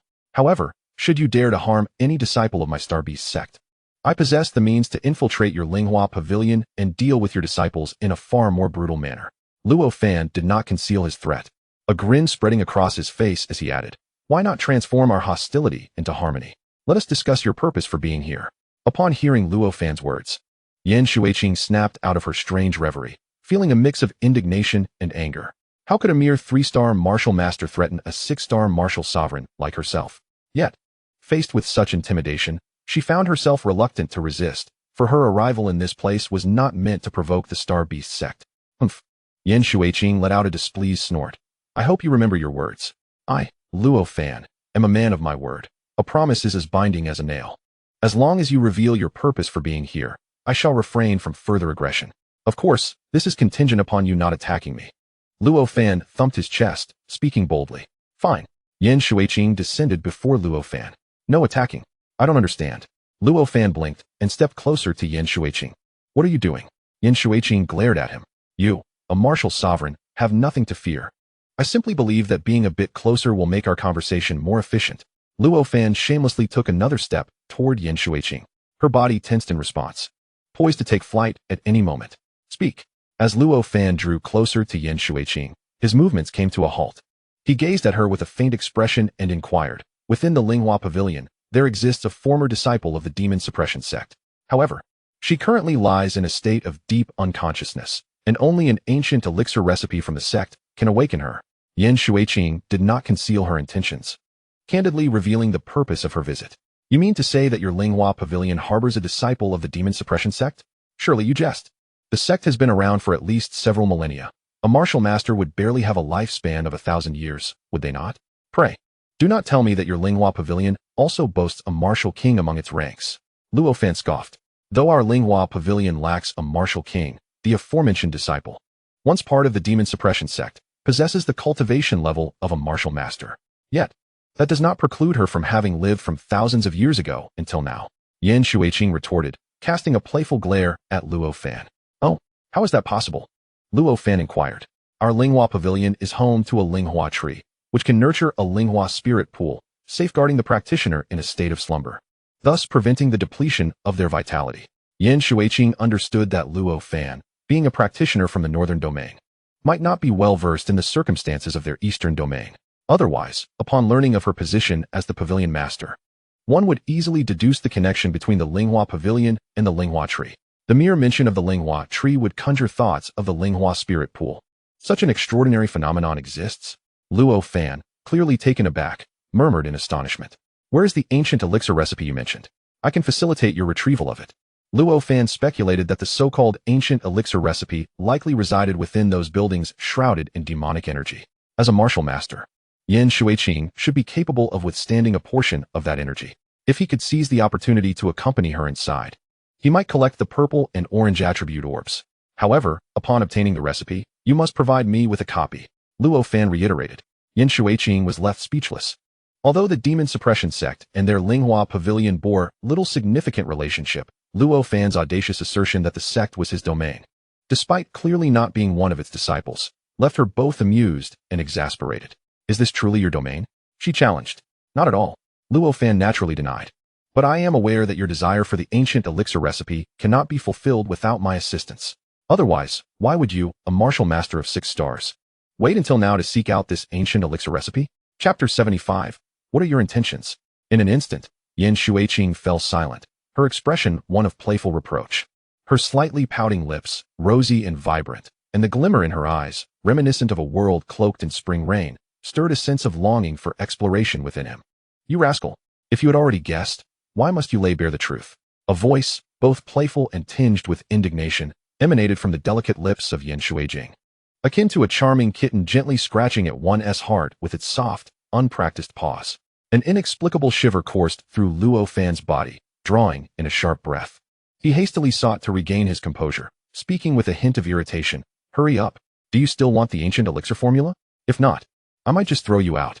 He knew he had to steady himself. The woman before him was irresistibly alluring. Each glance, smile, and words seemed to carry an enchanting allure that was utterly captivating. Yan Shuiqing's tone grew more melancholic as she lightly huffed and turned away, soaring towards one of the floating islands. Hey, didn't you ask for my help? If you're just going to fly over, what use am I? Luo Fan shouted at her retreating figure. You are a 3-star warrior. Surely a brief flight is achievable for you? Yan Shuiqing paused midair, turning back to gaze at Luo Fan with an expression of disbelief. I can't. I haven't learned how. Luo Fan defiantly lifted his chin, playing the part of a stubborn child. With a soft click of her pristine teeth, Yan Shuiqing realized that Luo Fan was teasing her. Yet, she had no choice but to return to his side, her slender hand grasping his wrist. In an instant, Luo Fan's body lifted, soaring into the air alongside her. Oh dear, we're so high. I'm scared. Luo Fan suddenly displayed a look of panic, spreading his arms wide, and before Yan Shuiqing could react, he enveloped her completely like an octopus, his legs tightly wrapped around her slender waist. The position was undeniably intimate. However, the roles seemed reversed.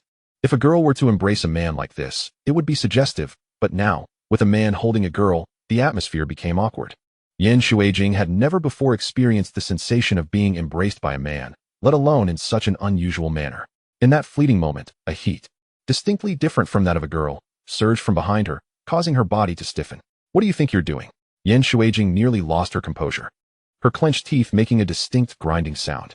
Yet, to her astonishment, she found herself unable to summon her inner energy to retaliate against Luo Fan's embrace. Luo Fan was acutely aware of Yan Shuiqing's current feelings. With a mischievous grin, he replied, I'm frightened. If you drop me from this height, I could be killed. I won T. Yan Shuijing asserted emphatically. Who knows that for sure? I need to feel secure on solid ground, Luo Fan retorted, heedlessly rubbing against her back. Don't move. Yan Shuijing exclaimed in shock, hastily chiding him. Just take me to where you need to go. Luo Fan, feeling a bit uncomfortable, ceased his movements and, with a tone laced with blame, remarked, This is all your fault. Yan Shuijing clenched her teeth more audibly, her expression darkening as she slowly ascended towards the floating island where Goodenfang resided. Currently, she was unable to summon any spiritual energy, necessitating a cautious flight. A moment's inattention could lead to a loss of control, causing her and Luo Fan to plummet from the sky. Finally, they arrived. Descend. After enduring a laborious journey, Yan Shuijing was drenched in sweat, acutely aware that, under these circumstances, her proximity to Luo Fan seemed to intensify. However, at that moment, Luo Fan remained firmly affixed to her back, his head nearly pressing against her neck as he took an audacious deep breath. How fragrant. It turned out that what her seniors had said was indeed true. A girl, soaked in sweat, exudes an even more potent scent. Luo Fan, are you seeking your own demise? Yan Shuijing could no longer contain herself, scolding him sharply before abruptly spinning around, unleashing the formidable power of a martial sect level 6 practitioner, forcefully flinging Luo Fan off her back. Swish. Yet, Luo Fan appeared unfazed, laughing heartily as he executed a flawless backflip in midair, landing perfectly on the edge of the floating island. At the periphery of the island, there existed a circular area approximately half a meter wide, devoid of demonic energy, and Luo Fan landed precisely within it. Nonchalantly, he gazed into the depths of the island, which was shrouded in flickering demonic energy akin to a candle's flame, and inquired directly, Senior, what must I do? Hurry, let us not waste time. Who is truly wasting time here? Yan Shuijing thought, her shadowy gaze seemingly capable of coalescing into a terrifying sword aura aimed at Luo Fan. Of course, this was impossible. At least, with her current strength, it was beyond her capability. After venting her frustrations internally, Yan Shuijing recognized the importance of the matter at hand and promptly shifted her focus away from Luo Fan, directing it towards the floating island enveloped in demonic energy. Here, Yan Shuijing produced a spiritual talisman from her ring. What is this? A protective talisman. It can envelop your body in a layer of protective energy, lasting approximately half an hour. With this, you can temporarily fend off the invasion of demonic energy. Yan Shuijing explained coldly. With this, you should be able to bring anyone with you, correct?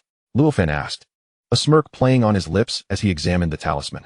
It appeared as mere paper, yet its texture resembled that of soft jade. More accurately, it felt similar to a slightly thickened plastic. Once inside, you may need to confront spiritual demons, which the average person cannot handle. Yan Shuijing's tone remained notably frigid. Spiritual demons? They are entities formed from the accumulation of demonic energy in such areas, with uncertain power. They could be at the martial artist level, the martial king level, or even stronger. Upon hearing Yan Shuijing's explanation, Luo Fan exclaimed, Oh hell no. Yan Shuijing responded with a perplexed expression, and Luo Fan glared at her furiously, indignantly stating, You're doing this on purpose, aren't you? Within this realm, there exists the potential to manifest a spirit demon of the martial king realm. Is that something we can contend with? Heh. Yan Shuijing cast a scornful glance at Luo Fan, disdainfully remarking, Weren't you just bold a moment ago? How dare you lay hands on me? And now you cower at the mere mention of a spirit demon. Chapter 76, Earning 1.2 million spirit stones for free. How can you compare yourself to a spirit demon? You are merely a 6-star martial sect practitioner, while a spirit demon could very well reach the martial king realm. I am not a fool, Luo Fan retorted vehemently. Yan Shuijing faltered, her mocking smile freezing as anger resurfaced. Do you think I am foolish? Who knows? Without a moment's hesitation, Luo Fan replied, Why not? This nearly sent Yan Shuijing into a fit of rage. After several deep breaths, she finally managed to compose herself, stating coolly, I have already investigated. The probability of a martial king spirit demon appearing in this place is quite low.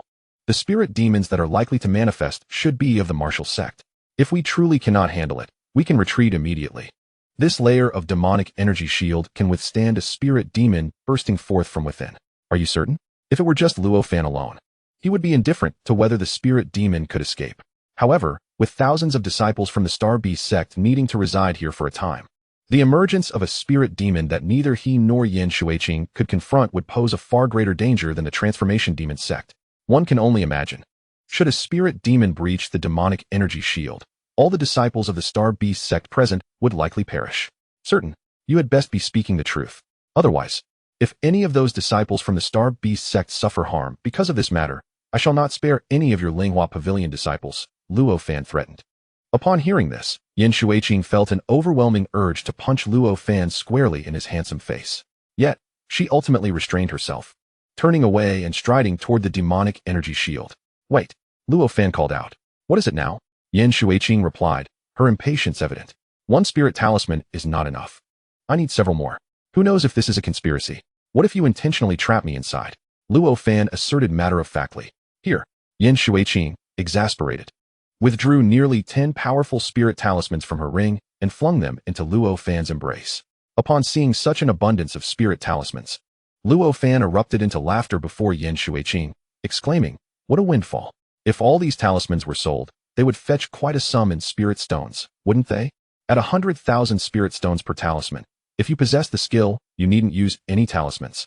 Simply rely on your body to channel the demonic energy shield, and you could amass 1.2 million spirit stones in an instant. Yin Shuiqing mocked. You must have many more of these talismans on you.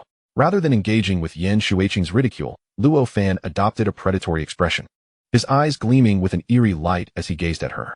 Gulp. The look on Luo Fan's face instantly reminded Yin Shuiqing of the time he had taken advantage of her, and she felt as though a chilling breeze had swept beneath her skirt.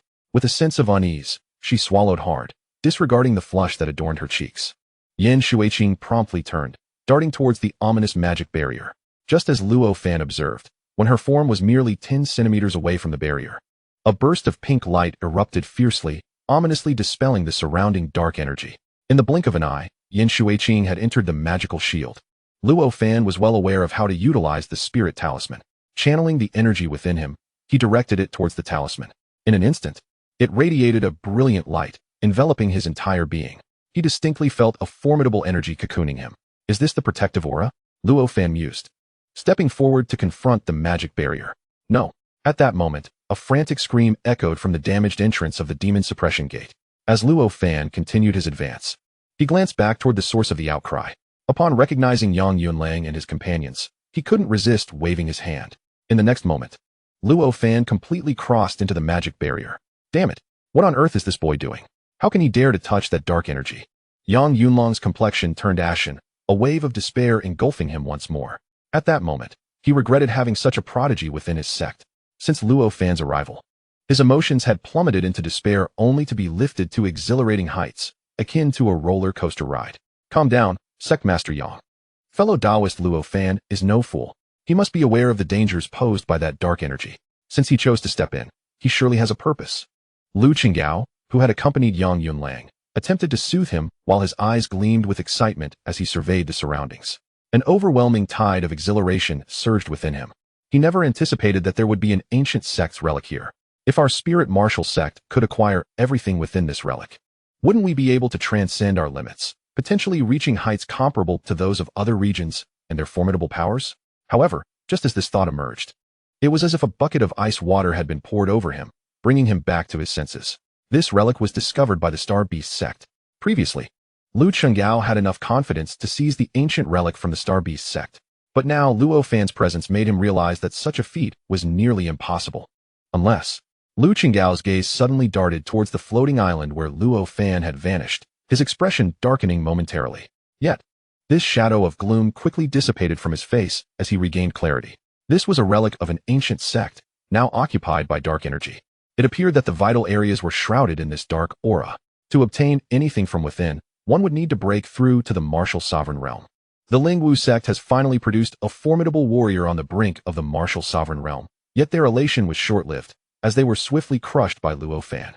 The rest, including himself, were merely at the pinnacle of the martial master level, and they dared not recklessly engage with the malevolent energy surrounding them. This implies that even if the Lingwu sect were to claim this territory, they would be unable to access its treasures in the foreseeable future. Achieving the martial sovereign status is no trivial feat. Jiang Chao Wei's ascendance to the semi-martial sovereign has already shattered the record for the highest cultivation level since the sect's inception.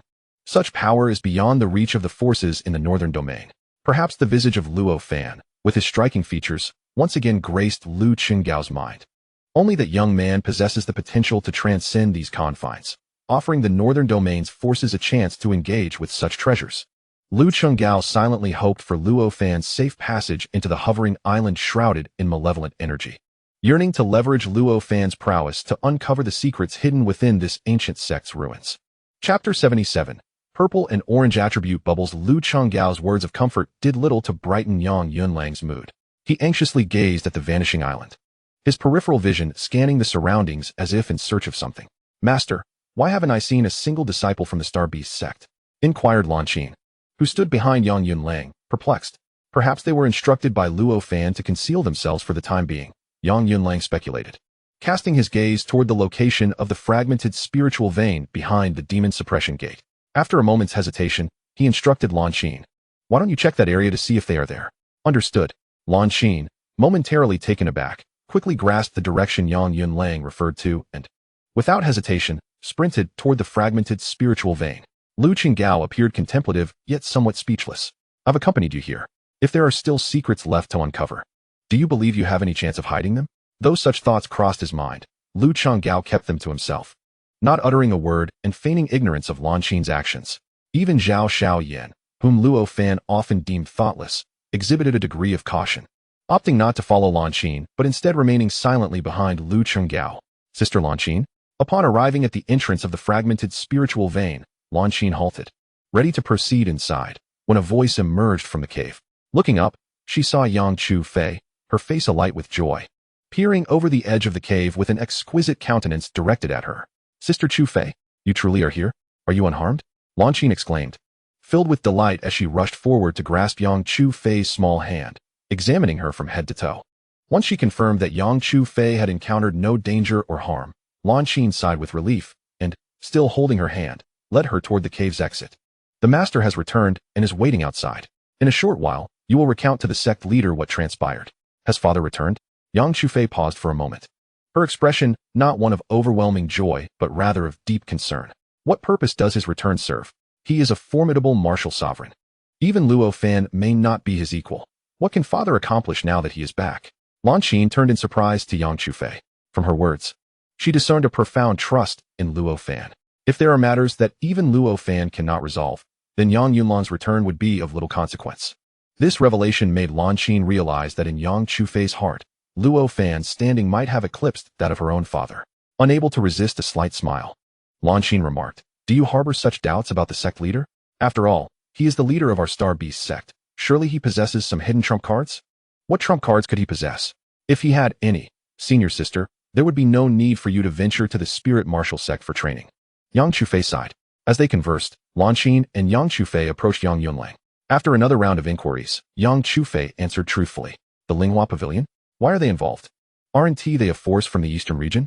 What brings them to our northern region?" Upon learning that the visitors were from the so-called Linghua Pavilion, rather than the expected Huama Gate, Yang Yunlang breathed a sigh of relief, yet still felt puzzled. It seems the cultivators of Linghua Pavilion were already aware of this location. However, they have not made any claims here. Their intentions, I cannot ascertain, Yang Chu Fei explained while scanning the surroundings for Luo Fan's whereabouts. "Stop searching. That fellow has already entered there." Yang Yunlang pointed to the floating island where Luo Fan had vanished, his tone a mix of resignation and concern. Yang Chu Fei exclaimed with a delightful gasp, her voice endearing. "Has Luo Fan's cultivation truly reached martial sovereign? How could he enter the island shrouded in demonic energy?" This is Yang Chu Fei for you. While others would perceive Luo Fan's entry into the suspended island as an act of folly, filled with apprehension, she was instead elated. Instinctively, she believed that Luo Fan had attained the martial sovereign level, which would explain his daring choice to enter the island. I wondered why he showed no fear in the face of that martial sovereign from Linghua Pavilion. It turns out he has grown so powerful. How could his cultivation have advanced so rapidly in just a few days? The astonishment in Yang Chu Fei's voice was palpable, yet her face radiated an uncontainable joy. Resembling a child who has received a long-desired treasure, her smile genuine and heartwarming, sweet and enchanting. Those around her were taken aback by Yang Chu Fei's reaction. They had not anticipated such unwavering faith in Luo Fan from her, especially her father, Yang Yunlang, who felt an undeniable pang of bitterness. Suddenly, he sensed that the once close bond with his little cotton-padded jacket was drifting further away. Sighing silently within, he found that perhaps influenced by Yang Chu Fei's exuberance, some of his own worries had dissipated. With an expression of eager anticipation, he gazed towards the direction of the vanishing floating island. Suddenly, a peculiar laughter echoed within the floating island that Luo Fan had entered. Startled by the unexpected sound from behind, Yin Shuiqing instinctively prepared to attack, only to realize that the laughter emanated from Luo Fan himself, causing her to grit her teeth in frustration. How could he be so pleased? A glimmer of excitement shone in Luo Fan's eyes. The area of this floating island was roughly the size of a football field, adorned with numerous buildings. The open space was littered with an abundance of attribute bubbles, white, green, blue, purple, and most eagerly anticipated by Luo Fan, orange ones. The presence of white and green attribute bubbles indicated to Luo Fan a significant realization. These attribute bubbles, if they had fallen long ago and remained uncollected, would typically persist. As his cultivation advanced, the likelihood of encountering attribute bubbles of lower realms diminished significantly.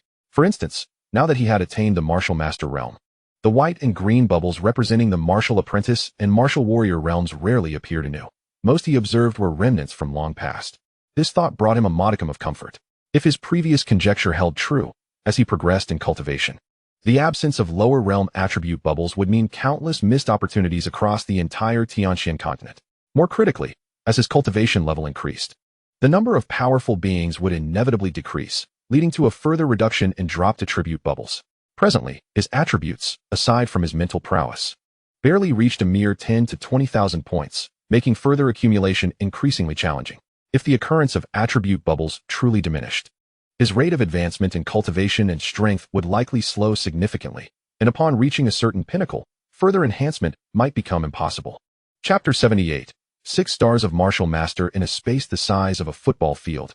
The number of dropped attribute bubbles was already comparable to the total he had collected in any small plaza or training ground at the Lingwu Sect. This was merely in terms of quantity. The quality was even more astonishing. At the Lingwu Sect, he could only witness blue attribute bubbles representing martial master cultivators. However, here, he encountered the rare purple attribute bubbles of martial sovereigns and the orange attribute bubbles of martial kings. Acquired strength, 305. Acquired mentality, 300. Acquired vitality, 149. Acquired defense, 149. The persistent notification sounds resonating in Luo Fan's ears were akin to celestial music. Each attribute bubble that merged into his being brought a sense of ecstasy. He understood that the values exceeding 300 originated from the orange attribute bubbles, while approximately 140 were derived from the purple ones. The upper limit for orange attribute bubbles stood at 309 points, while the purple ones capped at 149 points. Remarkably, the few orange and purple attribute bubbles present here had reached their maximum potential. As Luo Fan diligently collected the hundreds of attribute bubbles, he could distinctly sense a surge in his strength, at least doubling in power. Upon examining his attribute panel, it indeed confirmed this transformation. His cultivation level had escalated from a martial master at 3 stars to a formidable 6 stars. Apart from his mental acuity, his other 4 foundational attributes had all skyrocketed beyond 35,000, rivaling the prowess of a 3 or 4-star martial sovereign. Most notably, his alchemical experience had significantly increased, reaching an impressive 450,000. Casting a glance at the requirements for upgrading his secondary profession, Luo Fan felt a twinge of embarrassment. He suddenly recalled that he had activated the Array Master secondary profession while the Alchemist profession remained dormant. This meant that, despite possessing an abundance of alchemical experience, he was unable to enhance his skills. However, Luo Fan did not dwell on disappointment. The floating island before him, with its ancient alchemical formulas and abundant fire and wood elements, was undoubtedly a former alchemy site of the Demon Suppression Sect.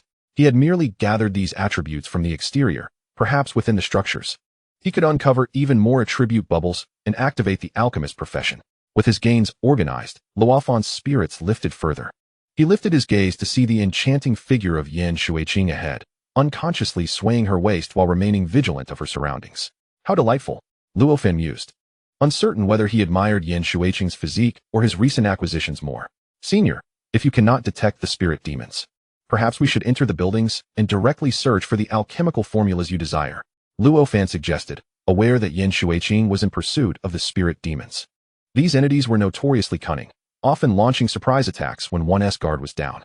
Before encountering a spirit demon, I would rather forego the ancient alchemical formulas.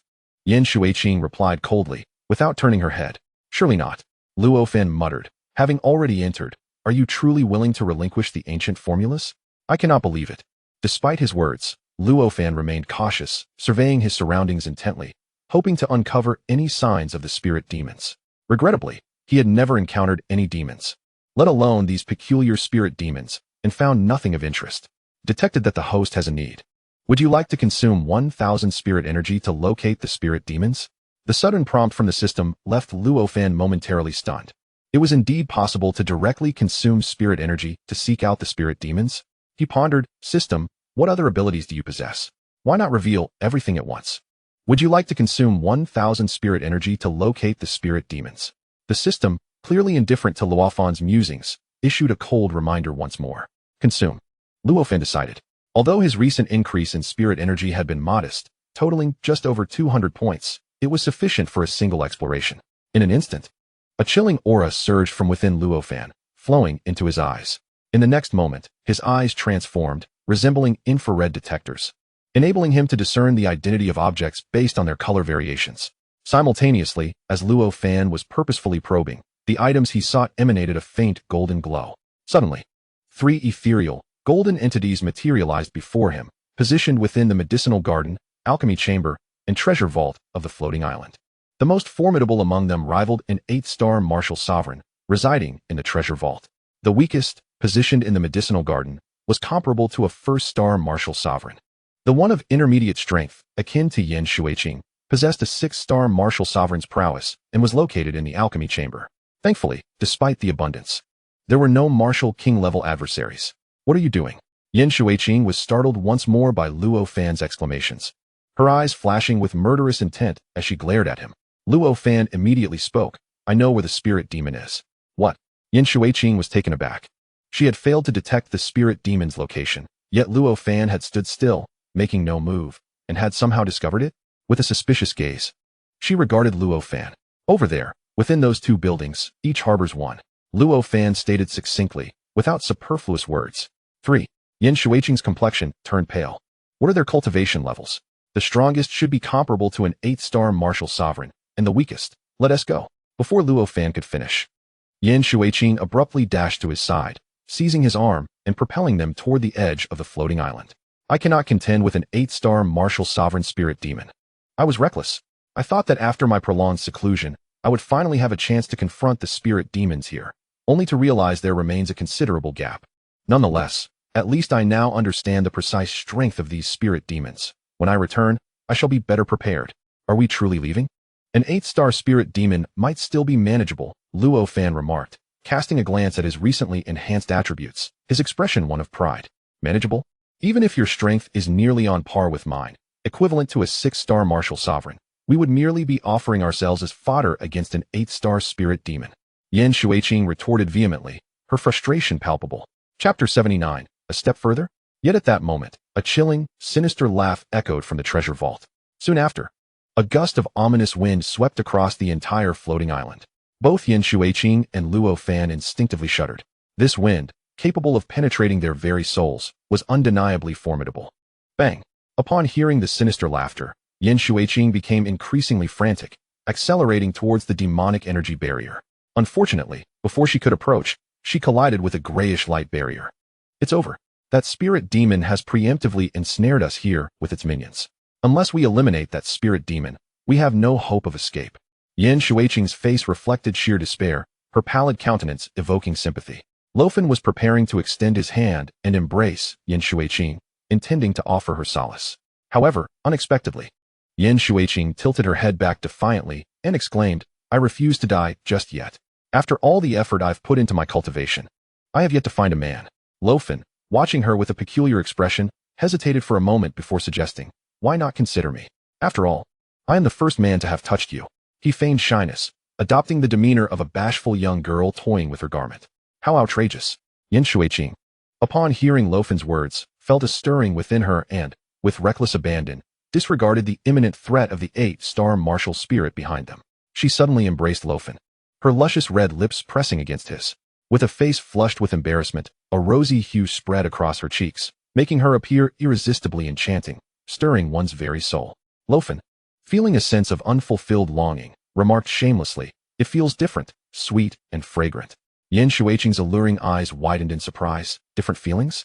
Clearing his throat, Luo Fan quickly shifted the topic, a mischievous grin spreading across his face as he proposed. This is merely the first step. Shall we continue to explore further? Though Yan Shuiqing had never experienced such intimacy, she was well aware of the discussions among women in Linghua Pavilion. who could be even more audacious than men when sharing risque tales. She understood that progressing further implied much more. Given more time, she would indeed look forward to it.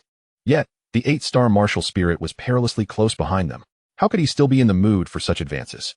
Did he truly believe that it was merely an audience, not participating in their battle? Frustrated, Yin Xueqing gritted her teeth and exclaimed, "You scoundrel! Ever since I met you, there's been no end to my troubles." Who said that? At least before facing death, I fulfilled one of your desires. Luo Fan retorted, unabashed. The words "before facing death" seemed to strike a nerve, causing Yin Xueqing to wilt like a frostbitten eggplant, her spirit soured by a dark aura. Enough. It's just an 8-star martial spirit. Why worry so much? Just watch me. Perhaps the budding feelings between them made Luo Fan ache for Yin Xueqing's current state. He decided not to tease her further and stepped forward, positioning himself protectively in front of her. Step back a bit. I fear the battle might affect you. Are you still unwilling to surrender? Yin Xueqing slowly lifted her head, astonished as she gazed ahead. Luo Fan's physique might not have been imposing, yet he emanated a profound sense of security, making her feel that as long as she stood behind him, she could face any trials and tribulations without fear. But why should they give up against an 8-star martial spirit when it wasn't he an opponent from the Martial King realm? Though Luo Fan's tone was calm, it conveyed an undeniable dominance. As soon as his words fell, he transformed into a shadow, vanishing from Yin Xueqing's sight. His speed had increased, surpassing even that of moments prior. Had he concealed his true prowess all along? Yin Xueqing was utterly astonished. For a mere 3-star martial artist to demonstrate strength comparable to her own 6-star martial sovereign was already astonishing. Now, she was informed that even this formidable power was merely a facade concealed by Luo Fan. Suddenly, a thought struck Yin Xueqing, and a flush of indignation crossed her face. This little rascal was intentionally taking advantage of her. Despite such thoughts, she quickly cast them aside and began to worry about Luo Fan. Such is the nature of a woman. Even if Luo Fan were truly attempting to exploit her vulnerability, she would overlook it, feeling instead a tender shyness and a sense of happiness. The Cold Shadow Sword Technique. Luo Fan charged into the alchemical chamber where the 8-star spiritual demon resided, and upon sensing the opponent's location, he resolutely unleashed his sword strike. Whoosh! The frigid sword aura instantly enveloped the air, spreading forth to cover everything in a layer of frost, freezing it solid. Roar! The 8-star martial sovereign spiritual demon was similarly encased in ice, standing like a statue in the center of the room. Bang! Bang! Bang! In that moment, the frosty sword aura surged forth, mercilessly piercing towards the demon's chest. Crack! Uft! The icy sword aura abruptly penetrated the layer of frost encasing the demon, breaching its defenses and fully entering its body. Bang! Bang! Bang!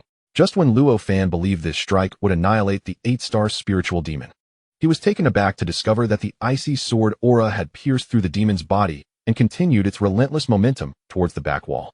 The sword aura effortlessly traversed through the wall, crashing against the magical barrier outside, producing a thunderous roar. The entire floating island trembled violently as a result. The structures on the long-neglected floating island began to collapse one after another under the force of the explosive shockwave, turning to dust and rising into the air, shrouding the surroundings. Whoosh! Luo Fan's expression changed, a sense of foreboding creeping in as he swiftly activated the illusory Thunder Wind Shadow, retreating to Yin Xueqing's side. In the next moment, he abruptly raised his right arm, unleashing a poisonous dark finger towards the empty space to Yin Xueqing's right. Bang! Boom!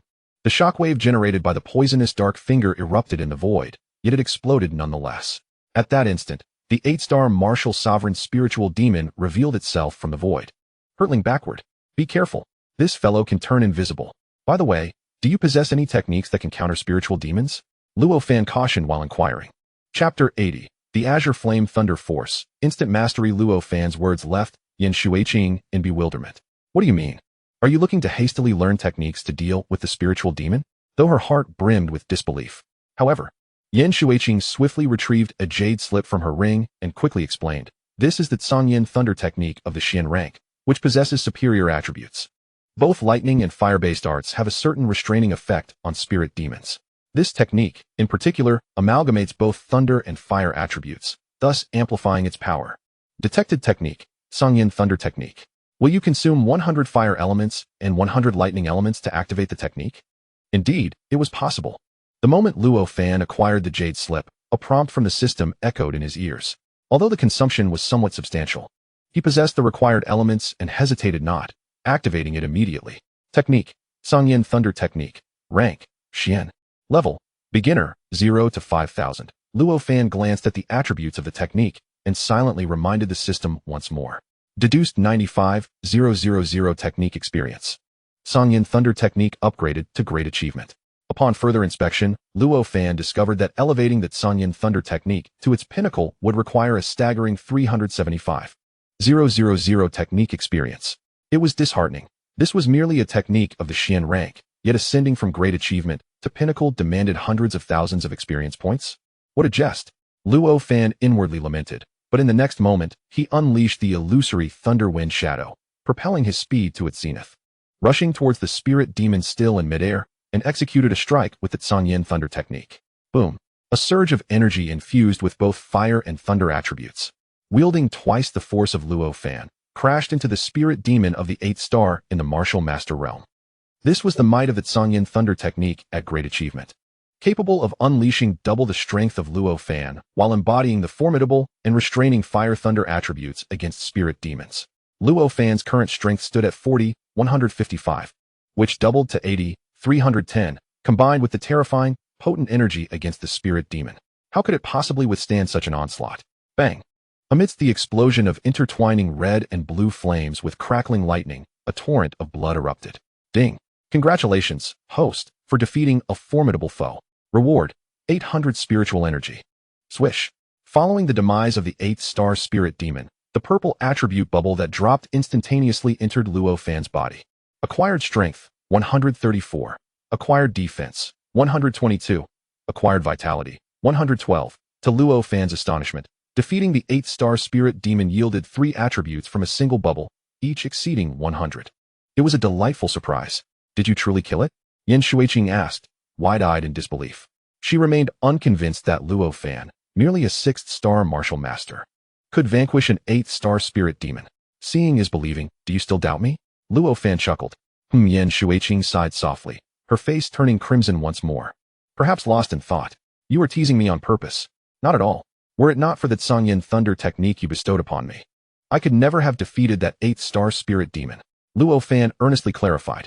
That remains implausible. That is indeed a supreme technique of the Xian level. Even our most gifted disciples at the Linghua Pavilion would require no less than a year to comprehend it at a rudimentary level. Yan Shuiqing gazed at Luo Fan in astonishment and murmured, in just a fleeting moment, you have mastered it? You must be deceiving me. You already knew that Sangyin Thunder Strike, didn't you? True genius is something that ordinary individuals like you cannot fathom. I genuinely learned that Sangyin Thunder Strike in a mere instant and elevated it to the pinnacle of its potential, Luo Fan boasted with an air of arrogance. Oh. Witnessing Luo Fan's display, a flicker of irritation surged within Yan Shuiqing. She suddenly lunged at him, brandishing her little fists, transforming into a playful sprite. In the midst of their frolic, her body grew increasingly languid, eventually collapsing into Luo Fan's embrace. Unable to resist, he lowered his gaze. Yan Shuiqing's slightly raised face was suffused with a blush of embarrassment, radiant and alluring, yet tinged with a coyness that invited further attention. Her petite lips resembled a mysterious treasure trove, enticing him with an overwhelming urge to explore. Noticing Luo Fan's sudden stillness, Yan Shuiqing felt a pang of curiosity. Her long lashes, akin to delicate fans, fluttered enchantingly, evoking envy from countless maidens. Suddenly, it seemed she understood something, letting out a soft, bashful sigh. In the next moment, she willingly closed her eyes and tilted her head upward. Even the 8th star spirit demon of the martial master realm was no match for Luo Fan, let alone the remaining 2, the 6th star and 1-star spirit demons. Like cutting through vegetables, they were swiftly dispatched by Luo Fan. He then reaped a reward of 1,600 attribute points from the system, along with 2 normal purple attribute orbs, which boasted 122 in vitality and 113 in defense. Previously, Luo Fan believed that the system's rewards were contingent upon the enemy's cultivation levels and star ratings. However, it appeared otherwise. Regardless of whether it was the 8th star, 6th star, or the 1-star spirit demon, each yielded a reward of 800 attribute points upon defeat. Thus, the 3 spirit demons collectively granted Luo Fan a total of 2,400 attribute points. On average, each attribute increased by 480, equivalent to the strength gained by a typical 4-star martial artist. In the Starbeast sect, this would be sufficient to elevate one to a managerial position. Such an individual usually requires at least 10 years of cultivation within the Starbeast sect, reaching the age of 25 or even 30. Yet, Luo Fan achieved all this in less than half an hour. One word encapsulates the experience: exhilarating. After vanquishing the 3 spirit demons, it was time for true rewards. While the increase in attribute points reflected Luo Fan's personal growth, the alchemical insights, ancient formulas, and potions hidden within these structures promised benefits for everyone involved. Luo Fan and Yin Shuiqing took the lead into the depths of Danku, in search of the ancient alchemical formula that Yin Shuiqing desired. Luo Fan had come to understand that the formula in question was for a medicinal elixir known as the soul summoning pill. Its sole purpose was to allow a cultivator to summon back their damaged soul into their body, facilitating its reintegration. This was a 5th-tier formula, requiring at least a 4th-tier alchemist to concoct it, with a mere 50% success rate. The thought struck Luo Fan. Such a potion was evidently beyond the capabilities of cultivators in the northern region, where the highest-ranking alchemists appeared to be only 3rd tier. Do you possess 4th or 5th-tier alchemists within your Linghua Pavilion? Luo Fan inquired, his brow furrowed in confusion. Our Linghua Pavilion only has 4th-tier alchemists. For 5th-tier assistance, I would need to appeal to the Alchemist Association for help. Yin Shuiqing replied with a hint of resignation, sighing as she continued, to acquire the soul-summoning pill. It would likely cost at least 10 million spirit stones. This amount could sustain our disciples' expenses for an entire month. Even a powerful sect like Linghua Pavilion cannot afford such a burden without feeling the pinch. Why such a staggering sum? Luo Fan questioned, unable to comprehend. A 5th-tier pill should be valued at around 1 million, she explained. However, the Alchemist Association typically demands triple the resources to assist in refining potions. The main ingredient, the soul-returning herb, is worth over 1 million alone, and when combined with other assorted materials, it easily totals 3 million. 3 portions would then amount to nearly 10 million spirit stones. Though aware that this undertaking would not be inexpensive, the reality of the situation still caused Yin Shuiqing to wince. A 5th-tier formula must hold considerable value. Do you truly need to provide the formula and prepare triple the materials? Luo Fan expressed his dissatisfaction. There is no other way. That group sets their prices exorbitantly high. Yin Shuiqing replied, her teeth clenched in frustration. Very well, let us first locate the formula, and we shall discuss the other matters later. Despite possessing 450,000 experience points in alchemy, Luo Fan had yet to embark on the path of an alchemist, leaving him uncertain about the experience required to ascend to a 5th-tier rank. He was not one to boast without assurance. Without a solid guarantee, he would not speak lightly. Yin Shuiqing understood this predicament. Being merely a 6-star martial artist from such a desolate region as the Northern Domain, she realized that the disciples of her sect could not readily assist. She did not underestimate Luo Fan. She had witnessed his formidable strength. However, resources were not something that could be effortlessly acquired, regardless of one's might. If she wished for Luo Fan's aid, she must afford him at least a modicum of time to consider. To save a life is a task she has chosen for herself, entirely unrelated to Luo Fan. Even considering her ambiguous relationship with him, she feels hesitant to approach him. Within the alchemy chamber lies a plethora of recipes and medicines, yet due to the passage of time, all those potions have expired, their spiritual essence dissipated, rendering them utterly worthless. This was an outcome Luo Fan and Yin Shuiqing had anticipated prior to their search, thus there was no sense of disappointment. As for the recipes, Luo Fan felt quite pleased. They would undoubtedly enhance the alchemical expertise of the Starbeast sect. However, he also recognized that many of these recipes were of mid-level quality, requiring at least a martial master to condense a spiritual core and ignite spiritual fire for their creation. Even if bestowed upon the Starbeast sect, it is likely that few would be able to utilize them. The abundance of recipes left both Luo Fan and Yin Shuiqing feeling somewhat overwhelmed and rather bored. Unable to contain her curiosity, Yin Shuiqing inquired, were you truly incapable of mastering the Tsangyan Thunder technique before? Absolutely not. Do you doubt my words? Luo Fan retorted, feigning indignation. Yin Shuiqing instinctively waved her hand, resembling a playful young girl, and cheekily stuck out her tongue, exclaiming, I merely find it hard to believe. As far as I know, everyone who has practiced the Tsangyan Thunder technique has not reached the pinnacle of mastery without at least a decade of effort. Yet you achieved it in an instant? It is said that true geniuses are beyond the comprehension of ordinary individuals. Luo Fan once again showcased his pride, then eagerly turned his gaze towards Yin Shuiqing. You rascal! Yin Shuiqing, fully aware of the meaning behind his expectant gaze, playfully rolled her eyes at him and bashfully replied, let us find the items first. With renewed vigor, Luo Fan continued his search. 10 minutes later, he finally discovered a jade slip in a corner drawer, containing the recipe for the soul-calling pill. Shuiqing, I found the recipe. The evolution of their relationship prompted Luo Fan to address Yin Shuiqing differently. She paid no mind to this change and rushed to his side, taking the recipe from his hands.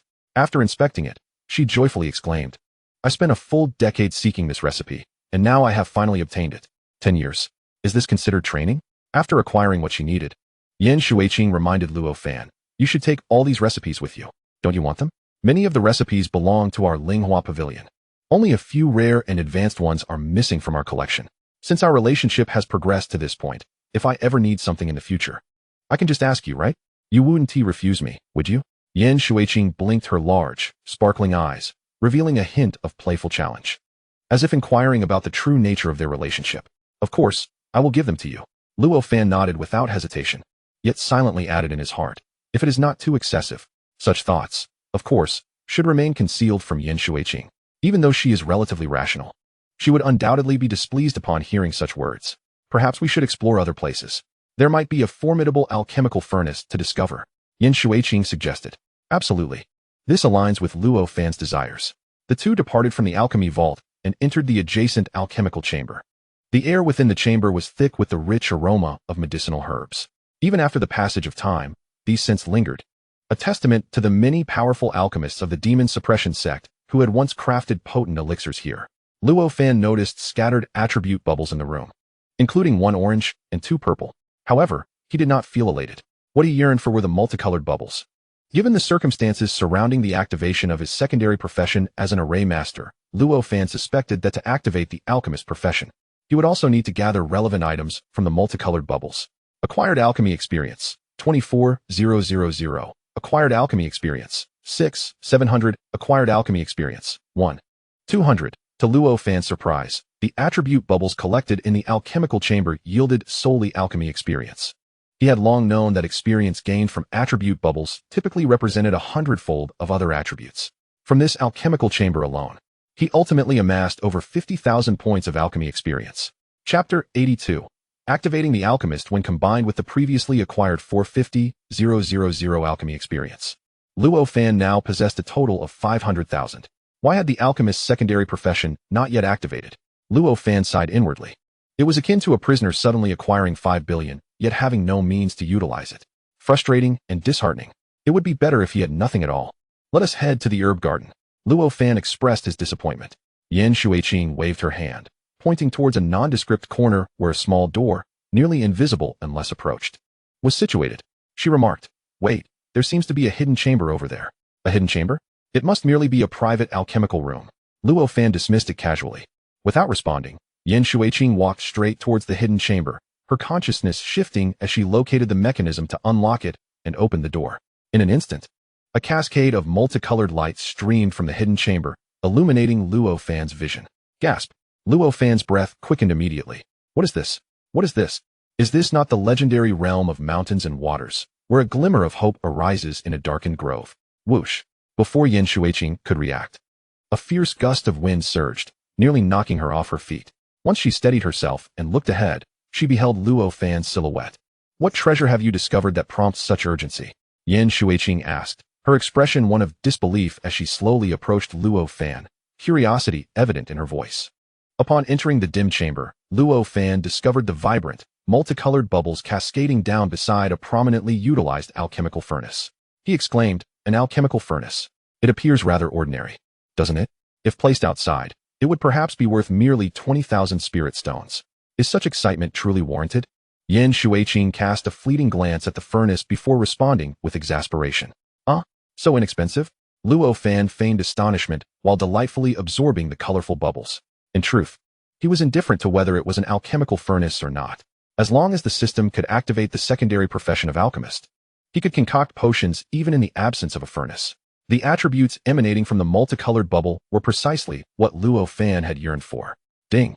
A trace of ancient alchemical essence detected. Prerequisites for activating the secondary profession of alchemist met. "Would you like to activate?" "Activate." Naturally, Luo Fan opted to proceed. Activation successful. Secondary profession of alchemist unlocked. Secondary profession, alchemist level, 001,000.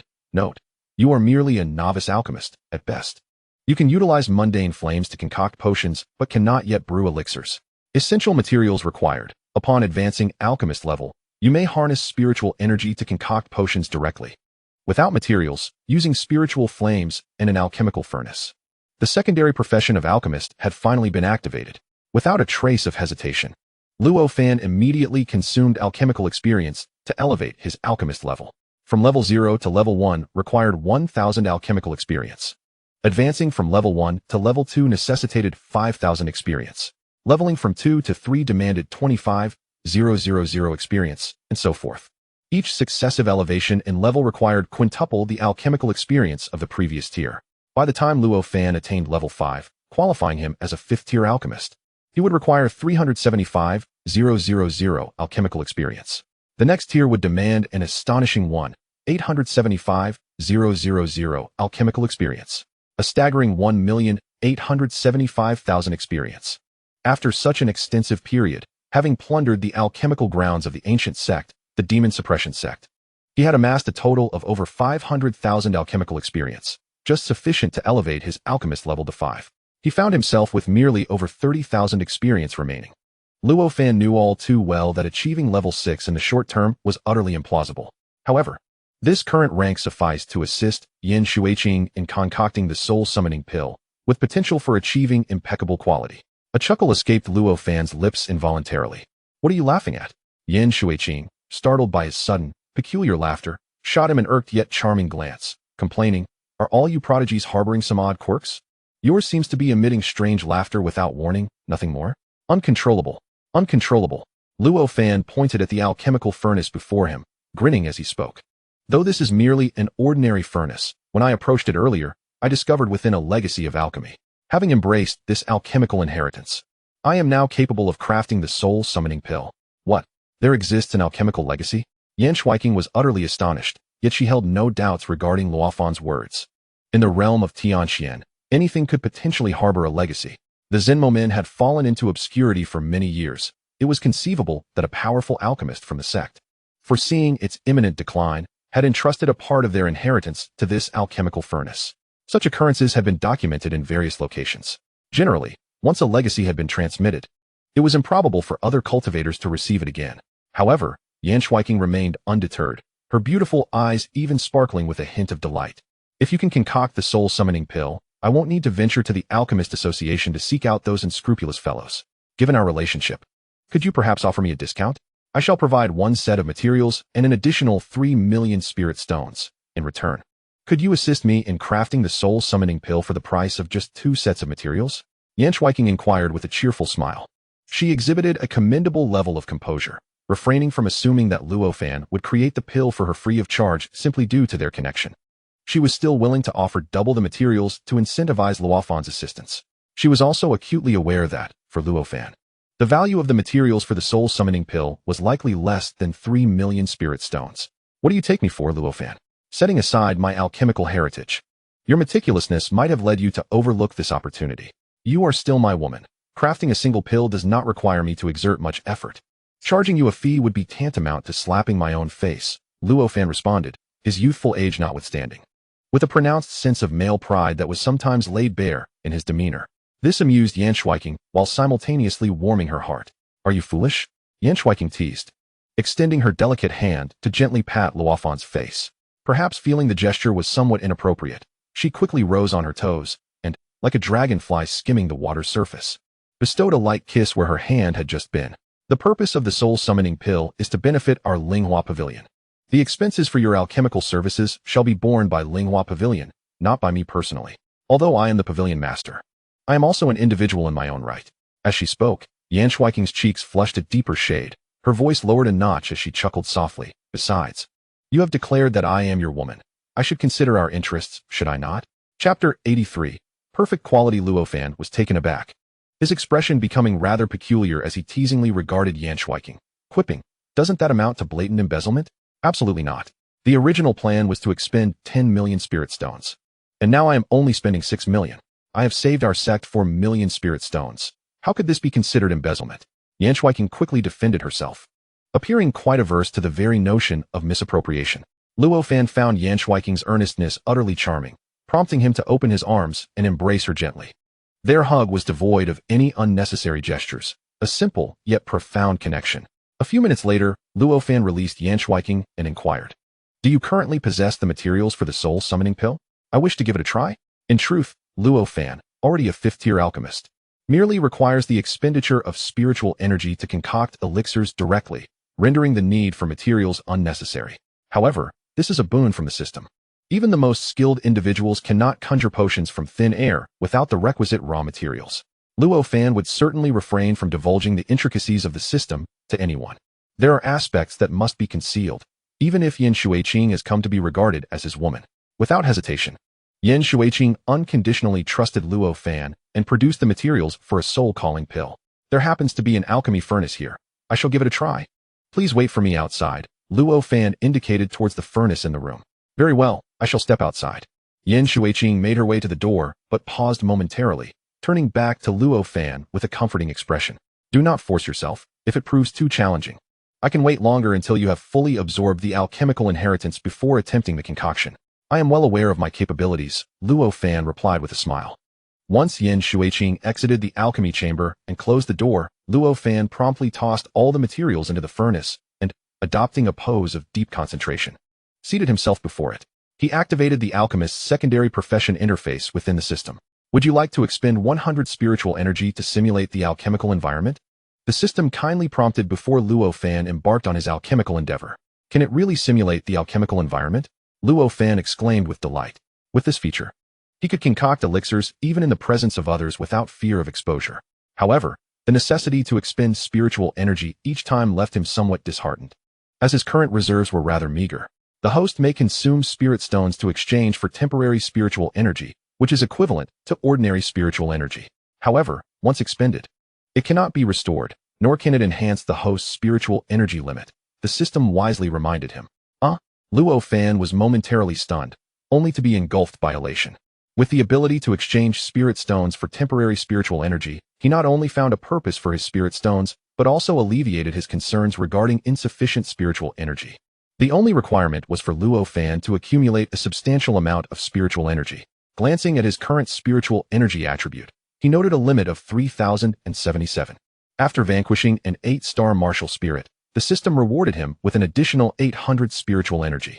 Yet, he currently had only 34 points available, a figure that had improved significantly over time. This meant that, without the system's provision for exchanging spirit stones for temporary spiritual energy, he would be incapable of even the most basic alchemical processes, let alone simulating an alchemical environment. The system truly displayed remarkable consideration. After mentally praising the system once more, Luo Fan focused his thoughts, consuming 1,200 spirit stones to acquire 1,200 points of temporary spiritual energy. The exchange of spirit stones for temporary spiritual energy was instantaneous. It required merely a thought, provided there were sufficient spirit stones within his system space. This allowed Luo Fan to avoid the predicament of exchanging a substantial amount of spirit stones for temporary spiritual energy, only to suddenly find himself in need of spirit stones. While the conversion of spirit stones into temporary spiritual energy is convenient, it is nonetheless fraught with an unfortunate limitation. It is irreversible. In other words, once spirit stones are consumed and transformed into temporary spiritual energy, Luo Fan has no means to revert the temporary energy back into spirit stones. Gathering his focus, Luo Fan began the alchemical process, depleting 200 points of temporary spiritual energy. To an outsider, flames had already begun to manifest beneath the alchemical furnace before him, resembling a normal alchemical endeavor. The total consumption of 200 points of temporary spiritual energy was due to a deduction of 100 points for the simulated environment, followed by another 100 points at the commencement of the alchemical process. Sensing that the quality of the resulting elixir might be subpar, Luo Fan decided to expend an additional 1,000 points of temporary spiritual energy in an attempt to create a perfect quality potion. As he embarked on this alchemical venture, a chibi version of himself appeared on the system's alchemical interface, alongside a similarly styled alchemical furnace, rendering the actual process in an animated manner that was utterly charming. At the bottom of the screen, a progress bar indicated that the entire process would take 5 minutes to complete. Time passed swiftly, and Luo Fan found no boredom in observing the delightful spectacle of his chibi self crafting the potion, particularly during the climax of the endeavor when his animated counterpart hurriedly signaled for the elixir, eliciting a hearty laugh from him. Upon closing the system interface, Luo Fan beheld 3 soul-calling elixirs within the furnace. Elixir, soul-calling elixir quality, perfect grade 5 effect. Even souls that have entered the underworld can be forcibly summoned back, and any lingering underworld aura can be dispelled. Is it truly that remarkable? Luo Fan pondered in astonishment. This elixir could even cleanse the taint of the underworld aura? Although he was uncertain whether this was the actual effect or an exaggerated claim by the system, his previous memories provided no insight into the underworld. He also remained oblivious to the potential dangers posed by a soul tainted with underworld energy. After securing the elixirs, Luo Fan contemplated and then stowed the alchemical furnace as well. After all, it was worth around 10 to 20,000 spirit stones, and it would be prudent to keep it hidden from prying eyes. Seeing Luo Fan emerge so swiftly, Yan Shuiqing initially assumed he had failed in his alchemical attempt. With a gentle smile, she consoled, "You're out? No need to worry, there's no rush. Do you not trust me at all?" Luo Fan replied with a grin. Producing the 3 elixirs. You actually succeeded?" Yan Shuiqing exclaimed in surprise, followed by a joyous outburst. "And you made 3 at once? Goodness. How on earth did you manage that? That's incredible. Of course, you don't even know who I am," Luo Fan declared with a hint of arrogance. In the enchanting gaze of Yan Shuiqing, a unique brilliance flickered as she suddenly leaped into Luo Fan's embrace, fiercely tilting her head upward to confront him. Chapter 84. The aura of the underworld. At this moment, enveloped in ecstasy, Yan Shuiqing remained oblivious to an even greater surprise awaiting her. Once she finally released her overwhelming excitement and regained her composure, she took the initiative to seize a soul-calling pill from Luo Fan's hand, saying, "One is sufficient for me. You may keep the rest." "Very well," Luo Fan replied without hesitation. Although he was still unaware of the true utility of the soul-calling pill in his possession, its worth was undisputedly in the hundreds of thousands, if not millions. As a 5th-grade elixir, even if he found no use for it in the future, it could readily be exchanged for wealth. However, just as Luo Fan was about to neatly stow the pill away, he was startled by Yan Shuiqing's exuberant shriek. "Is this a pill of perfect quality?" Her face was adorned with an expression of sheer disbelief. One hand raised in admiration of the pill, while the other covered her astonished mouth. "Indeed, a pill of perfect quality. Quite impressive, isn't it?" Luo Fan replied with pride. "Impressive? It is beyond impressive. In our Tianxian continent, a pill of perfect quality is almost mythical. Even top-tier alchemists may not be able to refine such a pill." Yan Shuiqing exclaimed eagerly. "Is that really true? It can't be that exaggerated." Luo Fan responded, taken aback. Yan Shuiqing nodded earnestly. "Not exaggerated in the slightest. Every word I say is true. It is said that any pill achieving perfect quality possesses unique effects. Does the soul-calling pill you crafted have any special properties?" "Special properties?" Luo Fan recalled the system's description, which stated that this elixir could eradicate the deathly aura of the underworld. Would that qualify as a special property? He pondered aloud. The deathly aura of the underworld? My goodness, that is a challenge even the mightiest martial emperors of the Tianxian continent cannot surmount. You mean to say your elixir can eliminate it? Yan Shuiqing's astonishment deepened. What on earth? Luo Fan's confusion mounted, unsure how this related to the martial emperor level.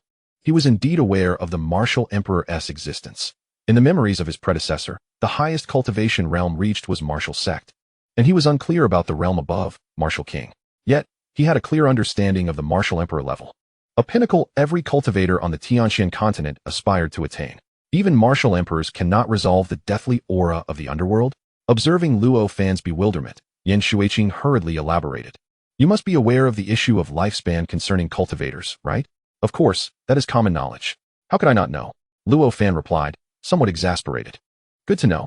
Yan Shuiqing nodded gently and continued, "When a cultivator's lifespan is nearing its end, with merely 1 to 10 years remaining, the ominous aura of death will gradually coalesce around them. When this accumulation reaches its zenith, it signifies that the cultivator's time is drawing near." As she spoke, Yan Shuiqing cast a shocked glance at Luo Fan and added, "However, the soul awakening pill you have concocted possesses the remarkable ability to dispel this deathly aura, which implies that it can extend the life of a cultivator on the brink of demise by at least a year, and at most 10. Though the extension may be brief, it is sufficient for some cultivators to break through their limits, ascend to higher realms, and enjoy a longer lifespan. After all, even an extra year or decade is a treasure. Who would not desire such a gift?" Upon hearing Yan Shuiqing's explanation, Luo Fan felt an even greater sense of confusion and could not help but inquire, "Is there truly no elixir in this world that can enhance one's lifespan? An elixir that augments lifespan? Such a thing belongs to the realm of immortals. How could mere mortals like us ever possess it?" Yan Shuiqing replied with a hint of resignation. "Mortals? Can mortals soar through the skies? Can they shatter mountains and split the earth? I fear I have misconstrued the nature of mortals," Luo Fan reflected. Indeed, mortals can be categorized into ordinary individuals and cultivators. While ordinary people are indeed incapable of such feats, we cultivators can. However, our lifespan also has its limits. Only by ascending to the exalted status of an immortal can one attain eternal life. A flicker of longing crossed Yin Shuiqing's face. Yet, she quickly shook her head in resignation, aware that such aspirations were mere fantasies. Becoming an immortal is a privilege reserved for those of the martial emperor rank. It is far more practical for her to contemplate how to elevate her cultivation to the martial king level. This elixir, you must safeguard it. I will do my utmost to assist you in gathering more materials needed to produce the soul awakening pill. Should you ever have the opportunity to refine a pill of perfect quality, do not share it with others casually. It is the key to your ascent to higher realms. Yin Shuiqing reiterated with earnest seriousness. I understand. Seeing the gravity in Yin Shuiqing's gaze, Luo Fan wished to express something, but ultimately restrained himself. He nodded resolutely, indicating his comprehension. By the way, what about the alchemical furnace? Yin Shuiqing swiftly shifted the topic, glancing toward the open door behind Luo Fan, where the furnace had vanished, leaving her puzzled. It's quite a fine piece. I have stored it away. Luo Fan replied casually. Quite fine. Yin Shuiqing chuckled in disbelief. Pressing a jade slip into Luo Fan's hand, she encouraged, you should take a closer look. I truly underestimated it earlier. This is no ordinary alchemical furnace. Not an ordinary alchemical furnace? Luo Fan had not truly utilized the furnace, so he was unaware of its true quality. Upon receiving the jade slip, he extended his feeble spiritual sense. As a cultivator at the 6th star of the martial master level, his spiritual awareness was still quite fragile, barely able to extend beyond his body, not even reaching a meter. The stage of a martial artist is a process of condensing one's soul and giving birth to divine consciousness. In simpler terms, it is merely an introductory phase. Compared to other 6-star martial artists, his ability to project his divine consciousness is indeed commendable. The 9 flames forging celestial cauldron. Upon examining the contents of the jade slip, the first thing that emerged in his mind was a name of great authority. Subsequently, there was an introduction regarding this alchemical furnace. It turns out that this is no mere alchemical furnace worth a mere 10,000 spirit stones, but rather a treasured artifact of the demon suppression sect. Valued at several hundred million, a 6th-tier alchemical furnace. It enables practitioners to concoct at least high-quality medicinal pills. Furthermore, the alchemist wielding it must attain the 4th rank. Only then can they use it to produce pills that are 2 tiers higher than their own alchemist ranking. This means that if an alchemist holds this furnace and is a 5th-tier alchemist, they could potentially craft 7th-tier pills. It is noteworthy that a typical 6th-tier magical artifact is valued at only a few tens of millions of spirit stones. However, this alchemical furnace commands a price several times that, exceeding several hundred million. Such a discrepancy is reasonable, considering it allows alchemists to forcibly concoct pills of a higher tier than their own capabilities. Were it not for the minimum usage restrictions, its worth might be even greater. Countless lower-tier sects would strive to obtain it, for possession of this furnace would enable them to amass immense cultivation resources in a short time, nurturing more powerful disciples and thereby enhancing the sect's strength. As the sect's power increases, they would acquire even more resources, perpetuating a cycle of growth. It is conceivable that within a few decades, sects like the Starbeast sect, among the lowest tiers of the celestial continent, could evolve into entities tenfold or even 100-fold stronger than the Linghua Pavilion through the utilization of this cauldron. Why is this so?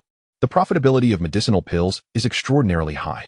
For instance, to request assistance from the Alchemist Association, one would need to pay a fee of 10 million spirit stones for the aid of an alchemist, and that is merely for a 5th-tier pill. In reality, the true profit lies not in these special pills, but in the more common 2nd-tier and 3rd-tier pills. The cost to produce them may be only a few spirit stones, yet they can sell for prices reaching thousands or even tens of thousands. The profit margins are indeed staggering. The demand is immense. Even if the quality is subpar, many are willing to purchase at slightly reduced prices. Therefore, for any sect, cultivating alchemists is an essential endeavor. Regrettably, to utilize the 9 flames forging celestial cauldron, one must be a 4th-tier alchemist. Cultivating such alchemists is a feat that nearly any sect in the northern region finds unattainable. Thus, it can be concluded that, if it were not for Luo Fan, the existence of the system has accumulated a wealth of alchemical experience and activated the secondary profession of alchemist. With this alchemical expertise, he has elevated his skills to that of a 5th-tier alchemist. However, he cannot utilize this powerful alchemy furnace. Some may argue, isn't it true that Luo Fan can directly harness the system to concoct elixirs? Yet, alchemical creation through the system must adhere to specific rules. In other words, Luo Fan's current capacity to produce elixirs via the system is limited to 5th-tier potions. He is unable to craft 6th or 7th-tier elixirs. Nevertheless, with the assistance of the 9 Flames Forging Heavenly Cauldron, there exists an opportunity to create 6th and 7th-tier elixirs. Thus, this alchemy furnace is indeed of great benefit to Luo Fan. Do you see? Seeing the astonishment on Luo Fan's face, Yin Xueqing smiled and inquired. Yes, yes. Luo Fan nodded repeatedly. Only after a while did he come to his senses. He suddenly embraced Yin Xueqing and planted a sudden kiss on her delicate, porcelain-like face. Laughing heartily, Xueqing, I truly cannot thank you enough. If it weren't for you, I would never have imagined this alchemy furnace would possess such extraordinary capabilities. You will definitely find it useful in the future and ultimately discover its true value. Yin Xueqing's face flushed with embarrassment as she playfully scolded. You aren't just making excuses to take advantage of me, are you? Do I need an excuse to take advantage of you? Luo Fan certainly would not disclose to Yin Xueqing that his use of the alchemy furnace was merely an excuse. It was merely an environment he simulated. The true alchemy was still conducted by the system. If she had not discovered the jade slip introducing this alchemy furnace, Luo Fan might have spent his life considering it a mere ordinary furnace worth only a couple of thousand spirit stones, never realizing its potential. After their joyous exchange, the two returned to the medicinal garden, only to regretfully find that, due to the influence of demonic energy, the spiritual plants and herbs here had long lost their efficacy. What a pity for these 5th and 6th tier spiritual plants. They no longer possess any effects, and even their seeds are unusable. Luo Fan lamented. Not to worry. Spiritual plants are quite easy to gather. As long as you demonstrate your alchemical skills in the future, there will be plenty of people across the Tianxian continent who will seek you out for alchemy with the necessary materials. Yin Xueqing reassured him. Indeed. Luo Fan nodded, preparing to leave with Yin Xueqing when she reminded him, by the way, if you have time, you should register at the Alchemist Association. Why? Luo Fan asked, puzzled. The Alchemist Association is a specialized organization formed by numerous powerful alchemists on the Tianxian continent, dedicated to serving the alchemical community. Generally, practitioners who focus solely on alchemical techniques may not possess great strength. To protect these alchemists, the association allows those in need to post tasks within the organization, which alchemists can accept anonymously. Once the elixirs are successfully concocted, the Alchemist Association facilitates the transfer to the task issuers. Thus, there is no necessity for the alchemist and the task issuer to meet, providing significant safety assurances for alchemists. After all, the world is vast, and there will always be those with ill intentions. After listening to Yin Xueqing's explanation, Luo Fan suddenly realized that, from this perspective, it indeed reflects considerable thought for the alchemists. Very well, I shall make a trip to Guangwu City. It seems that is where the Alchemist Association is located. I will register there. Luo Fan nodded in agreement. Let us register in our eastern region. The Alchemist Association in the northern region is merely a small branch, hardly deserving of attention. Do not think that just because you are a 5th-tier alchemist, or even a 9th-tier one, they will treat you with any respect, Yin Xueqing remarked, her eyes flickering with concern. Really? Luo Fan looked at Yin Xueqing in doubt, chuckling. Surely you jest. Even if it is a branch, they must report up the chain. And eventually, the higher-ups in the entire Alchemist Association will know. As the first 5th-tier alchemist in the northern region, I am bound to attract significant attention. There will surely be many who wish to request my alchemical services. You must understand, in the northern region, not even a 4th-tier alchemist has emerged, let alone a 5th-tier one. They may not even have the means to authenticate your status. They might think you are deceiving them. They could easily place you on a blacklist, and if you later attempt to register in the eastern region, you would find it utterly impossible, thereby offending the entire Alchemist Association. Offend? Luo Fan laughed dismissively, his expression replete with disdain. I initially thought registering would be convenient, but now it seems to be more trouble than it is worth. With my strength and growth rate, what does it matter if I offend them? Moreover, I am merely registering now. I am not inciting their ire at this moment. Even if it comes to that, it would only be the branch of the northern region's Alchemist Association. Surely they would not send powerful beings from headquarters to eliminate me. Chapter 86. To exclusively possess him is but a fantastical notion. Luo Fan found the situation quite amusing. From Yin Xueqing's words, he began to perceive that there were no good individuals within the Alchemist Association, while his past experiences suggested that if an alchemist's status were indeed elevated, accustomed to reverence, it could lead to arrogance and inflated egos. It seemed improbable that every member of the Alchemist Association would embody such traits. If that were indeed the case, Luo Fan could only conclude that the Alchemist Association was rotten to its core. Even if he refrained from taking action, there would inevitably arise factions of discontented individuals who would seek to challenge their existence. Furthermore, These individuals appeared to be so arrogant that they looked down upon everyone. It was inconceivable that they would dispatch formidable figures to eliminate a mere alchemist from the northern region. Do you truly not understand, or are you feigning ignorance? Seeing Luo Fan's continued disbelief, Yin Shuiqing playfully stamped her delicate foot, exclaiming with irritation, "What is there to commend about the northern region? A talent as exceptional as you would only hinder your own development by remaining here. You are merely at the 6th star of the martial master level, yet possess the strength to defeat an 8th-star martial sovereign. You should seek out the grander locales of the eastern region to meet other talents. This way, your growth will surely accelerate." Luo Fan had indeed not considered such numerous implications. After Yin Shuiqing's words, he finally comprehended the true meaning behind them. Pausing for a moment, he smiled and said, "You are right. My talent and strength are indeed ill-suited for remaining in the northern region. However, as you mentioned, I am only a 6-star martial artist at present. Why the haste to venture into other domains? It would be foolish to leave just as I begin to showcase my abilities in the northern region, only to become a secondary figure in another vast domain." Luo Fan shook his head, firmly rejecting the notion. As the saying goes, it is better to be the head of a chicken than the tail of a phoenix. I will certainly go to the eastern region, but not just yet. When do you intend to wait until? Yin Shuiqing felt a slight tremor in her heart, and a hint of melancholy glimmered in her eyes. It was unclear whether her sorrow was genuine or if she was deliberately presenting herself in a pitiable manner, hoping to persuade Luo Fan to change his mind and accompany her to the northern region immediately. At the very least, I wish to wait until my strength reaches the level of a martial grandmaster. With unwavering confidence, Luo Fan declared, "That time will not be long. It will absolutely not exceed a year." A year. Yin Shuiqing gazed at Luo Fan dreamily, her beautiful eyes radiating a profound affection. At that moment, she felt he was irresistibly charming, embodying her ideal partner perfectly. "Then I shall await you at Linghua Pavilion in the eastern region for a year. If you have not arrived by then, I shall personally seek you out. I refuse to believe that I cannot captivate you, even as a growing young girl." Yin Shuiqing, both proud and self-satisfied, presented her most exquisite self to Luo Fan, truly enchanting. Upon hearing Yin Shuiqing mention Yang Chufei, Luo Fan felt a twinge of embarrassment. Scratching his nose as he explained, "Actually, aside from this matter, there is something else I need to resolve before I can depart." "What is it? Do you need my assistance?" Yin Shuiqing cast him a teasing glance, fully aware he was intentionally diverting the topic, and curiously inquired, "Before your arrival, I offended someone from the western region's demon transformation sect. They are a predatory faction and will undoubtedly seize this opportunity to strike against our Starbeast sect. I am immensely grateful for the nurturing I have received from the Starbeast sect, and I cannot be an ungrateful wolf," Luo Fan asserted resolutely. Yin Shuiqing nodded. "That is only right. The demon transformation sect? I believe I have heard of them, though their strength should not be formidable. You are more than capable of handling them now. If you can wait, I will first deliver the elixir to Linghua Pavilion and then join you to confront the demon transformation sect together." "That will not be necessary.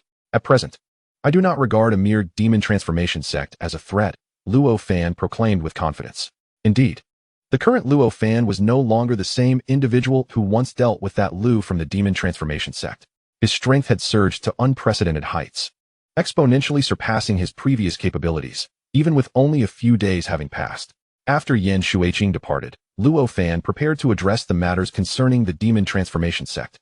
He was determined to personally visit their headquarters in the western region, taking the opportunity to collect a wave of attribute bubbles. At this moment, Luo Fan earnestly wished for such a faction to present itself before him. He intends to demonstrate to these individuals who the true marauder really is. "Let us go," Luo Fan declared. At the sound of his words, Yin Shuiqing's delicate form trembled suddenly. It was uncertain whether it was out of concern or the realization of their impending separation. Her mood plummeted in an instant. Summoning her courage once more, she leaped into Luo Fan's embrace, revealing her passionate side. Luo Fan was instantly entranced. After a considerable duration, he produced a spiritual talisman and affixed it to himself, enveloping himself in a protective aura. Although he had gained the strength to contend with martial masters, his cultivation still remained at the martial artist level. He could not withstand the demonic energy shield with his body alone. The protection of the talisman was still necessary. Just as he traversed the demonic energy shield, distant sounds of jubilant cheers reached his ears. Turning to look, he saw Yang Chufei, Yang Yunlang, Lu Chenggao, and many others, their faces brimming with tears of joy, celebrating exuberantly from afar. Luo Fan's heart swelled with emotion. He had Yin Shuiqing carry him over. In that moment, she appeared entirely composed, devoid of the madness she had exhibited within the demonic energy shield. Although she remained an exquisitely captivating beauty, her allure now radiated primarily for Luo Fan. In the presence of others, she displayed a demeanor of grace and elegance, rather than her former seductive charm. As Luo Fan and Yin Shuiqing descended before Yang Chufei and her group, the sight of her beloved prompted Yang Chufei to succumb to her overwhelming excitement, rushing into Luo Fan's arms and weeping. Observing this, Yin Shuiqing's gaze flickered slightly, revealing a hint of envy. Despite her previous impression as a mesmerizing enchantress, she, in truth, lacked the audacity to leap into Luo Fan's embrace in front of so many onlookers. From the very beginning of their acquaintance, she had been aware of the relationship between Luo Fan and Yang Chufei. Thus, she had previously uttered the words questioning whether she was inferior to a mere girl. Competition? She recognized that she could not rival Yang Chufei. Moreover, she had never contemplated ousting Yang Chufei to claim Luo Fan solely for herself. For she understood that a man like Luo Fan, slightly roguish yet endowed with formidable strength and talent, would undoubtedly be surrounded by confidants. Even someone as seemingly perfect as herself lacked the confidence to contend with Luo Fan alone. Chapter 87. How could there be someone? Boom. At that moment, a thunderous sound suddenly erupted from the entrance of the demon suppression gate. Following this, a brazen laughter echoed in the ears of the crowd. Haha, I told you. The Yuan Yin Mountains are extraordinary. It turns out there exists an ancient sect's ruins here. Now, our Chi Tian sect shall prosper. Is there someone? The gaze of Luo Fan and his companions followed the source of the voice, where an arrogant elder, at the pinnacle of martial prowess, appeared before them with an audacious demeanor. However, upon seeing the presence of this group, he was momentarily taken aback. Yet, in the next instant, his expression darkened significantly. Who are you? Such audacity to trespass into the forbidden grounds of my Chi Tian sect. The elder bellowed, indignantly claiming victimhood. This elder appeared to be the esteemed Si Chung of the Chi Tian sect. Indeed, it was he. Rumor had it that his eyesight was failing. Judging by the current situation, it seemed not only was his vision poor, but his judgment was lacking as well. Knowing full well that this was an area we had discovered first, he shamelessly dared to assert that it belonged to the Chi Tian sect? How absurd. Laughing heartily, Luo Fan and his companions found amusement in the elder's ignorance. Not to mention that even if a peak martial artist were to arrive, with Luo Fan's current prowess, he could potentially contend with one or two. There was no need for Luo Fan to intervene against this peak martial artist. Both Yang Yunlang and the senior members of the Starbeast sect, as well as the formidable martial masters Lan Qin and Zhao Xiaoyan, would suffice to handle the lone Si Cheng. When Yang Yunlang and the others recognized Si Cheng's identity, he, too, discerned Yang Yunlang standing, a glint of smugness flashing in his eyes. You are Yang Yunlang? The Yang Yunlang of the Starbeast sect? How bold of you! You dare to extend your reach into our Chi Tian sect's territory? Si Cheng, your assertion is flawed. You claim this is your Chi Tian sect's domain, but tell me, do you know what this place truly is? Yang Yunlang retorted with a scoff. Since this is indeed the territory of my Chi Tian sect, I naturally know what it is. But why should I disclose that to you? Si Cheng arrogantly proclaimed, believing that recognizing Yang Yunlang would simplify the matter at hand. However, as everyone anticipated Yang Yunlang to reveal the truth of this place, he suddenly wore a cunning smirk.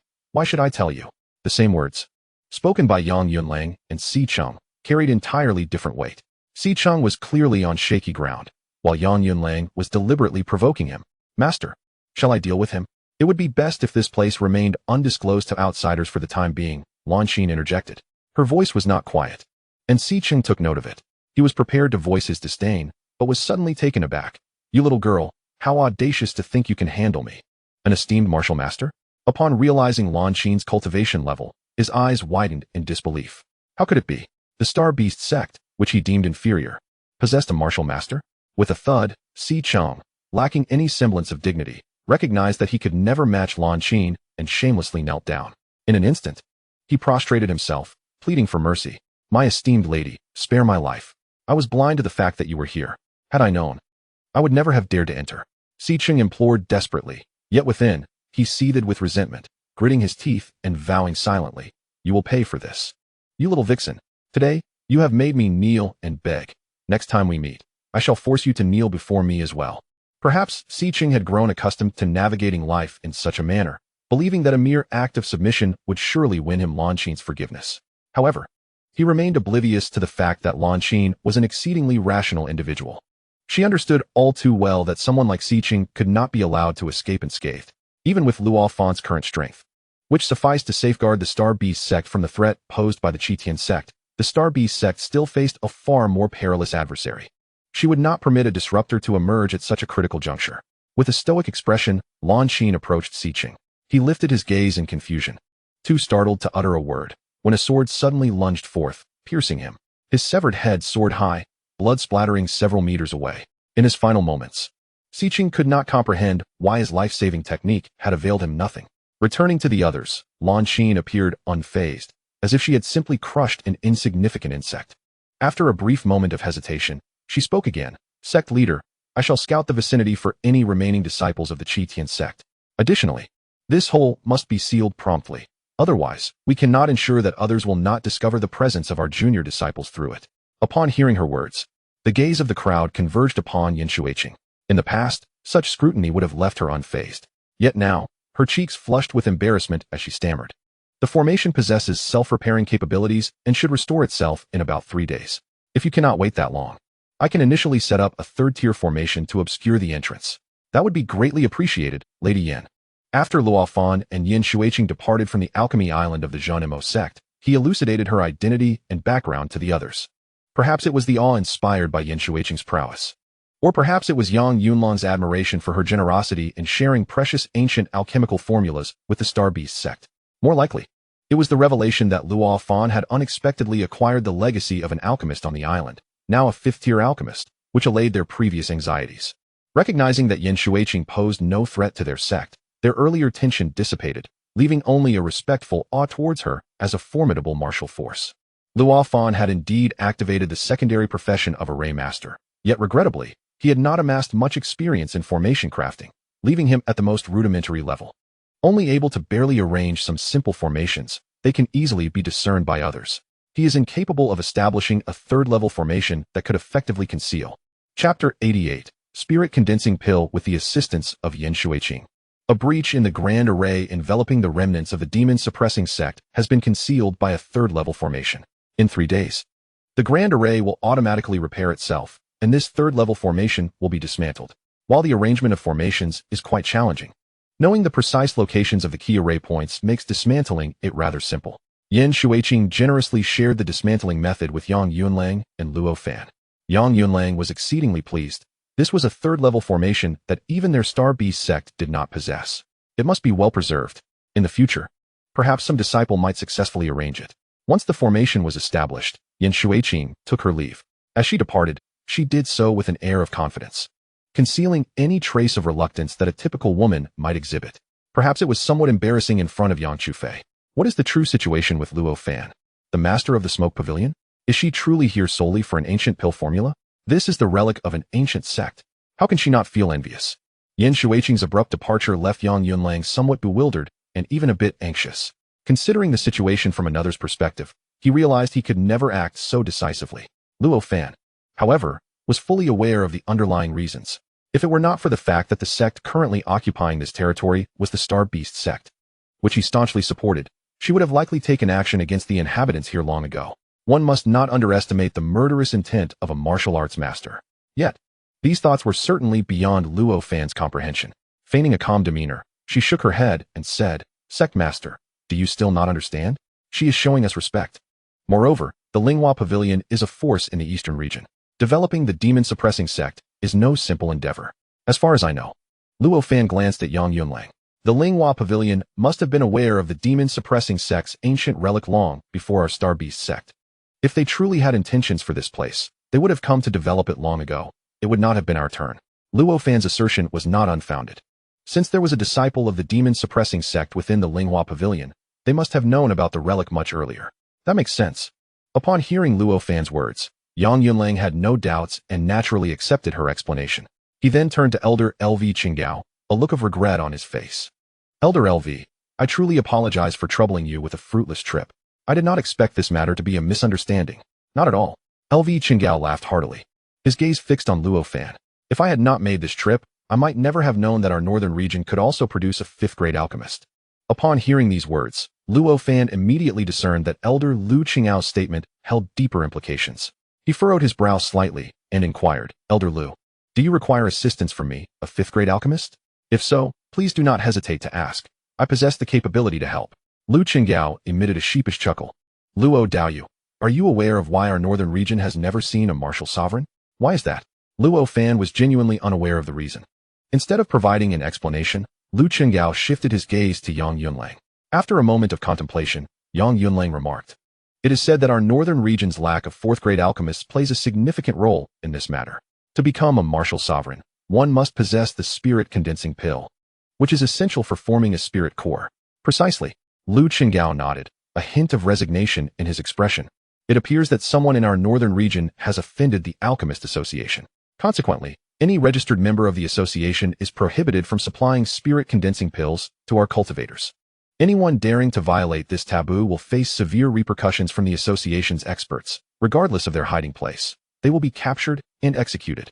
Of course, some have doubted this warning, only to be swiftly discovered and met with a gruesome fate, their demise publicly displayed as a warning to others.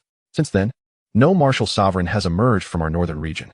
Even if one were to appear, they would hastily flee to other regions, fearful of incurring the wrath of the Alchemist Association. Lu Qinggao recounted the situation of the past, a wistful expression gracing his features. Luo Fan's brow knitted in concern. Was the Alchemist Association truly this tyrannical? Given the unsettling information previously imparted by Yan Shuiqing, Luo Fan had harbored reservations towards the association's members. Now, armed with the understanding of why the strongest in the northern region were merely martial masters, his anger surged. Luo Daoyu, one must tread carefully. Such matters should never be uttered in public. Lu Qinggao's face was etched with fear as he glanced around, wary of unseen ears. Luo, it is best to refrain from discussing this in front of outsiders. The Alchemist Association, let us just say they are indeed quite domineering. Yang Yunlang chimed in to offer a cautionary reminder. Initially, he seemed inclined to impart a lesson to Luo Fan, but perhaps realizing his diminished authority to do so, he transformed his admonition into a simple warning. Noticing Luo Fan's fluctuating countenance, Lu Qinggao quickly added, "What I truly hope is for you to assist me in refining a spirit-condensing pill. Rest assured, I will not consume it within the northern region." I had originally intended to leave for the western or eastern regions in search of assistance from their alchemists. Now that I have learned of your fifth-grade status, I implore you to lend your expertise. I will prepare 3 sets of materials. However, I do not seem to possess the ability to refine the spirit-condensing pill. Even on the Alchemy Island of the Demon Suppression Sect, there is no formula for it. Luo Fan shrugged, a look of helplessness etched on his face. No worries. I have already obtained the recipe. Otherwise, how would I know which materials to gather? Lu Qinggao remarked nonchalantly. It seems that Luo Fan was prepared to acquiesce. The condensing source pill. This is an essential elixir for all peak martial artists during their breakthroughs. Just as one requires the martial zone advancement stone to elevate their cultivation to that level. If I could acquire the recipe in advance, it would also prepare the Starbeast sect for the future. Others may fear the Alchemist Association, but Luo Fan holds no such trepidation.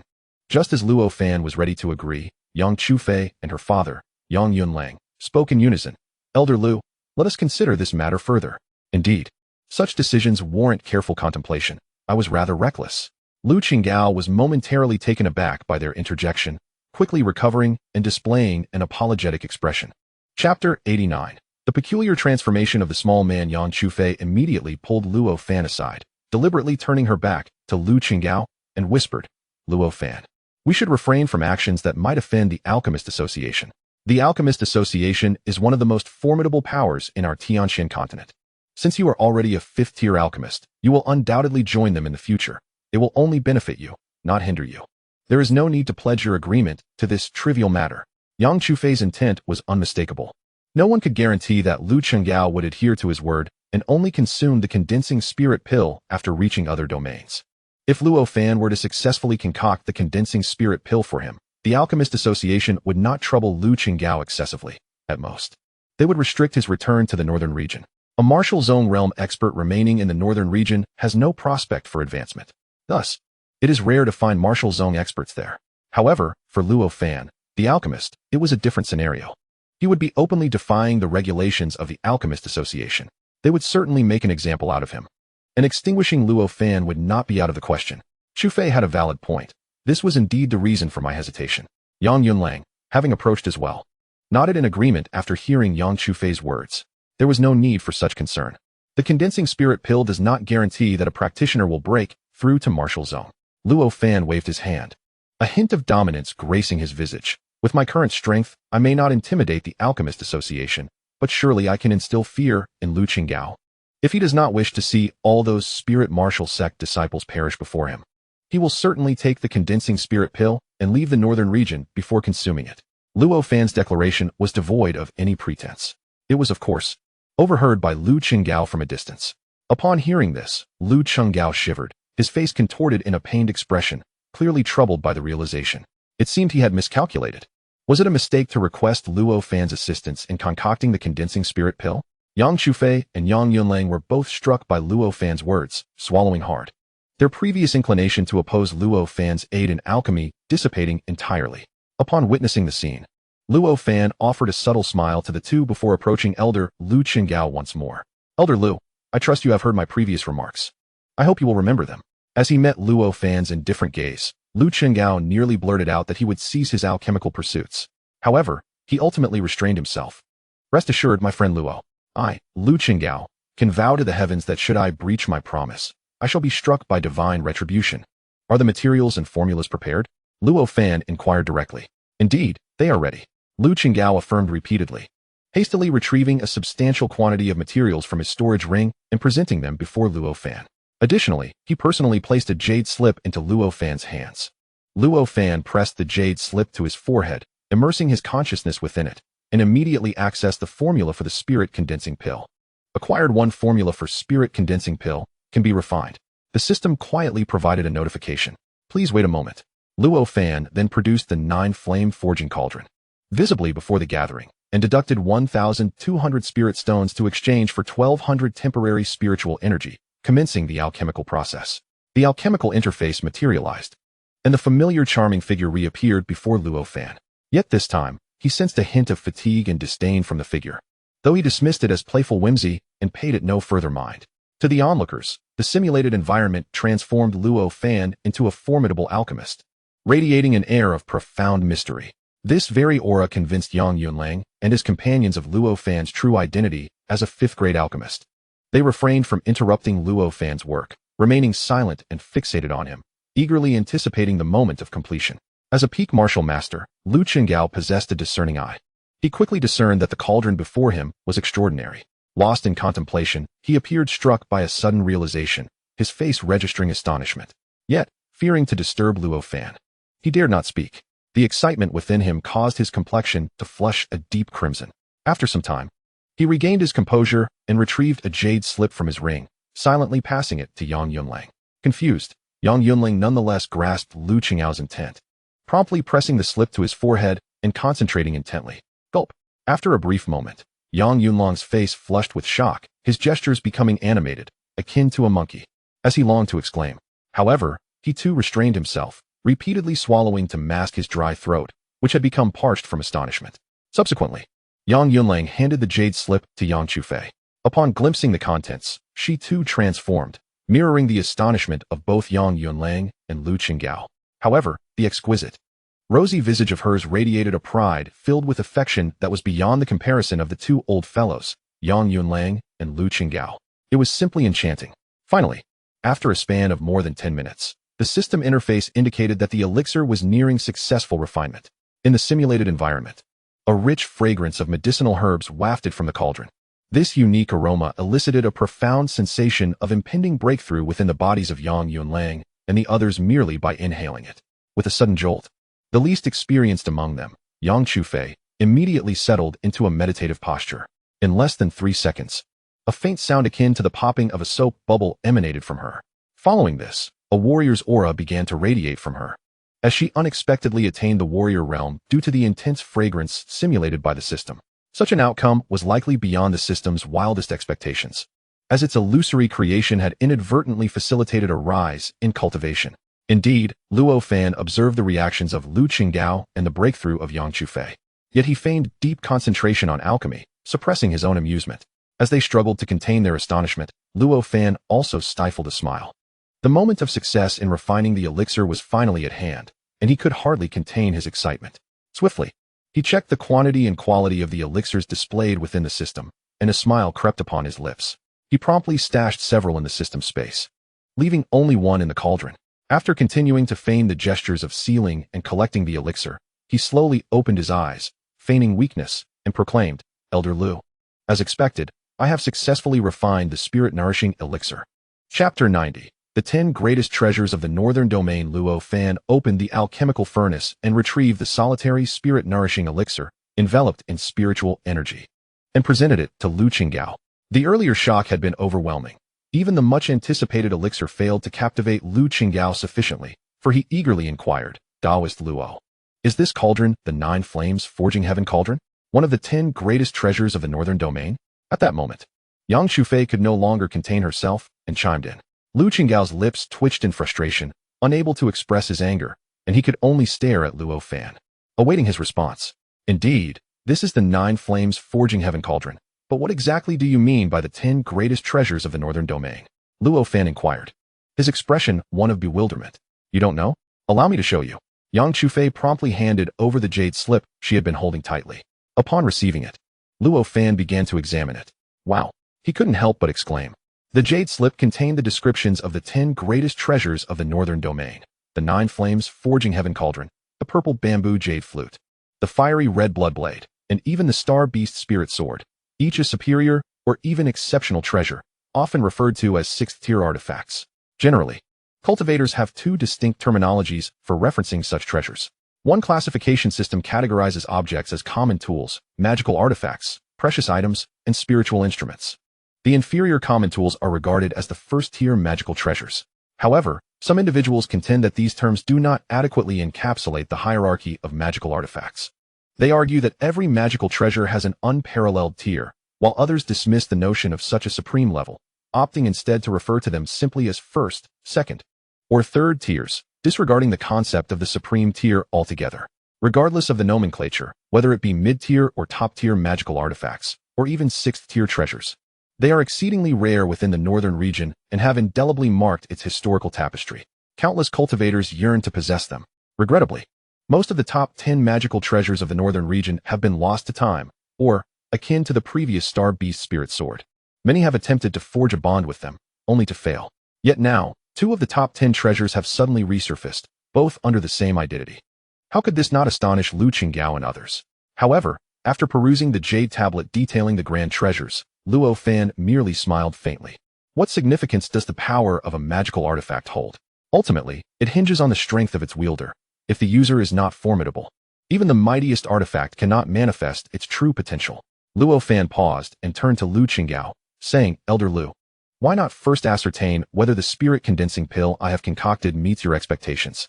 Oh, at Luo Fan's prompting, Lu Qinggao suddenly recalled that he was still holding a pill he had long coveted. Could this be the exceptional quality spirit-condensing pill that enhances the probability of forming a spiritual core by 50%? Upon discerning the quality of the pill in his hand, Lu Qinggao was taken aback. Initially, he merely hoped that Luo Fan would produce a common quality spirit-condensing pill, one that would elevate his chances of forming a spiritual core by 30%. That alone would suffice for him. Little did he expect to receive an exceptional quality pill that could increase his probability by 50%. In Lu Qinggao's eyes, this significantly bolstered his confidence in reaching the martial sovereign realm. In his excitement, he immediately knelt down, tears of joy streaming down his face as he bowed to Luo Fan, exclaiming, Friend Luo, your immense grace is something I, Lu Qinggao, will never forget for all my days.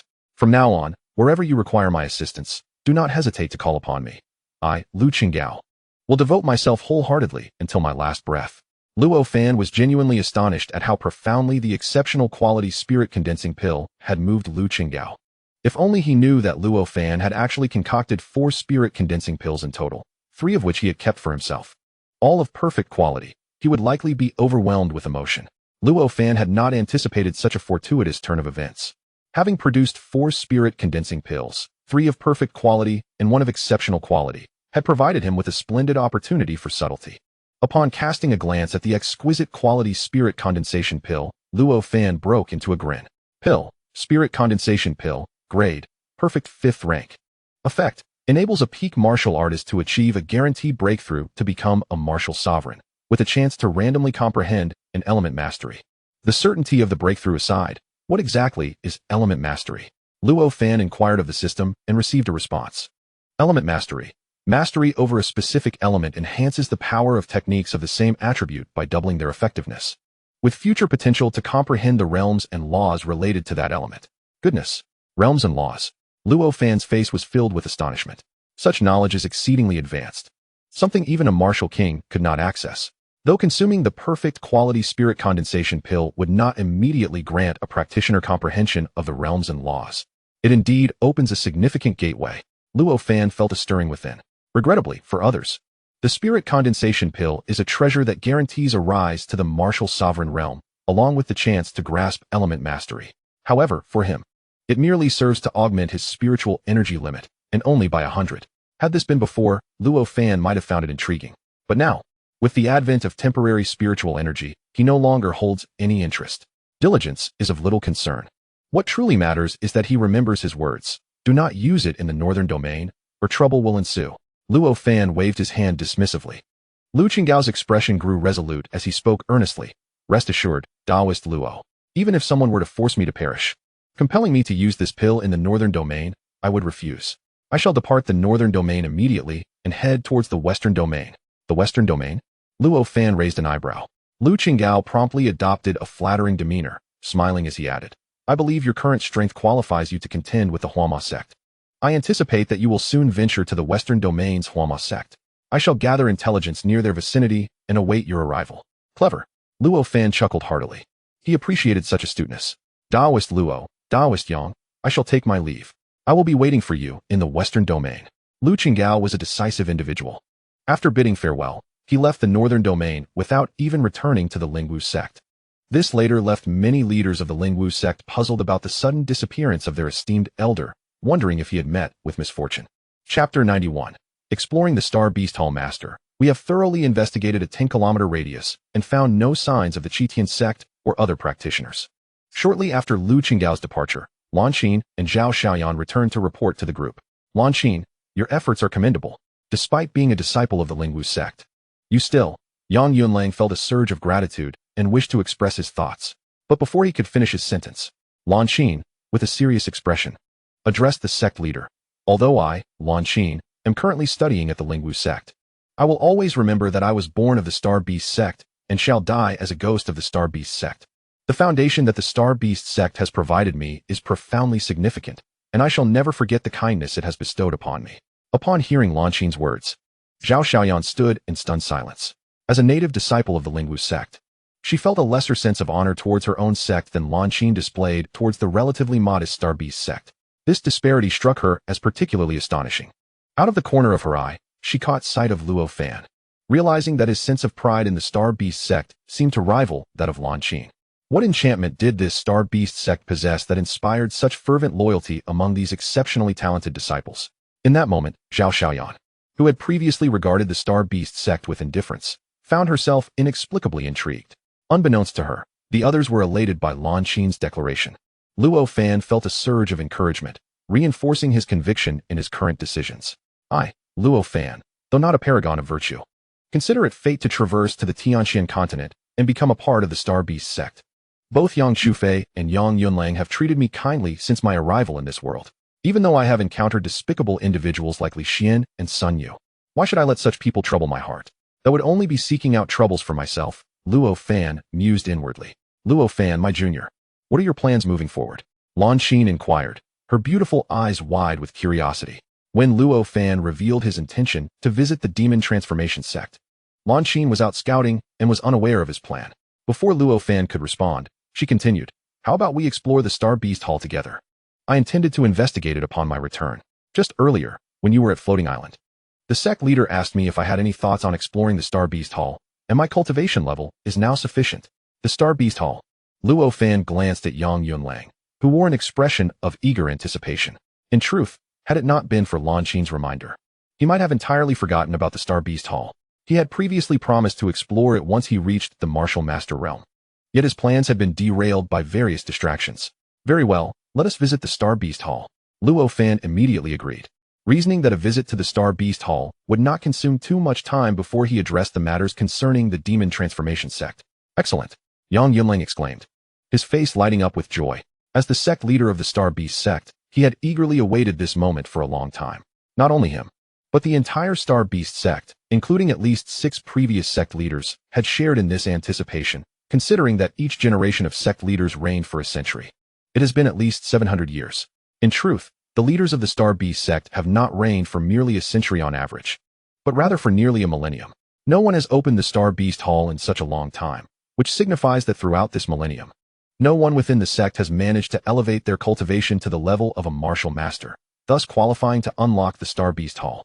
This is the sorrow of countless leaders of the Starbeast sect and a lamentation for the sect itself over the course of 1,000 years. However, now it is Yang Yunlong's turn to serve as the leader of the Starbeast sect. Ahead of him stands the prodigious Lan Qin, and behind him, the extraordinary son-in-law Luo Fan. Especially with Luo Fan, Yang Yunlang has long harbored an eager anticipation for this day to arrive. Initial consort. I leave you and the elders in charge. I shall now take Lan Qin and Luo Fan back to the Starbeast sect to unlock the Starbeast Hall. Yang Yunlang exclaimed, his face flushed with excitement, on the verge of tears from joy. Father, I want to go too. Yang Chufei's large, sparkling eyes, filled with pride and anticipation, were fixed upon Luo Fan. What do you intend to do? You currently lack the qualifications to enter the Starbeast Hall. Stay here and cultivate diligently. Once Luo Fan and the others ascertain what lies within the Starbeast Hall, you may enter and investigate when your cultivation permits. Yang Yunlang frowned and promptly declined. All right. Yang Chufei puffed up her adorably round face. Her expression reluctant, yet obediently nodded in agreement. Behave and wait for my return. Perhaps I shall bring you back a battle companion. Luo Fan approached Yang Chufei's side, gently pinching her chubby cheek, and spoke tenderly. It was uncertain whether it was Luo Fan's gentle tone or the affectionate gesture that made Yang Chufei feel immensely bashful, her face flushed with a rosy hue, leaving her rather embarrassed. With a shy remark to be safe, she dashed towards the direction of the fragmented spiritual vein, amidst Yang Yunlang's laughter. Haha. Now that Yang Yunlang had confirmed Luo Fan's talent, he felt a twinge of jealousy upon witnessing the interactions between Luo Fan and Yang Chufei. Yet, more often, he was overwhelmed with joy, jesting like a playful elder, reveling in the bliss of familial harmony. All of this was naturally transformed by Luo Fan, the son-in-law, as he gradually showcased an even more formidable and astonishing talent before him. Lan Qin's flying vessel was designed for a single occupant, unable to accommodate both Luo Fan and Yang Yunlang. They could only sprint at high speed. Fortunately, their pace was swift, and soon they returned to the Starbeast sect. After a brief absence, upon returning to the Starbeast sect, Yang Yunlang's expression was somewhat complex. He paused for a moment at the foot of the mountain, said little, and then took the lead once more, racing up the mountain. A few minutes later, the three of them stood before the Starbeast Hall. Lan Qin, do you recall how to unlock the Starbeast Hall as I instructed? Yang Yunlang inquired, standing in front of the wall inscribed with formations within the hall. I remember. Lan Qin nodded and spoke. Simply infuse your spiritual energy into the formation, and it will naturally sense and activate. Indeed. Let us begin. Bring forth junior brother Luo Fan. His cultivation is currently even more formidable than mine. With a radiant smile, Lan Qin turned her gaze towards Luo Fan. Chapter 92. The Ancestor's Appearance. Luo Fan, without overthinking, promptly stood before the wall as the eyes of the two eagerly anticipated him. Upon placing his hand against the surface, he suddenly realized the honor of the moment, an event worthy of being etched into the annals of the Starbeast sect's history. Yet, she had entrusted such a moment of prestige to him. Perhaps it was because she understood that her identity transcended that of merely a disciple of the Starbeast sect. In the eyes of outsiders, she was perceived as a disciple of the spirit martial sect. Should this information circulate, it would only tarnish the reputation of the Starbeast sect. Taking a deep breath, Luo Fan cast a steady glance at Lan Qin before channeling his spiritual energy into the formation. With a whoosh, the formation, dormant for a millennium, erupted into a dazzling radiance as Luo Fan's energy flowed into it. At that moment, a thought struck him, and he blurted out, "How can it ascertain that I am indeed a disciple of the Starbeast sect?" As soon as his words left his lips, a sensation akin to the disorientation from using a teleportation array enveloped his mind. When he regained consciousness, he found himself amidst a vast forest. A strange, ancient voice, imbued with a touch of kindness, echoed in his ears. "Child, are you not curious as to how I can ascertain your identity as a disciple of the Starbeast sect? The inheritance of the Starbeast spirit sword you received is a treasure I have carried for nearly a millennium. Can I not recognize it? A millennium? You are a powerful figure of the martial sect?" Luo Fan instinctively inquired upon hearing the words, but suddenly reacted, growing wary as he asked, "Wait, who are you, youngster? Your demeanor is somewhat questionable. Did not the current sect master of the Starbeast sect inform you that the Starbeast Hall is our most secretive sanctuary, accessible only to those prodigious disciples who meet the criteria? You are the hope for the future of our Starbeast sect. Would I, an elder, ever wish you harm?" The voice of the elder resonated in Luo Fan's ears, tinged with exasperation. Coughing lightly, Luo Fan offered an awkward smile, his expression peculiar, as he silently mused. You cannot blame me. After all, you appeared out of nowhere, an elder from many years past. Moreover, what nonsense about only the most talented disciples being able to enter. This place hasn't been accessed for over 1,000 years. Any martial artist could enter now. How did it become a realm exclusive to geniuses? If only geniuses could enter, then you would have to wait even longer. As these thoughts coursed through his mind, he inadvertently overlooked a crucial point for the Starbeast sect. If one were not among the most talented disciples, how could they possibly ascend to the rank of martial artist? Elder, may I inquire as to which ancestor of our Starbeast sect you are? Luo Fan cast a respectful glance around and performed a courteous salute. From the words of his counterpart, he could only surmise that the other party might have once been a formidable master of the martial sovereign realm. Otherwise, it would be inconceivable for one to wield the Starbeast spirit sword for a millennium. To possess such longevity, one must attain the strength of a martial sovereign. However, regarding this venerable ancestor who established the Starbeast Hall, Luo Fan found himself utterly perplexed. After all, he had ascended directly from an outer disciple to his current stature, remaining largely unaware of many of the sect's clandestine secrets. After Luo Fan posed such a question, the enigmatic elder suddenly expressed a bemused inquiry. A question mark seemed to float in Luo Fan's mind. Clearing his throat, he awkwardly explained, Esteemed ancestor, I have only recently joined the Starbeast sect. Previously, I was merely an outer disciple and, due to fortuitous circumstances, acquired my current strength. Thus, I am not particularly well versed in the inner workings of the sect. The elder appeared momentarily stunned by Luo Fan's response, likely realizing the situation within the Starbeast sect and the typical capabilities of outer disciples. To ascend so rapidly must indicate an extraordinary opportunity. After a prolonged silence, the elder spoke again. Very well. Regardless of the circumstances, you have indeed earned the recognition of my treasured sword, signifying your innate talent. Come forth. Proceed 10 kilometers along the expanse of the crimson blood maple forest before you. The blood maple forest? Luo Fan raised his head to gaze at the mountainous woods ahead. Upon his arrival, he had already observed that this forest possessed an unusual quality, as though it had been meticulously crafted or shaped by some array, resulting in the wondrous phenomenon before him.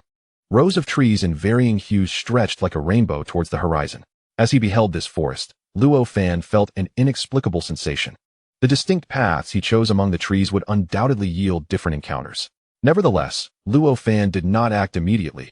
He awaited the arrival of Lan Qin. A few minutes later, both he and the elder began to feel a sense of impatience. The elder exclaimed, What are you dawdling for, young man? Are you afraid? It is merely a blood maple forest. At worst, you might lose a bit of blood, but you won't perish. It vexes me. What on earth is happening in the Starbeast sect?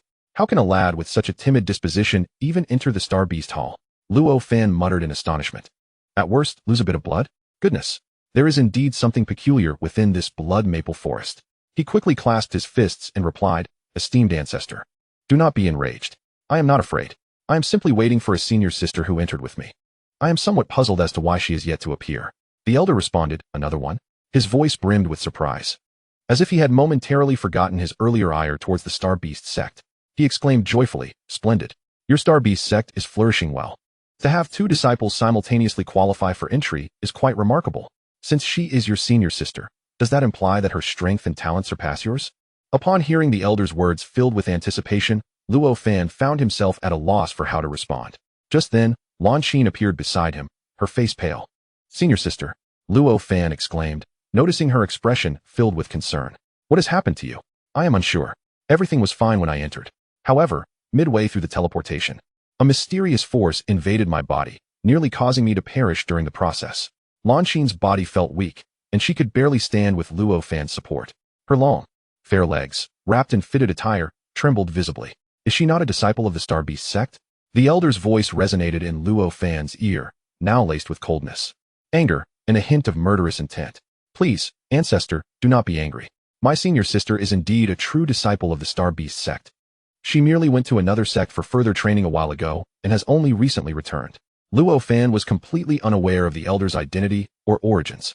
Nor did he know his current whereabouts. Even he felt a sense of trepidation. How much more so for Lan Qin, who was gravely injured and had nearly lost all her combat ability. Luo Fan was genuinely worried that this unknown ancestor of the Starbeast sect, who somehow existed in this secret realm, might harbor murderous intent towards Lan Qin for her training at the Lingwu sect. Junior brother, who are you speaking to? Lan Qin's face was filled with terror. She had not heard any voice. Yet from Luo Fan's words and her own experience upon entering the Starbeast Hall, she surmised that there was likely a mysterious guardian within.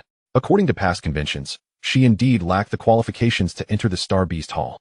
A nameless ancestor of the Starbeast sect, Luo Fan whispered in reply. Thud. Lan Qin's reaction was even more pronounced than Luo Fan's upon hearing this elder's voice. She instantly knelt down, fear and respect evident as she quickly explained, Please, ancestor, discern my heart. Although I have trained at the Lingwu sect, I have never forgotten the assistance the Starbeast sect has provided me. My loyalty to the Starbeast sect remains unwavering. I am a child of the Starbeast sect in life and a ghost of the Starbeast sect in death. The elder responded, What are you talking about? Life and death, ghosts and whatnot. Nonsense. If that is the case, I shall grant you an opportunity. Do you see the ice blue spirit tree over there? Enter from that direction and proceed for 10 kilometers. Yes, ancestor. Without hesitation, Lan Qin rose from the ground, ready to head toward the distant realm of the ice blue spirit tree. Suddenly recalling Luo Fan, she clasped her fists and addressed the void. Ancestor. Luo Fan's talent far exceeds mine. Should he also? The elder interjected. I have already discussed his arrangements with him. You proceed to the ice blue spirit tree first. Understood. Lan Qin once again clasped her fists in acknowledgement, casting a glance at Luo Fan and giving a subtle wink. Though words eluded her, Luo Fan discerned her intent. Do not fret for me. Simply act according to the elder's instructions. Subsequently, Lan Qin produced a pill and consumed it, her pallid complexion gradually regaining some color. Her trembling, slender legs also returned to normal. With a light push of her delicate foot, she propelled herself forward, darting several dozen meters in an instant. A few agile leaps brought her before the ice blue spirit woods, where she waved goodbye to Luo Fan before turning and stepping into the forest. Luo Fan's gaze remained fixed on Lan Qin's figure until it vanished from sight, after which he reluctantly withdrew his attention. The elder remarked, Have you seen enough? Luo Fan felt a pang of annoyance. Was this elder not a tad disrespectful? Hurry. Do not keep me waiting too long. That young lady mentioned that your talents far surpass hers, and I am quite eager to witness your performance in the Blood Maple Woods. The elder urged. Yes. Luo Fan replied with a hint of indifference before he surged towards the heart of the Blood Maple Woods. His mind lingered on the elder's mention of merely having to extract a bit of blood. Upon entering the woods, Luo Fan remained acutely vigilant, scrutinizing the surrounding trees. Were they moving? Were they alive? Or was it merely the effect of an array? He soon noticed that the branches of the blood maple trees began to shift slowly as he ventured deeper, their movements gaining momentum. In the blink of an eye, the trees transformed into agile figures, resembling parkour enthusiasts with flamboyant, fiery red hairstyles, darting around him. Heavens above, the trees have come to life. A bizarre image flickered in Luo Fan's mind. Suddenly, a blood maple tree to his right turned sharply, revealing an eerie, anthropomorphic smile upon its trunk. In an instant, a crimson branch, akin to a whip, lashed out into the air with a deafening whoosh, hurtling towards Luo Fan. With a swift motion, Luo Fan propelled himself forward, his speed rivaling that of a 4-star martial sovereign, leaving a shadow in his wake as he dashed behind the attacking tree. The blood-red branch pierced through the illusion he had left behind. The human-like visage on the tree contorted into a cruel smirk, but in the next moment, it realized it had struck a mere apparition. Alas, it was too late. At that instant, Luo Fan had already swung his Starbeast spirit sword, cleaving the blood maple tree in two. The severed trunk erupted with a fountain of thick, foul-smelling blood. A blue attribute bubble fell within Luo Fan's line of sight. Moving closer, the attribute bubble soared towards him. Gained blood element 13. Upon hearing the voice that echoed in his ears, Luo Fan was initially taken aback, only to be enveloped in a wave of ecstasy soon after. Haha, old man, he exclaimed, what folly is this? You find such joy in a mere blood maple tree of martial master rank 1. The old man's words were laced with disdain and a hint of disappointment. Luo Fan, however, felt no need to justify his exuberance. He certainly would not disclose to the elder that his delight stemmed from the astonishing fact that the defeat of these blood maple trees yielded blood elements. This was the final requirement for him to elevate the rainbow light blood fox. There were indeed numerous blood maple trees in this vicinity. Licking his lips, a fervent gleam sparkled in Luo Fan's eyes. Phantom thunder wind shadow. In the next instant, his body erupted with a blinding flash of lightning, transforming into a shadow that moved with a speed nearly surpassing that of a martial sovereign, weaving through the grove of blood maple trees with remarkable agility. What in the world is this speed? The old man exclaimed in astonishment. Acquired blood element, 15, Acquired blood element. 7. Acquired blood element. 19. The series of notifications from the system rang in Luo Fan's ears, signifying the demise of each blood maple tree at his hands. By the time the elder regained his composure, nearly 2/3 of the blood maple trees lay in ruin. Their once proud forms sprawled on the ground, casting envious glances at their still active companions.